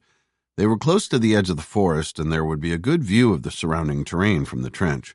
"It's quite exposed here, and we need to make sure we can't be seen." "What do we do if we see a drone, Yuri?" Ruslan asked. "Shoot it down?" "If you want to give our exact position away to whoever's operating it, why not?" Yuri replied with a sneer. "No, Ruslan, you don't shoot it down. I've seen you shoot anyway. The chances of you actually hitting it would be pretty slim." Mikhail saw Ruslan's face coloring as the others laughed at him. "Mikhail could probably hit it," Grigor said. To Mikhail's surprise, Yuri nodded. "It probably could," Yuri said. "But no one's taking pot shots at the drone. If we see or hear anything, we leave." "Why do we always have to run, Yuri?" Grigor asked. "Why don't we fight? That's what we signed up to do." Mikhail saw Grigor looking at him, Dmitri and Ruslan in turn. At least that's what I signed up to do. I don't know about these children. He had a look of contempt on his face as he looked at them. Grigor, Yuri said, a note of frustration in his voice. There are 6 of us. We've got hardly any weapons, and the ones we have got are small arms. We've got nothing larger than a sniper rifle to fight with. The People's Army is much better armed, better trained, and there are more of them. I'm just saying, Grigor replied, that just doing sneak attacks here and there isn't going to beat them. Sneak attacks here and there are debilitating, Yuri replied, and Mikhail was reminded of the way Mrs. Ananich used to speak to him and Felix when they didn't understand something. He would give anything to be back in her classroom now, not standing in a forest listening to Grigor and Yuri arguing. It's not just about sneak attacks, though. Those photographs we took yesterday in the village. What of them? Grigor asked, his disdain still obvious. Those photographs and reports from other groups are on the news headlines around the world.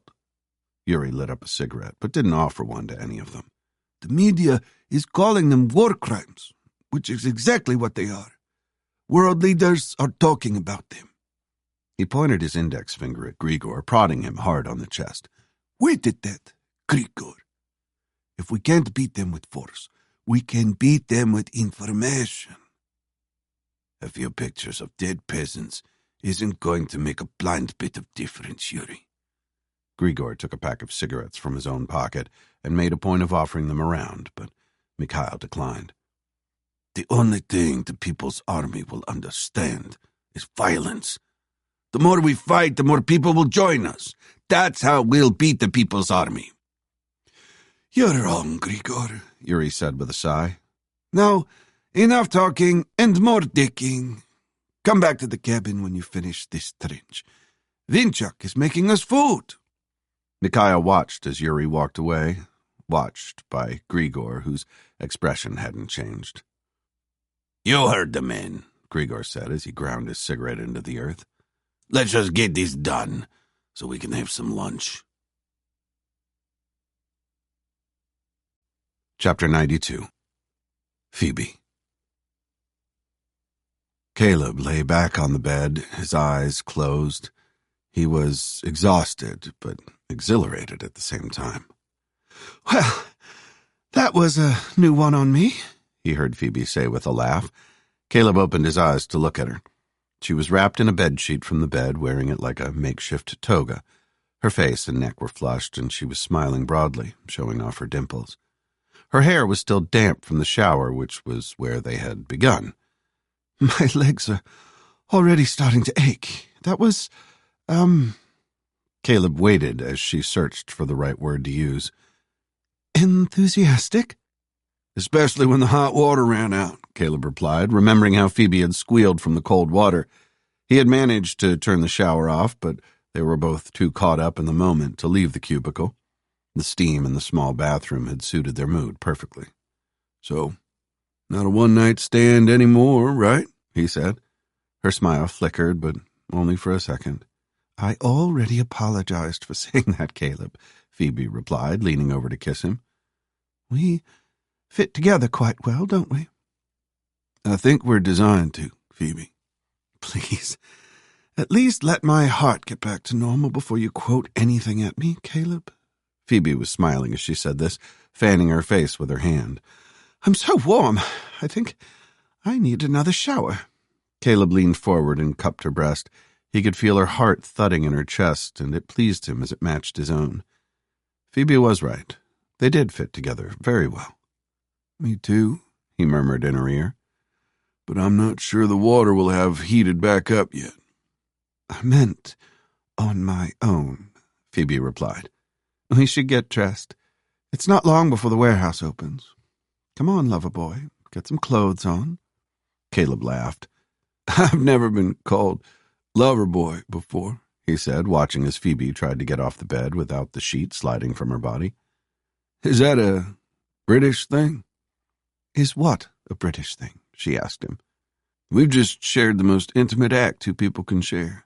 I've touched every inch of your body and you mine, and yet you seem embarrassed by your nakedness. In response, Phoebe got to her feet and let the sheet slide to the floor. She stood, naked, and looked at him with her head tilted to one side. "Happy now?" she asked, but his eyes never left hers. "You're beautiful, Phoebe," Caleb said. "Every inch of you." She looked at him, color returning to her cheeks for a few seconds. She looked thoughtful, almost wistful.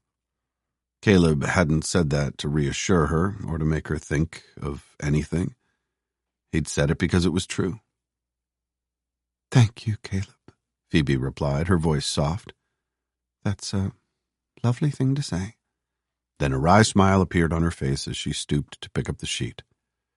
"I could make a joke about every inch of you," she said, her smile widening, "but that would be crude, and I'm not that kind of woman."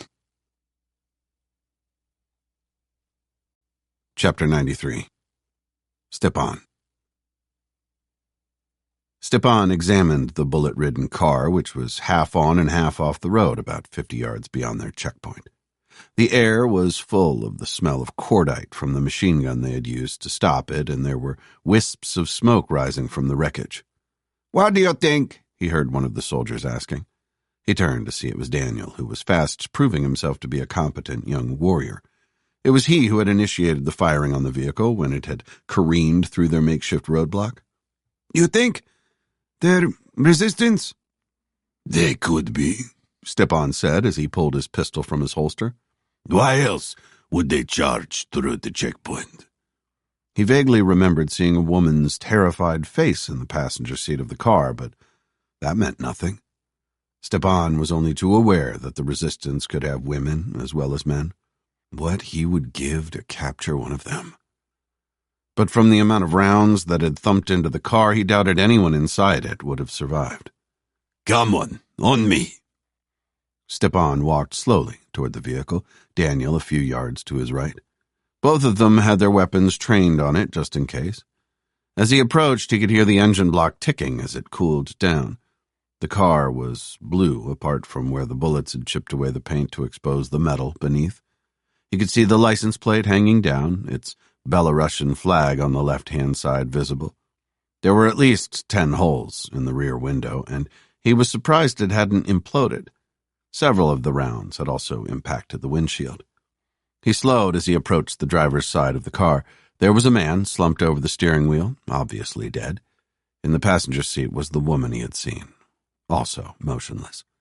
Splashes of blood had painted the interior of the vehicle. "Stepan?" Daniel asked, his voice quiet. He was on the other side of the car, peering into the passenger window. "Have you seen what's in the back?" Stepan took a couple of steps forward and looked in through the rear window. There were 2 children's seats strapped into the seat, both of which were occupied. But apart from the ticking of the engine block, there was silence. "Guess they weren't resistance then," Stepan said to Daniel. He looked at the young soldier whose face was ashen. "They shouldn't have tried to run, Daniel," Stepan said. "They brought this on themselves." "Have you got a phone?" Daniel nodded, although his eyes were fixed on the 2 car seats. "Yes, of course," he replied. "Take some photographs," Stepan said. "We can claim the resistance did this." Stepan watched as Daniel slung his rifle across his back and pulled out his phone. His hands were trembling as he took some photographs. "We can claim we came across the resistance and went after them when we saw what they had done." Stepan saw Daniel nodding again, but he didn't look convinced. "Once you're done, go back to the roadblock and get the others. We need to push the car off the road. Maybe if we flip it onto its roof, it would look better." Daniel put his phone back into his pocket and started walking back to the rest of the squad. His head was lowered and he was staring at the ground as he trudged along the road. Stepan was shaking his head, wondering how best to toughen him up, when he heard a soft whimper coming from the car. He flipped his head around to look inside, his pistol aimed straight out in front of him. It was the female passenger who had made the noise. Stepan watched as she moved her arm a couple of inches, and he adjusted the pistol so the barrel was pointing directly at her. Her eyelids fluttered as she struggled to open them. When they finally opened, Stepan saw they were as blue as the water of Lake Baikal, where he had holidayed as a child. She blinked once and opened her mouth as if to say something. Stepan swore under his breath as he pulled the trigger. Chapter 94. Caleb. Caleb watched as two men, both wearing blue coveralls, approached the van. He had already opened the rear door after Phoebe had parked it in the loading bay of the warehouse. A couple of the boxes had shifted at some point during the journey, but nothing appeared to be damaged. "Good afternoon," he said to the first of the men, who just looked at him curiously. "Do you want me to help you?" The man shrugged his shoulders before saying something to his colleague in a language Caleb didn't recognize. They walked up to the rear of the van and started unloading the boxes, waving Caleb away when he went to help them. With nothing to do, Caleb looked around the loading bay. Their van was one of several being unloaded, and Caleb was impressed at the quiet efficiency of the people doing the unloading. They worked almost in silence, depositing the boxes in a cluster in the center of the bay where a man with a clipboard inspected their contents before directing most of the boxes somewhere within the warehouse itself. Some sort of triage area, Caleb assumed. Some of the boxes were loaded straight into World Health Organization vans, their logos clearly visible on the doors. The man with the clipboard nodded in appreciation as he pulled out a packet of bandages that were impregnated with a quick clotting agent from one of Caleb's boxes. When he saw Caleb watching him, the man raised a thumb in acknowledgement. A little way from the van, Phoebe was on her cell phone, deep in conversation with someone. Caleb wandered over to her, realizing she wasn't speaking English, but her enthusiasm told him the conversation was going in the right direction. He felt slightly left out, not understanding what anyone around him was saying. While he waited for Phoebe to finish her call, Caleb thought back over their reconnaissance mission earlier that day. He'd not said anything to Phoebe, but it hadn't gone anywhere near as well as he'd hoped it would. They had driven perhaps 3 or 4 miles along the border, but the fences had remained in place. He could see from the tracks on either side of them they were regularly patrolled, even in areas a long way from any sort of civilization. Caleb had hoped that as the area got more remote, the fences would have become less secure, but that wasn't the case. He'd seen a pair of cameras every few hundred yards. One would be a normal camera, the other would be an infrared camera, and both had motion sensors mounted below them. Caleb knew there wouldn't be anyone continually watching them, but he imagined there would be a control room somewhere. The moment any motion was detected, an alarm would sound and trigger a response. Caleb doubted the entire border was so secure. They were going to have to look further afield for the opportunity to cross, but time wasn't on their side. Caleb crouched down to look underneath the van, wriggling himself underneath it. On the news in England a few days previously, a prisoner had managed to escape from a high-security prison by strapping himself under a food delivery truck, but this van had no room for a similar attempt. Even if it had, if Anton was as sick as Phoebe seemed to think he was, he would be in no position to be strapped underneath a vehicle. In addition to that, there was the issue of getting over the border itself. "What on earth are you doing down there, Caleb?" Caleb turned to see Phoebe's feet next to him. He shuffled out from under the van and got to his feet, brushing some dust from his knees as he did so. "I was just looking under the van," he replied. Phoebe looked at him as, somewhere in the distance, a bell tolled. Around them, the men who had been unloading the vans stopped and started walking toward a door. Caleb glanced in the back of their own van to see there were only a few boxes left to unload. "Looks like it's coffee time," Phoebe said, watching them leave. Then she turned to face Caleb. "I spoke to the hospital. Here, if we can get Anton to them, they can treat him." He looked at her, wondering how best to tell her that getting him there might be an issue. "Do you want to grab those boxes?" Phoebe said, nodding at the van. She had a peculiar expression on her face, which piqued Caleb's curiosity, but he said nothing about it. "Sure," Caleb replied. He walked to the rear of the van and climbed into it. There were only 4 boxes left, so it wouldn't take more than a couple of journeys to deposit them in the sorting area. He stooped over to pick up the first box when he heard the van's roller door starting to rattle. By the time he turned around, the door had been closed. "Phoebe," Caleb called out. "What are you doing?" There was no reply. All Caleb heard was the sound of the van door being locked. Chapter 95. Phoebe. Phoebe put the van into park and breathed a sigh of relief. That had been a lot more nerve-wracking than she had imagined, but at least Caleb had got the message to remain silent pretty quickly. She opened the driver's door and climbed out, taking a few deep breaths as she did so. Then she walked around the van to the rear and unlocked the door, sliding the rolling door up. In the rear of the van, sitting on a box with a furious expression on his face, was Caleb. She looked at him, and, not being able to help herself, she laughed. It was partly in relief at what she had just done, and partly because of his face. He uncrossed his arms and got to his feet, still looking more irritated than she'd ever seen him. "I hope you're going to tell me what that was about," Caleb said as he clambered down from the van. Phoebe was still laughing as she watched him, taking in their surroundings, blinking in the bright sunshine. The van was parked just off a main road in open countryside. "Phoebe, would you stop laughing and tell me what the hell is going on?" "I'm sorry, Caleb," Phoebe replied, still giggling. "It was a spur-of-the-moment decision." "What was? To lock me in the van like a prisoner?" "No, to do what I did. It was when I saw the workers disappear that I decided." Phoebe spread her arms out at the countryside. "What do you think?" "What do I think about what?" he replied, his anger starting to fade. "What do you think about Belarus?" Phoebe said with a broad smile. "Quite nice, isn't it?" "What?" Caleb asked, his expression morphing instantly to surprise. "We're over the border?" She just nodded in response, still smiling at him. "How?"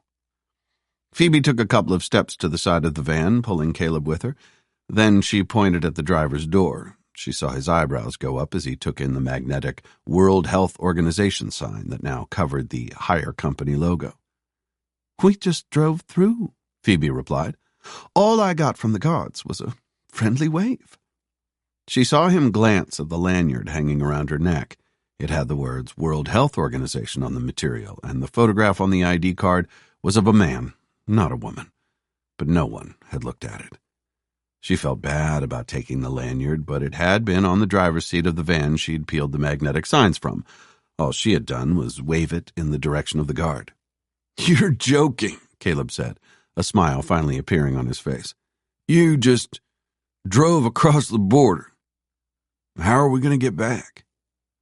"The same way," Phoebe replied. "As I was coming across the border, I passed another van with the WHO logo coming in the other direction." She didn't tell Caleb that the van had been stopped and that she had seen the driver handing something to the Belarusian guard. The van had been too far away for her to see exactly what it was that had changed hands, but her guess was that it was cash. "That's genius. The KISS principle in action." Caleb's smile gave way to a laugh as he hugged Phoebe, briefly lifting her off her feet. "Put me down, you big oaf," Phoebe said, slapping him on the shoulder. "What's the KISS principle?" "Keep it simple, stupid," Caleb said as he let go of her. "So, what? We go and get Anton and drive him back over in the van?" Phoebe nodded her head. "Yep. Why not?" "What if the hospital won't release him?" "Trust me, they will," Phoebe replied. "The doctor I spoke to said they were full to overflowing and had hardly any supplies. If we turn up and offer to take a seriously injured patient off their hands, they'll be happy to let him go." She watched as Caleb processed the information for a few seconds. Then he nodded. "It could work," he said quietly. "But what if they stop us at the border? I don't know about you, but I don't fancy spending time in a Belarusian jail." "Me neither, but we've got to give it a go." She playfully punched his arm, but her face was serious. "Have some faith, Caleb." Caleb closed his eyes, and Phoebe saw his lips moving briefly. When he reopened them, his eyes were dark and full of foreboding. "Okay, Phoebe," he said as he walked around the front of the van. "Let's do this." Chapter 96. Caleb. Caleb thought about Phoebe's plan as they drove toward Lida, where the hospital Anton was being kept in was located. He had been surprised when he realized the maps on the GPS included Belarus, but there was no reason for them not to. Using Phoebe's phone, he had tapped in the address of the hospital, which was just over an hour away. As they passed through several small villages, Caleb looked out of the passenger window to see people going about their business. The fact that life had to go on, despite conflict, was lost on many. But people had to eat, to work, and to live as normally as they could.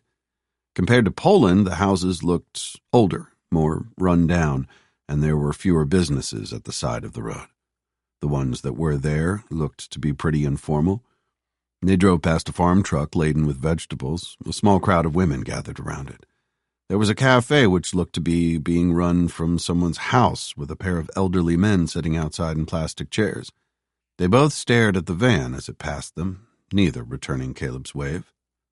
"It's a bit different, isn't it?" Phoebe said as they jolted over a large pothole in the road. "It is.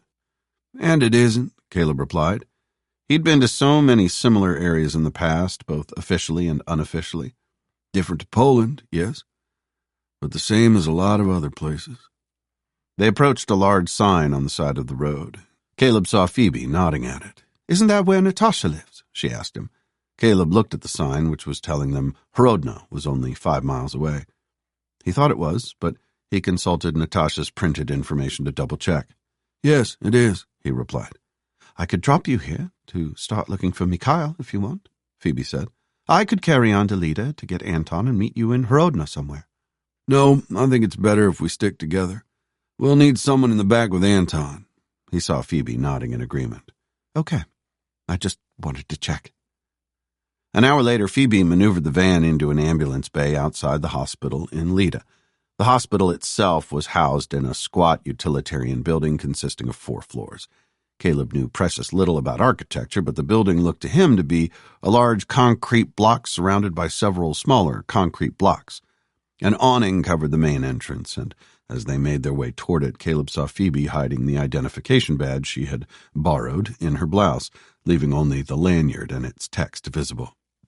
The change in Phoebe as she approached the reception desk was remarkable.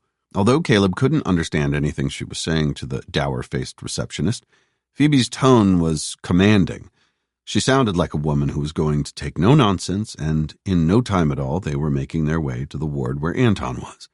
The interior of the hospital matched the exterior, and they passed several medical personnel, including one with streaks of blood down the front of his scrubs. Tattered posters lined the walls with Cyrillic script on them that Caleb didn't understand. There was an underlying sense of resignation on the faces of the medics they passed, and Caleb wrinkled his nose at the smell in the corridor. It was mostly disinfectant, but there was something just underneath the acrid smell of antiseptic, something much more fetid. When Caleb and Phoebe arrived on the ward, they had not exchanged a single word. A nurse pointed them toward one of the single rooms. "I'll find the doctor," Phoebe said, her voice low as if she didn't want the nurse to hear them speaking English. "You go and introduce yourself to Anton." Caleb nodded and walked over to the door the nurse had indicated. He paused, not wanting to walk straight in, and rapped his knuckles softly on it.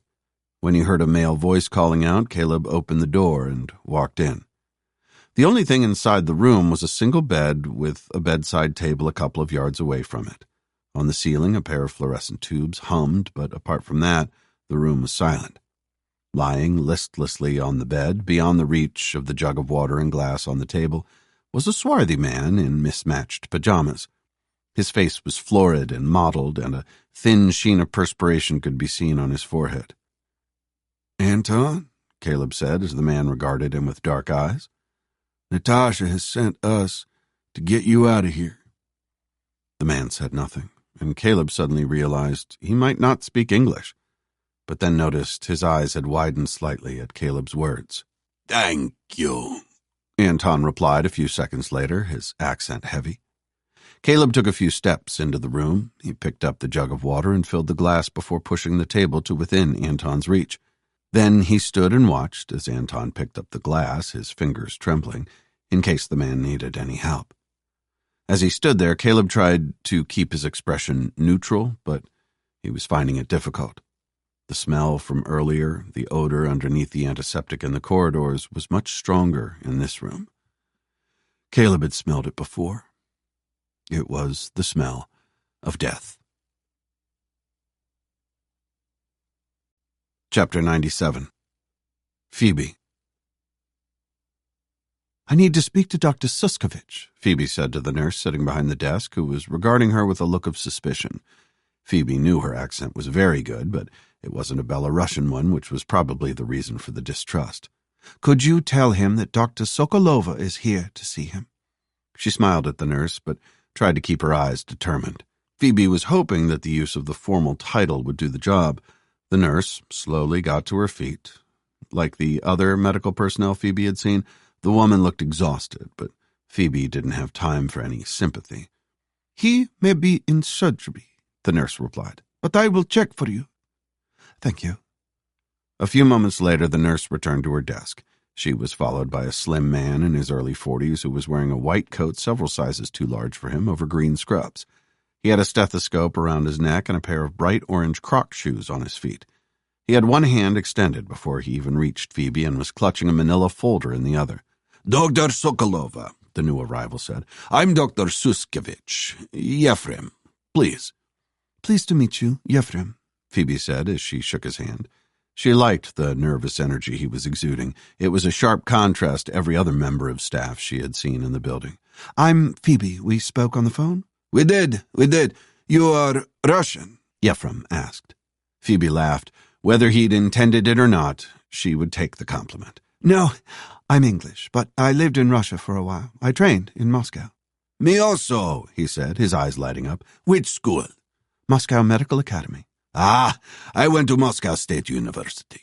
We are rivals, yes? Only at bandy, Phoebe replied with a laugh. She remembered the exuberance of the annual Russian hockey competition between the two medical schools well.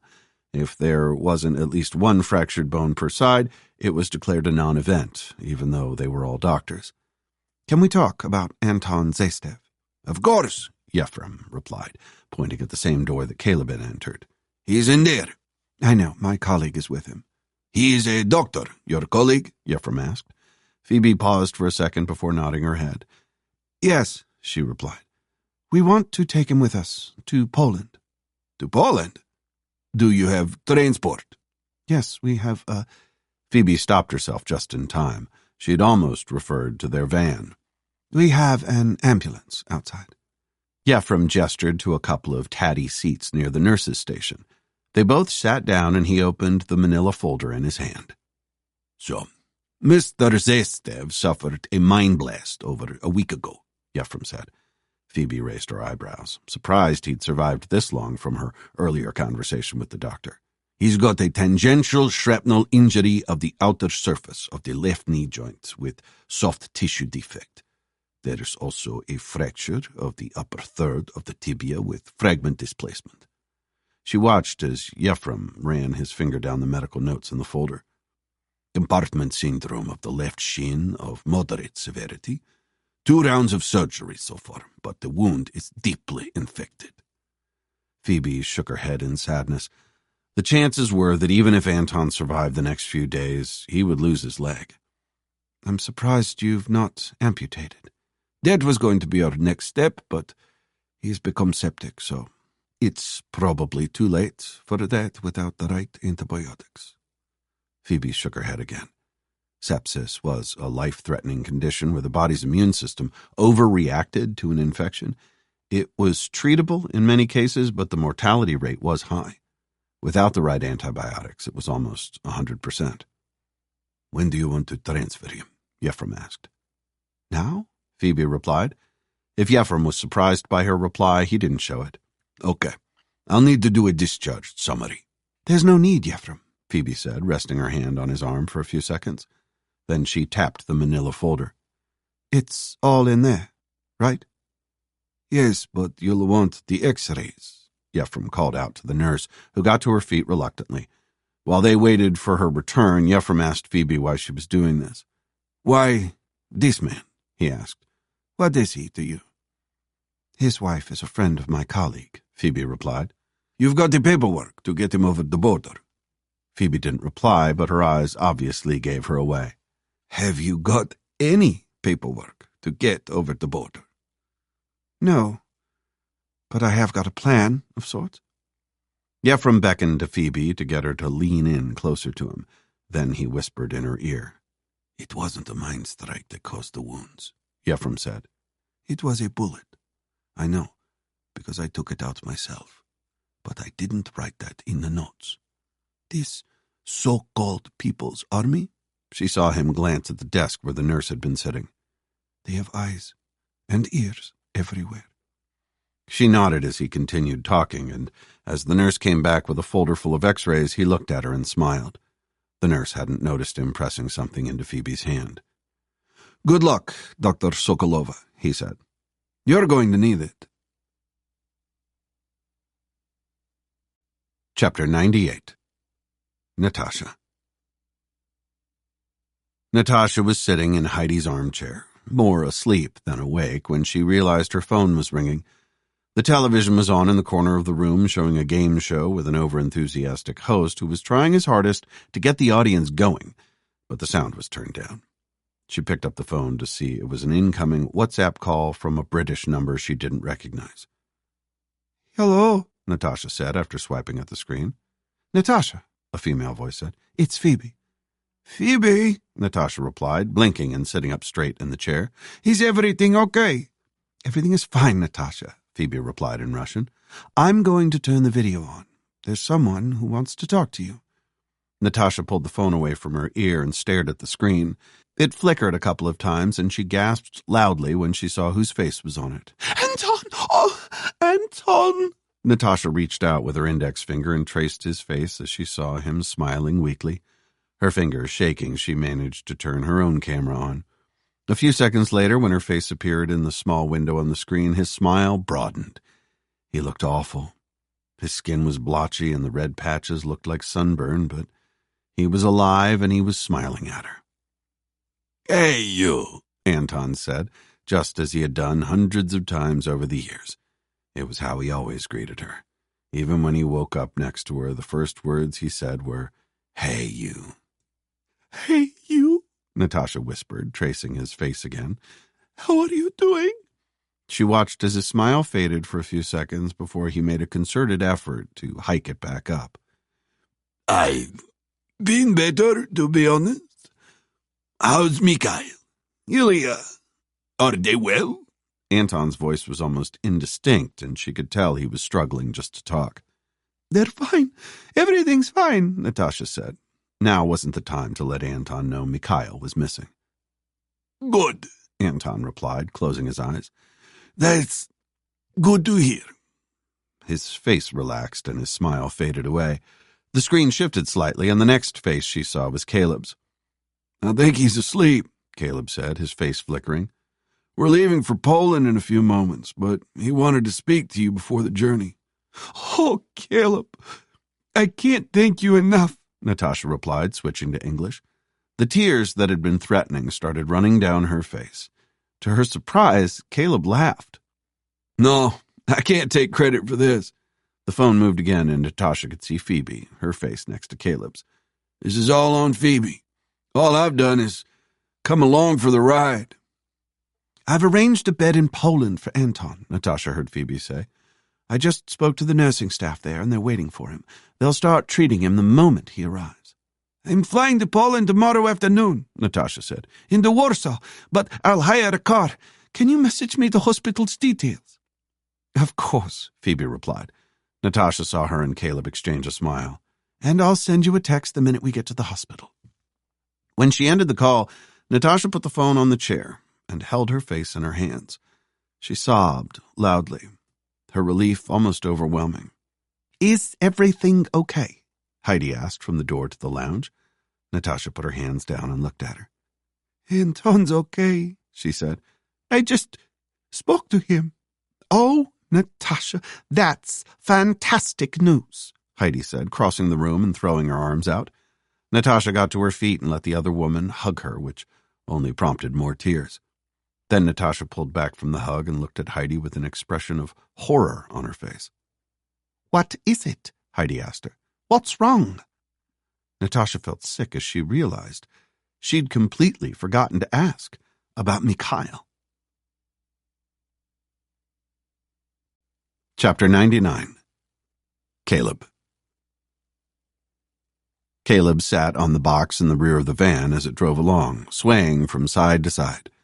The only illumination was from a small overhead bulkhead light in the ceiling, and in the dim light, Anton looked even worse than he had back at the hospital. His florid face appeared ashen, and several times Caleb caught himself studying the man carefully to make sure he was still breathing. They had been in the van for a couple of hours, so they couldn't be that far from the border. He closed his eyes and started mentally reciting a version of the ritual prayers of the commendation of the dying and prayers for the dead. Caleb was careful not to speak out loud in case Anton heard and recognized the words, although he doubted he would. From what Phoebe had told Caleb after they had carefully loaded Anton into the back of the van, helped by Dr. Suskovich and a hospital orderly whose only distinguishing feature was the gold cross he wore around his neck, Anton might not survive the journey. Caleb had chosen the Catholic version of the prayers purely because he was familiar with them. Given their location, the Eastern Orthodox prayer of the office at the parting of the soul from the body may have been more appropriate. But prayer was prayer, and Caleb knew God was always watching and listening, even on a Thursday evening. But Caleb would make up that particular earlier transgression in due course. "Are you praying?" Caleb heard Anton whisper above the low thrum of the van. He looked at him, but Anton's eyes were still closed. I am, Anton, yes, Caleb replied. "Why?" Anton asked, opening his eyes by only half an inch. It's what I do. "Am I dying?" Anton asked. We're all dying, Anton, Caleb thought. Death is like comedy. It's all a matter of timing. He smiled, but didn't think Anton saw him doing so. We're talking now, so you're still alive, Caleb replied in a soft voice. "Are you a religious man?" Anton's voice was so low Caleb struggled to hear him. He leaned toward the man and tried to ignore the sour smell of his breath and the underlying scent of decay. Not really, Caleb said, but I am a man of faith. "My father used to tell me," Anton replied, "that when death is approaching, God sends a messenger to those who he courts." Caleb said nothing, reflecting on the language Anton had just used. God courting people close to death wasn't a concept he was familiar with. In Caleb's experience, it was usually the other way around. "But so does the devil." Anton took a deep breath and then opened his eyes fully. "Who sent you, Caleb?" No one sent me, Caleb replied after taking a few seconds to consider the question. Natasha hadn't asked him to come, and she certainly hadn't sent him. Given Anton's statement about either God or the devil sending a messenger to collect souls, it wasn't a question he was going to answer. I am just here. "But why?" Because I have to be somewhere, Caleb said. You should rest, Anton. Preserve your strength. Natasha is flying from England to see you. "So, she got a ballot ticket." Caleb saw a faint smile on his face. "And my son?" Anton asked. "Mikhail? Where is he?" I don't know, Caleb replied. This wasn't the time to lie to the man. But as soon as you're in hospital in Poland, I'm coming back to look for him. Anton closed his eyes again after nodding his head once. As he watched him, Caleb heard 3 soft knocks on the divider separating the front and rear of the van. It was Phoebe, warning him the van was approaching the border. A few moments later, the vehicle began to slow down, and he heard a muffled male voice shouting something in Russian. The van slowed to a halt, and Caleb closed his eyes, muttering another prayer under his breath. But this one wasn't for Anton. Not directly, anyway. It was for Phoebe. And it was time to see if her plan worked in both directions. Chapter 100. Vinchuk. Vinchuk wrinkled his nose at the fetid odor coming out of the deep trench latrine. He made a note to himself to get the youngsters to dig a new one the next day and fill this one in. Vinchuk knew they would complain, but this trench had run its course. He finished his business and zipped his fly, wiping his hands on the back of his trousers as he did so. It wasn't as if they had anywhere to wash them, and They had some hand sanitizer back in the cabin anyway. He turned and walked back in the direction of the cabin. The last rays of sunlight were just about to disappear from the sky, and he thought about the 4 young men lying in the ditches they had constructed earlier. All they had been told to do was to watch and listen for any signs of a drone. It was about this time the previous evening that Mikhail had reported hearing one. If the boy had been right, Vinchuk knew it wouldn't be an isolated incident. The People's Army wouldn't do a single reconnaissance mission. They would do several to try to establish their target's daily routine. That was why he had left Yuri sitting by the fire pretending to cook. As he approached the fire, he realized he couldn't see Yuri. Vinchuk swore under his breath.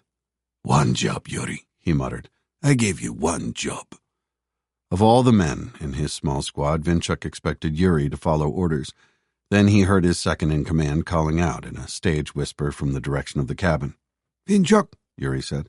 "you need to get in here and listen to this." Vinchuk made his way to the cabin, where Yuri was standing in the doorway, waiting for him. "What is it, Yuri?" Vinchuk said when he reached the door. "You're supposed to be by the fire. What if the drone comes back?" "Never mind the drone, Vinchuk," Yuri replied, and Vinchuk caught the note of excitement in his voice. In his hand, he was clutching his phone, and Vinchuk saw the screen was lit up. "Come on." Vinchuk walked into the cabin, which was full of cigarette smoke. Yuri followed him, placing the phone on the table on top of the map. Then he poked at the screen. "Vladimir," Yuri said into the handset. "You're on speaker." Vinchuk knew whoever Yuri was talking to. They weren't called Yoladzimir. "Is your number 1 there?" the male voice replied. "Yes, he's here," Yuri said. "Can you repeat what you just told me? I have the map here." "Number 1, listen in. There is a compound we've identified." As the man on the phone spoke, Yuri indicated an area on the map with a fine pencil line already drawn around it. "It's the main base for the People's Army in the area. We estimate 20 to 30 men, several vehicles, mostly small arms weapons, some machine guns, and what we think are RPGs. Vinchuk whistled through his teeth. "You're sure?" "Affirmative," the man replied. "We've had eyes on for a few days now and are tracking their movements. You'll tell him the rest, number 2. We've been on this line for long enough already." Vinchuk looked at Yuri, who was grinning broadly. "Yes," Yuri said. "I'll take it from here." There was an electronic click as Yoladzimir, or whatever his name was, ended the call.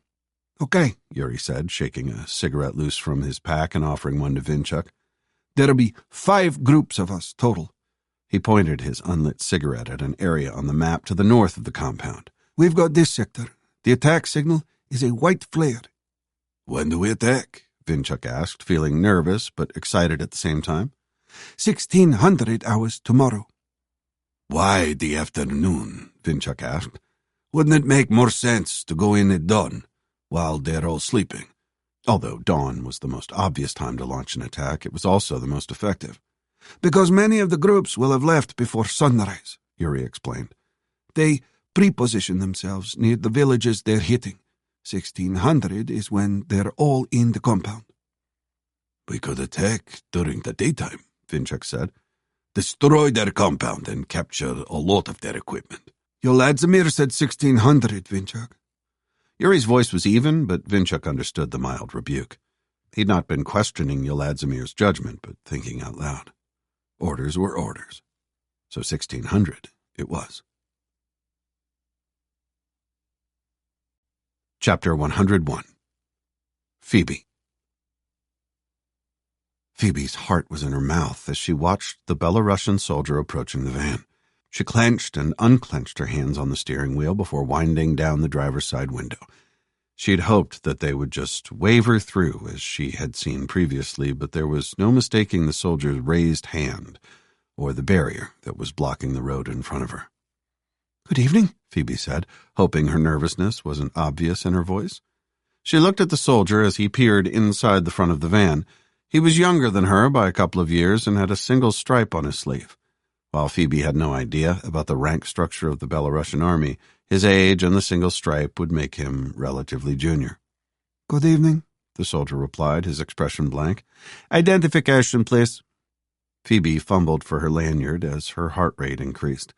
Her plan was to wave the identification card at him quickly and hope the poor light would help her, but to her dismay, he held his hand out for the card. Then he pulled a small flashlight from his pocket and used it to examine the photograph. When his eyes met hers, he had a look of surprise on his face. "This isn't you," he said, glancing at a small hut where a small group of soldiers was standing. "Yes, it is," Phoebe said quickly, trying to get his attention away from the hut. "May I?" She gave him the sweetest smile she could as she took the card back from him. Then, hoping she wasn't overdoing it, she let a look of horror appear on her face. "Oh, no! I don't believe it." The soldier said nothing, but at least his attention was on her and not on the other soldiers. "It's my boss's lanyard. I must have picked it up by mistake." She allowed a quiver into her voice again, hoping she wasn't overdoing it. "He's going to kill me." "Do you have your identification card?" the soldier asked. "He's a monster," Phoebe replied, trying to sound as if she was on the verge of tears. "I am going to be in so much trouble if he finds out." As she spoke, she made a show of pretending to look for her own identification card. The soldier glanced again at the hut, but when he turned to look again at Phoebe, there was the faintest hint of sympathy on his face. "Is there anything you can do?" Phoebe asked, also looking at the hut. She aimed for a conspiratorial look at the young man. He would have a boss, perhaps, at the hut, and would no doubt know what it was like to be on the wrong end of a tongue-lashing. "My identification card must be back at the World Health Organization depot. Is there anything you can do to help me?" "Do you have any other identification?" the soldier asked. "Of course," Phoebe replied, brightening her voice. "I have my passport." She fumbled in her bag, looking down to make sure she pulled out her Russian passport, not her British one. Phoebe handed the document to the soldier. "Please, don't laugh at my photo." His expression didn't change at her joke, and the sympathetic expressions she thought she'd seen had disappeared. The soldier glanced at the passport and handed it back to her. "This is highly irregular," he said, his face hardening. "You have no paperwork to go with the passport." The soldier looked again at the hut with his colleagues, and as Phoebe followed his gaze, she saw one of the other soldiers staring back at them. Phoebe reached back into her bag and slipped something into the passport, then she handed it back to the soldier. "I'm sorry, I forgot," Phoebe said, Yefren's words in the hospital coming back to her. "The paperwork's in there now." When the soldier handed the passport back to Phoebe, the 200 rubles she had slid into the back were gone. He took a step back and waved his hand at the soldiers by the hut.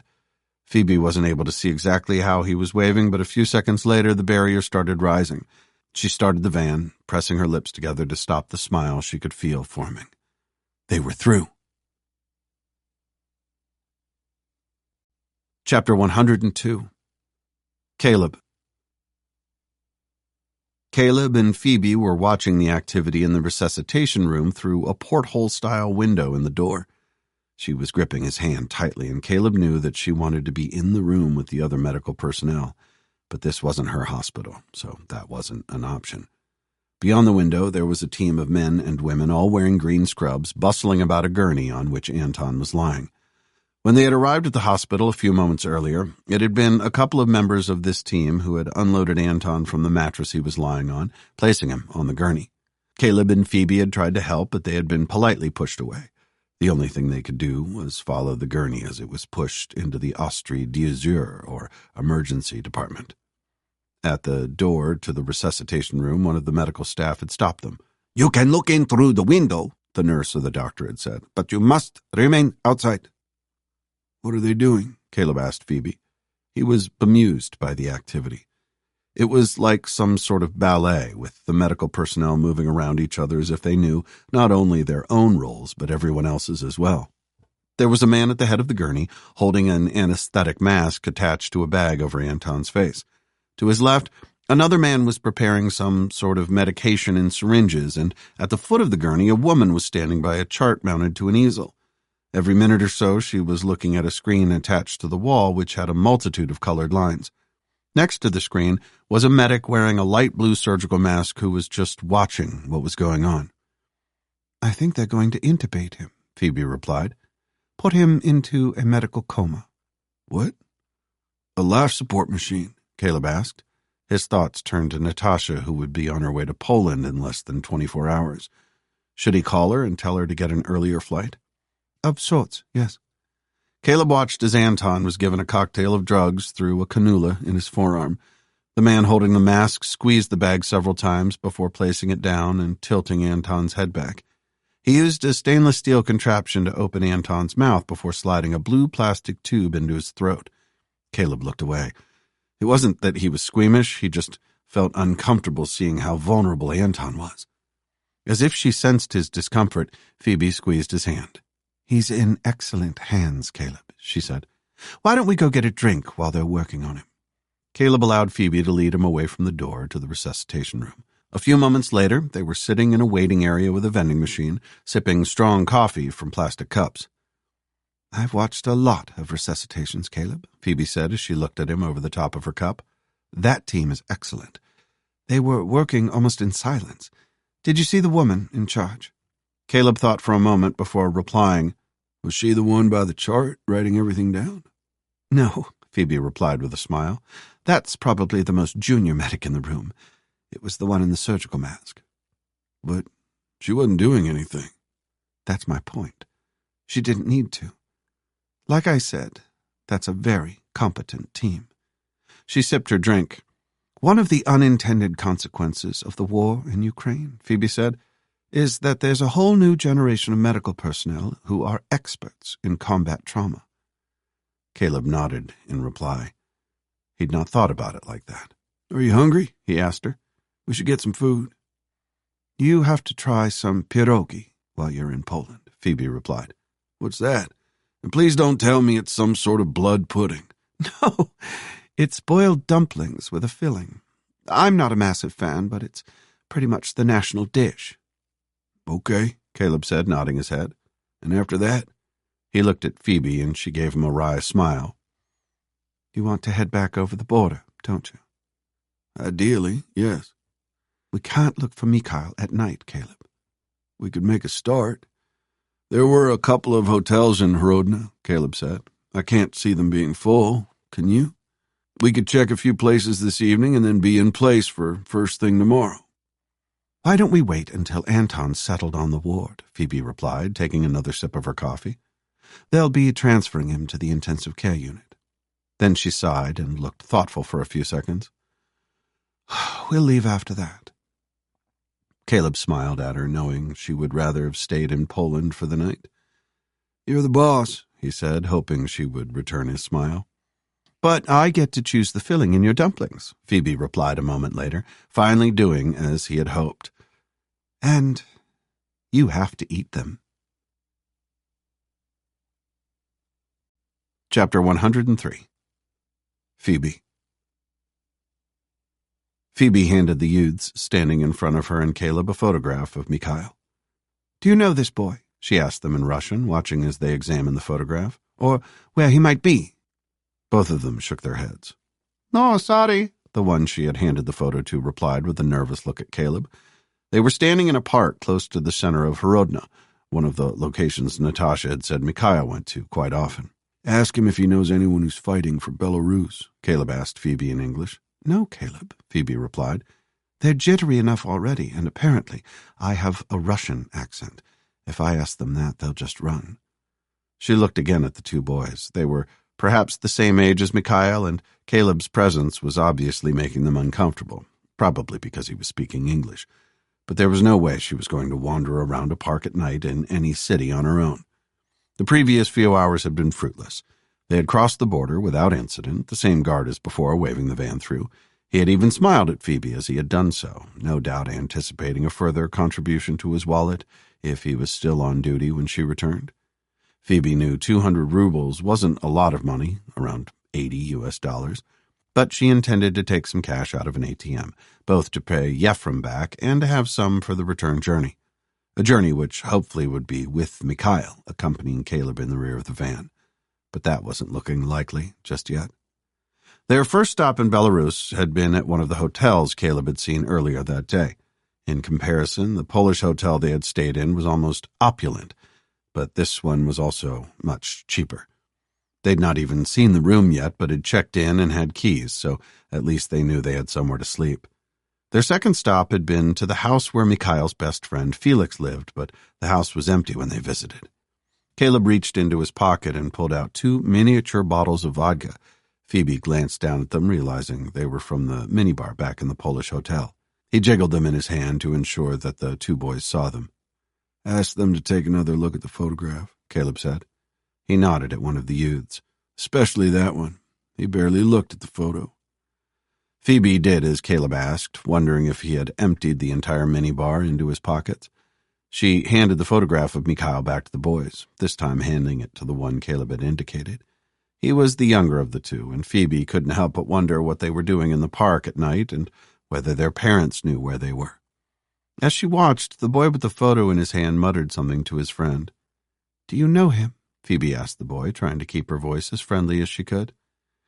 "I might have seen him in Cronin Park a couple of times," the youth said, "with a girl. I can't be absolutely sure, and I don't know him. I remember her more than I remember him." "Thank you," Phoebe said before switching to English. "Caleb, is Cronin Park one of Natasha's locations? Do you remember?" She nodded at the boy. "He thinks he might have seen Mikhail there." "I'm not sure, but we should go there anyway. Is it far away?" Phoebe asked the boy, and he gave her detailed directions to the other park, but they included footpaths, and she realized he would not have driven there. "We can find it," she replied to Caleb. Then she nodded at the bottles in his hand. "Are you going to thank them?" Caleb reached out his hand and gave each of the boys a miniature. "Spasiba," he said slowly. She grinned at his attempt to speak Russian, as did the 2 boys. "Thank you." They turned and started walking back to the parking lot where they had left the van. "Do you want to go there tonight, Caleb?" Phoebe asked him. "It's getting late." She saw him smiling at her in the orange glow of the street lamps. His face was animated, and she knew what his reply would be before he spoke. "No time like the present, Phoebe." Chapter 104. Stepan. Stepan walked to the rear of the room, watching as Daniel got to his feet to give the briefing to the rest of the troops. The young soldier waited until Stepan was seated before clearing his throat. Stepan looked at the backs of the heads of the 20 or so soldiers in front of him. They were sitting on chairs laid out in neat lines, all facing forward, with their weapons leaning against their legs. All the men were motionless and staring at Daniel, no doubt cognizant of their superior sitting at the back of the room. "Okay," Daniel said, looking at Stepan. Stepan lifted his hand and moved it up in the air a couple of times to indicate the soldier needed to speak up. "Okay," Daniel said again, this time receiving a thumbs up from Stepan. "Let's confirm call signs. Fire Team Alpha." Stepan saw 5 hands being raised in the air. "Fire Team Bravo." When Daniel had confirmed all 4 fire teams, he turned his attention to a large piece of paper pinned to an easel. On the paper was a crude map with a rectangle and several drawings of what looked like clouds to Stepan. Between the clouds were a couple of zigzag lines and some oval shapes. Daniel picked up an extendable baton and pulled it out to its full extent. "This cabin here is their main headquarters," the soldier said, resting the end of the baton on the rectangle on the paper. "There are woods here, here, and here." Each of these was highlighted with a tap on one of the clouds. "Trenches here and here." The baton rested on the zigzag lines briefly before coming to rest on the ovals. "Tented accommodation is here. Any questions so far?" Stepan smiled at Daniel's technique, although calling the ramshackle cabin he had seen on the drone footage a main headquarters was a bit of a stretch. He watched as Daniel leaned the baton against the easel and picked up a Sharpie.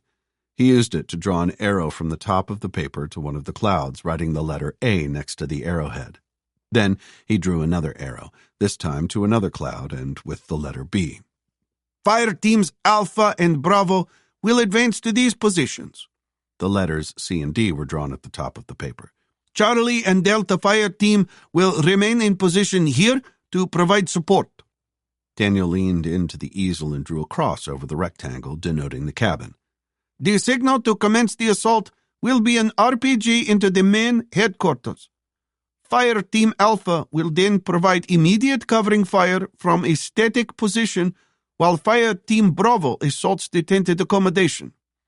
Daniel used the baton to tap on the oval shapes again before using the Sharpie to draw some more arrows with the arrowheads covering the tents. Yes, yo. Stepan looked to see one of the soldiers in the audience had raised his hand. Which fire team is commencing the assault with the RPG? The soldier asked. There were a few heads nodding in agreement. Daniel looked directly at Stepan as he responded. That will be our commanding officer. He will be co-located with Fire Team Alpha. Daniel then returned his attention to the drawing. Fire Teams Charlie and Delta will monitor for any fighters attempting to flee. If seen, they are to be followed and neutralized. But clear firing lines must be observed at all times. Stepan watched as Daniel then launched into a question and answer session. He posed a question, paused, and then pointed at a soldier in the audience to answer. What is the signal to commence the assault? Daniel said, letting his eyes rove around the room before they landed on a soldier in the front row. Yo. The RPG into the cabin, the soldier responded. What comes after that? Daniel pointed the baton at a soldier in the middle of the room. Yo. Fire Team Bravo assaults the tented accommodation. Stepan let the briefing continue, pleased with what he was seeing. Daniel had performed well, and the soldiers in the room appeared to be responding well to him. Stepan looked at his watch. It was almost 10 in the evening, and dawn was a few moments before 7 the next day. With travel time, the men could get a full night's sleep before the attack. It was a simple assault on a group of untrained men who would be asleep, but it would send an important message to any Belarusian who was thinking about taking up arms against them. They would be found, and they would be killed, no matter who they were. Chapter 105. Caleb. In contrast to the previous park they had been in, which had a few groups of people hanging around, Caleb could see no one in this one. It was much smaller, and it had only taken he and Phoebe a few moments to circle the small lake in the center. We should have brought some bread, Phoebe said. She had her arm linked through his as they walked. What for? Caleb asked. For the ducks. I can't see any ducks. That's because we didn't bring any bread, Phoebe sighed and pointed at a small bench that overlooked the lake. Can we sit down? I'm exhausted. It's been a long day. Sure, Caleb said, changing direction and walking toward the bench. Phoebe was right. It had been a long day, but a productive one, with Anton now being treated in a well-equipped and well-staffed hospital. When they had spoken to the doctor in charge of his care at the intensive care unit, she had been quietly optimistic. He's got a long way to go, she had said, but I think he'll pull through. He'll need more surgery on that leg, though.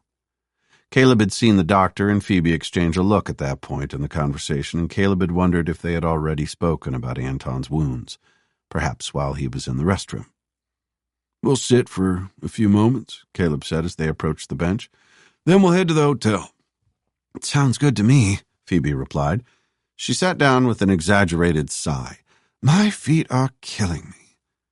We could start here tomorrow morning, maybe, Caleb said as he sat next to her. I can see why Mikhail might come here. It's very peaceful. Where do you think he's gone, Caleb? Phoebe asked. I think he's gone to fight, Caleb replied after a short pause. Or at least try to. Why do you think that? He's only a child. He's a young man who's lost someone close to him to an enemy his father was fighting. Caleb paused again. It's what I would have done. Phoebe said nothing in reply, and the two of them sat in a comfortable silence for a few moments. Is the man upstairs telling you anything? Phoebe asked. He turned to see she was smiling. That's not how it works, Phoebe, Caleb replied, also smiling. It's not like I can call him or anything like that. Isn't that what prayer is, though? In a sense, I guess, Caleb said, although it can feel like a one-way conversation at times. Maybe he could send you a sign, Phoebe asked, still smiling. What sort of sign? Caleb put his hands out in front of him and waved his fingers at the lake. Nope, nothing. What were you doing that for? To see if I could get the lake to part like the Red Sea.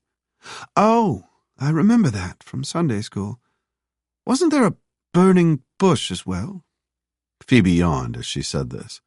Different bit of the Old Testament, but it still had Moses in it. Caleb waggled his fingers again, this time at a small bush. Sorry, nothing there either. Maybe he's annoyed with you, Phoebe said. For what? Caleb asked. Lying with a woman, she replied, a faint smile on her face. He could well be, Caleb replied, but I have committed many worse sins than that. But have you repented for them? Phoebe asked. Have you been forgiven your trespasses? Hey, Caleb said, I'm the preacher here, not you. Phoebe laughed and adjusted her position on the bench so she was sitting closer to him. In response, he put his arm around her shoulder. They sat there for a few moments, Caleb appreciating the fact Phoebe was seemingly content to just sit with him. Can I confess something? Phoebe said eventually, her voice quiet but playful. I'm not a priest, Phoebe, Caleb replied with a smile. I don't really do confession, but try me anyway. I quite like it when you trespass against me. Caleb chuckled at her comment, wondering if she understood the true meaning of trespass in a biblical sense. It wasn't the time or place for that discussion, though.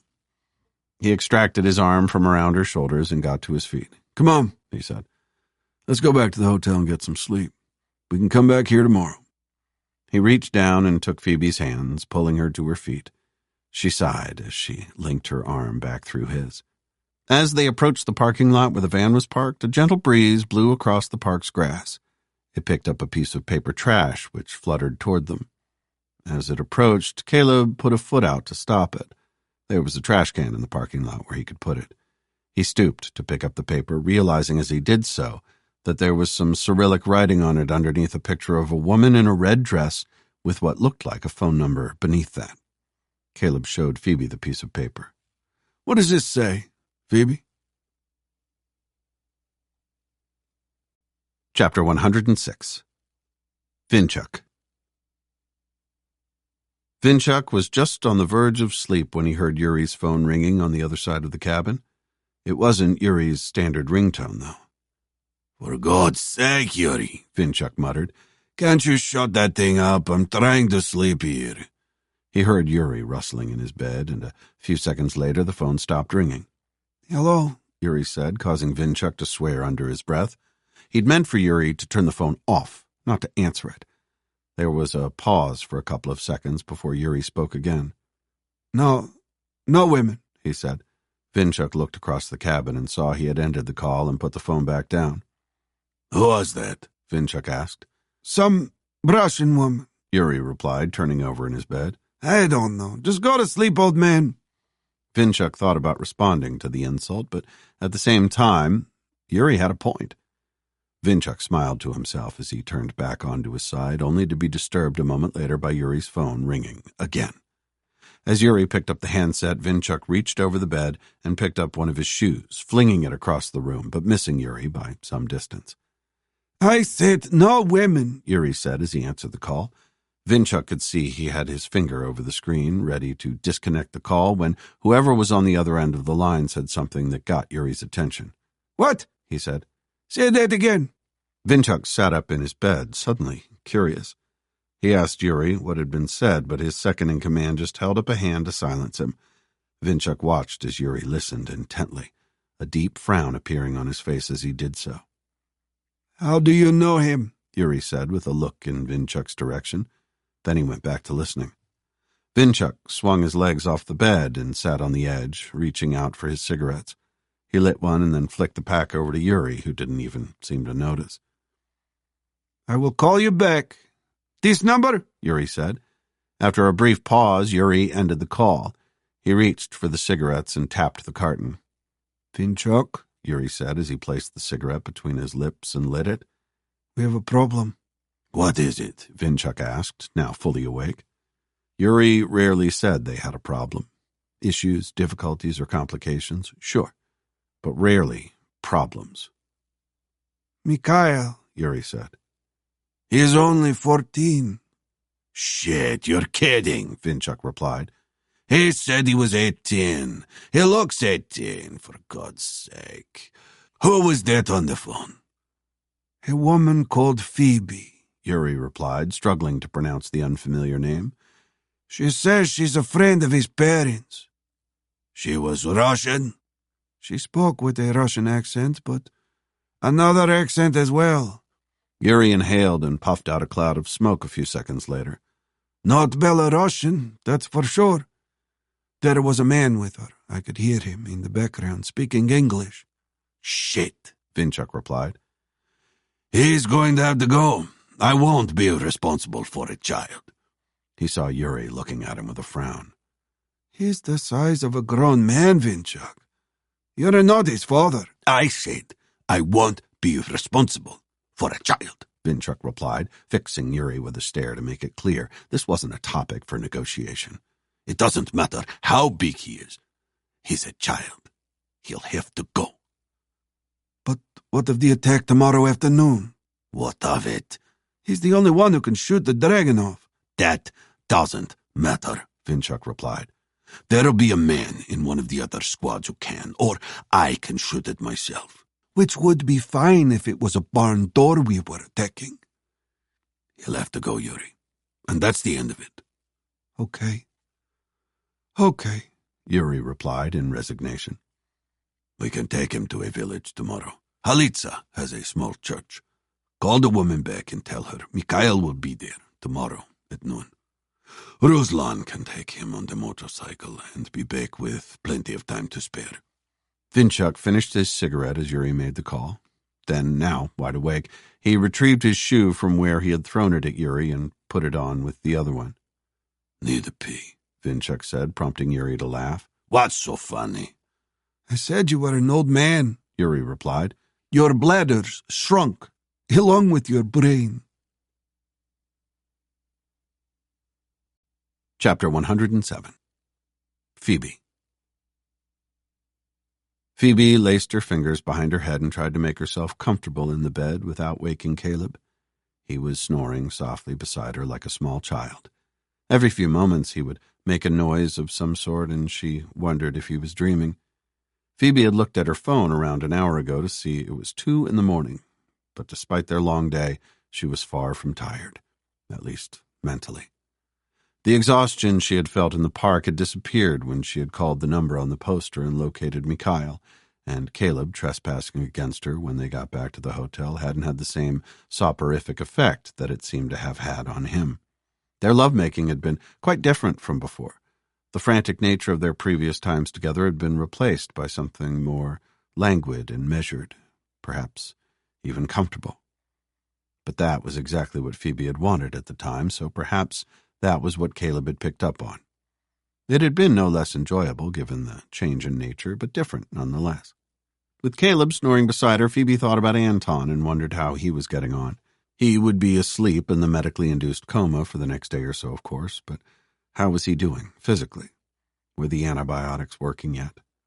Phoebe knew as a doctor how his body should be reacting to the treatment, but she was finding it difficult to see him as just a patient. It was as if he was more to her than that. She considered for a moment getting up and calling the hospital to speak to one of the nurses to see if he was okay, but she decided against it. Phoebe was looking forward to meeting Mikhail later that day. The man she had spoken to on the phone had sounded surprised when she had told him about Natasha's son's real age. When he had called back to arrange the meeting they had planned, he had told her that Mikhail had told them he was 18, and they had no reason to disbelieve the boy. He was almost apologetic. Caleb had been right. It had been Mikhail who had called the same number on the poster she had called, wanting to do his bit, wanting to fight like his father. She smiled as she imagined Anton awake and sitting up in his hospital bed being reunited with Natasha and Mikhail. They still had to try to get them back to England, which wasn't going to be easy, but they could cross that bridge when they got to it. She tried to fix the image of the happy family in her head, hoping that perhaps it would help her drift off to sleep. A moment later, though, there was a noise outside the hotel room. It started almost like a low wail, which gradually increased in both pitch and volume until it was so loud she couldn't even hear herself think. Caleb jerked in the bed, sitting bolt upright with a look of surprise on his face. He listened to the wailing for a few seconds as the pitch started to lower and the look of surprise faded. "What is it, Caleb?" Phoebe asked, instinctively scared, but She wasn't sure why. It's the air raid sirens, Caleb replied, lying back down on the bed. Phoebe could feel her heart rate increase instantly at the confirmation of what she had been thinking. "What do we do?" she said, almost shouting over the top of the noise. She looked frantically around the room. Her clothes were in several different locations, and it would take her a moment to gather them all. "Nothing," Caleb replied as he closed his eyes. "We'll just wait." "Caleb, for fuck's sake," Phoebe said, shaking his shoulder. His eyes flicked back open, and he looked at her, his calm expression not doing anything to allay her fear. "What do we do?" "Phoebe, there's nothing we can do," he replied. "There's no shelter in the hotel. If the room had a bath, we could get into that, but there's only a shower, so we just wait. At some point, the all clear will sound, and then we can go back to sleep." "But there could be bombs or shells or whatever they're called." "There could be, yes." He reached out and took her hand. "But there probably won't be, and even if there are, the chances of them landing on us are tiny." "But they have to land somewhere." Phoebe was on the verge of tears. At any second, a shell could come through the ceiling of their hotel room and vaporize them. "Just like you have to be somewhere, so do they." "Phoebe, he chooses where we are, just as he chooses where the shells or bombs are. All I can do is hope that he makes sure both locations aren't the same place." "Seriously? That's your plan? Believe in your invisible friend?" If Caleb was offended by Phoebe's comment, he didn't show it. He just nodded his head in response as the noise of the sirens started to fade. They had done their job, which was to inject terror into the hearts of everyone who heard them. She knew she was being irrational, that the sirens were just inanimate objects, but this wasn't something she'd ever experienced before. The sirens ended on a low wail and cut out, leaving behind a silence that was, in Phoebe's mind, even more deafening. Phoebe put her hands to her face, not knowing what to do. Then Caleb sat back up and put his arms around her, pulling her back down so she was lying beside him. "We just wait, Caleb," Phoebe said in a whisper, her cheek against Caleb's. "We just lie here and wait, knowing that we could die at any moment." She felt his arms tighten around her. "We just wait, Phoebe," Caleb replied, also whispering. "We just wait." Chapter 108. Caleb. Caleb lay on the bed, holding Phoebe tightly to him. He didn't have to be touching her to know she was terrified. He could almost smell the fear coming from her in waves, but her being so scared was understandable. She was, after all, a civilian. The air raid sirens, when they had sounded a few moments before, had surprised Caleb. They sounded different to the ones he was used to, but at the same time they sounded the same. Back in the old days, his reaction would have been to hit the floor, put his helmet and body armor on, and make his way to the nearest bunker or building with a hardened roof. But they were in a hotel room in Belarus. He had no helmet or body armor, and there was no bunker or hardened roofs. "Mors ab alto," Caleb muttered under his breath. It wasn't a quote from the Bible, though. It was Latin for death from above, the motto of the 7th Bomb Wing from Deus Air Force Base back home in Texas, and was exactly what Phoebe was so scared of.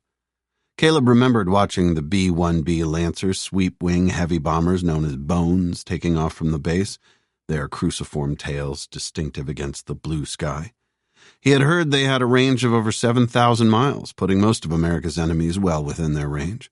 But people had been scared of death from above for far longer than the B-1B Lancers had been flying. Caleb listened, waiting to hear the incoming crump of shell fire. But other than the occasional engine noise from the road close to the hotel, there was nothing. He wondered briefly if the air raid sirens sounding was an attempt by the Belarusian authorities to scare the population into submission. But he doubted it. Once the novelty of the sirens sounding had worn off, people generally just ignored them and went about their business. It was as if they knew there was little point in doing anything else. If death was to come from above, it would come. He remembered a friend in Afghanistan who had left his bunker for a smoke and to read a letter from his girlfriend.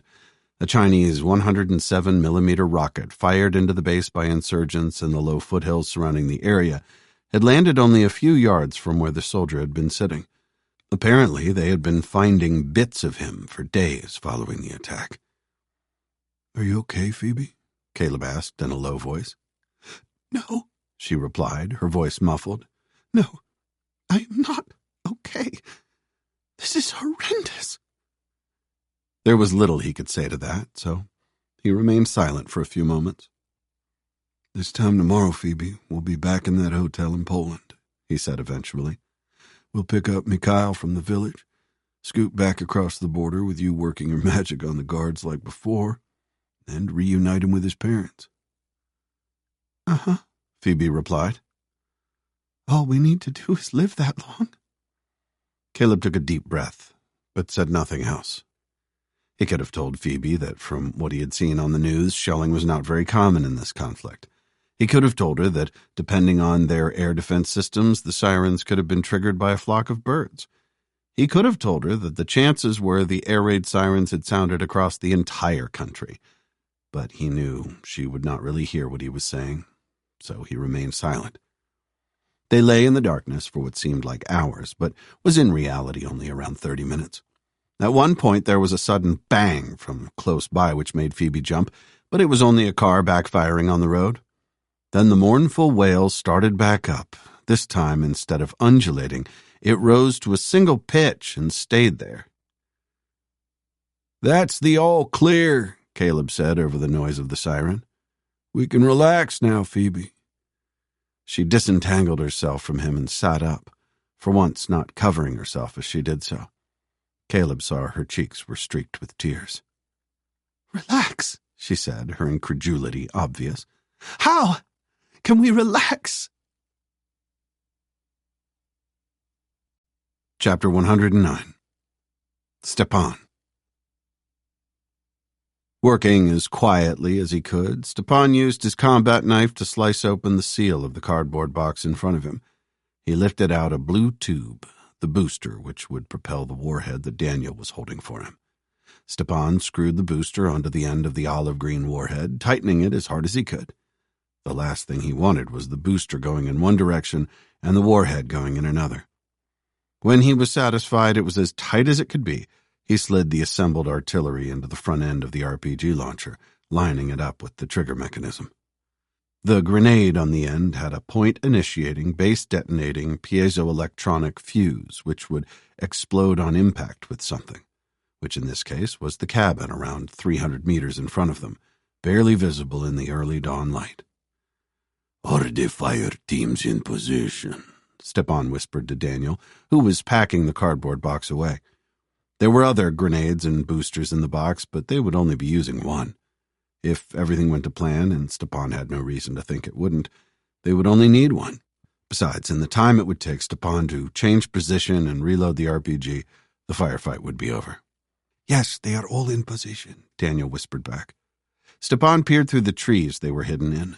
He could barely make out the other members of Fire Team Alpha in the gloom. It wasn't helped by the camouflage paint they had smeared on their faces. The 5 men were all crouched down in the undergrowth, their weapons pointed in the direction of the campsite. Stepan put his thumb up and received 4 thumbs in return. Then he pointed at his watch and raised both hands in the air, fingers and thumbs splayed. 10 minutes. "Okay, get into position, Daniel," Stepan whispered. "We just need a bit more light, and we'll attack. You ready?" "Born ready, boss," Daniel replied with a grin. Despite Daniel's cliché, Stepan returned the grin and turned his attention to the cabin. This was going to be fun. It was slightly longer than 10 minutes until they had the light Stepan wanted. 15, perhaps 20 minutes later, the sky had lightened to the point the cabin could be clearly made out. Stepan could see the window, which was where he wanted to put the rocket. His intent was for it to go through the window, which he knew wouldn't trigger the impact fuse, and strike the opposite wall of the cabin before exploding. That way the explosion would be inside the building, not against the wall of it. Stepan looked over at Daniel to make sure he was watching. When Daniel raised his thumb, Stepan got himself into a kneeling position and raised the launcher to his shoulder. The sight was a basic one with a soft cushioning ring around the eyepiece, but it lacked the forehead guard that later ones had. Stepan looked through the sight at the numbered grid. He estimated the height of the cabin to be just over 2 meters, meaning the window was around 1.5 meters above the ground. Using the vertical numbers on the grid, he lined up the crosshairs to account for the height and distance. Then he took a deep breath to steady the weapon and gently pulled the trigger. The whoosh, when it came, was much louder than Stepan remembered. The launcher kicked back against his shoulder painfully, and the top of the sight rammed into his forehead just above his aiming eye. Stepan ignored the pain as he watched the smoke trail in front of him. Less than 2 seconds later, the rocket slammed through the window and exploded. To Stepan's delight, it took the roof off the building and blew the door out, which cartwheeled across the ground. The roof hadn't even come back down onto what was left of the cabin when Stepan heard the bark of rapid small arms fire. He could hear screaming above the noise of the weapons, but he knew it was his men charging forward into battle, just as soldiers had always done. Stepan threw the empty launcher to the ground and ran through the trees in a parallel direction to the campsite. Although he doubted anyone would have seen, the flash and smoke trail from the firing of the RPG would instantly identify his position, and he wasn't taking any chances. As he ran, he pulled his own AK-12 assault rifle slung on his back into position and selected the 2-round burst mode. He could hear that both fire teams Alpha and Bravo were using full auto, as instructed. With smoke and now flames billowing from what remained of the cabin, Stepan burst out of the trees and started running toward Fire Team Bravo.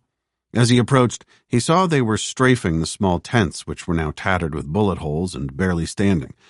Daniel's fire team were shooting into the cabin, just as instructed, but there was not much left for them to shoot at. "Cease fire!" Stepan shouted. "Cease fire!" The silence as the men stopped shooting was a welcome relief.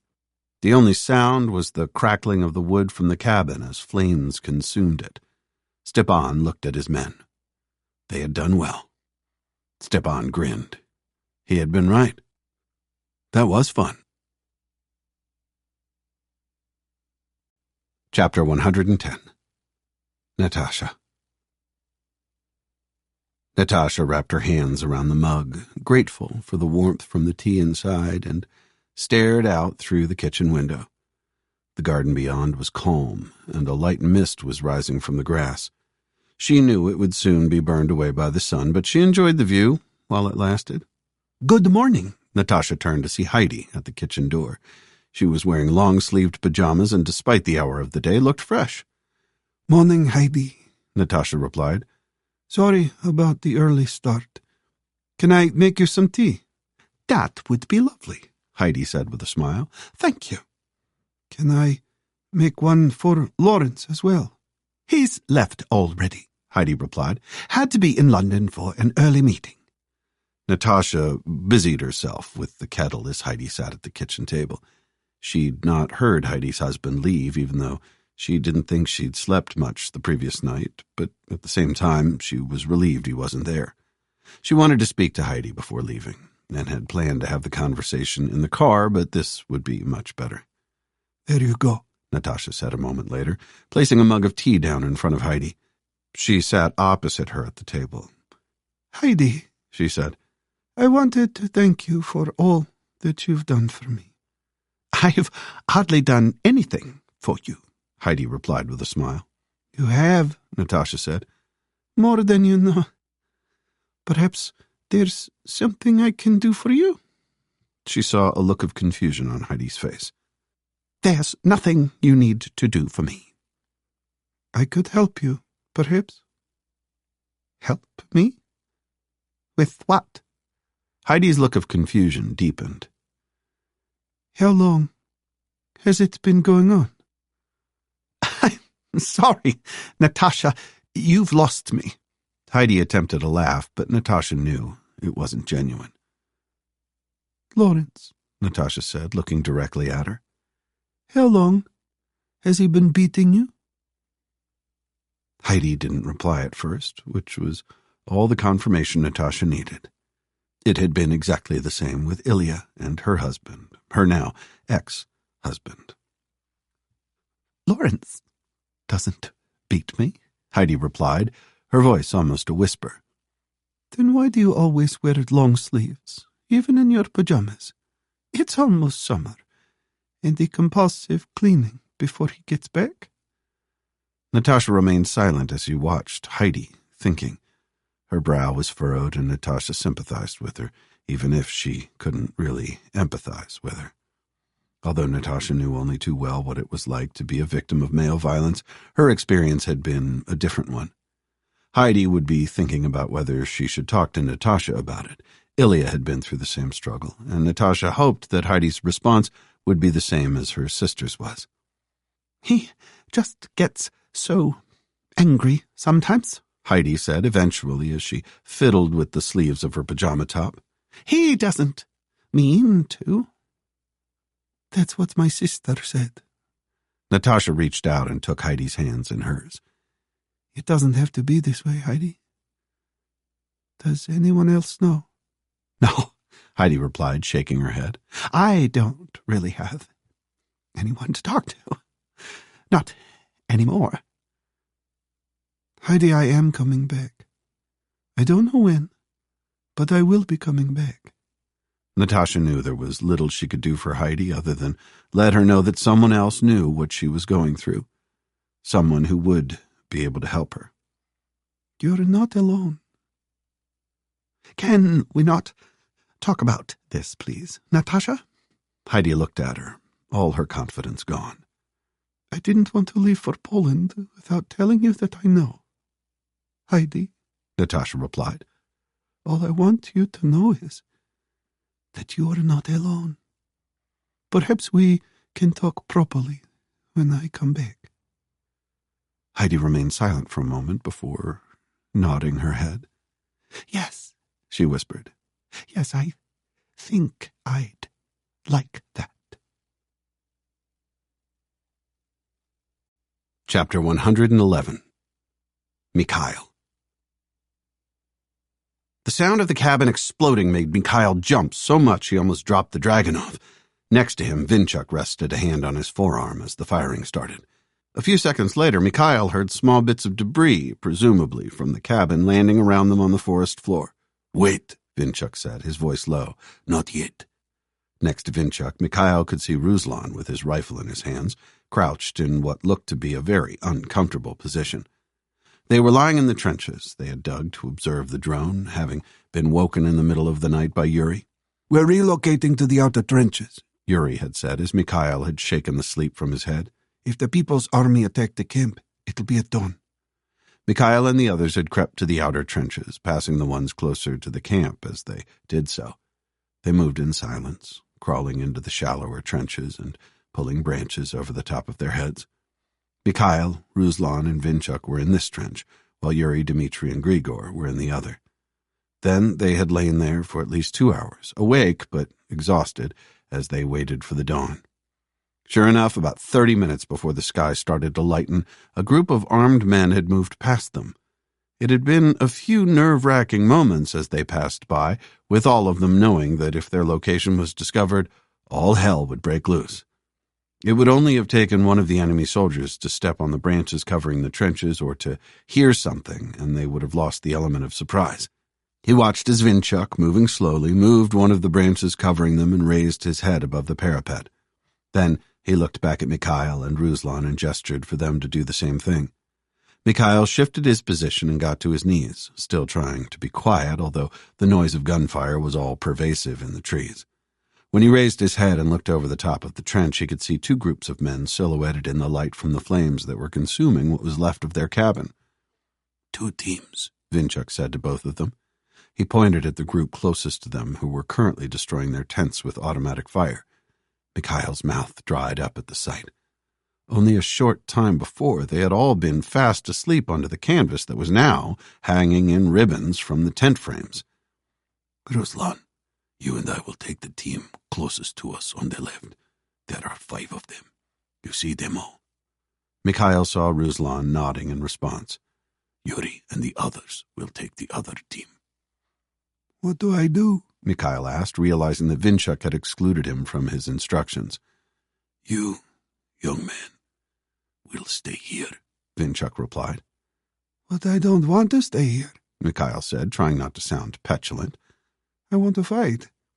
He watched as Vinchuk turned around and pointed at the ground behind him. There was a grassy area of 300 meters which sloped up toward a tree line. Mikhail, I need you facing this way, Vinchuk said. If they have reinforcements, they'll come from that direction. You have the scope and the sniper rifle. If you see anyone coming, just holler. Mikhail nodded, pleased to have something to do. But at the same time it seemed to him that Vinchuk was excluding him from the fight for some reason. Cease fire! A male voice rang out from the campsite. Cease fire! Mikhail saw Vinchuk turn and rest his rifle on the parapet of the trench. Beside him, Ruslan did the same thing. On 3, Vinchuk said. 1, 2, 3. Even though Mikhail was expecting the noise, the bark of the automatic fire still made him jump. Chapter 112. Stepan. Acting more on soldier's instinct than anything else, Stepan threw himself to the ground when he heard the first bursts of fire from behind him.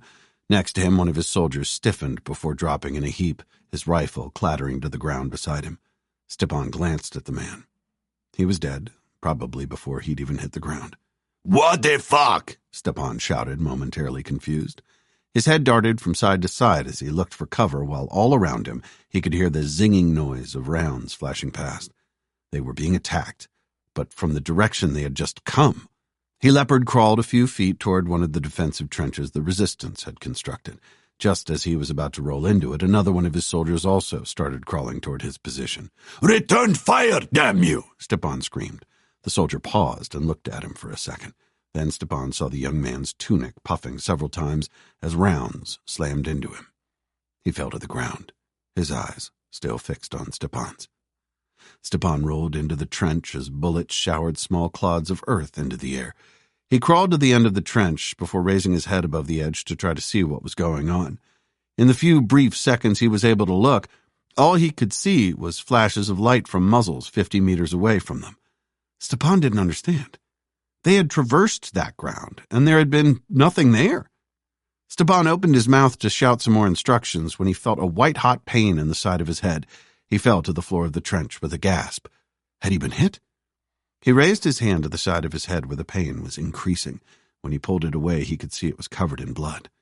But he was still alive, so the wound couldn't be that bad, could it? Shit, Stepan said as his hands scrabbled for his trouser pocket, where there was a field dressing. His fingers shook badly as he tore open the packaging, but he was able to wrap the bandage around his head. Stepan didn't know if the dressing in the bandage was against the wound, but he didn't care. Around him, the gunfire had lessened, but continued, sporadic bursts echoing around the forest. Somewhere a man was screaming in pain. Mama! The soldier shouted. Mama! Stepan had an unwanted flashback to his basic training where one of the instructors had told him that, when wounded, men wanted 3 things, all beginning with the letter M. Their mothers, a medic, and some morphine. Usually in that order. Suddenly the screaming stopped as another burst of automatic fire rang out. He needed to move. Stepan didn't know how many men he had left, if any. There had been no return fire from his squad, and the fire they were under was relentless. Although he was in a trench, he was still exposed. The resistance had dug the trench, so they would know where it was. Also, at least one of the attackers knew he was in it, the one who had creased his head with a bullet. He knew that the other 2 fire teams would react to the gunfire, but as they did so, he would be in their line of fire. He had no option but to move. Stepan moved to the end of the trench that was the furthest away from the gunfire. Then, bracing himself for incoming fire, he put his hands on the edge and pulled himself out of it. Staying as low to the ground as he could, he ran across the forest floor, fully expecting to be shot at any moment. But although the gunfire was continuing behind him, it didn't appear to be aimed in his direction. He had covered around 50 meters when he saw the dark outline of another trench in the floor of the forest. Stepan changed his direction to aim for it, grateful to find a safe location where he could wait for the arrival of the other fire teams. He could let them deal with their assailants, and then emerge victorious. As he approached the trench, Stepan crouched down lower still, sliding over the edge and into the darkness. He realized 2 things as he landed in the trench. The first was that it was deeper than the other one he had hidden in. The second was that the bottom was full of knee-deep sludge. As the stench rose up around him, Stepan swore. He might be able to emerge from his location victorious, but he wouldn't be smelling of roses. Chapter 113. Mikhail. Mikhail squinted down the scope of the Dragunov rifle. Had he seen something moving in the tree line? He moved the sniper rifle slowly from left to right and then back again. As he swept the trees, he stopped and focused on one particular area. There had been movement. A few seconds later, he saw some men in black fatigues emerge from in between the tree trunks. They were moving slowly, almost uncertainly. He waited until they were 10 yards in front of the tree line.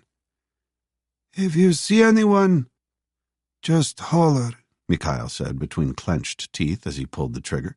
The soldier in the front of the line of men dropped to his knees as a puff of red mist emerged from his mid-thigh. Around him, almost moving as one, the rest of the group all threw themselves onto their stomachs. Mikhail moved the scope again to see another group of men close to a different line of trees. They were all kneeling, rifles pointing in his direction, but Mikhail thought he was far enough away to be safe. He loosed off another round, this time catching one of the second group in the shoulder, spinning him round before landing him hard on his backside. Mikhail returned his attention to the first group of soldiers. He could see 2 of them trying to drag their wounded comrade back to the relative safety of the forest, and Mikhail hovered the reticule of his scope over one of them. His finger tightened on the trigger, but he eased the pressure a couple of seconds later. They were trying to help a wounded soldier, and he wasn't about to shoot them while they were doing that. Instead, he focused on one of the other men who was half hiding behind a trunk. Mikhail put a round into the trunk a couple of feet above his head and laughed as he saw the soldier scrabbling to get into better cover. Behind him, the shooting had died away and he could hear footsteps approaching. He maintained his watch on the soldiers, all of whom had now reached the tree lines they had emerged from as Vinchuk slid into the trench next to him. "I told you to shout, not shoot," Vinchuk said, his anger obvious. "Why?" Mikhail replied. "Look, their so-called reinforcements are running away like the cowards they are." "It was an order, Mikhail," Vinchuk spat back. "You should have followed it." "I'm not a child, Vinchuk," Mikhail replied. "Yes, Mikhail," Vinchuk said, his voice softening. "You are a child. I know how old you are." "I'm 18. I told you that." "You're 14. Mikhail looked at Vinchuk, feeling like a child with his hand caught in the cookie jar. The older man's expression was kind, but hardened at the same time, and Mikhail instinctively knew the game was up. He suddenly felt stupid holding the sniper rifle, so he placed it on the lip of the trench. "How do you know?" he asked Vinchuk. "Who told you?" "A friend of your mother," Vinchuk replied. "She has sent some people to come and get you. You'll be taken to Halitsa later this morning. Your war is over." Mikhail saw Vinchuk looking at the ground between them and the trees that the People's Army had melted back into. "But it has ended well." Chapter 114. Caleb. Caleb looked down at Phoebe, who was finally fast asleep with a sheet wrapped around her. She had one hand close to her face, almost as if she were sucking her thumb. He moved quietly, not wanting to disturb her, and got dressed. Caleb was hungry and needed coffee. Unlike the hotel back in Poland, there was no kettle in the room. He left the hotel room and made his way to the reception desk, where a middle-aged man was sitting, staring at a television. He was wearing a uniform of sorts, a plain turquoise shirt with the hotel logo embroidered over one side of his chest. As Caleb approached, he realized he was younger than he'd first thought and was probably about the same age as he was. Caleb glanced at the television screen to see it was showing a ruined building with several people picking through the wreckage. The man behind the desk noticed Caleb and said something to him in Russian. "Do you speak English?" Caleb asked, hopefully. The man looked at him balefully for a few seconds. "Of course," he replied in a thick accent. "You are with the World Health Organization?" Yes," Caleb said. "Yes, we are. There were some kids messing about near your van this morning," the receptionist replied, "but I chased them away." Thank you. I appreciate that. You're welcome. The man returned his attention to the television screen. Hey, do you know where I can get some coffee, maybe some breakfast? The receptionist sighed as he looked at his watch. The kitchen's not open until 9, he said. That's if the chef bothers to turn up. Then he said something in Russian, which Caleb assumed to be a swear word from the way he said it. There's a diner half a mile down the road that opens at 8. I'd go there if I were you. At least the food will be hot. Okay, thank you. How about some coffee? Sure, the receptionist replied, pointing at the television. After the news. What's happening? Caleb asked. The man looked at him with a frown, and Caleb wondered if he'd understood the question. On the news. More shelling, the receptionist replied with a sigh. More people dead. Was that during the air raid last night? Yes, another apartment block, near Lida this time. Caleb thought about the hospital they had visited the previous day and remembered the medical team who had worked on Anton. He closed his eyes and offered a quick prayer for their safety, although it was a little late for that. 15 minutes later, having watched the rest of the news with the receptionist, even though all Caleb could do was watch the pictures, Caleb was walking back to the room with 2 cups of what smelled like very strong coffee in his hands. When he reached the door, he tapped it with his foot. Room service, he called out. A moment later, Phoebe opened the door, the sheet wrapped around her. She looked disheveled and tired, but still beautiful, in Caleb's opinion. Is that coffee? She said, looking at the cups in his hands and smiling. My prayers have been answered. Caleb walked into the room, nodding at the sheet as he did so. You look pretty good in a robe, he said as he placed Phoebe's cup down on a small table. Do you fancy some breakfast? There's a diner down the road, apparently. I might get dressed first, Caleb, Phoebe replied. I'm not sure the world is ready to see me wrapped in a sheet, or wearing a robe, for that matter. Don't see why not, Caleb said with a grin. It works for me. He walked to the window and looked out, sipping his coffee. Caleb could hear rustling behind him as Phoebe got dressed, and he wanted to turn and watch her, but he didn't. Instead, he ran through their itinerary for the day.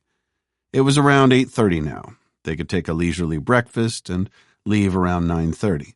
That was plenty of time to get to Halitza and find the church. The receptionist had used the word diner when he'd told them where to get some food. Perhaps it was a proper diner, one with a black and white checkered floor, red tables and chairs, and a row of bar stools next to the counter. Caleb smiled as he imagined being served biscuits and gravy by a waitress who called everyone honey. What are you grinning at? Phoebe asked as she walked to join him at the window.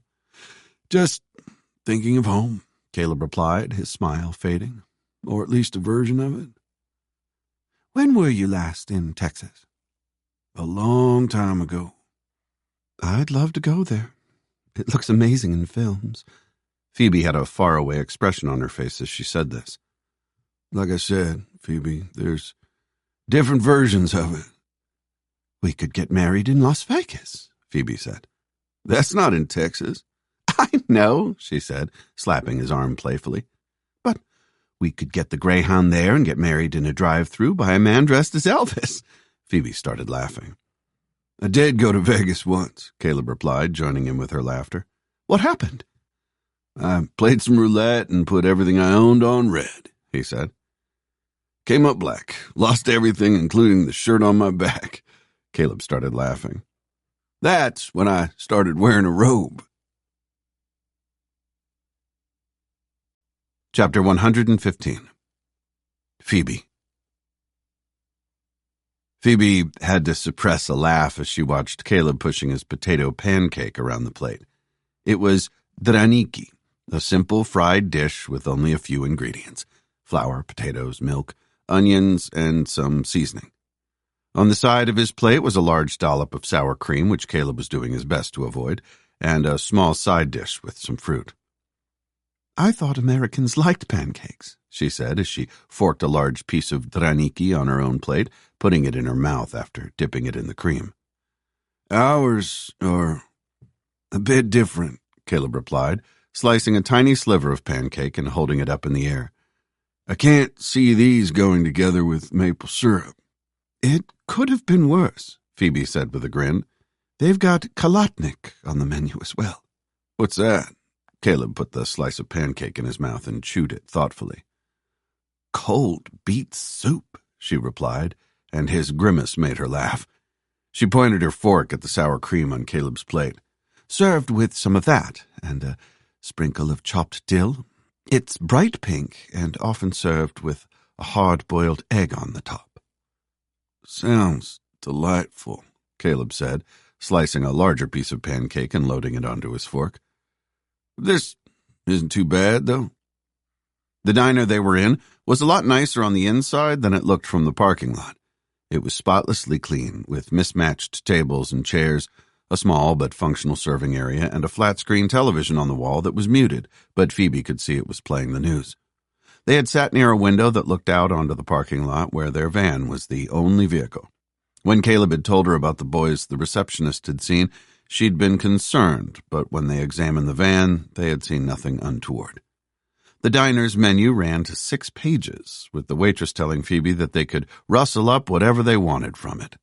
But as they were the only customers, it wasn't as if they were rushed off their feet. Anything interesting on the news? He asked her. Phoebe watched the screen for a few moments. Although it was on mute, subtitles were running across the bottom of the picture. Growing international condemnation over alleged war crimes in Belarus, she translated for Caleb. World leaders are meeting in Geneva for some sort of summit, as if it will make a difference. I see. I added the last bit about it making a difference. That's not what they're saying on the television. Yeah, I figured that. They finished their breakfasts, Caleb eating almost all of the pancakes, but leaving the sour cream and fruit untouched, and Phoebe waved at the waitress to indicate she wanted to pay. The waitress, a silver-haired woman who looked to be in her late 60s, waved back before disappearing into the kitchen. When she came out a moment later, she had 2 packages wrapped in grease-proof paper in her hands. She approached the table, giving Phoebe a gummy smile, and placed them on the table. "We've made you some sandwiches," the waitress said to Phoebe in Russian, "for your lunch." "Oh, thank you very much," Phoebe replied. "How much do we owe you?" "No, these are on the house. So is the breakfast." The woman nodded at the van in the lot outside. "You are doing God's work. The least we can do is feed you while you're doing it." Phoebe instantly felt bad. They didn't work for the World Health Organization, so didn't deserve to receive this hospitality. "Please let me pay you," she said, looking at the woman. "Does he speak Russian?" the waitress asked, prompting a laugh from Phoebe. "He can say thank you in a really poor American accent," Phoebe replied. "He is your husband?" Phoebe laughed again. "No, he's not. But you're together." "I have the sight, I can tell." Phoebe watched as the waitress folded her arms over her ample bosom and looked at Caleb, who was smiling and frowning at the same time. The waitress nodded her head and turned back to look at Phoebe. What she said next made Phoebe's cheeks color. "You should keep him. He is a good man." The waitress turned and walked back to the kitchen. Phoebe reached into her purse and took out more than enough rubles to cover their breakfast and the sandwiches. She wasn't paying for them, she reasoned. She was leaving a tip. "What did she just say to you then?" Caleb asked as they got to their feet. "Nothing important, Caleb," Phoebe replied with a sigh. "Nothing important." Chapter 116. Stepan. Stepan slammed his fist on the steering wheel in frustration. He couldn't believe what had happened back at the resistance campsite. Both fire teams involved in the attack were lost, and of the 2 teams who were supposed to be providing support, 2 of the men were injured. One of them was screaming in the back of the truck, and to add insult to injury, Stepan's legs were caked in shit. "Shut him up, for God's sake!" Stepan shouted. "But he's been shot," one of the soldiers replied. "He is bleeding badly." "I don't care. Just shut him up." Stepan knew that when he got back to their base, there would be hell to pay. Not only was he going to have to explain what had happened to his commanders, but the rest of the men there would forever know him as the man who had led his men into battle and seen them annihilated in the process. He didn't understand what had just happened. How had the resistance known they were coming? Stepan wanted to blame it on a collaborator, a spy in their ranks, but apart from he and the command chain, none of the men had known the location of the camp. He thought for a few seconds, trying to drown out the screaming that was still ear-piercing. Had Daniel known about the attack? Stepan couldn't remember whether he had or not, but as he had been the first to die, he doubted it. If there had been a collaborator, he would have made sure that he survived. For fuck's sake, give him some morphine or something, Stepan shouted, punching the steering wheel again. His was the first in a convoy of 2 trucks, and he should have put the wounded man in the second so he didn't have to listen to him squealing like a pig. He already had some. Well, give him some more. But he had both his auto-injectors. The soldier who had replied sounded frantic, and Stepan realized that the screaming wasn't only getting to him, but to all of them. That was why a wounded man was more challenging than a dead one. Dead men couldn't scream and bleed. Then give him yours, Stepan shouted. All the soldiers carried 2 morphine auto-injectors for their own personal use. The rule was that the men never used them on another soldier. If they did, and then they too were wounded, they would have no pain relief. That's an order, soldier.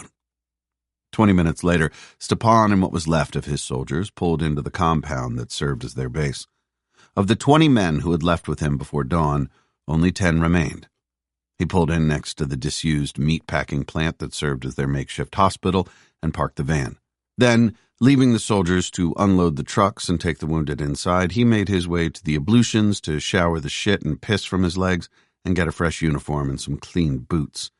When he got to the operations room, finally rid of the awful smell from the trench he had hidden in, one of the other squad leaders was there with a small group of men. As he walked in, they all looked at him, the disdain obvious on their faces. Bad news obviously traveled fast. What are you looking at? Stepan barked at them. The other squad leader, a dour-faced man called Constantine, waved his men to the door and waited for them to leave. He was older than Stepan, wearing the same black fatigues, and had a lot more experience that was evident in his deeply lined face. He was looking at Stepan with an inscrutable expression. What happened? Constantine said finally. His voice was deep and graveled. We were ambushed, Stepan replied, his voice still shaking with anger. Somehow, they knew we were coming. It should have been a textbook attack, but it all went to shit. You lost 10 men. Yes, Stepan said. And 2 wounded. Too late, he realized it hadn't been a question. No such thing as a textbook attack, Constantine replied, reaching into his pocket and retrieving a hip flask. He handed it to Stepan, who took it gratefully. I was in Sudan a few years ago. We were providing security for a gold convoy going to the Central African Republic. When we got hit, lost a lot more than 10 men that day.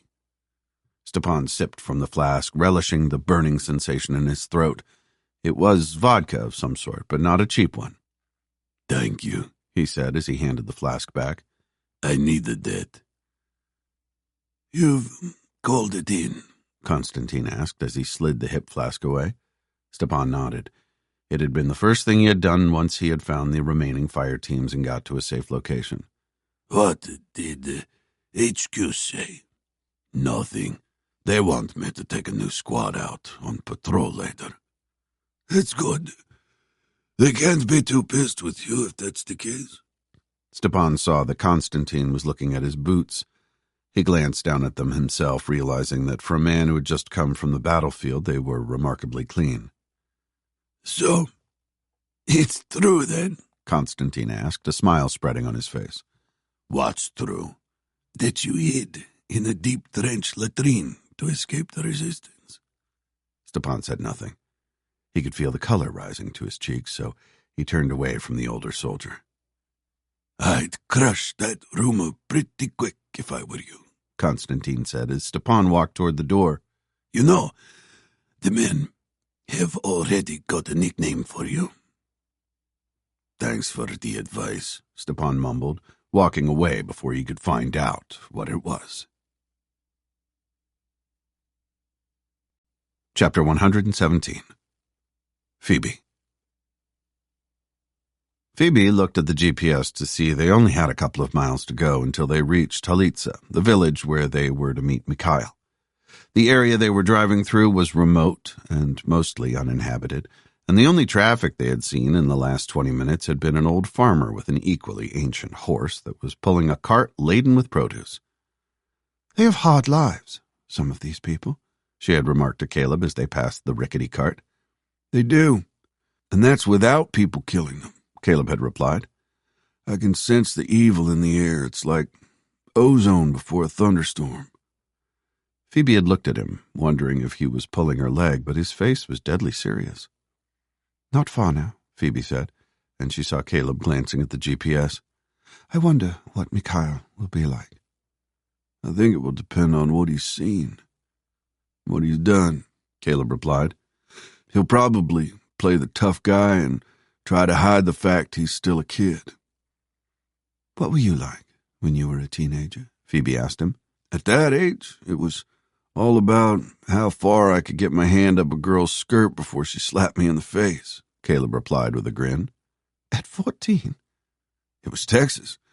Not much else to do in the town where I come from. How about you? Phoebe thought for a moment before replying. All she could really remember about that age was acne, braces, and unrequited love. I'm not really sure, she said. But I know if you tried to put your hand up my skirt at that age, I wouldn't have slapped your face. Phoebe saw Caleb's smile broaden, but it faded as she continued. I'd have punched you in the testicles. Classy, Caleb mumbled, but there was still the hint of a smile on his face. They turned a bend in the road and saw a couple of houses a few hundred yards away. Phoebe was just thinking that this must be the outskirts of Halitsa when she realized there was something not quite right about them. They were houses, but at the same time they weren't. It wasn't until they got closer that she realized they were burned-out shells. Look at that, Phoebe whispered, slowing the van as they approached. Isn't that awful? Caleb just nodded his head, but said nothing. Phoebe brought the van to a stop and stared through the windshield at the blackened remains. In front of one of the houses was a child's swing attached to a tree branch. As they watched, it moved slightly in the wind, and Phoebe wondered what had happened to the child or children who had played on it. This was someone's home. Perhaps one day it will be again, Caleb replied. When this is all over, maybe they can return. If they're still alive, Phoebe thought, but she said nothing. She pulled away and they drove on in silence for a few moments. Why would anyone do that, Caleb? She asked a moment later. I don't understand. I mean, soldiers fighting other soldiers I kind of get, but why burn someone's house down? Like I said earlier, Phoebe, evil is in the air. I can smell it. His messengers are close by. I can smell their foul odor. Whose messengers? Phoebe looked at Caleb to see his eyes were hard and fixed on the road ahead. Satan's messengers, he replied, his voice low. They truly walk among us. Chapter 118.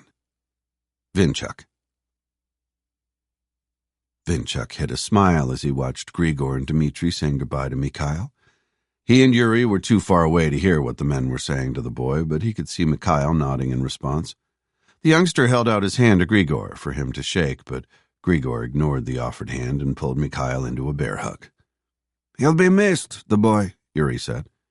He should be a soldier when he's older. I think he would make a good one. I think he already is, Vinchuk replied. He's certainly seen and done a lot for a boy his age. Earlier that morning, in an attempt to protect Mikhail, Vinchuk had asked him to wait in the truck while they cleared up the campsite.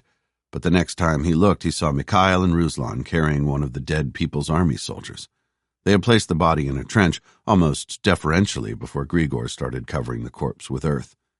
They were taking a risk by remaining in the area, but Vinchuk wasn't going to leave a dead soldier on the battlefield without so much as a thin covering of earth. The dead soldiers might have been on the opposing side, but no soldier deserves that indignity. You think he'll be okay? Yuri said, watching as it was Dmitri's turn to hug Mikhail. A few yards behind Vinchuk and Yuri, Ruslan was waiting on the motorcycle.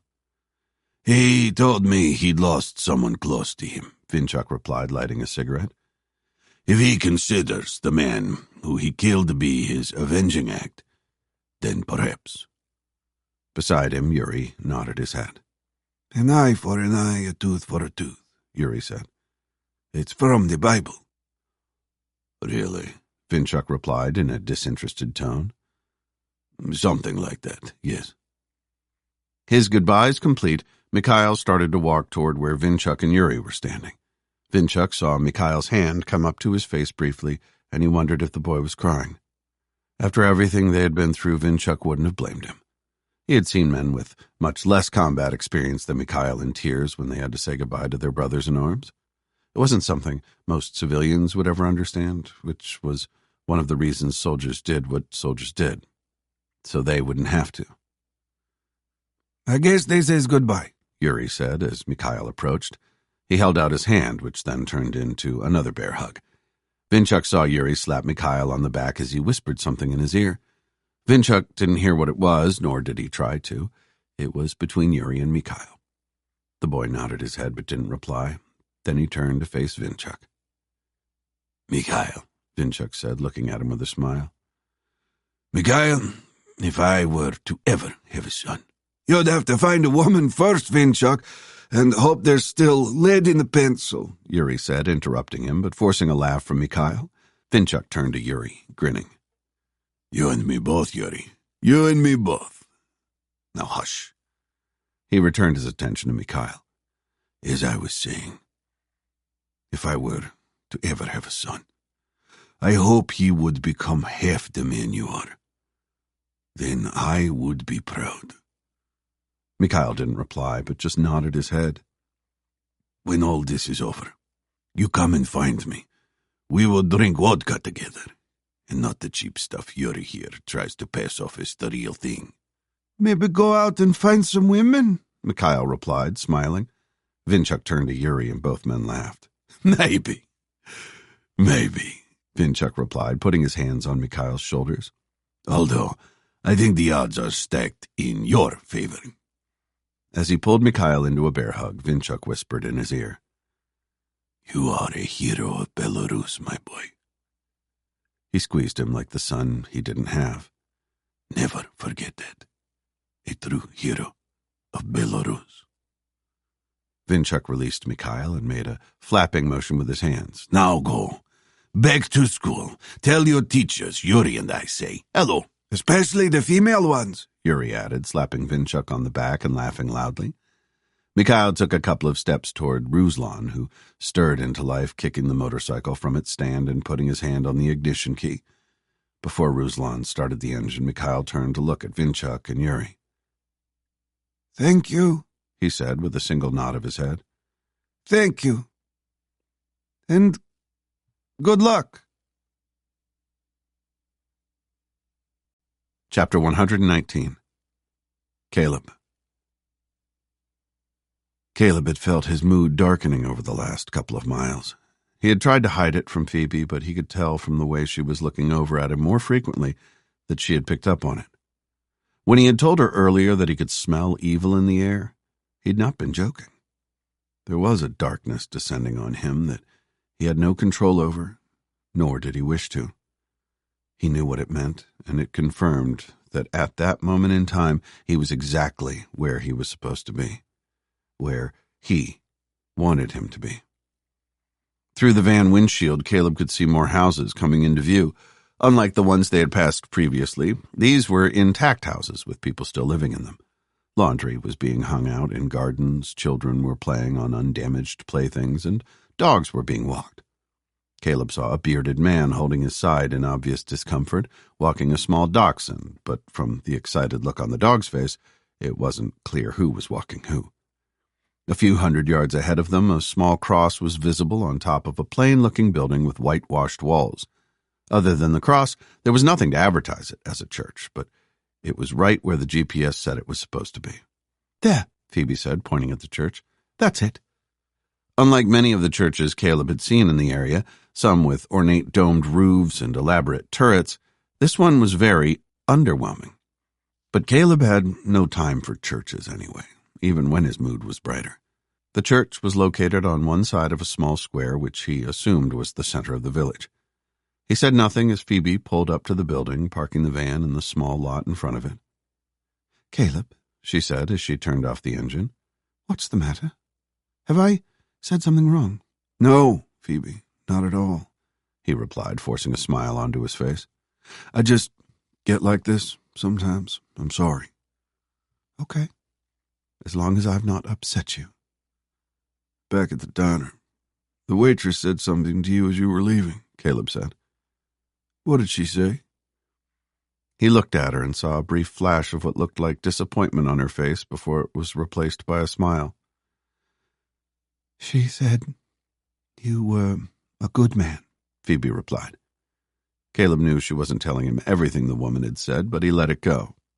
"Well, she would be an excellent judge of character," Caleb said, "even though I wasn't able to say a single word to her." "She said she had the sight." "Perhaps she does," Caleb replied, wondering if the waitress could also feel the same darkness he could feel. The clock on the dashboard told them it was just before 12, so they had timed their journey well. Caleb got out of the van to stretch his legs, followed by Phoebe. He turned in a slow circle to look around the square.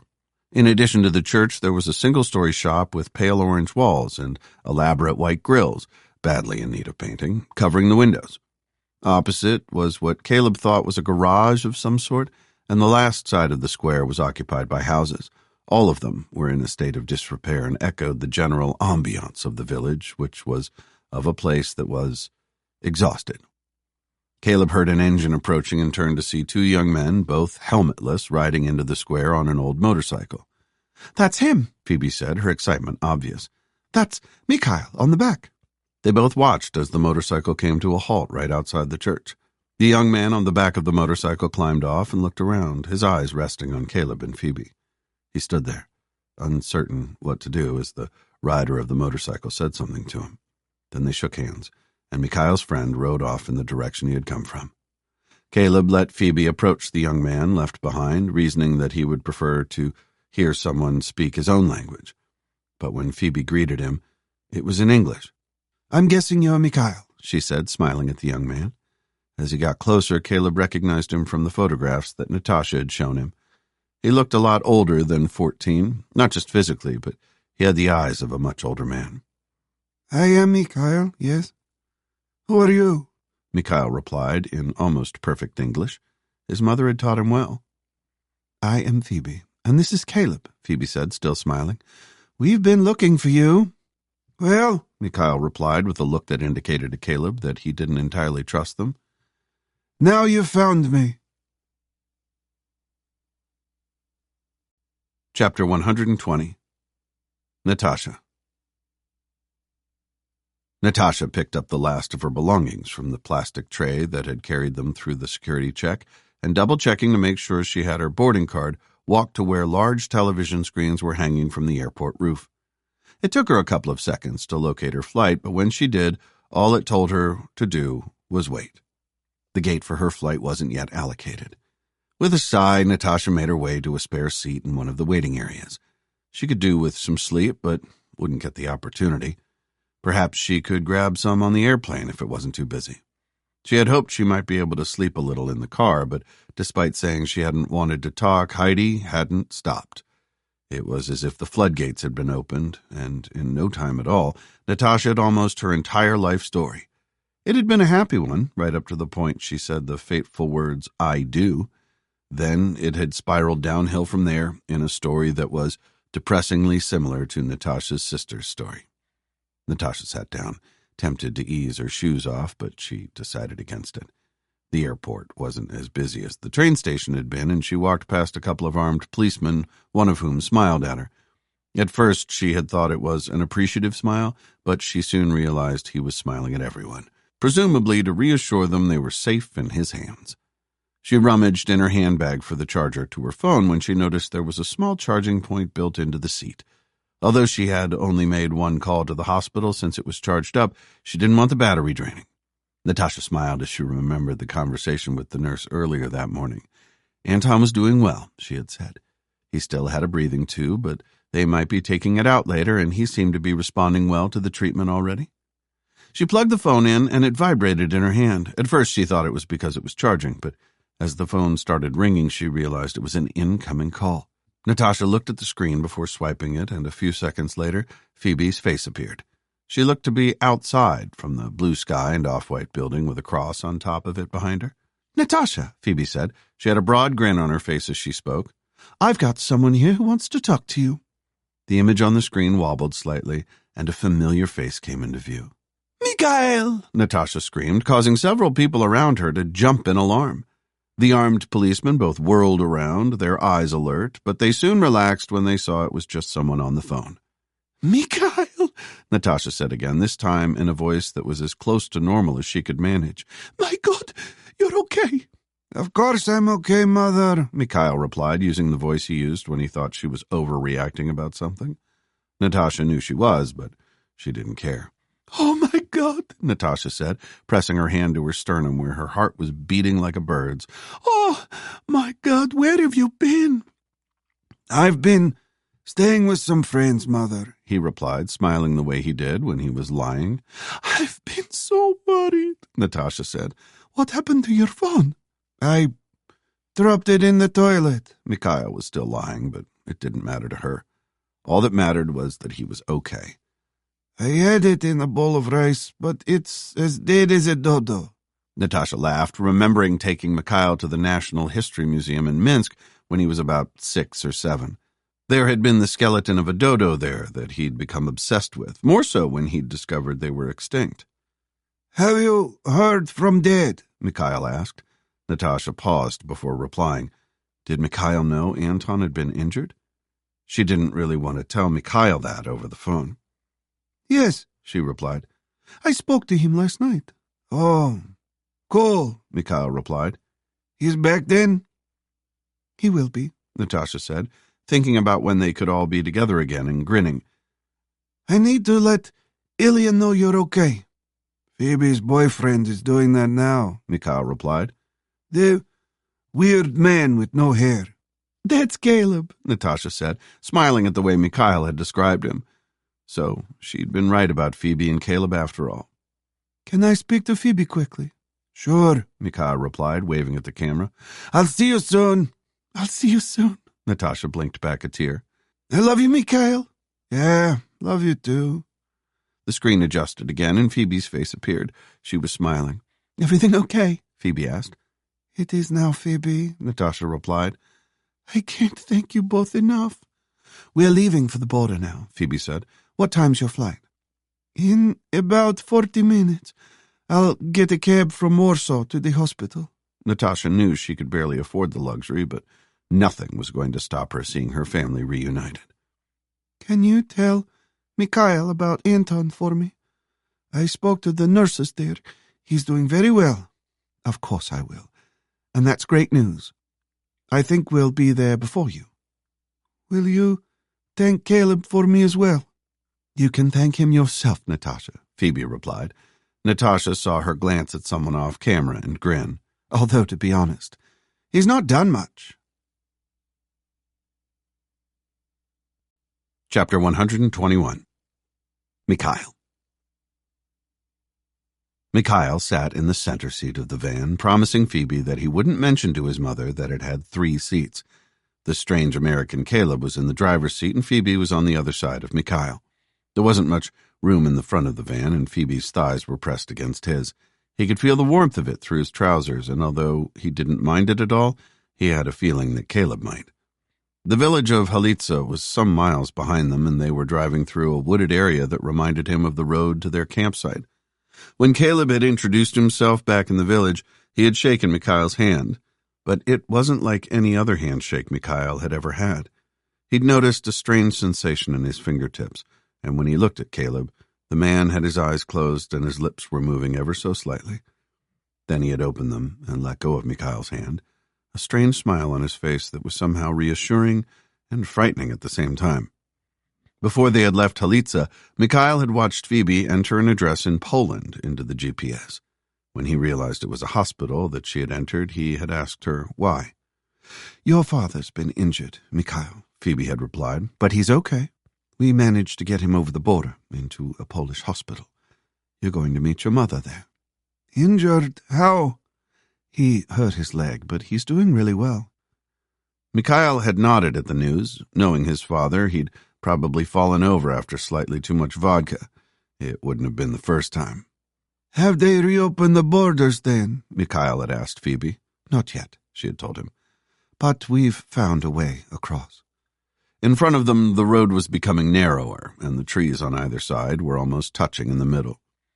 We didn't come this way, did we? Caleb said. Mikhail looked at him to see a frown on his forehead. I don't think so, Phoebe replied. She leaned across Mikhail to check the screen of the GPS, and the pressure on Mikhail's leg increased. I definitely put the right address in, but we came here from Hrodna, not from Poland. To Mikhail's relief, she sat back in her original position. That'll be why it's a different route. Do you follow soccer, Mikhail? Caleb asked. Phoebe groaned, but was smiling at the same time. Of course I do, he replied. Dynamo Minsk all the way. Who's your favorite player? Got to be Dusan Bakic. To Mikhail's surprise, Caleb nodded in response. Surely he couldn't know anything about Belarusian soccer. Shame you lost Vladislav Loskin to FK Tehran. Mikhail laughed out loud, partly because Caleb was right, but more because he obviously did know about Belarusian soccer. Seriously, Caleb, Phoebe said, leaning forward and looking at Caleb with an incredulous expression. You know this? How? Dynamo Minsk is my second team, Caleb replied. When in Rome and all that. Mikhail saw Caleb grinning broadly as Phoebe started swiping at her phone. He looked down at her lap to see she was checking her browser history. On the screen was the home page for Dynamo Minsk. Very good, Caleb, Phoebe said. Pick the closest big team to Hrodna and do some research. Hush, Phoebe, Caleb replied. He was still grinning. We're bonding. Mikhail sat back in the seat and smiled. He was beginning to like Caleb a lot. They drove on in silence for a few moments, the road in front of them remaining narrow. The trees had now started to meet in the middle, giving the impression they were driving through a tunnel. Mikhail had noticed that the van's lights had come on automatically and was about to say something about it when they turned a corner and Caleb started to slow the van. Damn, Caleb said. What is it? Phoebe asked, her attention still focused on her phone. Mikhail looked through the windshield and his heart sunk. He knew exactly why Caleb had sworn.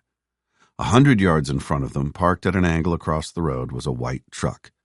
Mikhail looked at Caleb to see him staring at the wing mirror before his eyes turned to the road in front of them. Behind us as well, he said. Caleb's voice was low. What is? Phoebe said, finally looking up from her phone. Mikhail saw her jaw drop as she saw what was in front of them.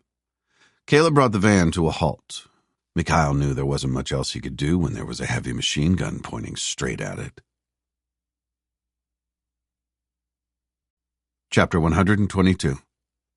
Stepan. Stepan looked at the van that had pulled up about 50 meters in front of his checkpoint. As it had started to slow, he had seen the second part of his squad emerge from the trees behind the van, effectively blocking the van from going in either direction. With large trees on either side of the narrow road, it was the ideal point for an impromptu checkpoint, which was exactly why he had chosen it. He leveled his AK-12, using his thumb to ensure that the double-shot mode was selected, and pointed it at the driver of the van. Then he jerked it to the side a couple of times to indicate that he should get out. The man did as instructed, even going so far as to raise his hands in the air without prompting. With a glance over his shoulder to make sure the rest of the squad was covering him, he took a few steps toward the man. As he was doing so, the passenger door opened and two people got out.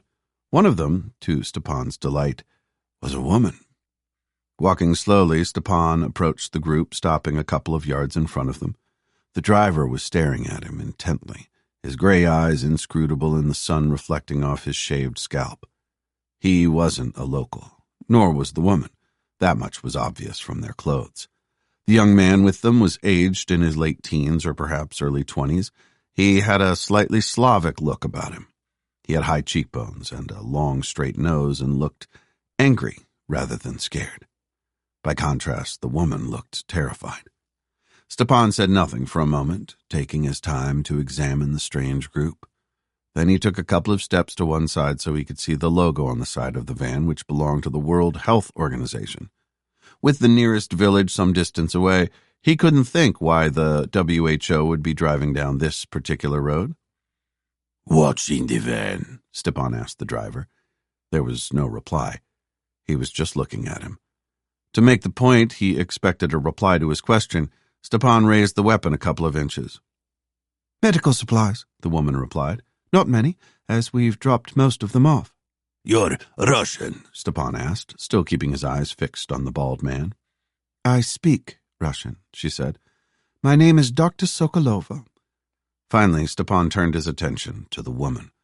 A doctor could be useful, particularly with 2 wounded men back at their base. "And these two?" Stepan asked, pointing his gun at the 2 men. "The young one is Mikhail. He is an intern working in our hospital. The man is Dr. Caleb." Then she said something in English which Stepan didn't catch. His English was not too bad, but she had spoken too quickly for him to understand what she had just said. The bald man nodded his head. Stepan gestured behind him, waving for one of the soldiers to come forward. "Turn around, all of you." The young man did as instructed, but the bald man waited until the woman said something else in English before doing the same. "Zip-tie them all," Stepan said to the soldier. "They're coming to base with us. Search the van, put them in it, and then follow us." Stepan waited as the soldiers secured the wrists of their 3 captives behind them. Then he walked around until he was standing behind them, the bald man's gray eyes following his every move. Stepan pressed himself up against the female doctor, his pelvis against hers. The action of securing her wrists behind her had caused her chest to be pushed forward, and he slid his hand around her before resting it on her breast. "Dr. Sokolova," Stepan said as he squeezed lightly. He saw her close her eyes as he did so. "I am very pleased to meet you. We have some medical work for you to do, and then I will thank you in the way that only a man can thank a woman."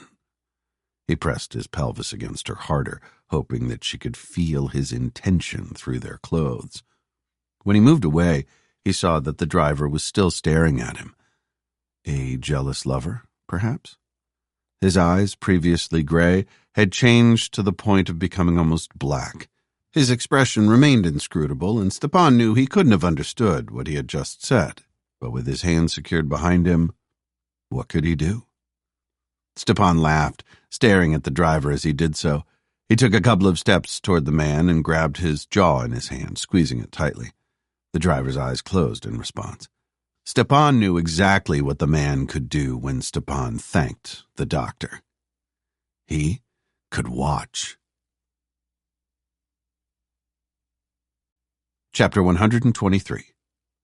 Caleb. The moment Caleb heard Phoebe say, "I told him you're a doctor," he understood what her plan was. He nodded in response to show her he understood and then started to consider his courses of action. The problem was that he was zip-tied, had several guns, including a heavy machine gun trained on him, and had no idea what the soldier in front of him was saying. Option 1, do nothing, was his only viable course of action. But Caleb wasn't fazed by that. He'd been in similar situations before and managed to find a way out. He decided to spend the time observing instead. The best of the courses of action would come later. The man talking to Phoebe was obviously in charge. It was partly the way he was talking and partly the way the other soldiers responded to him. The young soldier who had tied their wrists together had been nervous, and the sense Caleb got was that his nerves were not because of the situation, but because of the man doing the talking. None of the soldiers looked to be far out of their teens, and as their boss touched Phoebe's breast, he saw several of them exchanging worried looks. He filed the observation away on the basis it could come in useful. Caleb watched as the soldier who had tied them up picked his weapon up from the ground where he had put it. He wasn't handling the weapon like an experienced soldier would. Instead of picking it up by the stock and checking the safety was on, he picked it up like a baseball bat, grabbing it barrel first. Another useful observation. But it was when the soldier grabbed Caleb's jaw that the real intelligence started to flow. Caleb closed his eyes, concentrating on the touch of the man's skin. A series of images flashed across Caleb's eyelids, a shallow grave soon to be filled, A woman screaming in pain and humiliation as someone grunted rhythmically, a pair of the bluest eyes Caleb had ever seen, and the life being snuffed from them in a heartbeat. Caleb could smell cordite, fear, and shit. By the time the soldier released Caleb's jaw, his death sentence was signed, sealed, but not yet delivered. But Caleb would deliver it. This man, if you could call him that, was going to die, and it was going to be at Caleb's hand. Or Caleb was going to die trying. Only the man upstairs would know how that was going to play out, and he had looked after Caleb up to that point. The soldier barked something in Russian, and another couple of the group standing by the machine gun approached. Caleb allowed himself to be led toward the rear of their van, and he stood watching as it was searched. There were only a couple of boxes left in the rear from when Phoebe had locked him inside it to cross the Polish border. That had only been a couple of days before, but it felt like a lifetime ago. The search complete, he, Phoebe, and Mikhail were bundled into the back of the van and the door closed, the click of its lock audible. A few seconds later, they heard the engine starting. "Caleb, what are we going to do?" Phoebe said as Caleb started wrestling with his zip ties. They were tight, but not as tight as they would have been if he had applied them. When he had placed his hands behind his back, he had clenched his fists and faced his palms down, hoping this would make his wrists bigger and create some room. There was some wiggle room, but from the feel of the plastic, the ties were pretty industrial. "What did he say, the soldier?" Caleb asked her as he turned his wrists so they were facing inward. He tried as hard as he could to slip one of his thumbs out, but there wasn't quite enough room. "He said he had some medical work for us to do. That was why I told him you were a doctor as well. They'll be less likely to harm us if they think we're both doctors." Caleb glanced at Phoebe in the dim illumination of the vanity light. There was a logic behind what she had said that he couldn't fault, but at the same time, he wasn't sure their status would make any difference at all. "That's excellent, Phoebe," Caleb said, trying to reassure her. "I mean, you've had some medical training, right?" she replied. Caleb could tell she was now trying to reassure herself. "You can pretend to be a doctor?" "Sure," Caleb said, trying to maneuver his thumbs into a different position. "How hard can it be?" "Those men," Mikhail said in a quiet voice as the van bounced along the road. "They're from the People's Army." "How do you know, Mikhail?" Phoebe asked him, but it was Caleb who replied. "Because he was fighting them not long ago," Caleb said, fixing Mikhail with his eyes. "And unless I'm mistaken, you've killed at least one." He ignored the look of surprise on Mikhail's face. "You might find yourself doing it again. We're not going to get out of this easily." Chapter 124. Phoebe. Phoebe sat back in the van, trying and failing to make herself comfortable. She watched as Caleb continued to wriggle, determined to get himself out of the zip ties, but his struggles appeared to be in vain. Eventually he gave up and sat in silence, seemingly deep in thought. "A spot of divine intervention would be good, Caleb," Phoebe said. "Don't I know it?" Caleb replied before, to her surprise, given the circumstances they were in, he smiled. "But at least it's not a Thursday night. I'm sure he's keeping an eye on what's going on." Beneath them, the road the van was traveling on had appeared to become rougher, and Phoebe wondered if they had turned off the main road. She listened as the automatic transmission shifted itself down a notch. A few moments later, she felt the van slowing down before it stopped. It shifted to one side as someone got out of the front, and then the rear door was unlocked and flung open. Bright sunshine streamed into the back of the van, causing her to blink several times. It wasn't as if she could put her hands over her eyes. "This way," the young soldier standing outside the van said in Russian. Phoebe shuffled to the rear of the van and swung her legs out, looking at the soldier as she did so. He was young, not as young as Mikhail, but only a few years older. "I'm sorry," he muttered under his breath as she stood. Phoebe looked around to see a random group of buildings, all badly in need of maintenance. They were in some sort of industrial complex, long abandoned from the look of it.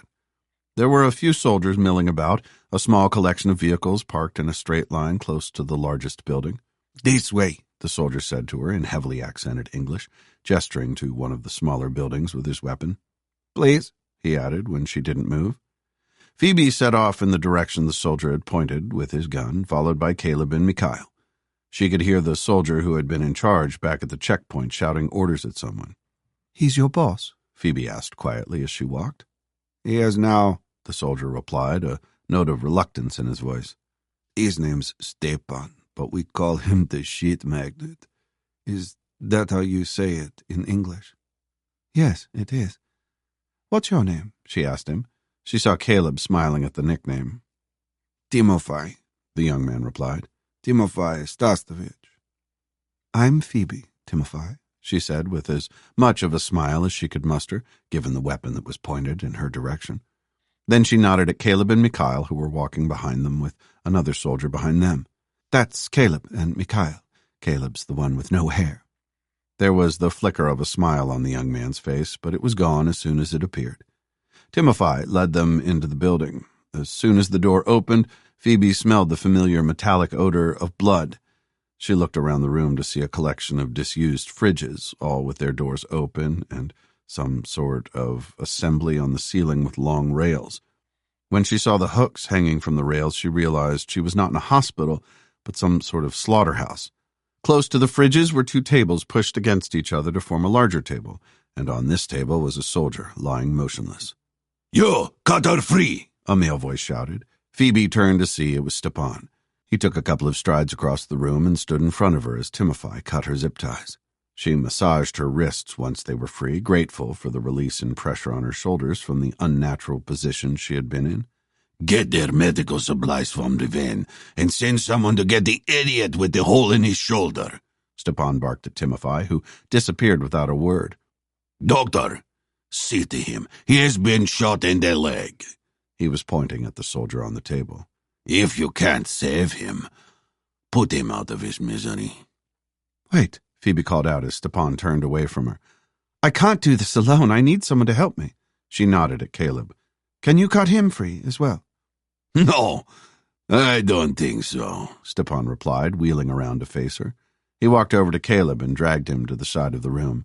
Then Phoebe saw he was securing Caleb's arms to a thick pipe on the wall. What are you doing? Phoebe said. He's a world-renowned trauma surgeon. "I don't trust him," Stepan replied as he checked Caleb's restraints. "I don't like his eyes." Cut the intern loose, then, Phoebe said, injecting a note of authority into her voice. This might be his base, but if this room was their hospital, then she was in charge. Do you want me to save your soldier or not? Stepan stared at her with hatred in his eyes. "Do as she says," he said to the other soldier who had remained in the room. "But if they try anything, just shoot them." As the other soldier made his way to where Mikhail was standing, Stepan walked over to Phoebe. When he spoke, he was close enough for her to smell his fetid breath. "We will have some fun later, you and I, Doctor," he said before nodding in the direction of the man on the table. "But if he dies, then so do you." Chapter 125. Mikhail. Mikhail watched as the soldier called Timofey returned to the makeshift hospital, the two boxes from the rear of the van in his arms. He had his rifle slung loosely over his shoulder, and Mikhail looked at it, wondering if he could wrestle it from the man. But when he glanced at Caleb standing by the wall, he shook his head slightly as if he knew what he was thinking. Timofey upended the boxes onto a table, and the contents fell out, some of them spilling to the floor. Mikhail saw Phoebe look at what had just been tipped out. There wasn't much in the boxes. He could see some medical instruments wrapped in some sort of plastic, a few white packages of what looked like bandages, and some boxes of medication. He saw Phoebe approach the soldier who was lying on the tables. She put her hand on his shoulder and shook him gently, but there was no response. Then her hand slid to his neck, and he saw she was checking his pulse. When Phoebe looked at Mikhail, her expression was serious. His pulse is weak and thready, she said.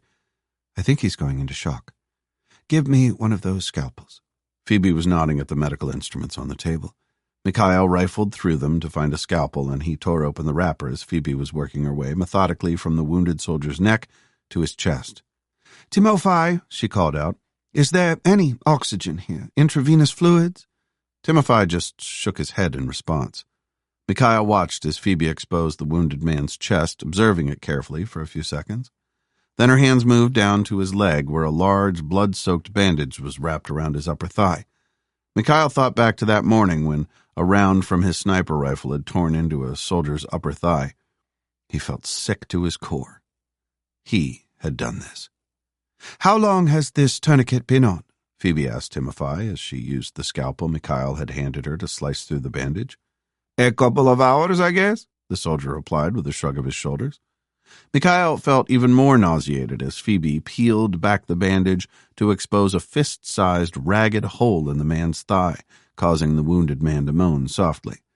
It was a sticky maw of a hole with yellow tissue and bright red flesh showing, but the skin surrounding the wound was mottled and discolored. "We need to release the tourniquet," Phoebe said. "Are there any artery forceps in there?" She was nodding at the equipment on the table. "I can see the end of the femoral artery. It needs to be clamped." "What do they look like?" Mikhail asked her, swallowing a lump of bile back as he looked again at the wound he had caused. "They're like scissors, but with a clamp between the arms," Phoebe replied. Her hands were covered in the soldier's blood. "Timofey, when I release this tourniquet, it could cause toxins to rush into this man's body. I need to speak to Dr. Caleb. I need his advice, or this man might die." Mikhail watched as Timofey considered her request. He tightened his grip on his rifle before nodding his head. As Phoebe walked over to Caleb, followed by the muzzle of Timofey's weapon, Mikhail sorted through the equipment on the table. He found what he thought were the forceps Phoebe was referring to. They looked like scissors, but they didn't have blades on the end. Instead, there were flattened edges that looked like pliers. Mikhail unwrapped them and held them up in the air. He waited for a moment for Phoebe to finish speaking with Caleb. "They're the ones," Phoebe said when she returned to the table the wounded soldier was lying on. She took the forceps from Mikhail, almost dropping them as she did so. He could see her fingers were shaking, but the look on her face was one of pure determination. "Now, I want you to slowly release the tourniquet. Can you do that for me? Just slowly unwind that spindle." Mikhail looked down at the tourniquet to see what Phoebe was referring to. He could see a black piece of plastic secured in place with a small tab.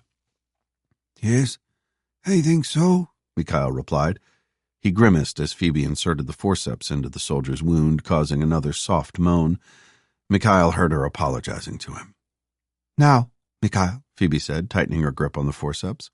Mikhail slowly released the spindle, hearing a metallic click from the forceps as he did so. The next thing Mikhail heard was a thunderous roar from outside the building as the windows imploded, showering them with fragments of broken glass. Chapter 126. Vinchuk. "Left by 50 meters, Vinchuk shouted, his eyes glued to his binoculars. The mortar round had landed far too close to the building he had been watching. Beside him, he saw the mortar team from the Belarusian army adjusting their aim and reloading the mortar. The next round, when it left the mortar tube with a characteristic popping noise, slammed through the roof of the building adjacent to the one he had seen Mikhail and the other prisoners being led into. Direct hit! Repeat!" The scene that Vinchuk was watching through the binoculars was chaotic. He could see soldiers running between the buildings in total disarray. He heard the distinctive boom of the Dragunov rifle from somewhere behind him, and a soldier fell to his knees before pitching forward onto the ground. There was one soldier, an officer perhaps, who appeared to be trying to coordinate the others. Another boom sounded, and the officer whirled around before falling in a crumpled heap. Vinchuk had been on the ridge overlooking the compound for several hours as the rest of the resistance had slowly moved into position. To his surprise, they had been joined by several groups of soldiers from the Belarusian army, including the mortar team he was currently spotting for. He had been even more surprised when he found out they were joining them officially. The tide for the People's Army was turning, an officer from the Belarusian army had told Vinchuk. "They've been asked to leave," the officer had said. "But they seem reluctant to do so, so we've been asked to encourage them." In the compound below, the sound of small arms fire started to echo. Vinchuk smiled, knowing that somewhere down there were Yuri, Grigor, Dmitri, and Ruslan. This might be their final battle, and he hoped it would be a successful one for them. "Forward, 100 meters, right by 30 meters, Vinchuk shouted, his attention fixed on one of the white trucks that the People's Army were using. There were several soldiers milling about at the rear trying to unload weapons. A few seconds later, he saw the truck disappear in a cloud of smoke, and a few seconds after that, the sound of the explosion reached them. When he had seen the World Health Organization van arriving earlier, Vinchuk had been confused. The compound was obviously a military one, so there was no reason for it to be there unless it had been captured. Given what he had seen on the television in other parts of Belarus, and what he himself had witnessed in the villages, he wouldn't have put it past the People's Army to masquerade as healthcare workers. Then he had watched as 3 people had been led from the back of the van, their arms tied behind them. One of them was Mikhail, who was supposed to be on his way to safety. A hurried telephone call had ensued with his headquarters. Vinchuk had pleaded for the attack on the compound to be brought forward. His senior officers hadn't been convinced, and it had been the Belarusian army who had, in the end, sanctioned the request based on the fact there were hostages there from the World Health Organization. Vinchuk had said nothing of Mikhail's role, figuring that, given their earlier actions in Belarus, the army was trying to get as much public gratitude as possible. He didn't care about that. All he cared about was trying to keep Mikhail and his companions safe. "Forward, 75 meters, left 30 meters, Vinchuk shouted. The mortar round, while not a direct hit, was close enough to obliterate the machine gun nest that was about to open up on the approaching soldiers. Chapter 127. Caleb. "Get into the fridges," Caleb shouted at the top of his voice as glass fragments flew across the room. His ears were ringing from the explosion, and he knew the others would be too. He saw Phoebe staring at him, slack-jawed, as she tried to comprehend what was going on.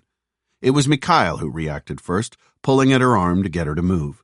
Stumbling, he dragged her toward the closest fridge as another explosion, this one not as close, shook the building. That was good, in Caleb's opinion. It meant that someone was probably acting as a fire controller, zeroing in the mortar he had just heard onto its intended target. The fact the second round had been farther away meant that they probably weren't the target. But he also knew it could be random fire and that the next mortar could smash through the thin roof of their own building at any second. Caleb gripped the scalpel that Phoebe had handed him a few moments earlier when she had told Timofey she needed his advice. It was slippery from the wounded soldier's blood, and he almost dropped it as he tried to turn it round to get the blade where he needed it to be. The door to the building slammed open and Stepan came running in. His eyes were wild, and he had a rivulet of blood running down the side of his face. Caleb was disappointed that the injury wasn't more serious, but perhaps he might be able to do something about that. Stepan shouted something in Russian at the 2 soldiers in the room, who left in a hurry, and then he turned his attention to Phoebe and Mikhail, who were just crossing the threshold of one of the disused fridges. He didn't have his rifle anymore, but he did still have a sidearm and a holster. If Caleb could get to it, he could use it. Caleb worked as quickly as he could, using the scalpel to saw through the zip ties. He felt the thin blade slice through his flesh as he did so, but paid it no mind. His only focus was on getting his hands free to get that weapon. Stepan shouted something else in Russian at Phoebe and Mikhail, and Caleb saw that he was holding something in his hand. It was the pin of a grenade. "Stepan!" Caleb shouted, just as the zip ties securing his wrists snapped. The soldier's head whipped around, and he stared at Caleb lurching across the room toward him. Caleb knew he didn't have time to grab the pistol. As he broke into a shuffling run toward Stepan and closed the distance between the 2 of them, he flashed his arm out, embedding the scalpel in the soft flesh below Stepan's jaw. Caleb's other hand reached out and grabbed Stepan's shoulder as the scalpel wobbled in his throat, the blade angled slightly upward. "Just as it is appointed for man to die once," Caleb said through gritted teeth as he pushed the blade of the scalpel toward Stepan's brainstem. "And after that comes judgment." With a final shove, Caleb embedded the scalpel fully into Stepan's neck and closed his eyes. The noise of the battle raging outside the building faded, and all Caleb could hear was the screaming of the demons that were coming to collect Stepan's soul. Then that noise too faded, and Caleb heard something else. It was the sound of a grenade falling to the floor. Chapter 128. Caleb. As Stepan's body slumped to the floor, Caleb knew he had 3 courses of action. He could do nothing, which in this case wasn't an option. If he did nothing, the grenade would explode and kill him. It would almost certainly kill Phoebe and Mikhail as well. Although they were inside a fridge with thick walls, the fragments would enter the metal container through the open door, and ricochet around inside it, indiscriminate in what they went through. His second option was to throw himself on the grenade and absorb as much of the explosion as he could. This was a better option than the first, but he would still die, and there was no assurance that Phoebe and Mikhail would survive. There would still be shrapnel, and with this option, some of that shrapnel would be parts of Caleb's body. Bone splinters could be just as deadly as metal fragments. It wasn't like in the movies where the hero saves his friends with a muffled thump as the grenade goes off harmlessly beneath him. The third option, and the only viable option, was to kick the grenade away as far as he could and hope for the best. It wasn't much of an option, and he would probably still die. Caleb knew the lethal range of a grenade was somewhere between 5 and 20 meters. He might be able to kick it 5 meters away, but he certainly couldn't kick it 20. Caleb swept out his foot, glancing at the fridge door as he did so. He needed to kick the grenade to the left as the door to the fridge opened to the right. That way it would offer some protection to Phoebe and Mikhail. He wanted to say something to Phoebe, but there was no time, and even if there had been, he wasn't sure what to say. What should his last words to her be? His foot connected with the grenade, sending it on its way. Almost in slow motion, the grenade rolled across the floor, bounding off some glass shards as it did so. In a few seconds, they would be more shrapnel. Caleb closed his eyes and waited. If this was to be his final seconds on this earth, he wanted them to be peaceful ones, at least in his mind. He wasn't scared of death. Caleb knew it was an inevitability and, like sex and comedy, all about the timing. He smiled, hoping that perhaps the grenade was a dud. As he felt the concussion wave from the grenade envelop him and felt the white-hot fragments piercing his body, he realized it wasn't.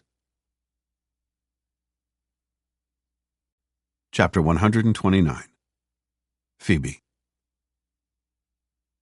Phoebe knew she was screaming, but she couldn't hear anything other than a high-pitched whistle in her ears. She could see Mikhail was shouting something, but she couldn't hear that either. Had the fridge door caused some sort of pressure wave as it had been slammed shut by the explosion? She raised her hands to her ears and pulled them away, fully expecting to see blood on her fingers from ruptured eardrums, but there was nothing.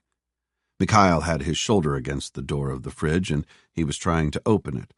The whistle started to fade as she joined him, their combined weight enough to move the buckled metal enough for them to squeeze through. When she stepped through the door and saw Caleb's crumpled body lying a couple of yards away from the door, she ran to him. "Caleb!" Phoebe screamed, this time just able to hear her own voice above the whining in her head. His clothing was tattered, with numerous ragged patches. As she looked, she could see blood starting to seep through the material. "Caleb!" she screamed again, but there was no response. He was hurt, and badly, but she could see from the rise and fall of his chest that he was alive. The question was, how long would that continue? Phoebe reached out and grabbed his top, ripping it from his chest. "Mikhail!" she shouted as she looked at the wounds on Caleb's chest and abdomen. These weren't ones he would be able to suture himself. She counted at least 6, if not more, and God only knew what damage they had caused internally. "Bandages! I need bandages!" The door to the building opened and a soldier rushed in. Unlike Timofey and the others, he was wearing a different uniform. She saw him looking around the room until his eyes found Mikhail. "Mikhail," the man said, "is that you?" "Yuri," Mikhail said, the relief obvious in his voice. "Please, we need help." Phoebe saw the new arrival look down at Caleb's broken body. Then he turned and ran from the room. "Mikhail, the bandages," Phoebe said, trying to focus on what she was doing and who she was, a doctor with a patient who needed her help. The fact the patient was Caleb was irrelevant, but at the same time had never been more important. Phoebe worked quickly to try to stem the bleeding. She couldn't press too hard on the wounds in case there was shrapnel underneath them, but Caleb didn't need bandages, he needed a hospital.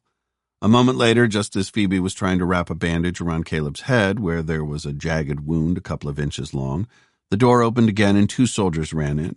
Phoebe saw with relief that they both had red crosses on their arms. One of them was carrying a medical burgan, which he unzipped with practiced ease as the other snapped a pair of nitrile gloves on and started examining Caleb. Phoebe sat back to let the medics do their work.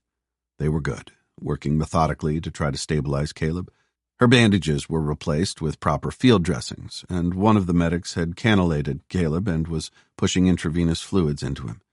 She felt a pair of hands on her shoulders and realized that Mikhail had squatted down beside her. He looked at her, his expression almost inconsolable. Should we pray for him? Mikhail asked. I think that's probably a good idea, Phoebe replied in a whisper.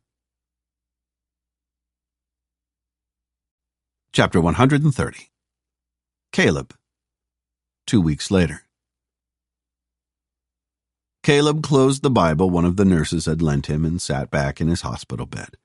He ached all over, which the doctors had told him was not just from his wounds, but from the peritonitis that the resulting sepsis had caused.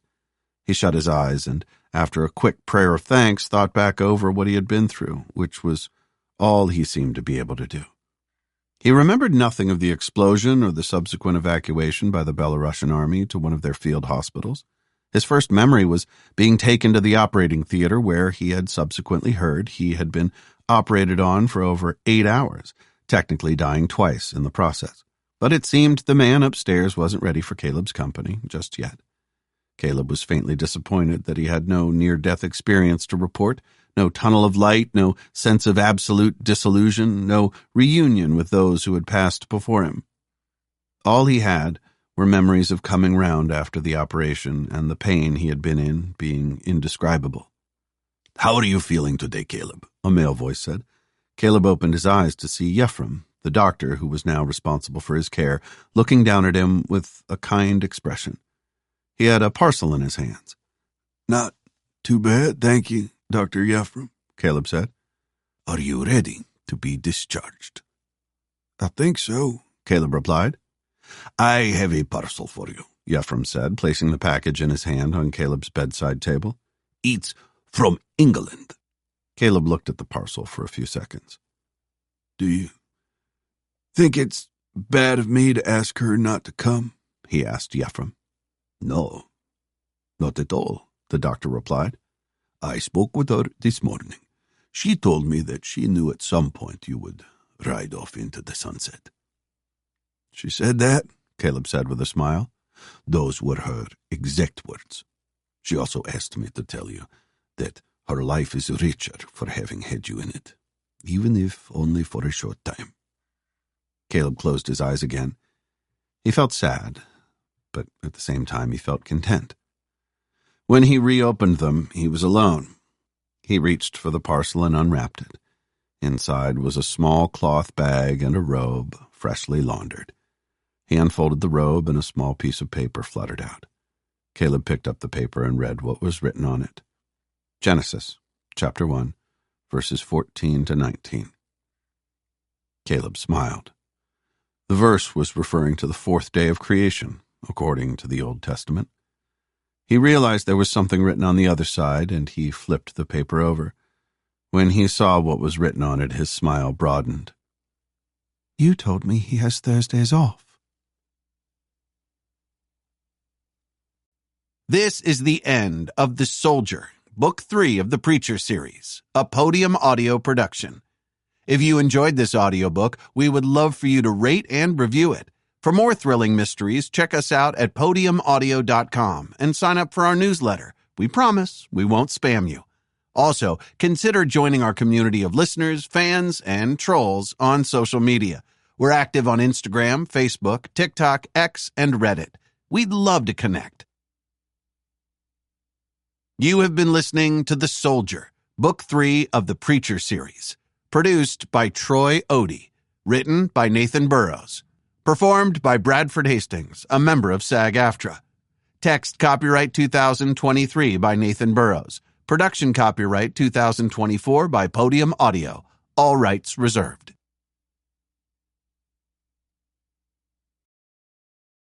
Audible hopes you have enjoyed this program.